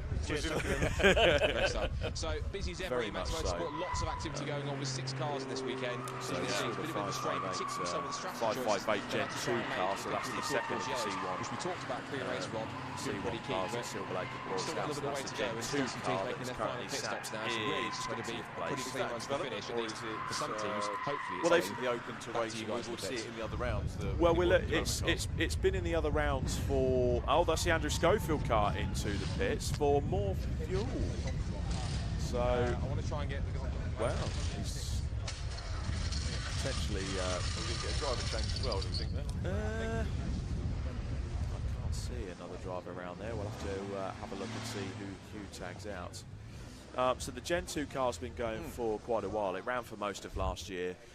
Robin had the Gen 2 car himself, which has subsequently then been sold on to JW Bird, and Silver Lake built the Gen 2 car as well. There's lots of similarities between them, but the one thing that they have found is that the Gen 2 car handles a little bit better for a novice driver. Yeah. And because it's a newer car, slightly stiffer, etc., etc. So they're just equalising everything out at the moment. I think they've got the balance right. They really have got the balance right with that car. And again, Greg builds a fantastic car, puts a car together really, really well. So, you know, a chassis built from the ground up. So it really opened everyone's eyes at Race of Remembrance last year when Silver Lake ran both the Gen 1 and the Gen 2. And the Gen 2 was an absolute rocket. It was a brilliant car. So is it opening the series? You think we're going to go and build or buy a Gen 2 car? I believe so, yeah. And do that. Yeah, I believe there is bits available. Are they more expensive than the, I mean, where are we on spares? Because the older cars generally think, yeah, the spares are going to be a wee bit cheaper because they're older. But then there becomes a point when they become, what is it now, Future Classics or whatever they call it, and the parts get more scarce and therefore cost a little bit more. I think they're slightly more expensive at the moment, but the way to think about it, Richard, is it's investment. Yeah. And you've got a future-proof. And is that Luke Souch getting into the car? I think when we were chatting to Luke and Andrew Payne outside, outside the Clark, of course, it was nothing to do with Luke. It was, I think Luke said he was going to do the last stint, didn't he? Yeah, so Luke Souch is getting into the car to take it across the line. So has he got his book of excuses with him? He was really busy writing that when we were talking to him earlier on. Yeah, the car does look slightly lopsided, so I think he's put it in the passenger seat next to him. Well, that's that. It could be his wallet. That too.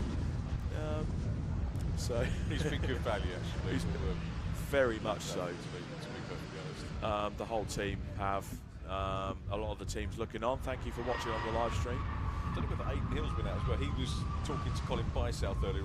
We did speak to Colin, but I also spoke to Aidan. I think I unfairly inferred he was going home because he couldn't win earlier on, but that's not true.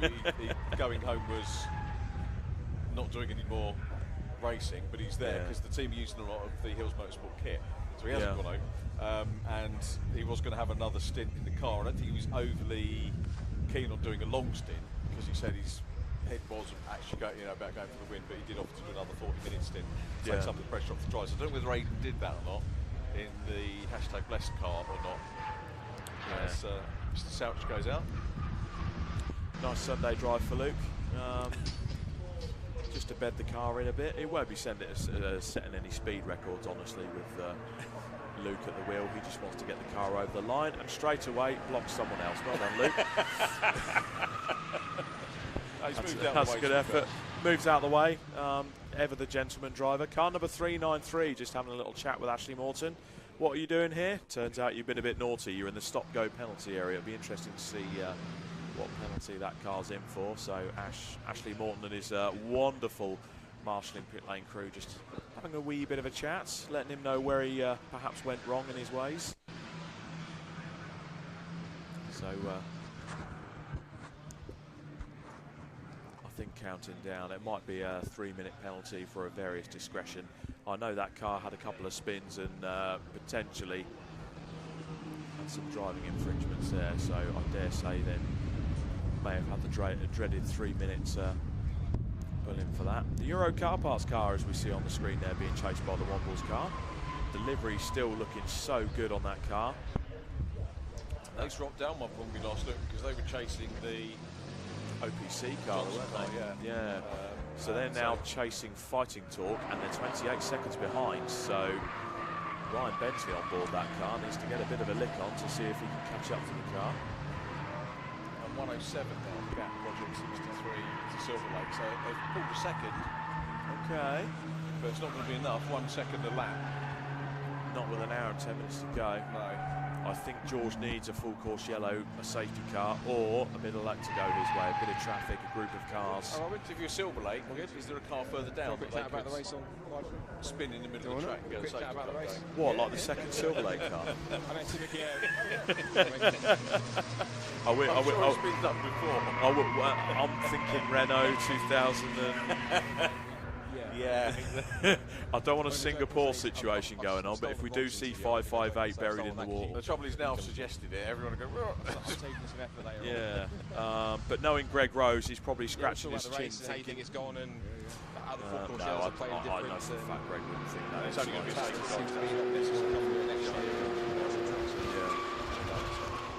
so we saw the MH Racing car. No, not the MH Racing car, the Army Motorsport car. 13th now. A great effort from the Army Motorsport team. Kept on.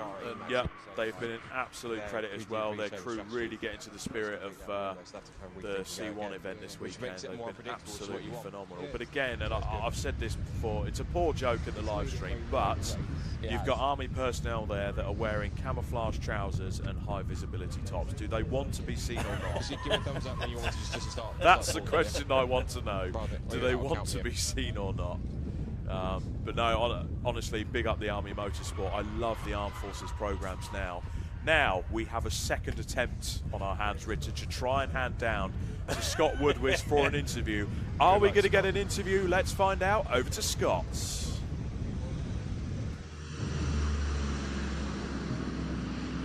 Well, I'm going to be a bit cheeky and steal an interview that I know Rob typically gets at the end of every C1 race anyway, so I'm going to do his job for him slightly, but I'll save you some effort for later on. I've got Robin Welsh, of course, who's the man who puts it all together for the C1s with us here.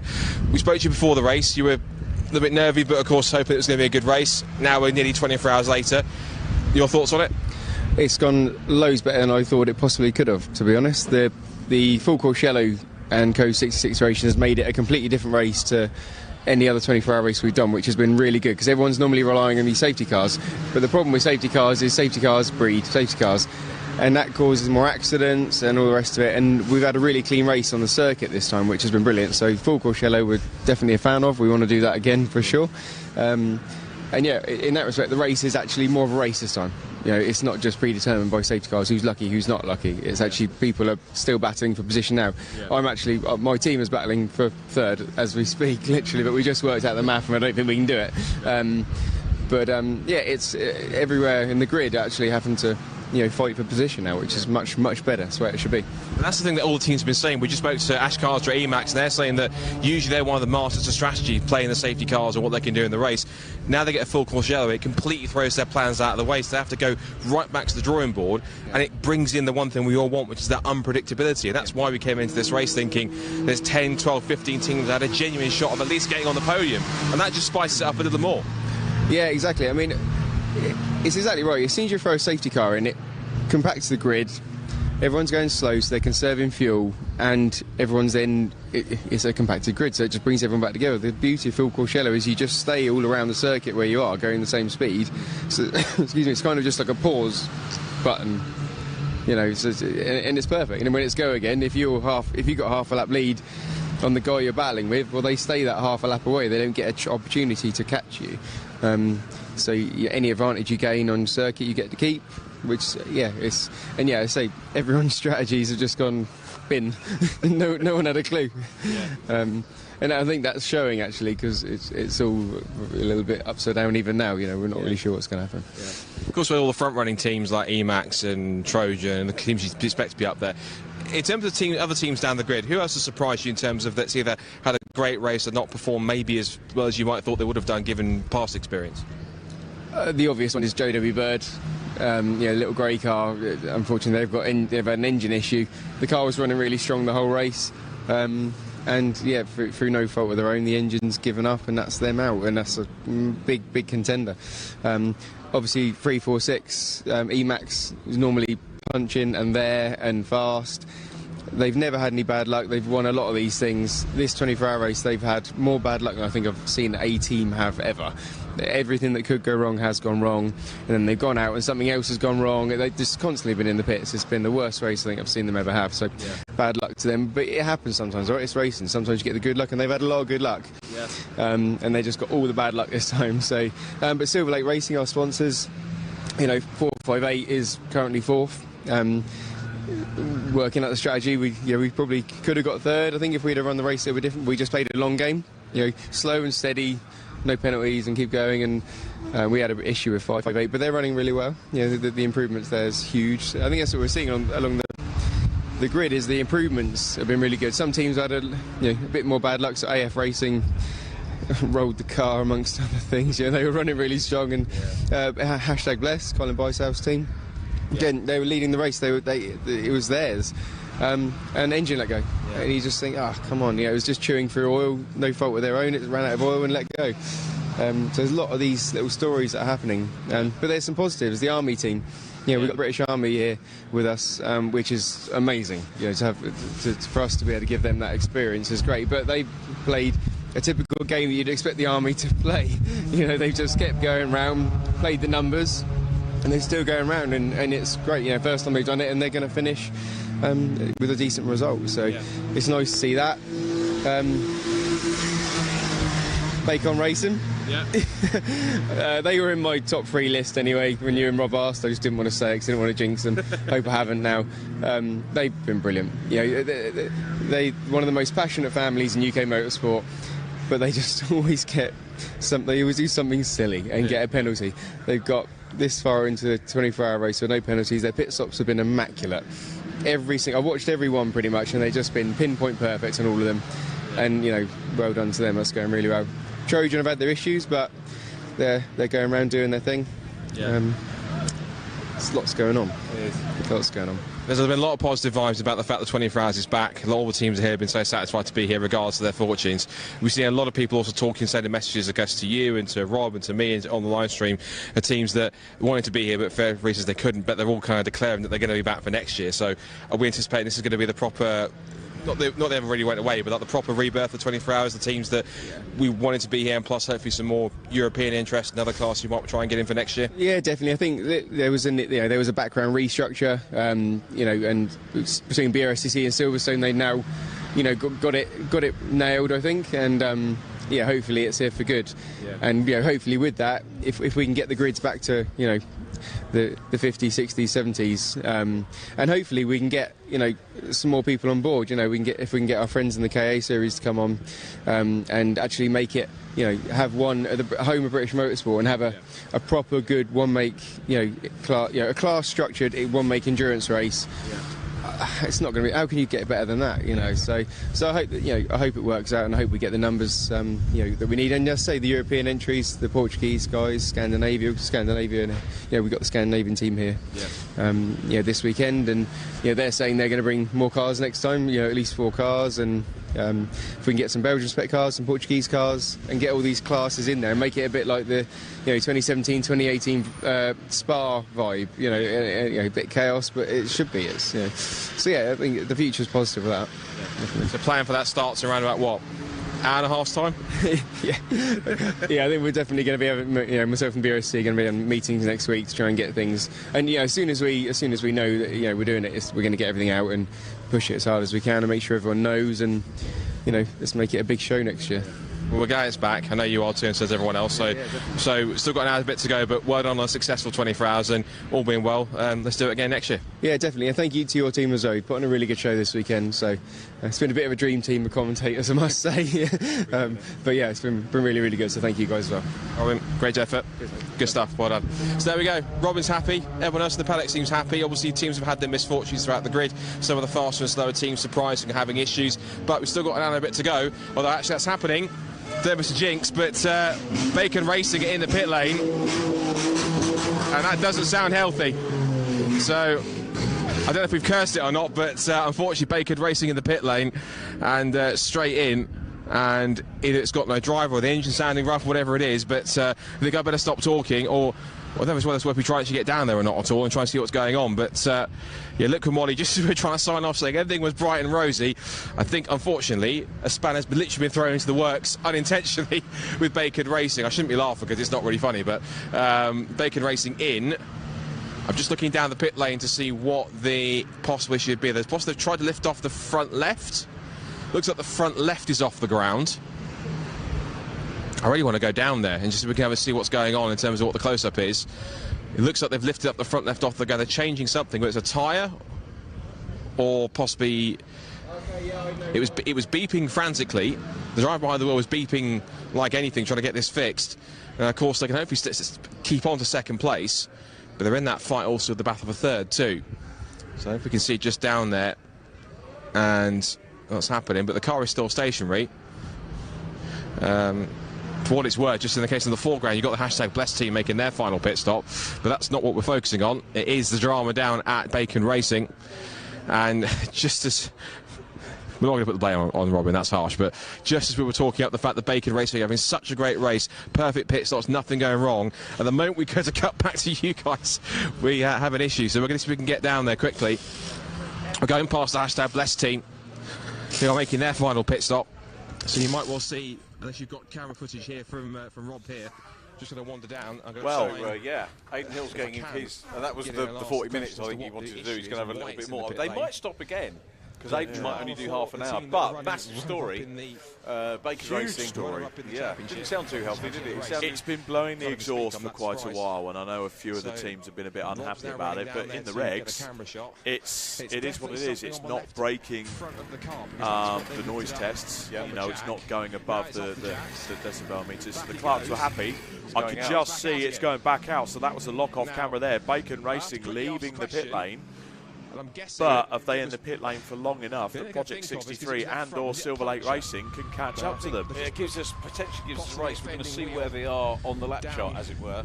This could later on tags out. Tags out. This could be a three-way fight for the podium with Bacon Racing. And 58 Silver Lake, 4:58 now. 58 seconds. They're ripping into that. They really are. George is on a charge. 3 seconds gained on that last lap. So Project 63, 3 minutes 3.295, and then 3 minutes flat for George Davis. He has licked the stamp and he is sending it first class. That's our leader in the shot there going through Beckett's. Do you like that one, It's a good old one, isn't it? Yeah. I mean, technically, I suppose we don't lick him. He's a good enough driver to know who can and can't take. Oh, no, we don't. They're all self-stick now. He's peeled the backing off. He's peeled the backing off. He's carefully applied it. 4.58, chasing Alpha Trojan down the Hanger Straight. So George Davis, and that's Silver Lake in front of Bacon Racing. I know they had laps in hand, but how many laps down are Silver Lake from Bacon? I don't think they were in that long. I lost a lap maybe at most. I don't know where they were in relation to the other cars on the track before the incident. But with nearly an hour to go, have Bacon cured the issue for long enough? I wasn't trying to go with the pun there. I do want to see a happy Bacon Racing, but I genuinely hope that they've cured, no pun intended, their issue there. Will they have to revisit the pits again to make sure that everything's hunky-dory? Lights are on, so... I can't get baconisms out of my head now. I'm thinking bacon rolls, streaky bacon, you know, all that kind of stuff. Streaky bacon you can only really use if they go on a winning streak, obviously. Yeah. So that's the streaky bacon. They haven't rolled.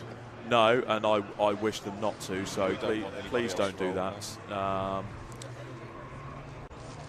Yeah, I'm out. Let's have a look. Anyway, Alpha Trojan steaming away with it. 3 laps clear, according to TSL at the moment. Yeah, so without putting the commentator's kibosh on it, I think the win is done here for Alpha Trojan. What we're looking at is the 2nd, 3rd, 4th place battle between Bacon Racing, Project 63 and Silver Lake Racing. And with the timing screen, although saying that, Bacon have really got the... Bacon have got the hammer down on Silver Lake. Did I see an indicator go there from Silver? Oh, Richard. I'm spotting them. They are there, mate. What are you doing to me? I did see an indicator there from George Davis. So was that a clever bit of driving? He knew that Bacon was in front and he just thought, you know what? You're the quicker car. I know you're ahead of me. I'm going to let you go and follow you through. I think that's some very clever driving from George Davis. Well done. He's drove some brilliant stints in this 24-hour race. He's gone from the Gen 2 car to the Gen 1 car. He raced the Gen 2 at the first round earlier this year.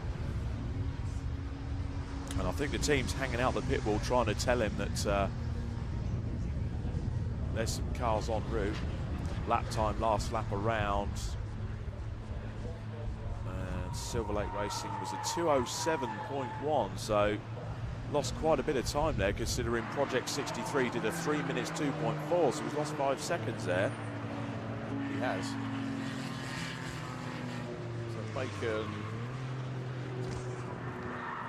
You're trying to think lap 5 minutes 38. I'm not trying to think of any more puns. Okay. No, I was just looking at the last lap time for them. So 5 minutes 38. So very nearly 2 laps in the pits.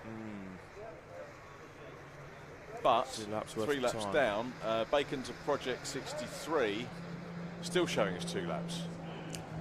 Okay. So they're okay. I think they've, maybe part of that was diagnostic, coming in, having a look, fix what we can. Yeah, okay, get back out there. I did wonder if it was a puncture of some sorts or if it was exhaust related, maybe. It did take a lot for the, you know, it does take a lot for a team to come into the pit lane, especially when you are this late on into the race. Burton have come back well, haven't they? They've been fantastic this race. Andy had a bit of a mistake early on. You can forgive him for that. Yeah, but they've just plugged away. You say that, no, see, he said it was a mistake, but then when I interviewed him, he had a bit of context, which I don't think we saw on screen, which he referred to. And that just got into his head a little bit. Yeah, and he drove angry. The traffic was bad, and in no way should he feel bad about that, because everybody goes off at some point anyway. Yeah. And particularly so if you've had a knock and you're not sure about the car and you're on a fast point of the circuit. But the recovery is what it's about. Yeah. And they've done really well, and they're right behind the Army Motorsport, and actually only a minute behind the Army Motorsport car. So there's a potential there for Burton Power Racing to get up into 14th place before the end, which is an incredible recovery. Absolutely. MH Racing with SCR, they had a few gearbox problems early on. They had to change a drive shaft in that car. The Silver Lake 558 Gen 2 car, we were talking about developing it earlier on. It's not had a good engine for that race. It's been quite a sick engine. It's not been as well powered on the straights and being caught by quite a few cars on the straights, especially the Gen 1. So they'll go back to the drawing board with that car. It does look good though, doesn't it? It does. I mean, it doesn't look too different. No, it doesn't. Just looks it's got more curves to it, I think. Yeah. Especially on the front. The lighting's obviously different, but I do think it looks a bit more aggressive and a bit more curvy on the front, which... So lots of gaps that we need to keep our eyes on at the moment. So after that little bit of panic for Bacon Racing, I think they're probably okay at the moment. Alpha Trojan obviously are well away. The good thing is, from the commentary box, you can't miss Bacon when they cross the line, because you can hear them before you see them. So the team making sure that, well, That might just be them going past now, or that could be the European car. That was a bit more of a sweeter. That's a bit more of a sweeter tone on the noise. I think we'll probably get some more images from Jeremy down into the. The devil, there he is. There he is. So that's the OPC car. That's the Ron Johnson car, CSR Racing run OPC car that stopped. So driver gets out. They're going to put some fuel in now. A splash and dash for the last stints, and they've gone really well. Will Hodgson has got out of that car in 6th place. Fantastic effort from the team down at CSR Racing. Did Ron say he was going to fit? I can't remember. I think Ron is going to take it. Tom Ingram is done. Ting's done. I think Ron's going to take it home. So it'd be a great effort from Ron. We did have a laugh with Tom yesterday. He did say Tom is the sweatiest human being in motorsport. Whenever Tom gets into a car after Ron's been into it, and the seat's normally absolutely drenched, it was quite a grim listen, but at the same time quite amusing. There's the man himself with the most masculine name, according to the YouTube comments last night. Yeah, some good racing names, aren't there? And the Proetis are pretty good. Any overseas name can be construed as a good motorsport name. But in terms of Ron Johnson, in terms of it does pick up the American connotation, as you said. It does. It's a NASCAR name, isn't it? Yeah. Like Chase Fernandez in F4. Yeah. I just think it's a mega name. That is awesome. And sign him up for NASCAR now, you know. He's been out there doing a bit of NASCAR sort of work experience, and Jason. Love it. Is that where he wants to go, or? I think he'll go wherever he can get, to be honest, which is a great answer for a lot of them. But he's certainly looking at it and he's aware. Nothing wrong with going Indy or NASCAR, is there? No. You can't do F1, and we've got F4's got a great pedigree of that, and he's capable of doing. He's got the personality as well. In goes Ron. Go on, Ron. He'll go and get the job done. JW Bird Motorsport, we say about the car that retired the grain machine, but they've still got car number 449 ploughing away. That's in 5th place, albeit 4 laps adrift of the car in 4th, the Silver Lake machine. I think with just coming up to 45 minutes to go now, we're getting near to the point where Andy McEwen will be stepping in to take these cars home. I'll have a podium to go and do, up on the posh podium with a nice banner. And yeah, enjoy that. That'd be quite nice. It's great, everyone gets together. Ron happily away, don't forget to tag out on the way. With the I do like that car because it's got the fake exhaust on the back just to just to show off its sporting pedigree. More pit lane action going on down by what looks like the Emacs pits.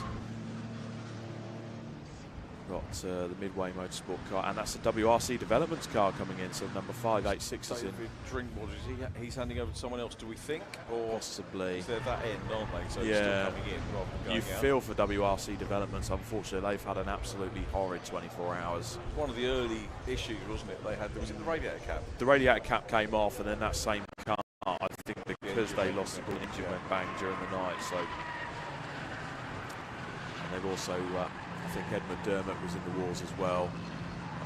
Had an issue with the gearbox, so unfortunately not a good day all round for the WRC team. Having a moment to watch Aidan Hills there chasing just the bottom right of your shot. He's got Aidan never one just to sit back, is he? No. He always wants to get stuck in. No, exactly. And he did the first stint yesterday and started way back. Yeah. And in typical Aidan Hills style, overtook about a dozen cars. Yeah. On the first straight. And it just amazed me. You could see the commitment because you could see how angry he was. He saw the car go off when the track work broke. Why didn't I pit then? We could have come out in the lead. We could have come out in the lead. I feel so bad. I've messed it all up. I've done it. I was like, Aidan, there's 22 hours to go. They were leading. Engine goes back. Okay, Aidan, we get it. You're pushing. Come on. He did say his dad's going to be watching. We were giving a shout out to Darren Hills yesterday, and apparently he said that although Dad's on holiday, we're probably flicking in and out. So I'm guessing they might send Darren a note. So I hope he's enjoying his holiday and enjoying the coverage of the 24 hours. BRSC's 24 hours for 2025, our comeback year. Great to have it going. Good to hear Robin Welch's thoughts as well, that he's gone better than he thought, which is good. It's been great fun again, really good. Always good, a 24-hour race. They've got the jack ready underneath the 586 car. It's not touching the sill. It would probably look like it, but they're very clever with the... as soon as the car comes to a stop, you get all the jacks out, place it underneath and jack it just so it's not touching the car. You get it fueled, and then you know you can get straight to work with jacking the car up. There's our intrepid cameraman Jeremy getting the shots. Charlotte there as well. Yeah, Charlotte White on her last official outing for the Brscc for the moment.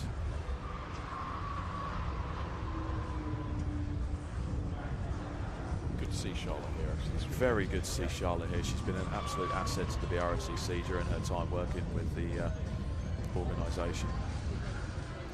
Keeping an astute eye on the pit stops. That's the Midway Motorsport team. Hugh tagging out. Does it actually touch it, or does it just pick it up from... No, it just picks it up from the signal. So you literally, you hold your arm up to the window and it picks it straight up. So it's like Bluetooth. Yeah. Similar sort of sine waves. And then straight away it picks up the transponder and away you go. So 373 joins the attack. Behind that looks like the Bacon machine in the distance. WRC Development still working away on their cars. Fumbling. The worst thing you want to do is fumble the wheel bolts. Pretty much done. Down goes the car. Now, do we know who's going in for the final stint? Trying to see. Gibson's done. I think Will said that he was done earlier on. I don't know Will's crash hammer, to be perfectly honest, so we'll see when it tags out. It's definitely not Dave Drinkwaters. Does this get updated quite quickly? I hope so. That's what we'll be going by. 586 is the car.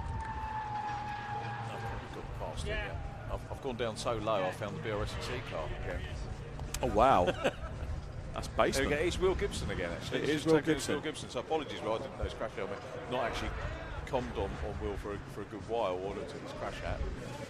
But so the reigning Legends Cars, UK Legends Cars champion. Apparently we're not allowed to call him UK champion. Why? Because it has to be MS-UK sanctions to be properly UK champion. They haven't bought that. But he won it in the UK.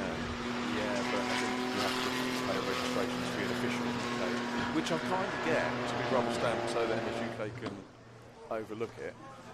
But we call it that just to differentiate it from the Scottish, because you can't call it an English championship. We could call it an English championship actually, because they don't run at Knock Hill anymore.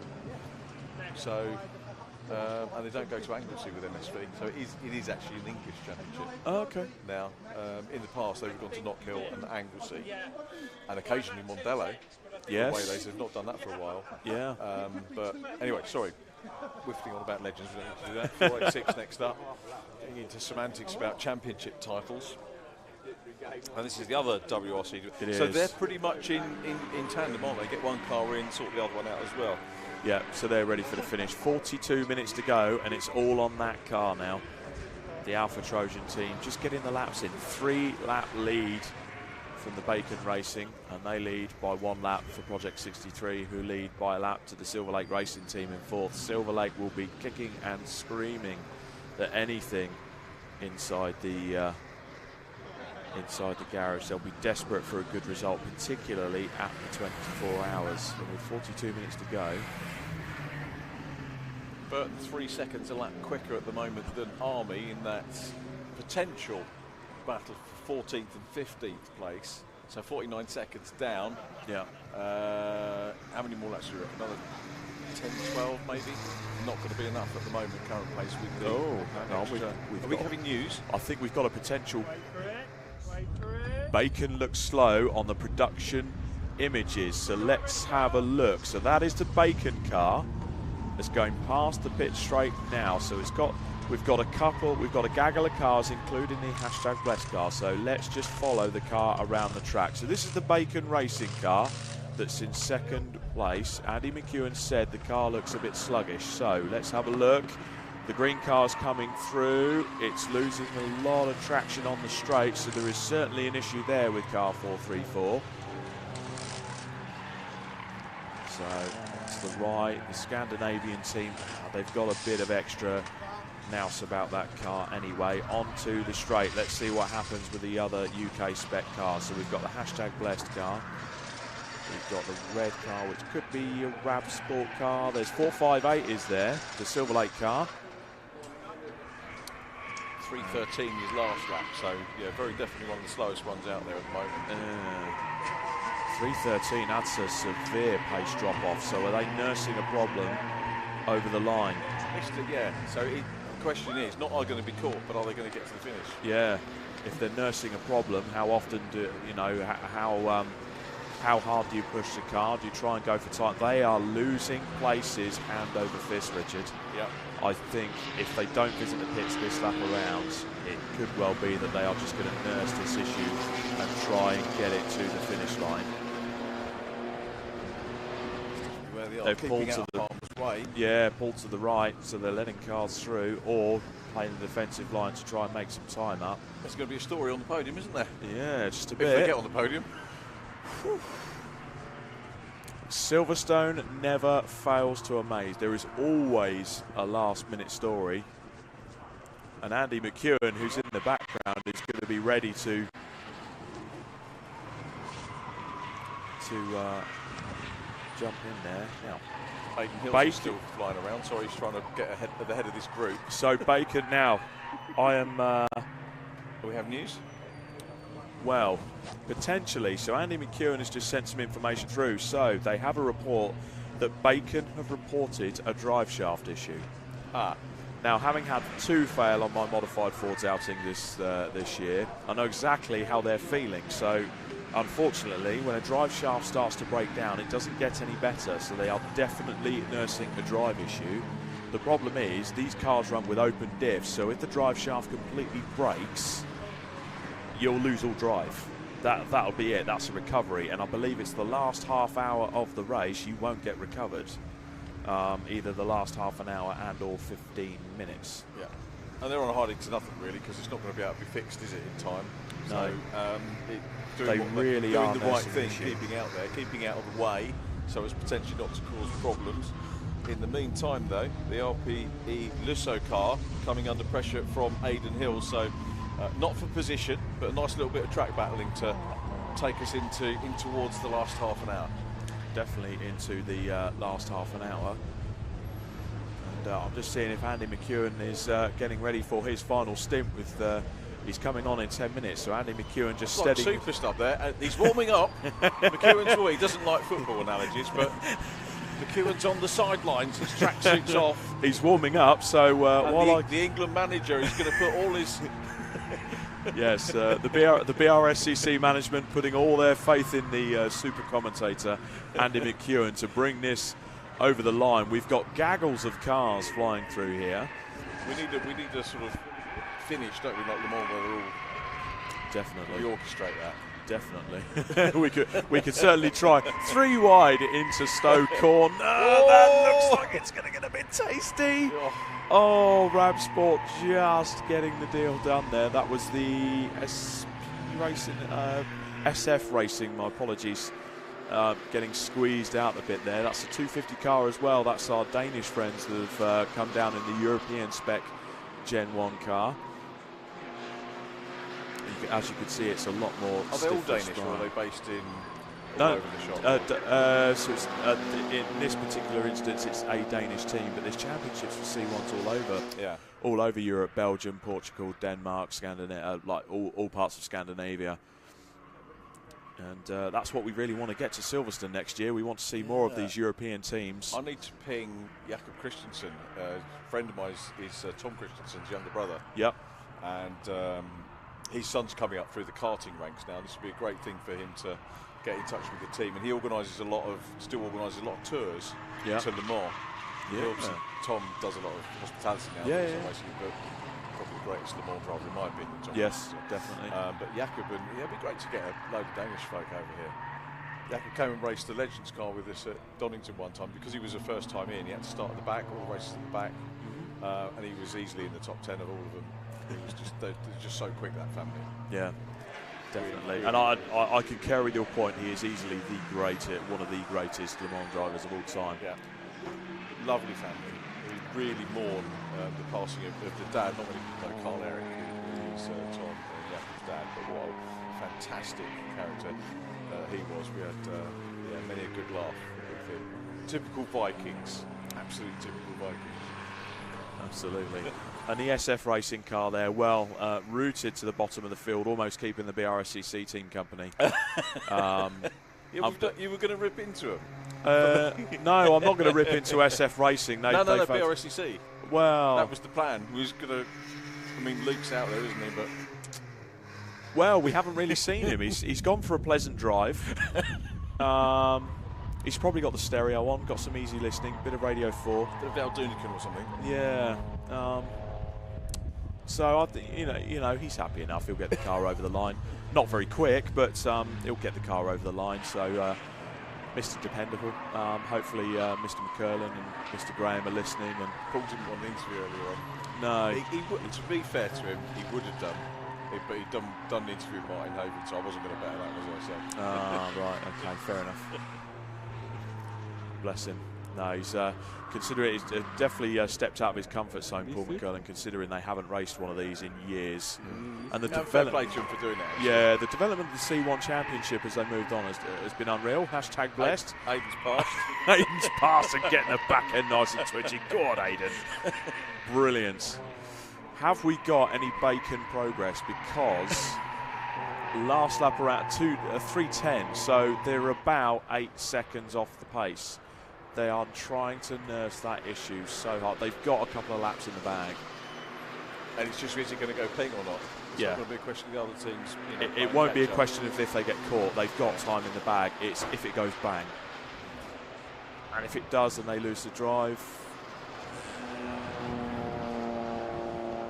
Not good, but Project 63 Racing in third place, and Silver Lake, we need to check up on the gap there as well with 34 minutes to go. Down into Maggots Beckett's complex. I think Andy McCoon's just stepped out to get ready and have a quick drink and get refreshed before he jumps in for the final half an hour for the Silverstone Grand Prix circuit. Car number 15 back out onto the circuit from the pit lane. That's the Seoul City Car up at City Car Cup entry entered by Emac Motorsport. Army Burton gap now 38 seconds. Oh. 38 seconds, 33 minutes. Let's see what the time difference is in terms of Army Motorsport last lap around 3 minutes 4. Burton Power 3 minutes 1. If you keep doing second that, a minute, they're going to get them, aren't they? Well, at the moment, the difference is 3 seconds. Yeah, second a minute to catch up. Yeah, so they're on course. They're on course to do it. So our directors might want to have a look at that one. Good, as I say, very good recovery for Burton. Brilliant recovery. There one. Army, super job all weekend. Yeah. There was talk about an award. I don't know who's picking that now. Who's picking the? You picking the award? Yeah. Team of the spirit of. It's always a poison chalice picking her, as I told you the story earlier on about. Yeah, always a poison chalice picking. I think I know what team we're going to pick. So I think a message to all the teams: you need to get yourself down to the podium celebrations because we have some awards to. We have an award to give out for spirit of the event, and that'll be part of the podium celebrations, which we very much look forward to doing. Although the weather has chosen to be quite cold and bitter in the wind to be up on the nice exposed podium, so I'm not looking forward to that bit. I'll have to. That's all right. Do you know it got cold yesterday? It's second F4 podium. I suddenly realised it was getting cold. I've got the Brscc jacket out, which has been a godsend all weekend, to be honest, since it went colder. Yeah, Burton Power making further moves as they pass the SCR car and the AF Racing car, which has been motoring on despite its issues. And a shout out to the SCR car. 393 car in the walls again, and it looks like it's broken a rear light in the process. That's the Lusso car that's in 29th. So last lap for that car was a 3:07, but there's been a lot of spins for that car, and I'm not going to say spirited driving, some questionable pirouettes, let's put it that way. Yeah, that would be the adjective I use. fair enough, though, isn't it? After however many hours each driver has done. It's been a long race. And let's be honest, it's a great cross-section of drivers, isn't it? From touring car drivers to people that haven't done it before. Yeah. You know, we've got novice crosses out there, haven't we? So absolutely. There we go, as if on cue. Barry picked that up on purpose. So down into the Brscc complex, we've got the Brscc Motorsport. I think that was the car that had a gearbox change early on. That was a quite smoky car. So you see the rear bumper is quite dirty and saturated. That was covered in gearbox oil. But unfortunately, it looks like it was either a crack in the gearbox or it had dropped its sun plug and emptied its contacts out. And gearboxes don't function well without oil. That's always helpful to have, isn't it? Yeah, I think the drive shaft was still smoking when they pulled it out of the gearbox to do the change. This is the battle that, or the group that Aidan Hills was in, so he really has disappeared. He's took off. He's gone. Let's have a quick look, see what hashtag are putting together. They must be further down the order. Has to be. Yeah, 2:57.992. Oh my word! Sorry, that's his best lap from yesterday. I was going to say, yeah. I beg your pardon. Sorry, got everyone a little bit excited there for that one. But still, none too shabby. 3 minutes, 0.67. Full send from Aidan Hills. Really going for broke. That's a 393 car that's been in the wars. For my last few words before we head out onto the podium, Richard John Neal, it's been a pleasure to commentate alongside you. I'm glad we did it. Tick the box for me. Tick the box. Well done. Tick the box for everyone. I'm going to vacate Andy's seat, so might be a little bit of quiet while we we're going to vacate some seats. Give Andy his seat back. The commentary team is going to change over to Richard John Neal and Andy McEwen to take you over the finish line for this 2025 C1 24 Hours. Thank you, Rob and Richard. Well, Richard's not going anywhere yet. He's just swapping over to the other side of the commentary box. Yeah, really, dramatic conclusion to the race, as we sort of predicted in a way, and still perhaps some late drama to unfold with the second place car, Bacon Racing, running into this drive shaft issue in the closing stages then, and will they make it to the end? If they don't, what does it mean for the podium positions? Well, they could well end up falling out of those podium places if the car runs into serious issues, terminal issues, and this is why in 24-hour racing you don't switch off until the checkered flag has flown, because there's always a chance that there will be a sting in the tail. Well, out in front, Alpha Trojan, they've been sort of sitting back and watching as everyone else has difficulties over the last sort of 4 or 5 hours or so. It's been other teams who have had the worst of the problems. And now into this final stint, they'll be really hoping that misfortune doesn't now turn back around on them. But 437 laps of Brscc 24 hours at Silverstone complete.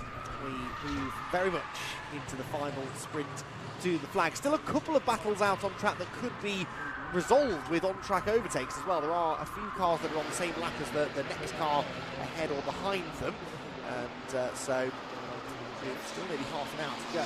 Some quick drivers on track. There is the possibility still of a few overtakes to be had, and as always, Richard John Neal, mechanical reliability in the final few hours of a 24-hour race very much takes centre stage. Going to be absolutely key, isn't it, to some of these. Scott Woodbis has just pointed out the Silver Lake 458 car, last lap 3 minutes 20. Oh yes. So that really is well off the pace, and if we look at the Bacon Racing with Liquid Moly car, did a 3:13. Obviously the chasing car is the Project 63, which did a 3:01. The other thing I've been looking at is the Army team, who are down in 14th place, lapping in 3:04. They were 3 seconds a lap slower previously to the Burton Power car, but on the last lap just the 2 seconds slower. So that gap is going to come down. One of the many battles that you say could come to fruition before the end of the race. Yeah, that Silver Lake car's dropped to about 10 seconds in Sector 1 alone on this lap. So there are quite a few, I think, who are limping home. Some of this could be fuel concern, of course. But the cars with this fuel gauge that is not super accurate. So you have, as Luke was explaining earlier on, 3 bars, 2 bars, 1 bar, and if they've hit 3 bars and it's a little bit earlier in the stint than they were expecting, they might be just going to massive fuel save mode, I suppose. We know that's not the issue for Bacon, but possibly that's what Silver Lake are facing. We'll keep an eye on them. They're just heading down into the sort of stadium section at the end of the lap, that Silver Lake car. It's not this Silver Lake car, it's the other one, the older spec car, just turning through Brooklands now, that is the car potentially for concern.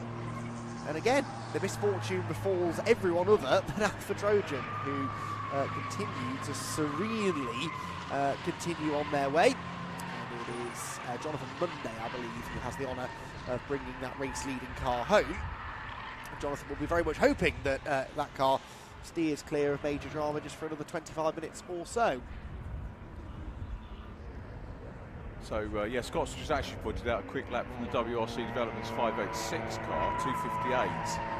No, that's the last lap, 259. 667 with, I think, Will Gibson in that one. So he's certainly not the 3 seconds off that he told me he was in testing. Yeah, good lap time for this late in the race, that, isn't it? Silver Lake 5 seconds slower again on that lap than they were the lap before, so it's getting worse for them. Bacon did a 3:20, that's nearly 20 seconds off the pace, so their issue is also starting to really cause them some trouble. They lost 17 seconds on the previous lap to the 3rd place car, Project 63, who have found themselves through the issues with JW Bird a couple of hours ago. They found themselves in a podium place. Could Project 63 end up in 2nd by the flag? There it went through Beckett's corner, the brightly sort of Dayglow liveried car at front of this queue. Previous lap of 2:03.8, nearly 17 seconds quicker than the car they're chasing. Now there is over a lap between them, but at this rate of closure, and if the Bacon car keeps on getting slower, you just never know. Yep, slower, but as we were saying with Rob, it's the survival, I think, which is the key more than anything else. Is it going to survive to the end? I wonder how much longer these cars could actually go. If we had a 25, 26-hour race. The 25 minutes is a stretch for some of them. Well, it seems to be, and that's the point, isn't it? You get to this stage, and the nerves start wondering, you know, the nerves start jangling in the teams. Are the cars going to make it? And, you know, mechanically, you're going to be looking at things that maybe need tending, and you're thinking, no, it will last. And you send it back out just to try and get it to the end of the race. Yeah, well, they'll want to reach the finish, of course they will, but they'd love to hold on to that 2nd place if possible. On sheer pace, it will be difficult for Project 63 to close in, but if, as I say, if the Bacon car deteriorates ever further, then it could be doable. Looking a bit grim out there as well, isn't it now? Like maybe there's a little bit of drizzle in the air in places. Had a few reports of rain in the last hour at various parts of the circuit. And it's led to a few leery moments. Getting ready for a wet day at Alton Park tomorrow. Yeah, well, yes. Thought had occurred to me. Fingers crossed, it's passing through, heading down south. Are you working or are you watching? No, I've got a day off, so of course right. I'll go to a racetrack, yes. It's a bit of a birthday weekend tradition, that for me. It always falls on the weekend, just after bank holiday weekend, just after my birthday. Cool, so, that's pretty good. Yeah, that's a nice thing to do. Yeah, it's not a bad day out in the sunshine, if that is what we get. We'll wait and see. So, yeah, very tense final part of the racing coming then, I think. With 22 3/4 minutes to go. Leaden black skies actually over the pit straight as well. That's all you need now, isn't it? There's a bit of rain to spice things up. Yeah. Yeah. Especially because we're deep into a stint for most cars. Most cars pitted at the top of the hour or before that even, maybe an hour and a half or so ago. So the tyres will be worn out. They'll be basically slicks at this point. There is the 3rd place car then, the Racing Owl liveried machine, Project 63. What's this lap time going to be? Bacon did a 3 minutes 16, 15 seconds gained by Project 63 that time. So to give you an idea, Project 63 turning into Copse Corner now, Bacon racing her at Beckett's. Now that's not for position, but that's to get the lap back, and at 15 seconds a lap, that's what, oh, I'm not good enough at maths, they might need about another 10 laps or so at this rate, which they're not going to get, are they? So at the rate of closure it currently is, Bacon should be able to hang on to 2nd, provided the car keeps going. Yeah, that's been the key, isn't it, for the last half an hour or so since that problem manifested itself. Probably could have spent longer in the pit lane, but decided to go out. And Aidan Hills is handing over for the last 20 minutes. So had this little go. Has Aidan. Now I don't know who. I think Colin Bysouth was going to go out for the last one. So the car will be going quickly.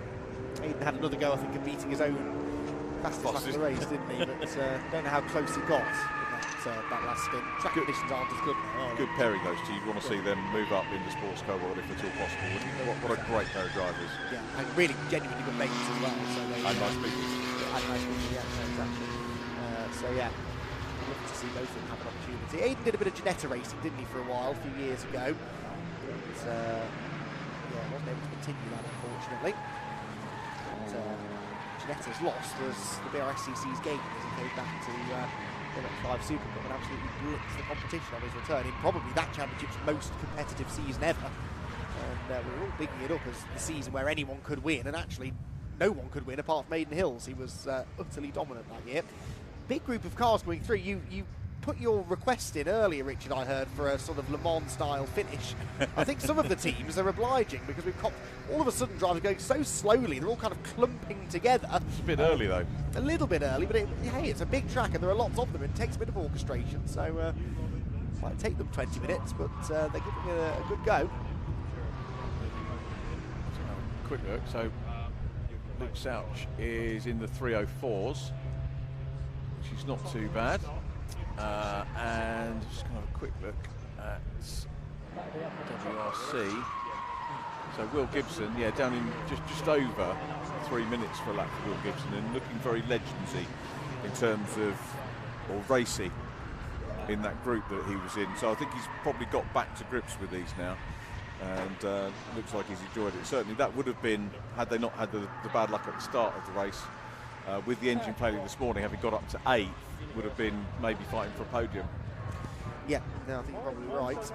But there are lots of what ifs and buts, Well, unfortunately, yes. all the way through the field for many of the teams. Yeah, especially at the end of the 24-hour race. Lots of teams who feel they've missed an opportunity, maybe, and had one bad thing not happened, they might have been able to get a better result.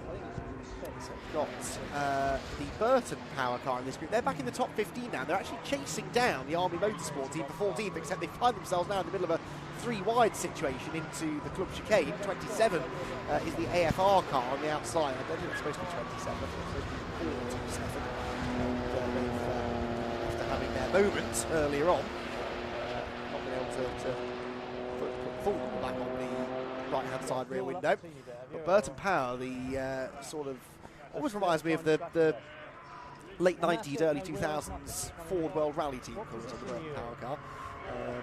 And that car chasing down Team Army for 14th. They're within half a minute, lapping about 3 seconds a lap quicker at the moment. Yeah, I've been battling that. I think when we first checked in on that one, when we first spotted it, it was around about a minute the gap, but now stuck in a little bit of traffic, so passes the Danish car. And we'll continue.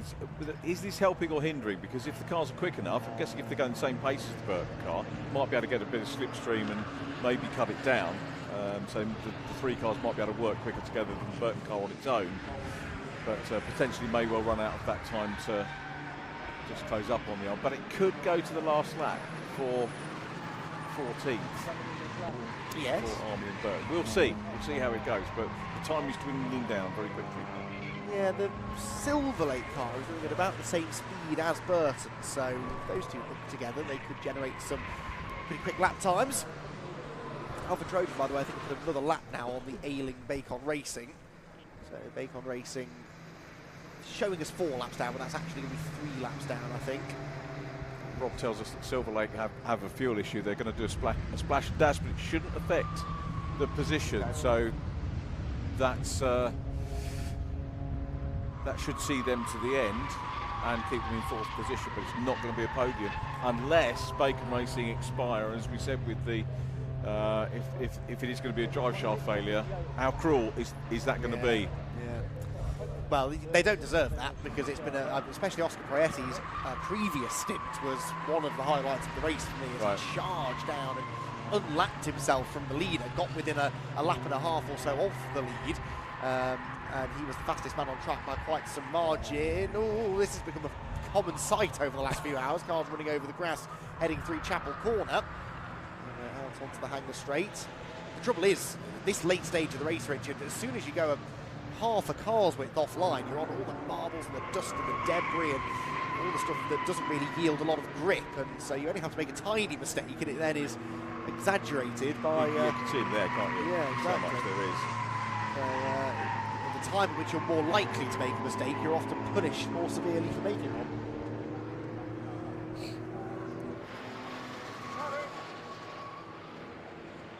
Last lap for the race leaders, 3 minutes 01, position 3:13, obviously having problems.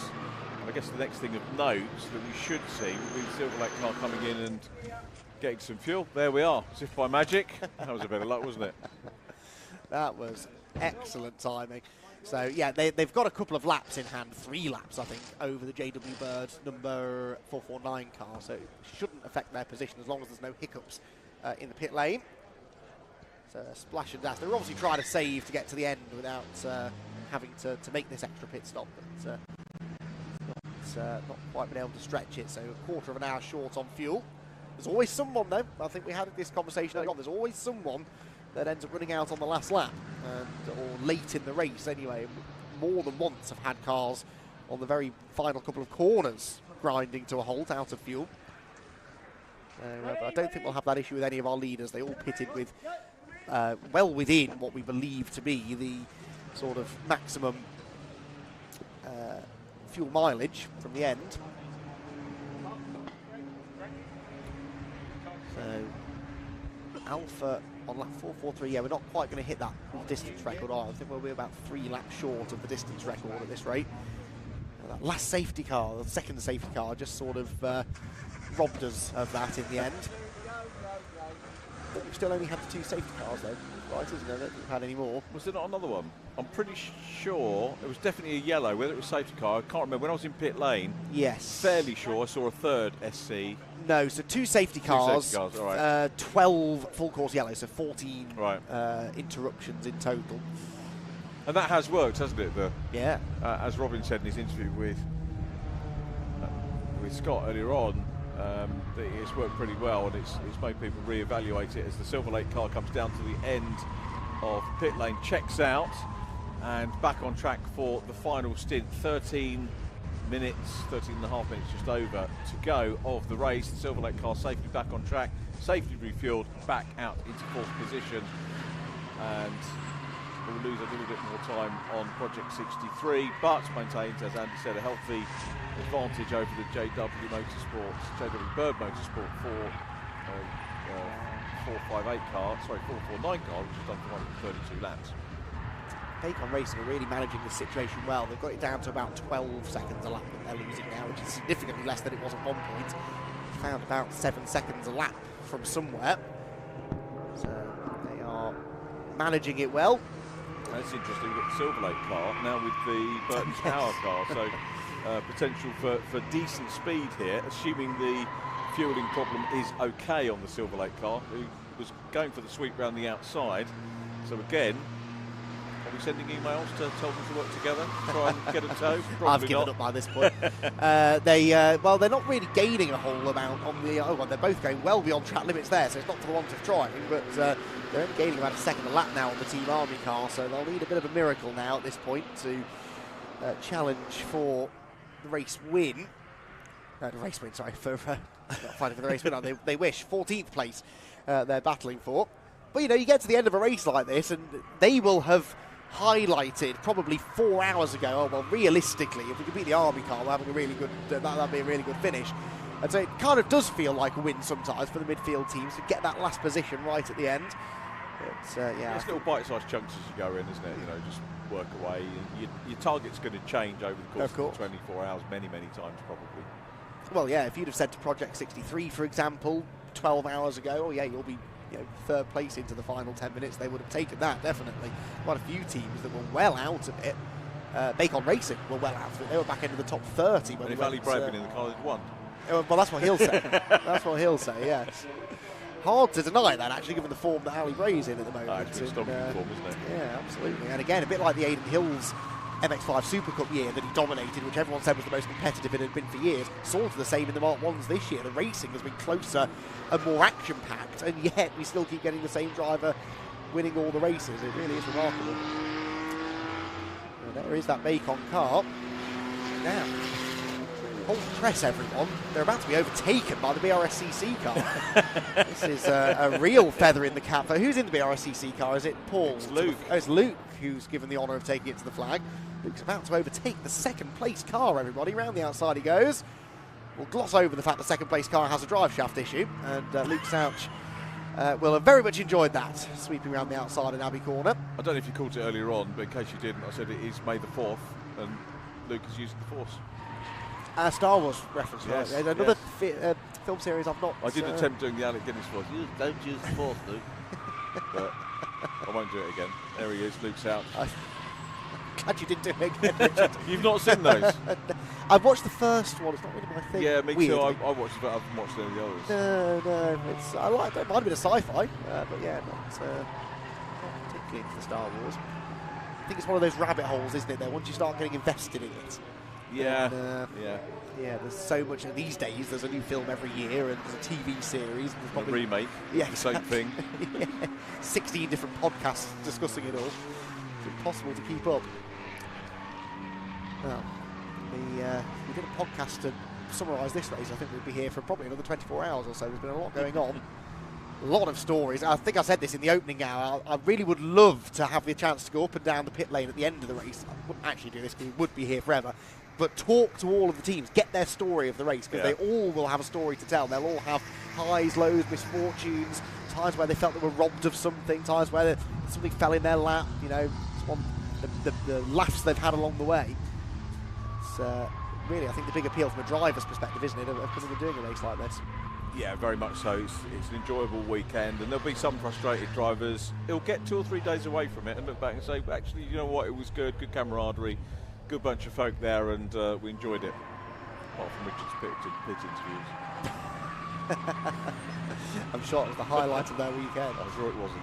I didn't get to interview any of the Brscc lads, so that was a shame. I did threaten, but I've got to say, Greg Graham in particular definitely has not been. So I saw him. He wasn't in race kit, and he was with his missus in a conversation, so I did not get the opportunity. But he will be doorstepped before the end of the year, good, without a doubt. I hope so. And he will enjoy every second of it, I'm sure. So, into the last 10 minutes. 8 3/4 minutes to go. Everyone's sort of holding their breath now, aren't they, just to see if anything's going to happen. But the positions, really, all things being equal, are static. There is the ailing Bacon car. And, well, it's going about the same pace every lap. So I think they've just found a pace that is drivable with the drive shaft problem. Does a winning car become sellable? You know, do you sort of go, yeah, you know, 24-hour winning car? I would have thought. Or is it actually backjacks, having raced it? Well, I suspect the big teams possibly just refresh the car and new engine, a bit like Trigger's Brew, have a new engine and do steering rack and suspension, and but it'll be the same basic donor car, I'd imagine. So yeah, no, I would be surprised if they or they sell it on and because other championships you can't get a championship winning car. Yes, yeah, exactly. Like in the Fiestas with George Foxlow, hasn't he got Alistair Kennett's car? Yes, of course. Yeah, it's definitely car but then he's 124-hour race, any different to doing a full season, much the same. So probably quite similar. Yeah. I'd have thought with a refresh they're still worth a fair amount, and you'll certainly get more from one that won the race than one that was upside down in the gravel and finished 33rd. So it can't take value off the car, can it really? No, it's true. He's our leader. Yeah, that's Trojan car. They're just in a race that's been so topsy-turvy and in which so many people have had problems, penalties, accidents, mechanical issues, you name it. I do find it quite remarkable that this team have just risen above it all. They had their little issue in the night, which they overcame remarkably quickly. I find it fascinating that they've managed to get to the end of the race, and then here they are in the lead by the best part of 4 laps now. Complete polar opposite to the finish from 2 years ago. And yeah, there was of talk about how Trojan are quicker than everyone else, and then we can't keep up with them on a single lap, but they haven't really won it on single lap pace. No, I'd agree with that. It looks like with getting down towards the 5 minutes to go, dare I say this, it's going to be an uneventful run to the flag. Well, now you've said it, everyone. You heard it here first. Strap yourselves in. Place your bets. Who's going to come a cropper? That's not quite 4 laps their lead, but Luca Proietti is about to be lapped for a 4th time by Alfa Trojan. And yep, this distinctively liveried car that has a few battle scars on the left front corner, but apart from that, it's been kept remarkably clean. Is not that far away. 2 laps away, I would guess now, from claiming the victory in the Brscc 24 hours. Well, 4-lap lead, of course, is 12 minutes. Yes. Oh, so they've won it. Let's all go home. Right, race is over, everyone. I don't know actually what the rule is. We need a Rob Lewis. Where is Rob Lewis when we need him? Oh, he's there. Does the car need to be running at the flag to be classified as a finisher? Oh, it does. Right, so there is a bit of jeopardy. They've still got to be running at the end of the race. Which I like, to be honest. I don't really like... Yeah, you've got to take the flag. Yeah, definitely. Which is why, in fact, I remember this from, I think it might have been 3 years ago, when we did have a car that ran out of fuel on the last couple of corners and got pushed across the line. It was so crucial they got it across the line, because otherwise it wouldn't be classified as a finisher. Yeah. That's the key thing, is finishing the race, isn't it? However, you can do that if it's a set number of laps, but it's difficult to stack that up with a timed race because it's the distance covered, yeah. Covered. I've been involved in many a discussion about where cars have, finished in the points, or technically classified finished in the points, but didn't take the checker, so those points then get taken away, and not as cause of accident either. No. Which can be a little bit disheartening, but as long as everyone understands the rules going into it. But do they ever read to that degree in the rule book, in the technical? You and I do. We would look at them. Yes. Drivers, less so. Yeah, there are some teams that I've worked with or come across over the years that I know will read every line and reread it and reread it and write notes and highlight the and bring it along and take it to the clerk of the course's office. Yeah. Yes. There are a couple of team managers I can think of. At the end of the day, that's what they're for. Absolutely. Oh yeah. And they sometimes get a bit of a reputation in their respective paddocks for being a bit of a troublemaker and throwing people under the bus and it's not that at all. They're playing to the rules, abiding by the rules, 100%. And those are the people who can't stand to then see other people, benefiting from not playing by the rules. So I can't say I blame them at all. So I think we're about to start potentially the final lap of the race, Richard. It will be close. If the Alfa Trojan car gets to the line in the next 20 seconds, 15 seconds now, then we might squeeze another one out. But I think that car's going deliberately slowly, isn't it? I think it's trying to back off so that it doesn't have to do another lap. Tucks in behind the 599 car. And Alfa Trojan are therefore going to come through now to begin their final lap of the Brscc. 24 hours, one more lap to go. And, I hope they're deliberately slowing down for that reason. I hope it's nothing more sinister. We hope so. I did say nothing. There we go. There's the last lap board going out. So confirmation from those guys. And Ryan Bensley manages to make it past for his last stint. They've had a good run. The 599 car in 8th position. But the Josh Cook, JDM with Brian Bensley, Aidan Moffat, Tom Ingram battle has gone the way of Tom, if we want to... Yes. I haven't really seen Tom in the car today all that much. I think he did a lot of it driving through the night, maybe. Yeah, I think so. And eating pies, which you probably heard from the interview as well. Oh, really? Yeah, Quite the character is Tom Ingram. And Ron, we managed to get the two of them together. Good. Which was a bit of a treat, actually. It's nice to sometimes get a double, which makes a change from just having the odd one interview, which was good. And they were, as ever, good value. And they're both as good value as each other. Yes. But last lap, Andy, it's gone quickly, I've got to say. We've all done different bits. We've all done a bit of pit lane and vision mixing. Well, I haven't done that, but yeah, you have. Yeah, and, you should have a go, Richard. It's good fun. I quite enjoyed it. Barry knows me better than to trust me with buttons and things, I think, to be perfectly honest. So. No, it's been one of the things I love about this event, though. We all get to sample a little bit of everything, and everyone chips in. It's been really good fun, as always. Very much hoping we're back here again this time next year to do it. in 2026, and you know, as we've said a few times during the race, I think with proper promotion and planning, this event can just keep on building back to the highs that we had 2 or 3 years ago. But Alpha Trojan won't mind. Doesn't seem to matter how many cars turn up, which superstar teams and drivers are on the grid. They're always a factor. They're always at the front near the end. And on this occasion, I don't think we're going to have a last lap twist of fate, are we? This one is going to be a much calmer run to the flag, at least for Alpha Trojan. Others will be holding their breath and biting what's left of their fingernails, but the Alpha Trojan squad are well on their way to a race victory once again in the Citroen C1 Series and in the 24-hour race here at Silverstone. A flawless performance, Richard. Yeah, absolutely brilliant work from Adam Willis, Charlie Bingham, Chris Freeman, Jonathan Monday and Austin Monday. It's a great-looking car. It's still looking good, isn't it, as well? I'm not sure whether it is a good close-up. If you're here at Silverstone watching on the stream, you could go and inspect it afterwards, as we probably will. But, yeah, it's looked great. They've done a super job and consistently up at the front. They've been challenged, but they've seen all that off as the car comes down the Wellington straight into Brooklands for the last time. Yep, 2 corners from home. The 447th lap, 1 lap short of the record, is about to be completed then by Alpha Trojan.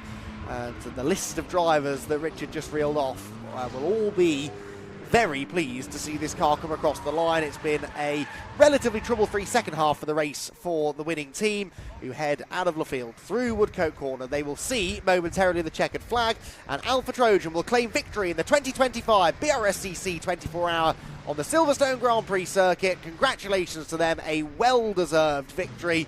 There are those who will say that was never in doubt, but I'm sure the team will have other opinions. In the background, Oscar Proietti brings home the Bacon Racing with Liquamoly car, which survived to the end of the race despite this suspected drive shaft issue, and they are going to come home second position. And we wait then for Project 63 to make it home in third, and they will be absolutely delighted to have found their way onto the podium. And Project 63, the 394 machine, which is somewhere in the middle part of the lap, I think, for the time being. There are the 2 Silver Lake cars. They found each other. Yes, as if by magic.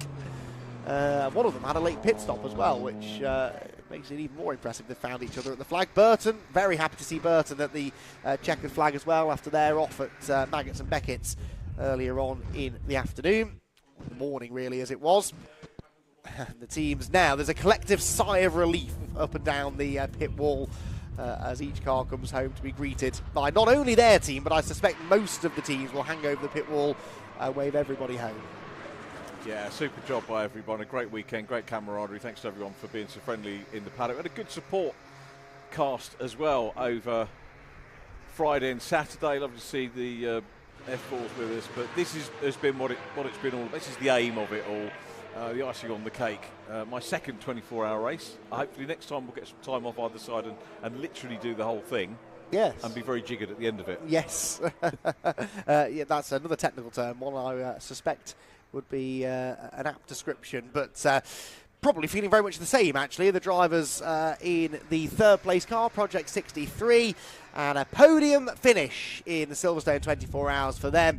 And the Project 63 car, the 394 machine, Stuart Simmons, Brian Trott and Adam Bessel, the MX5 stars, come home in third position. And, well, and then there were the also-rans. The Brscc Gulf liveried car heads to the flag. Well, at least they're running at the flag. They, all jokes aside, have had quite a lot to deal with. Not only the stick they've had from us, but the various mechanical issues that they've had. They've kept their spirits up, and that is what it's all about. And that's exactly what they would want to promote about this race. Absolutely right, and getting the competitors' experience as well, which is, I know the ops guys are really keen to do. Luke Souch will go past the checker, and I'm sure there'll be some stories from that as well. They'll have learnt a lot from that as well, those guys. Yes, I'm sure they have. From the whole event kind Absolutely. of perspective as well. Absolutely. And again, reiterate. The question is, do the Brscc events run better when they're in the car and not in the... I mean, I've not noticed a difference, quite frankly, so I think... It's because they oversee it. Yeah. Well, and that's the thing. Every time I've been up into race admin, one of them has been there. That's true, actually. Yeah, I have seen Paul and company around at exactly. Points, so yeah. So no, they take it seriously, but they reiterate that point that they are a club run by racers for races. And Yep, very happy that they took to the track, and they will be very happy that the car was running at the checkered flag. Alpha Trojan, though, they're victorious in the Silverstone 24 hours by 4 laps in the end over Bacon Racing. Project 63 come home in a well-deserved third place. Silver Lake Racing Team, they get one of their cars in the top 5, and JW Bird, well, they had plenty of cars entered, and actually most of them had some issues. The 449 was the better place of them in 5th position.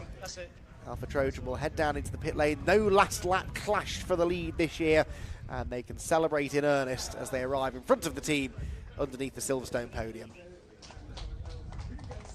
He's a hat-trick on the cards for next time. Wouldn't bet against it, would you? Wouldn't bet against it. No.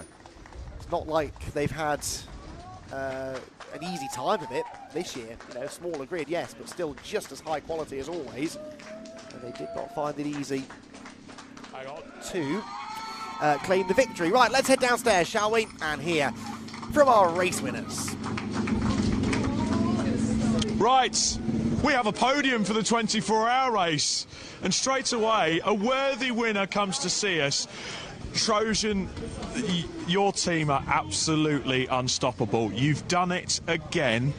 The rear axle failed on that car last night. You had a quick 4 hours in, yeah. 4 hours in, you had a quick fabrication job, and you are stood here as the winner of the 24-hour race. Give us your thoughts. Unreal, absolutely unreal. After 4 hours, we thought, oh my God, team done a fantastic job, turning it around, getting us out.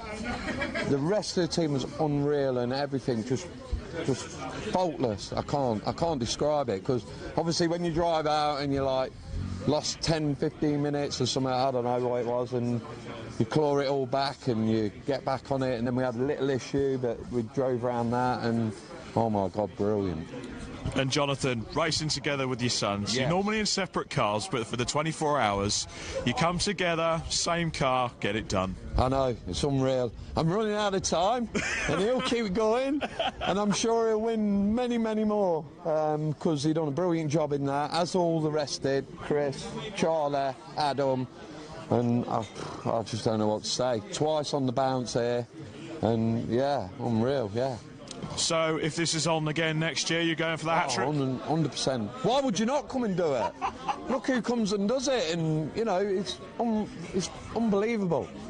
Jonathan Mundy, you are a worthy double 24-hour winner. Enjoy the moment. We're going to go up to the podium shortly and celebrate with all the teams. Congratulations. Brilliant, thank you. Right, this is an interview I've really wanted to get, as well as all of the Trojan team. We'll get all the Trojan team coming down to celebrate. Congratulations, guys. They will get their chance. It really is a party atmosphere here. They're getting all the winners together for a photograph with the car. Worthy winners once again. They are #1. We're loving this. Brilliant for the Trojan team. Father and son, they go racing, they get the job done twice in a row. Let's go and have a chat with the Bacon Racing team, worthy second place winners. They thought... We thought at points, especially when the car started to drop off there, Sandro, that it wasn't possible. Are you crying happy tears? I'm not crying yet, but it'll come. But I've also got a sneaky suspicion that Oscar may have faked the broken drive shaft just for giggles, really. Yeah? Yeah. You really think he's capable of doing it? Yeah, I think he tried to get the fastest lap of the race, and he failed with that, so he was going for the slowest lap of the race. You've had so much bad luck over the past couple of years. We have, haven't we? We've seen the tears, and now we are seeing the triumphs. You are on the podium at the biggest race for the C1 Racing Club. One of the biggest 24-hour races in Europe. How do you feel? Yeah, no, absolutely amazing. And the reason we're there, though, is because we've got a bloody great team behind us. This wonderful team here. This team here. Pan the camera around. That have just slogged their guts out, not only for the last 24 hours, but on the Friday, the Saturday morning. We've spoken about it a few times, about procedures and things, and they've just worked so hard at trying to improve what they're doing all the time, and one of the keys was no penalties for us. Fantastic, Sandro. Well, in a minute, yourself and your sons, you're going to go up onto the podium and we're going to celebrate that. I'll take my hat off. And, yeah, get yourself smartened up. We'll be heading up shortly. Let's go talk to our third place podium getters here for this 24-hour race. This beautiful car, I love the livery on this car. It's very, very distinctive. The other side looks better than that side, but it does look a bit dented, but Project 63, a worthy third place. First of all, where's Ali Bray? he's at Chris's wedding, who's one of the AB mechanics. So obviously we've always been AB, but we've got a group of friends together and sort of we've never done it before. We've always had sort of AB support, so we were kind of best efforts, and we've done an amazing job. Real sort of great team effort. Can I quickly go in the team photo? Of course you can. Go on, get on in there. We've got a quick team photo. This is your third place. This is the Project 63 team. They're a triumphant third place. They're backed by AB Motorsport.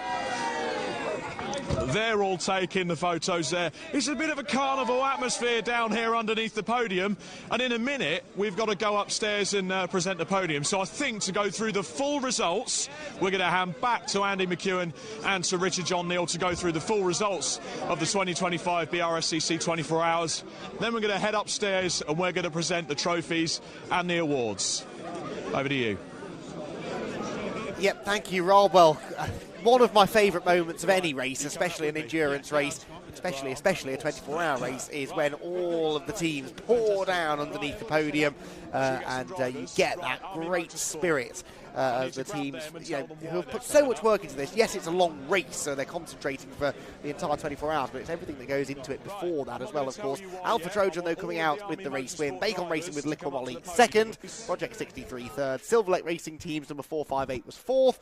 And JW Bird Motorsport were fifth. The OPCPR number 431 car was sixth, ahead of Fighting Torque in seventh. Euro Car Parts, that was the car that had all the touring car stars, most of the touring car stars, in eighth position, although of course they were beaten by the car that Tom Ingram was part of the driving lineup for. OPC in sixth position. Ninth place was RPE Lusso, and the top 10 completed by Rab Sport Racing. Some heavy hitters who ended up a lot further down that end result than they would have liked to have been, but great moments as the teams assemble now below the Silverstone podium, and a fitting sign-off to the weekend, Richard. Indeed, yeah, great result, good event, as ever. Look forward to next year, and you can see a great big throng developing down there to celebrate the winners. Luckily enough, for the podiums I hosted up there for F4, no drink, so we didn't get sticky and gooey and horrible. I suspect this might be different. Right. Well, the party's already started with Bacon Racing. They were cracking weren't they? Below the podium.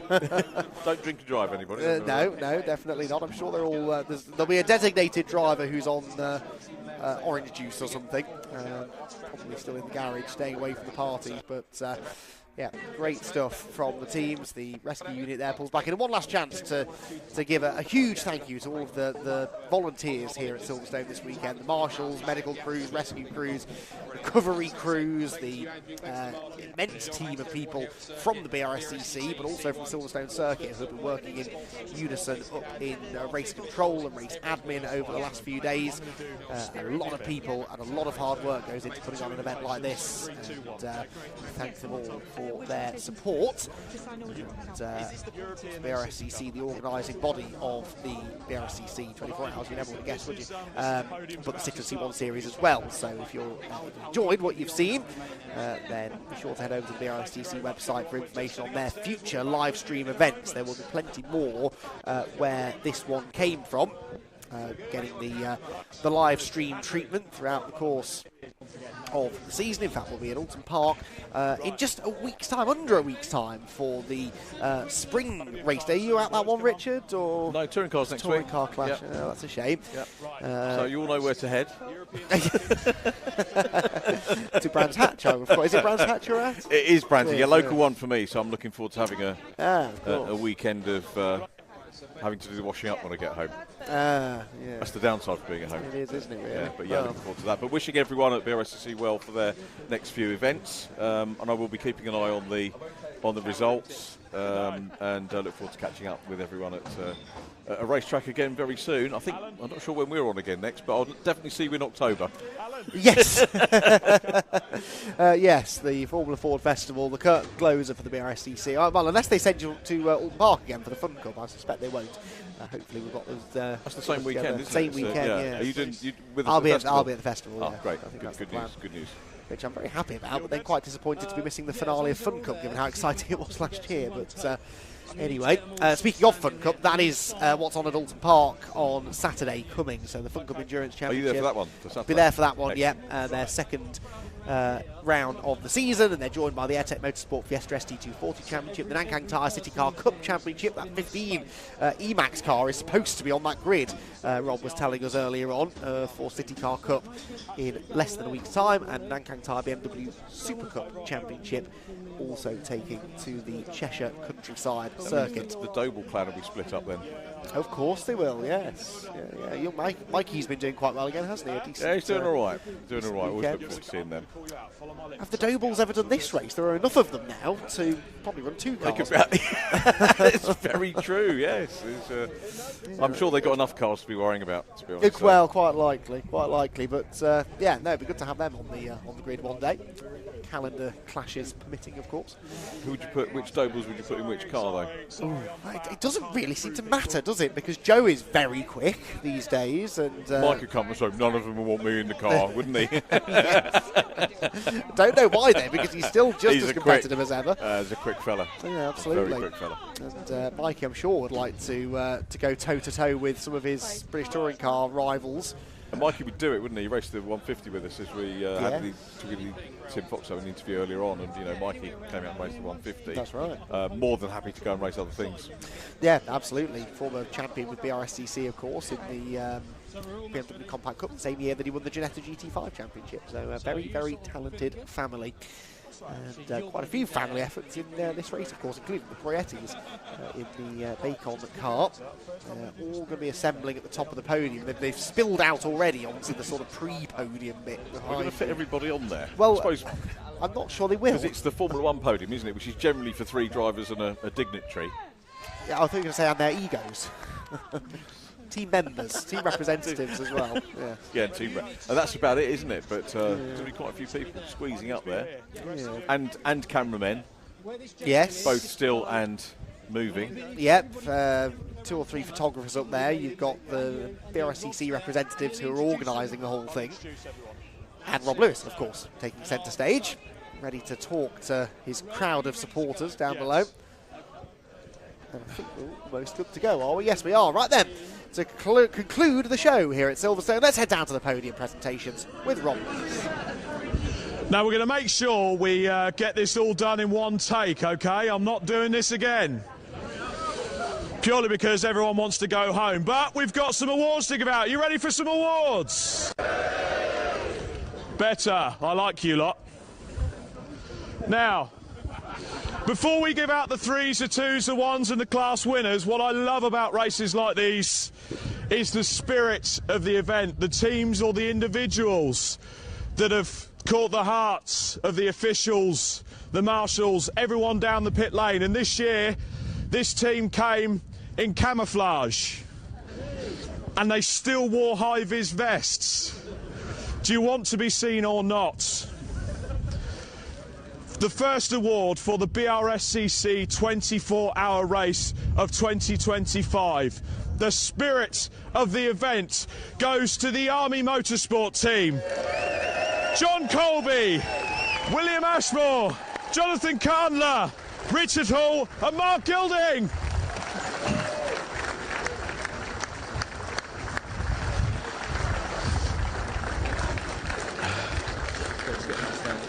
Yeah. The trophy's presented there by Robin Welsh. I have a feeling it's going to get quite crowded up here afterwards. If we get squashed, send help. OK. Before we introduce more awards winners, of course, it's important to recognise sponsors. I want to introduce Alan Preble. Alan. Oh, he's doing the C1 podium. So I'll bring Alan Preble onto the podium because we've got the C1 awards coming up, of course, at all. Come on ahead, Alan.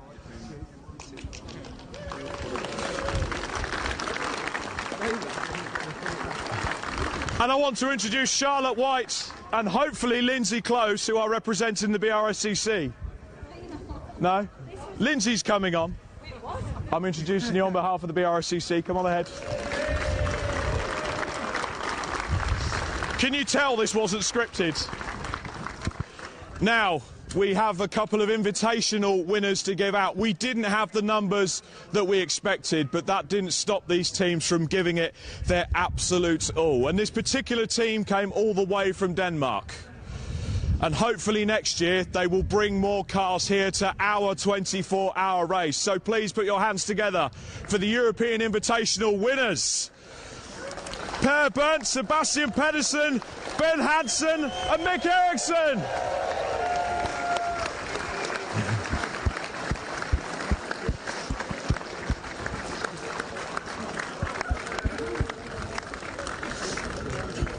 Should we get some more European cars here next year? Brilliant. And next, Emac's decided to bring a City Car Cup. They've got big enough grids. They've had a taste of what's to come. Let's hope they bring some more cars next year. The winner of the invitational class for the City Car Cup, Alex Port, Jeremy Cook and Alex Livesey. Well done, mate. Cheers, guys. And James Montgomery, thank you. And James Montgomery, Thank you. They left one out off the event list, what can I say?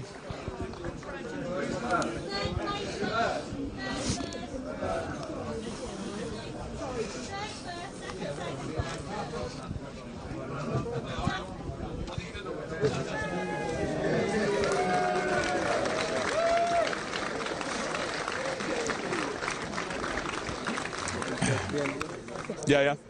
We'll shimmy everyone down to the end so we've got some more room. So it's our pleasure to introduce the podium for the UK C1 Racing Club Class 4, the Brscc 24 Hours. These trophies are going to be handed out by the MD, Alan Preble, who puts a lot of heart, a lot of soul, brings 2 cars and puts a lot of money in from Silver Lake. So put your hands together for Alan Preble and for Robin Welsh.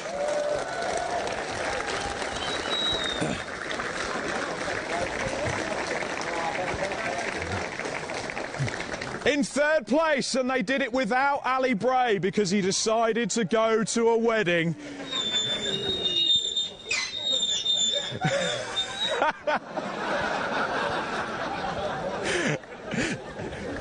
In third place, it's Project 63 Racing. Stuart Simmons, Brian Trott and Adam Bessel.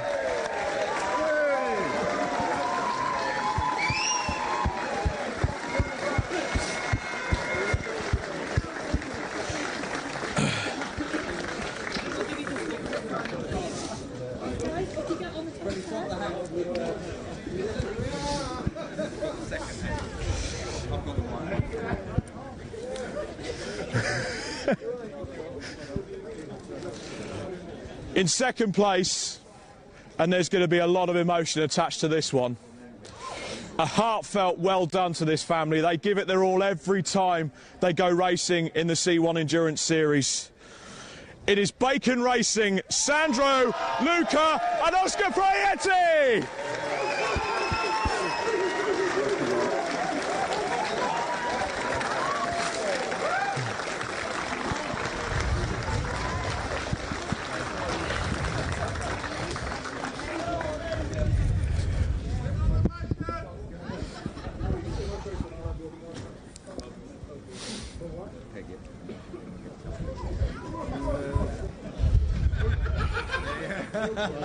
Clear the way.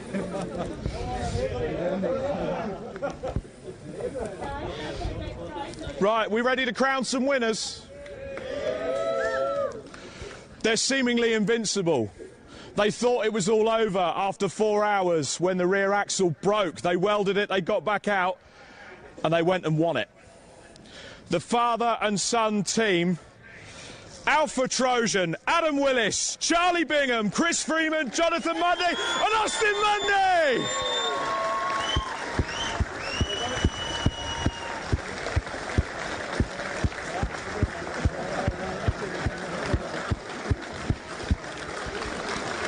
taking the plaudits from Alan Preble.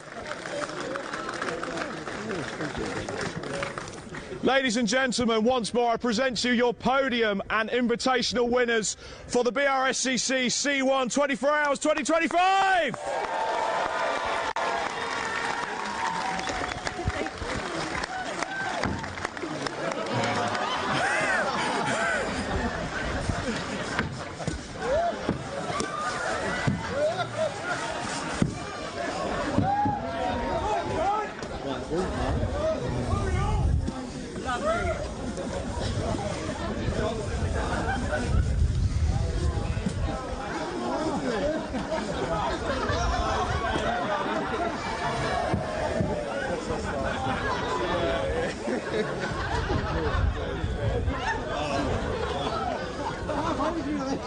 Fantastic. The emotions felt by all. The champagne spray flies and everyone is absolutely soaked. A fantastic win by our invitational winners and by everyone. Now for the live stream, it's time to simply sign off. Some worthy winners here, but before we go, our thanks to the Brscc for putting on this fantastic event, Silverstone Circuit for accommodating us, the C1 Racing Club, Silver Lake Automotive Recycling with the C1 Racing Club, our European friends coming all the way from Denmark to sample our Silverstone racetrack, and Emacs bringing the City Car Cup along. From the commentary team, from the Brscc, from myself, Richard John Neal, from Andy McEwen, and from Scott Woodwiss, and from the Digitex team, it's goodbye from us.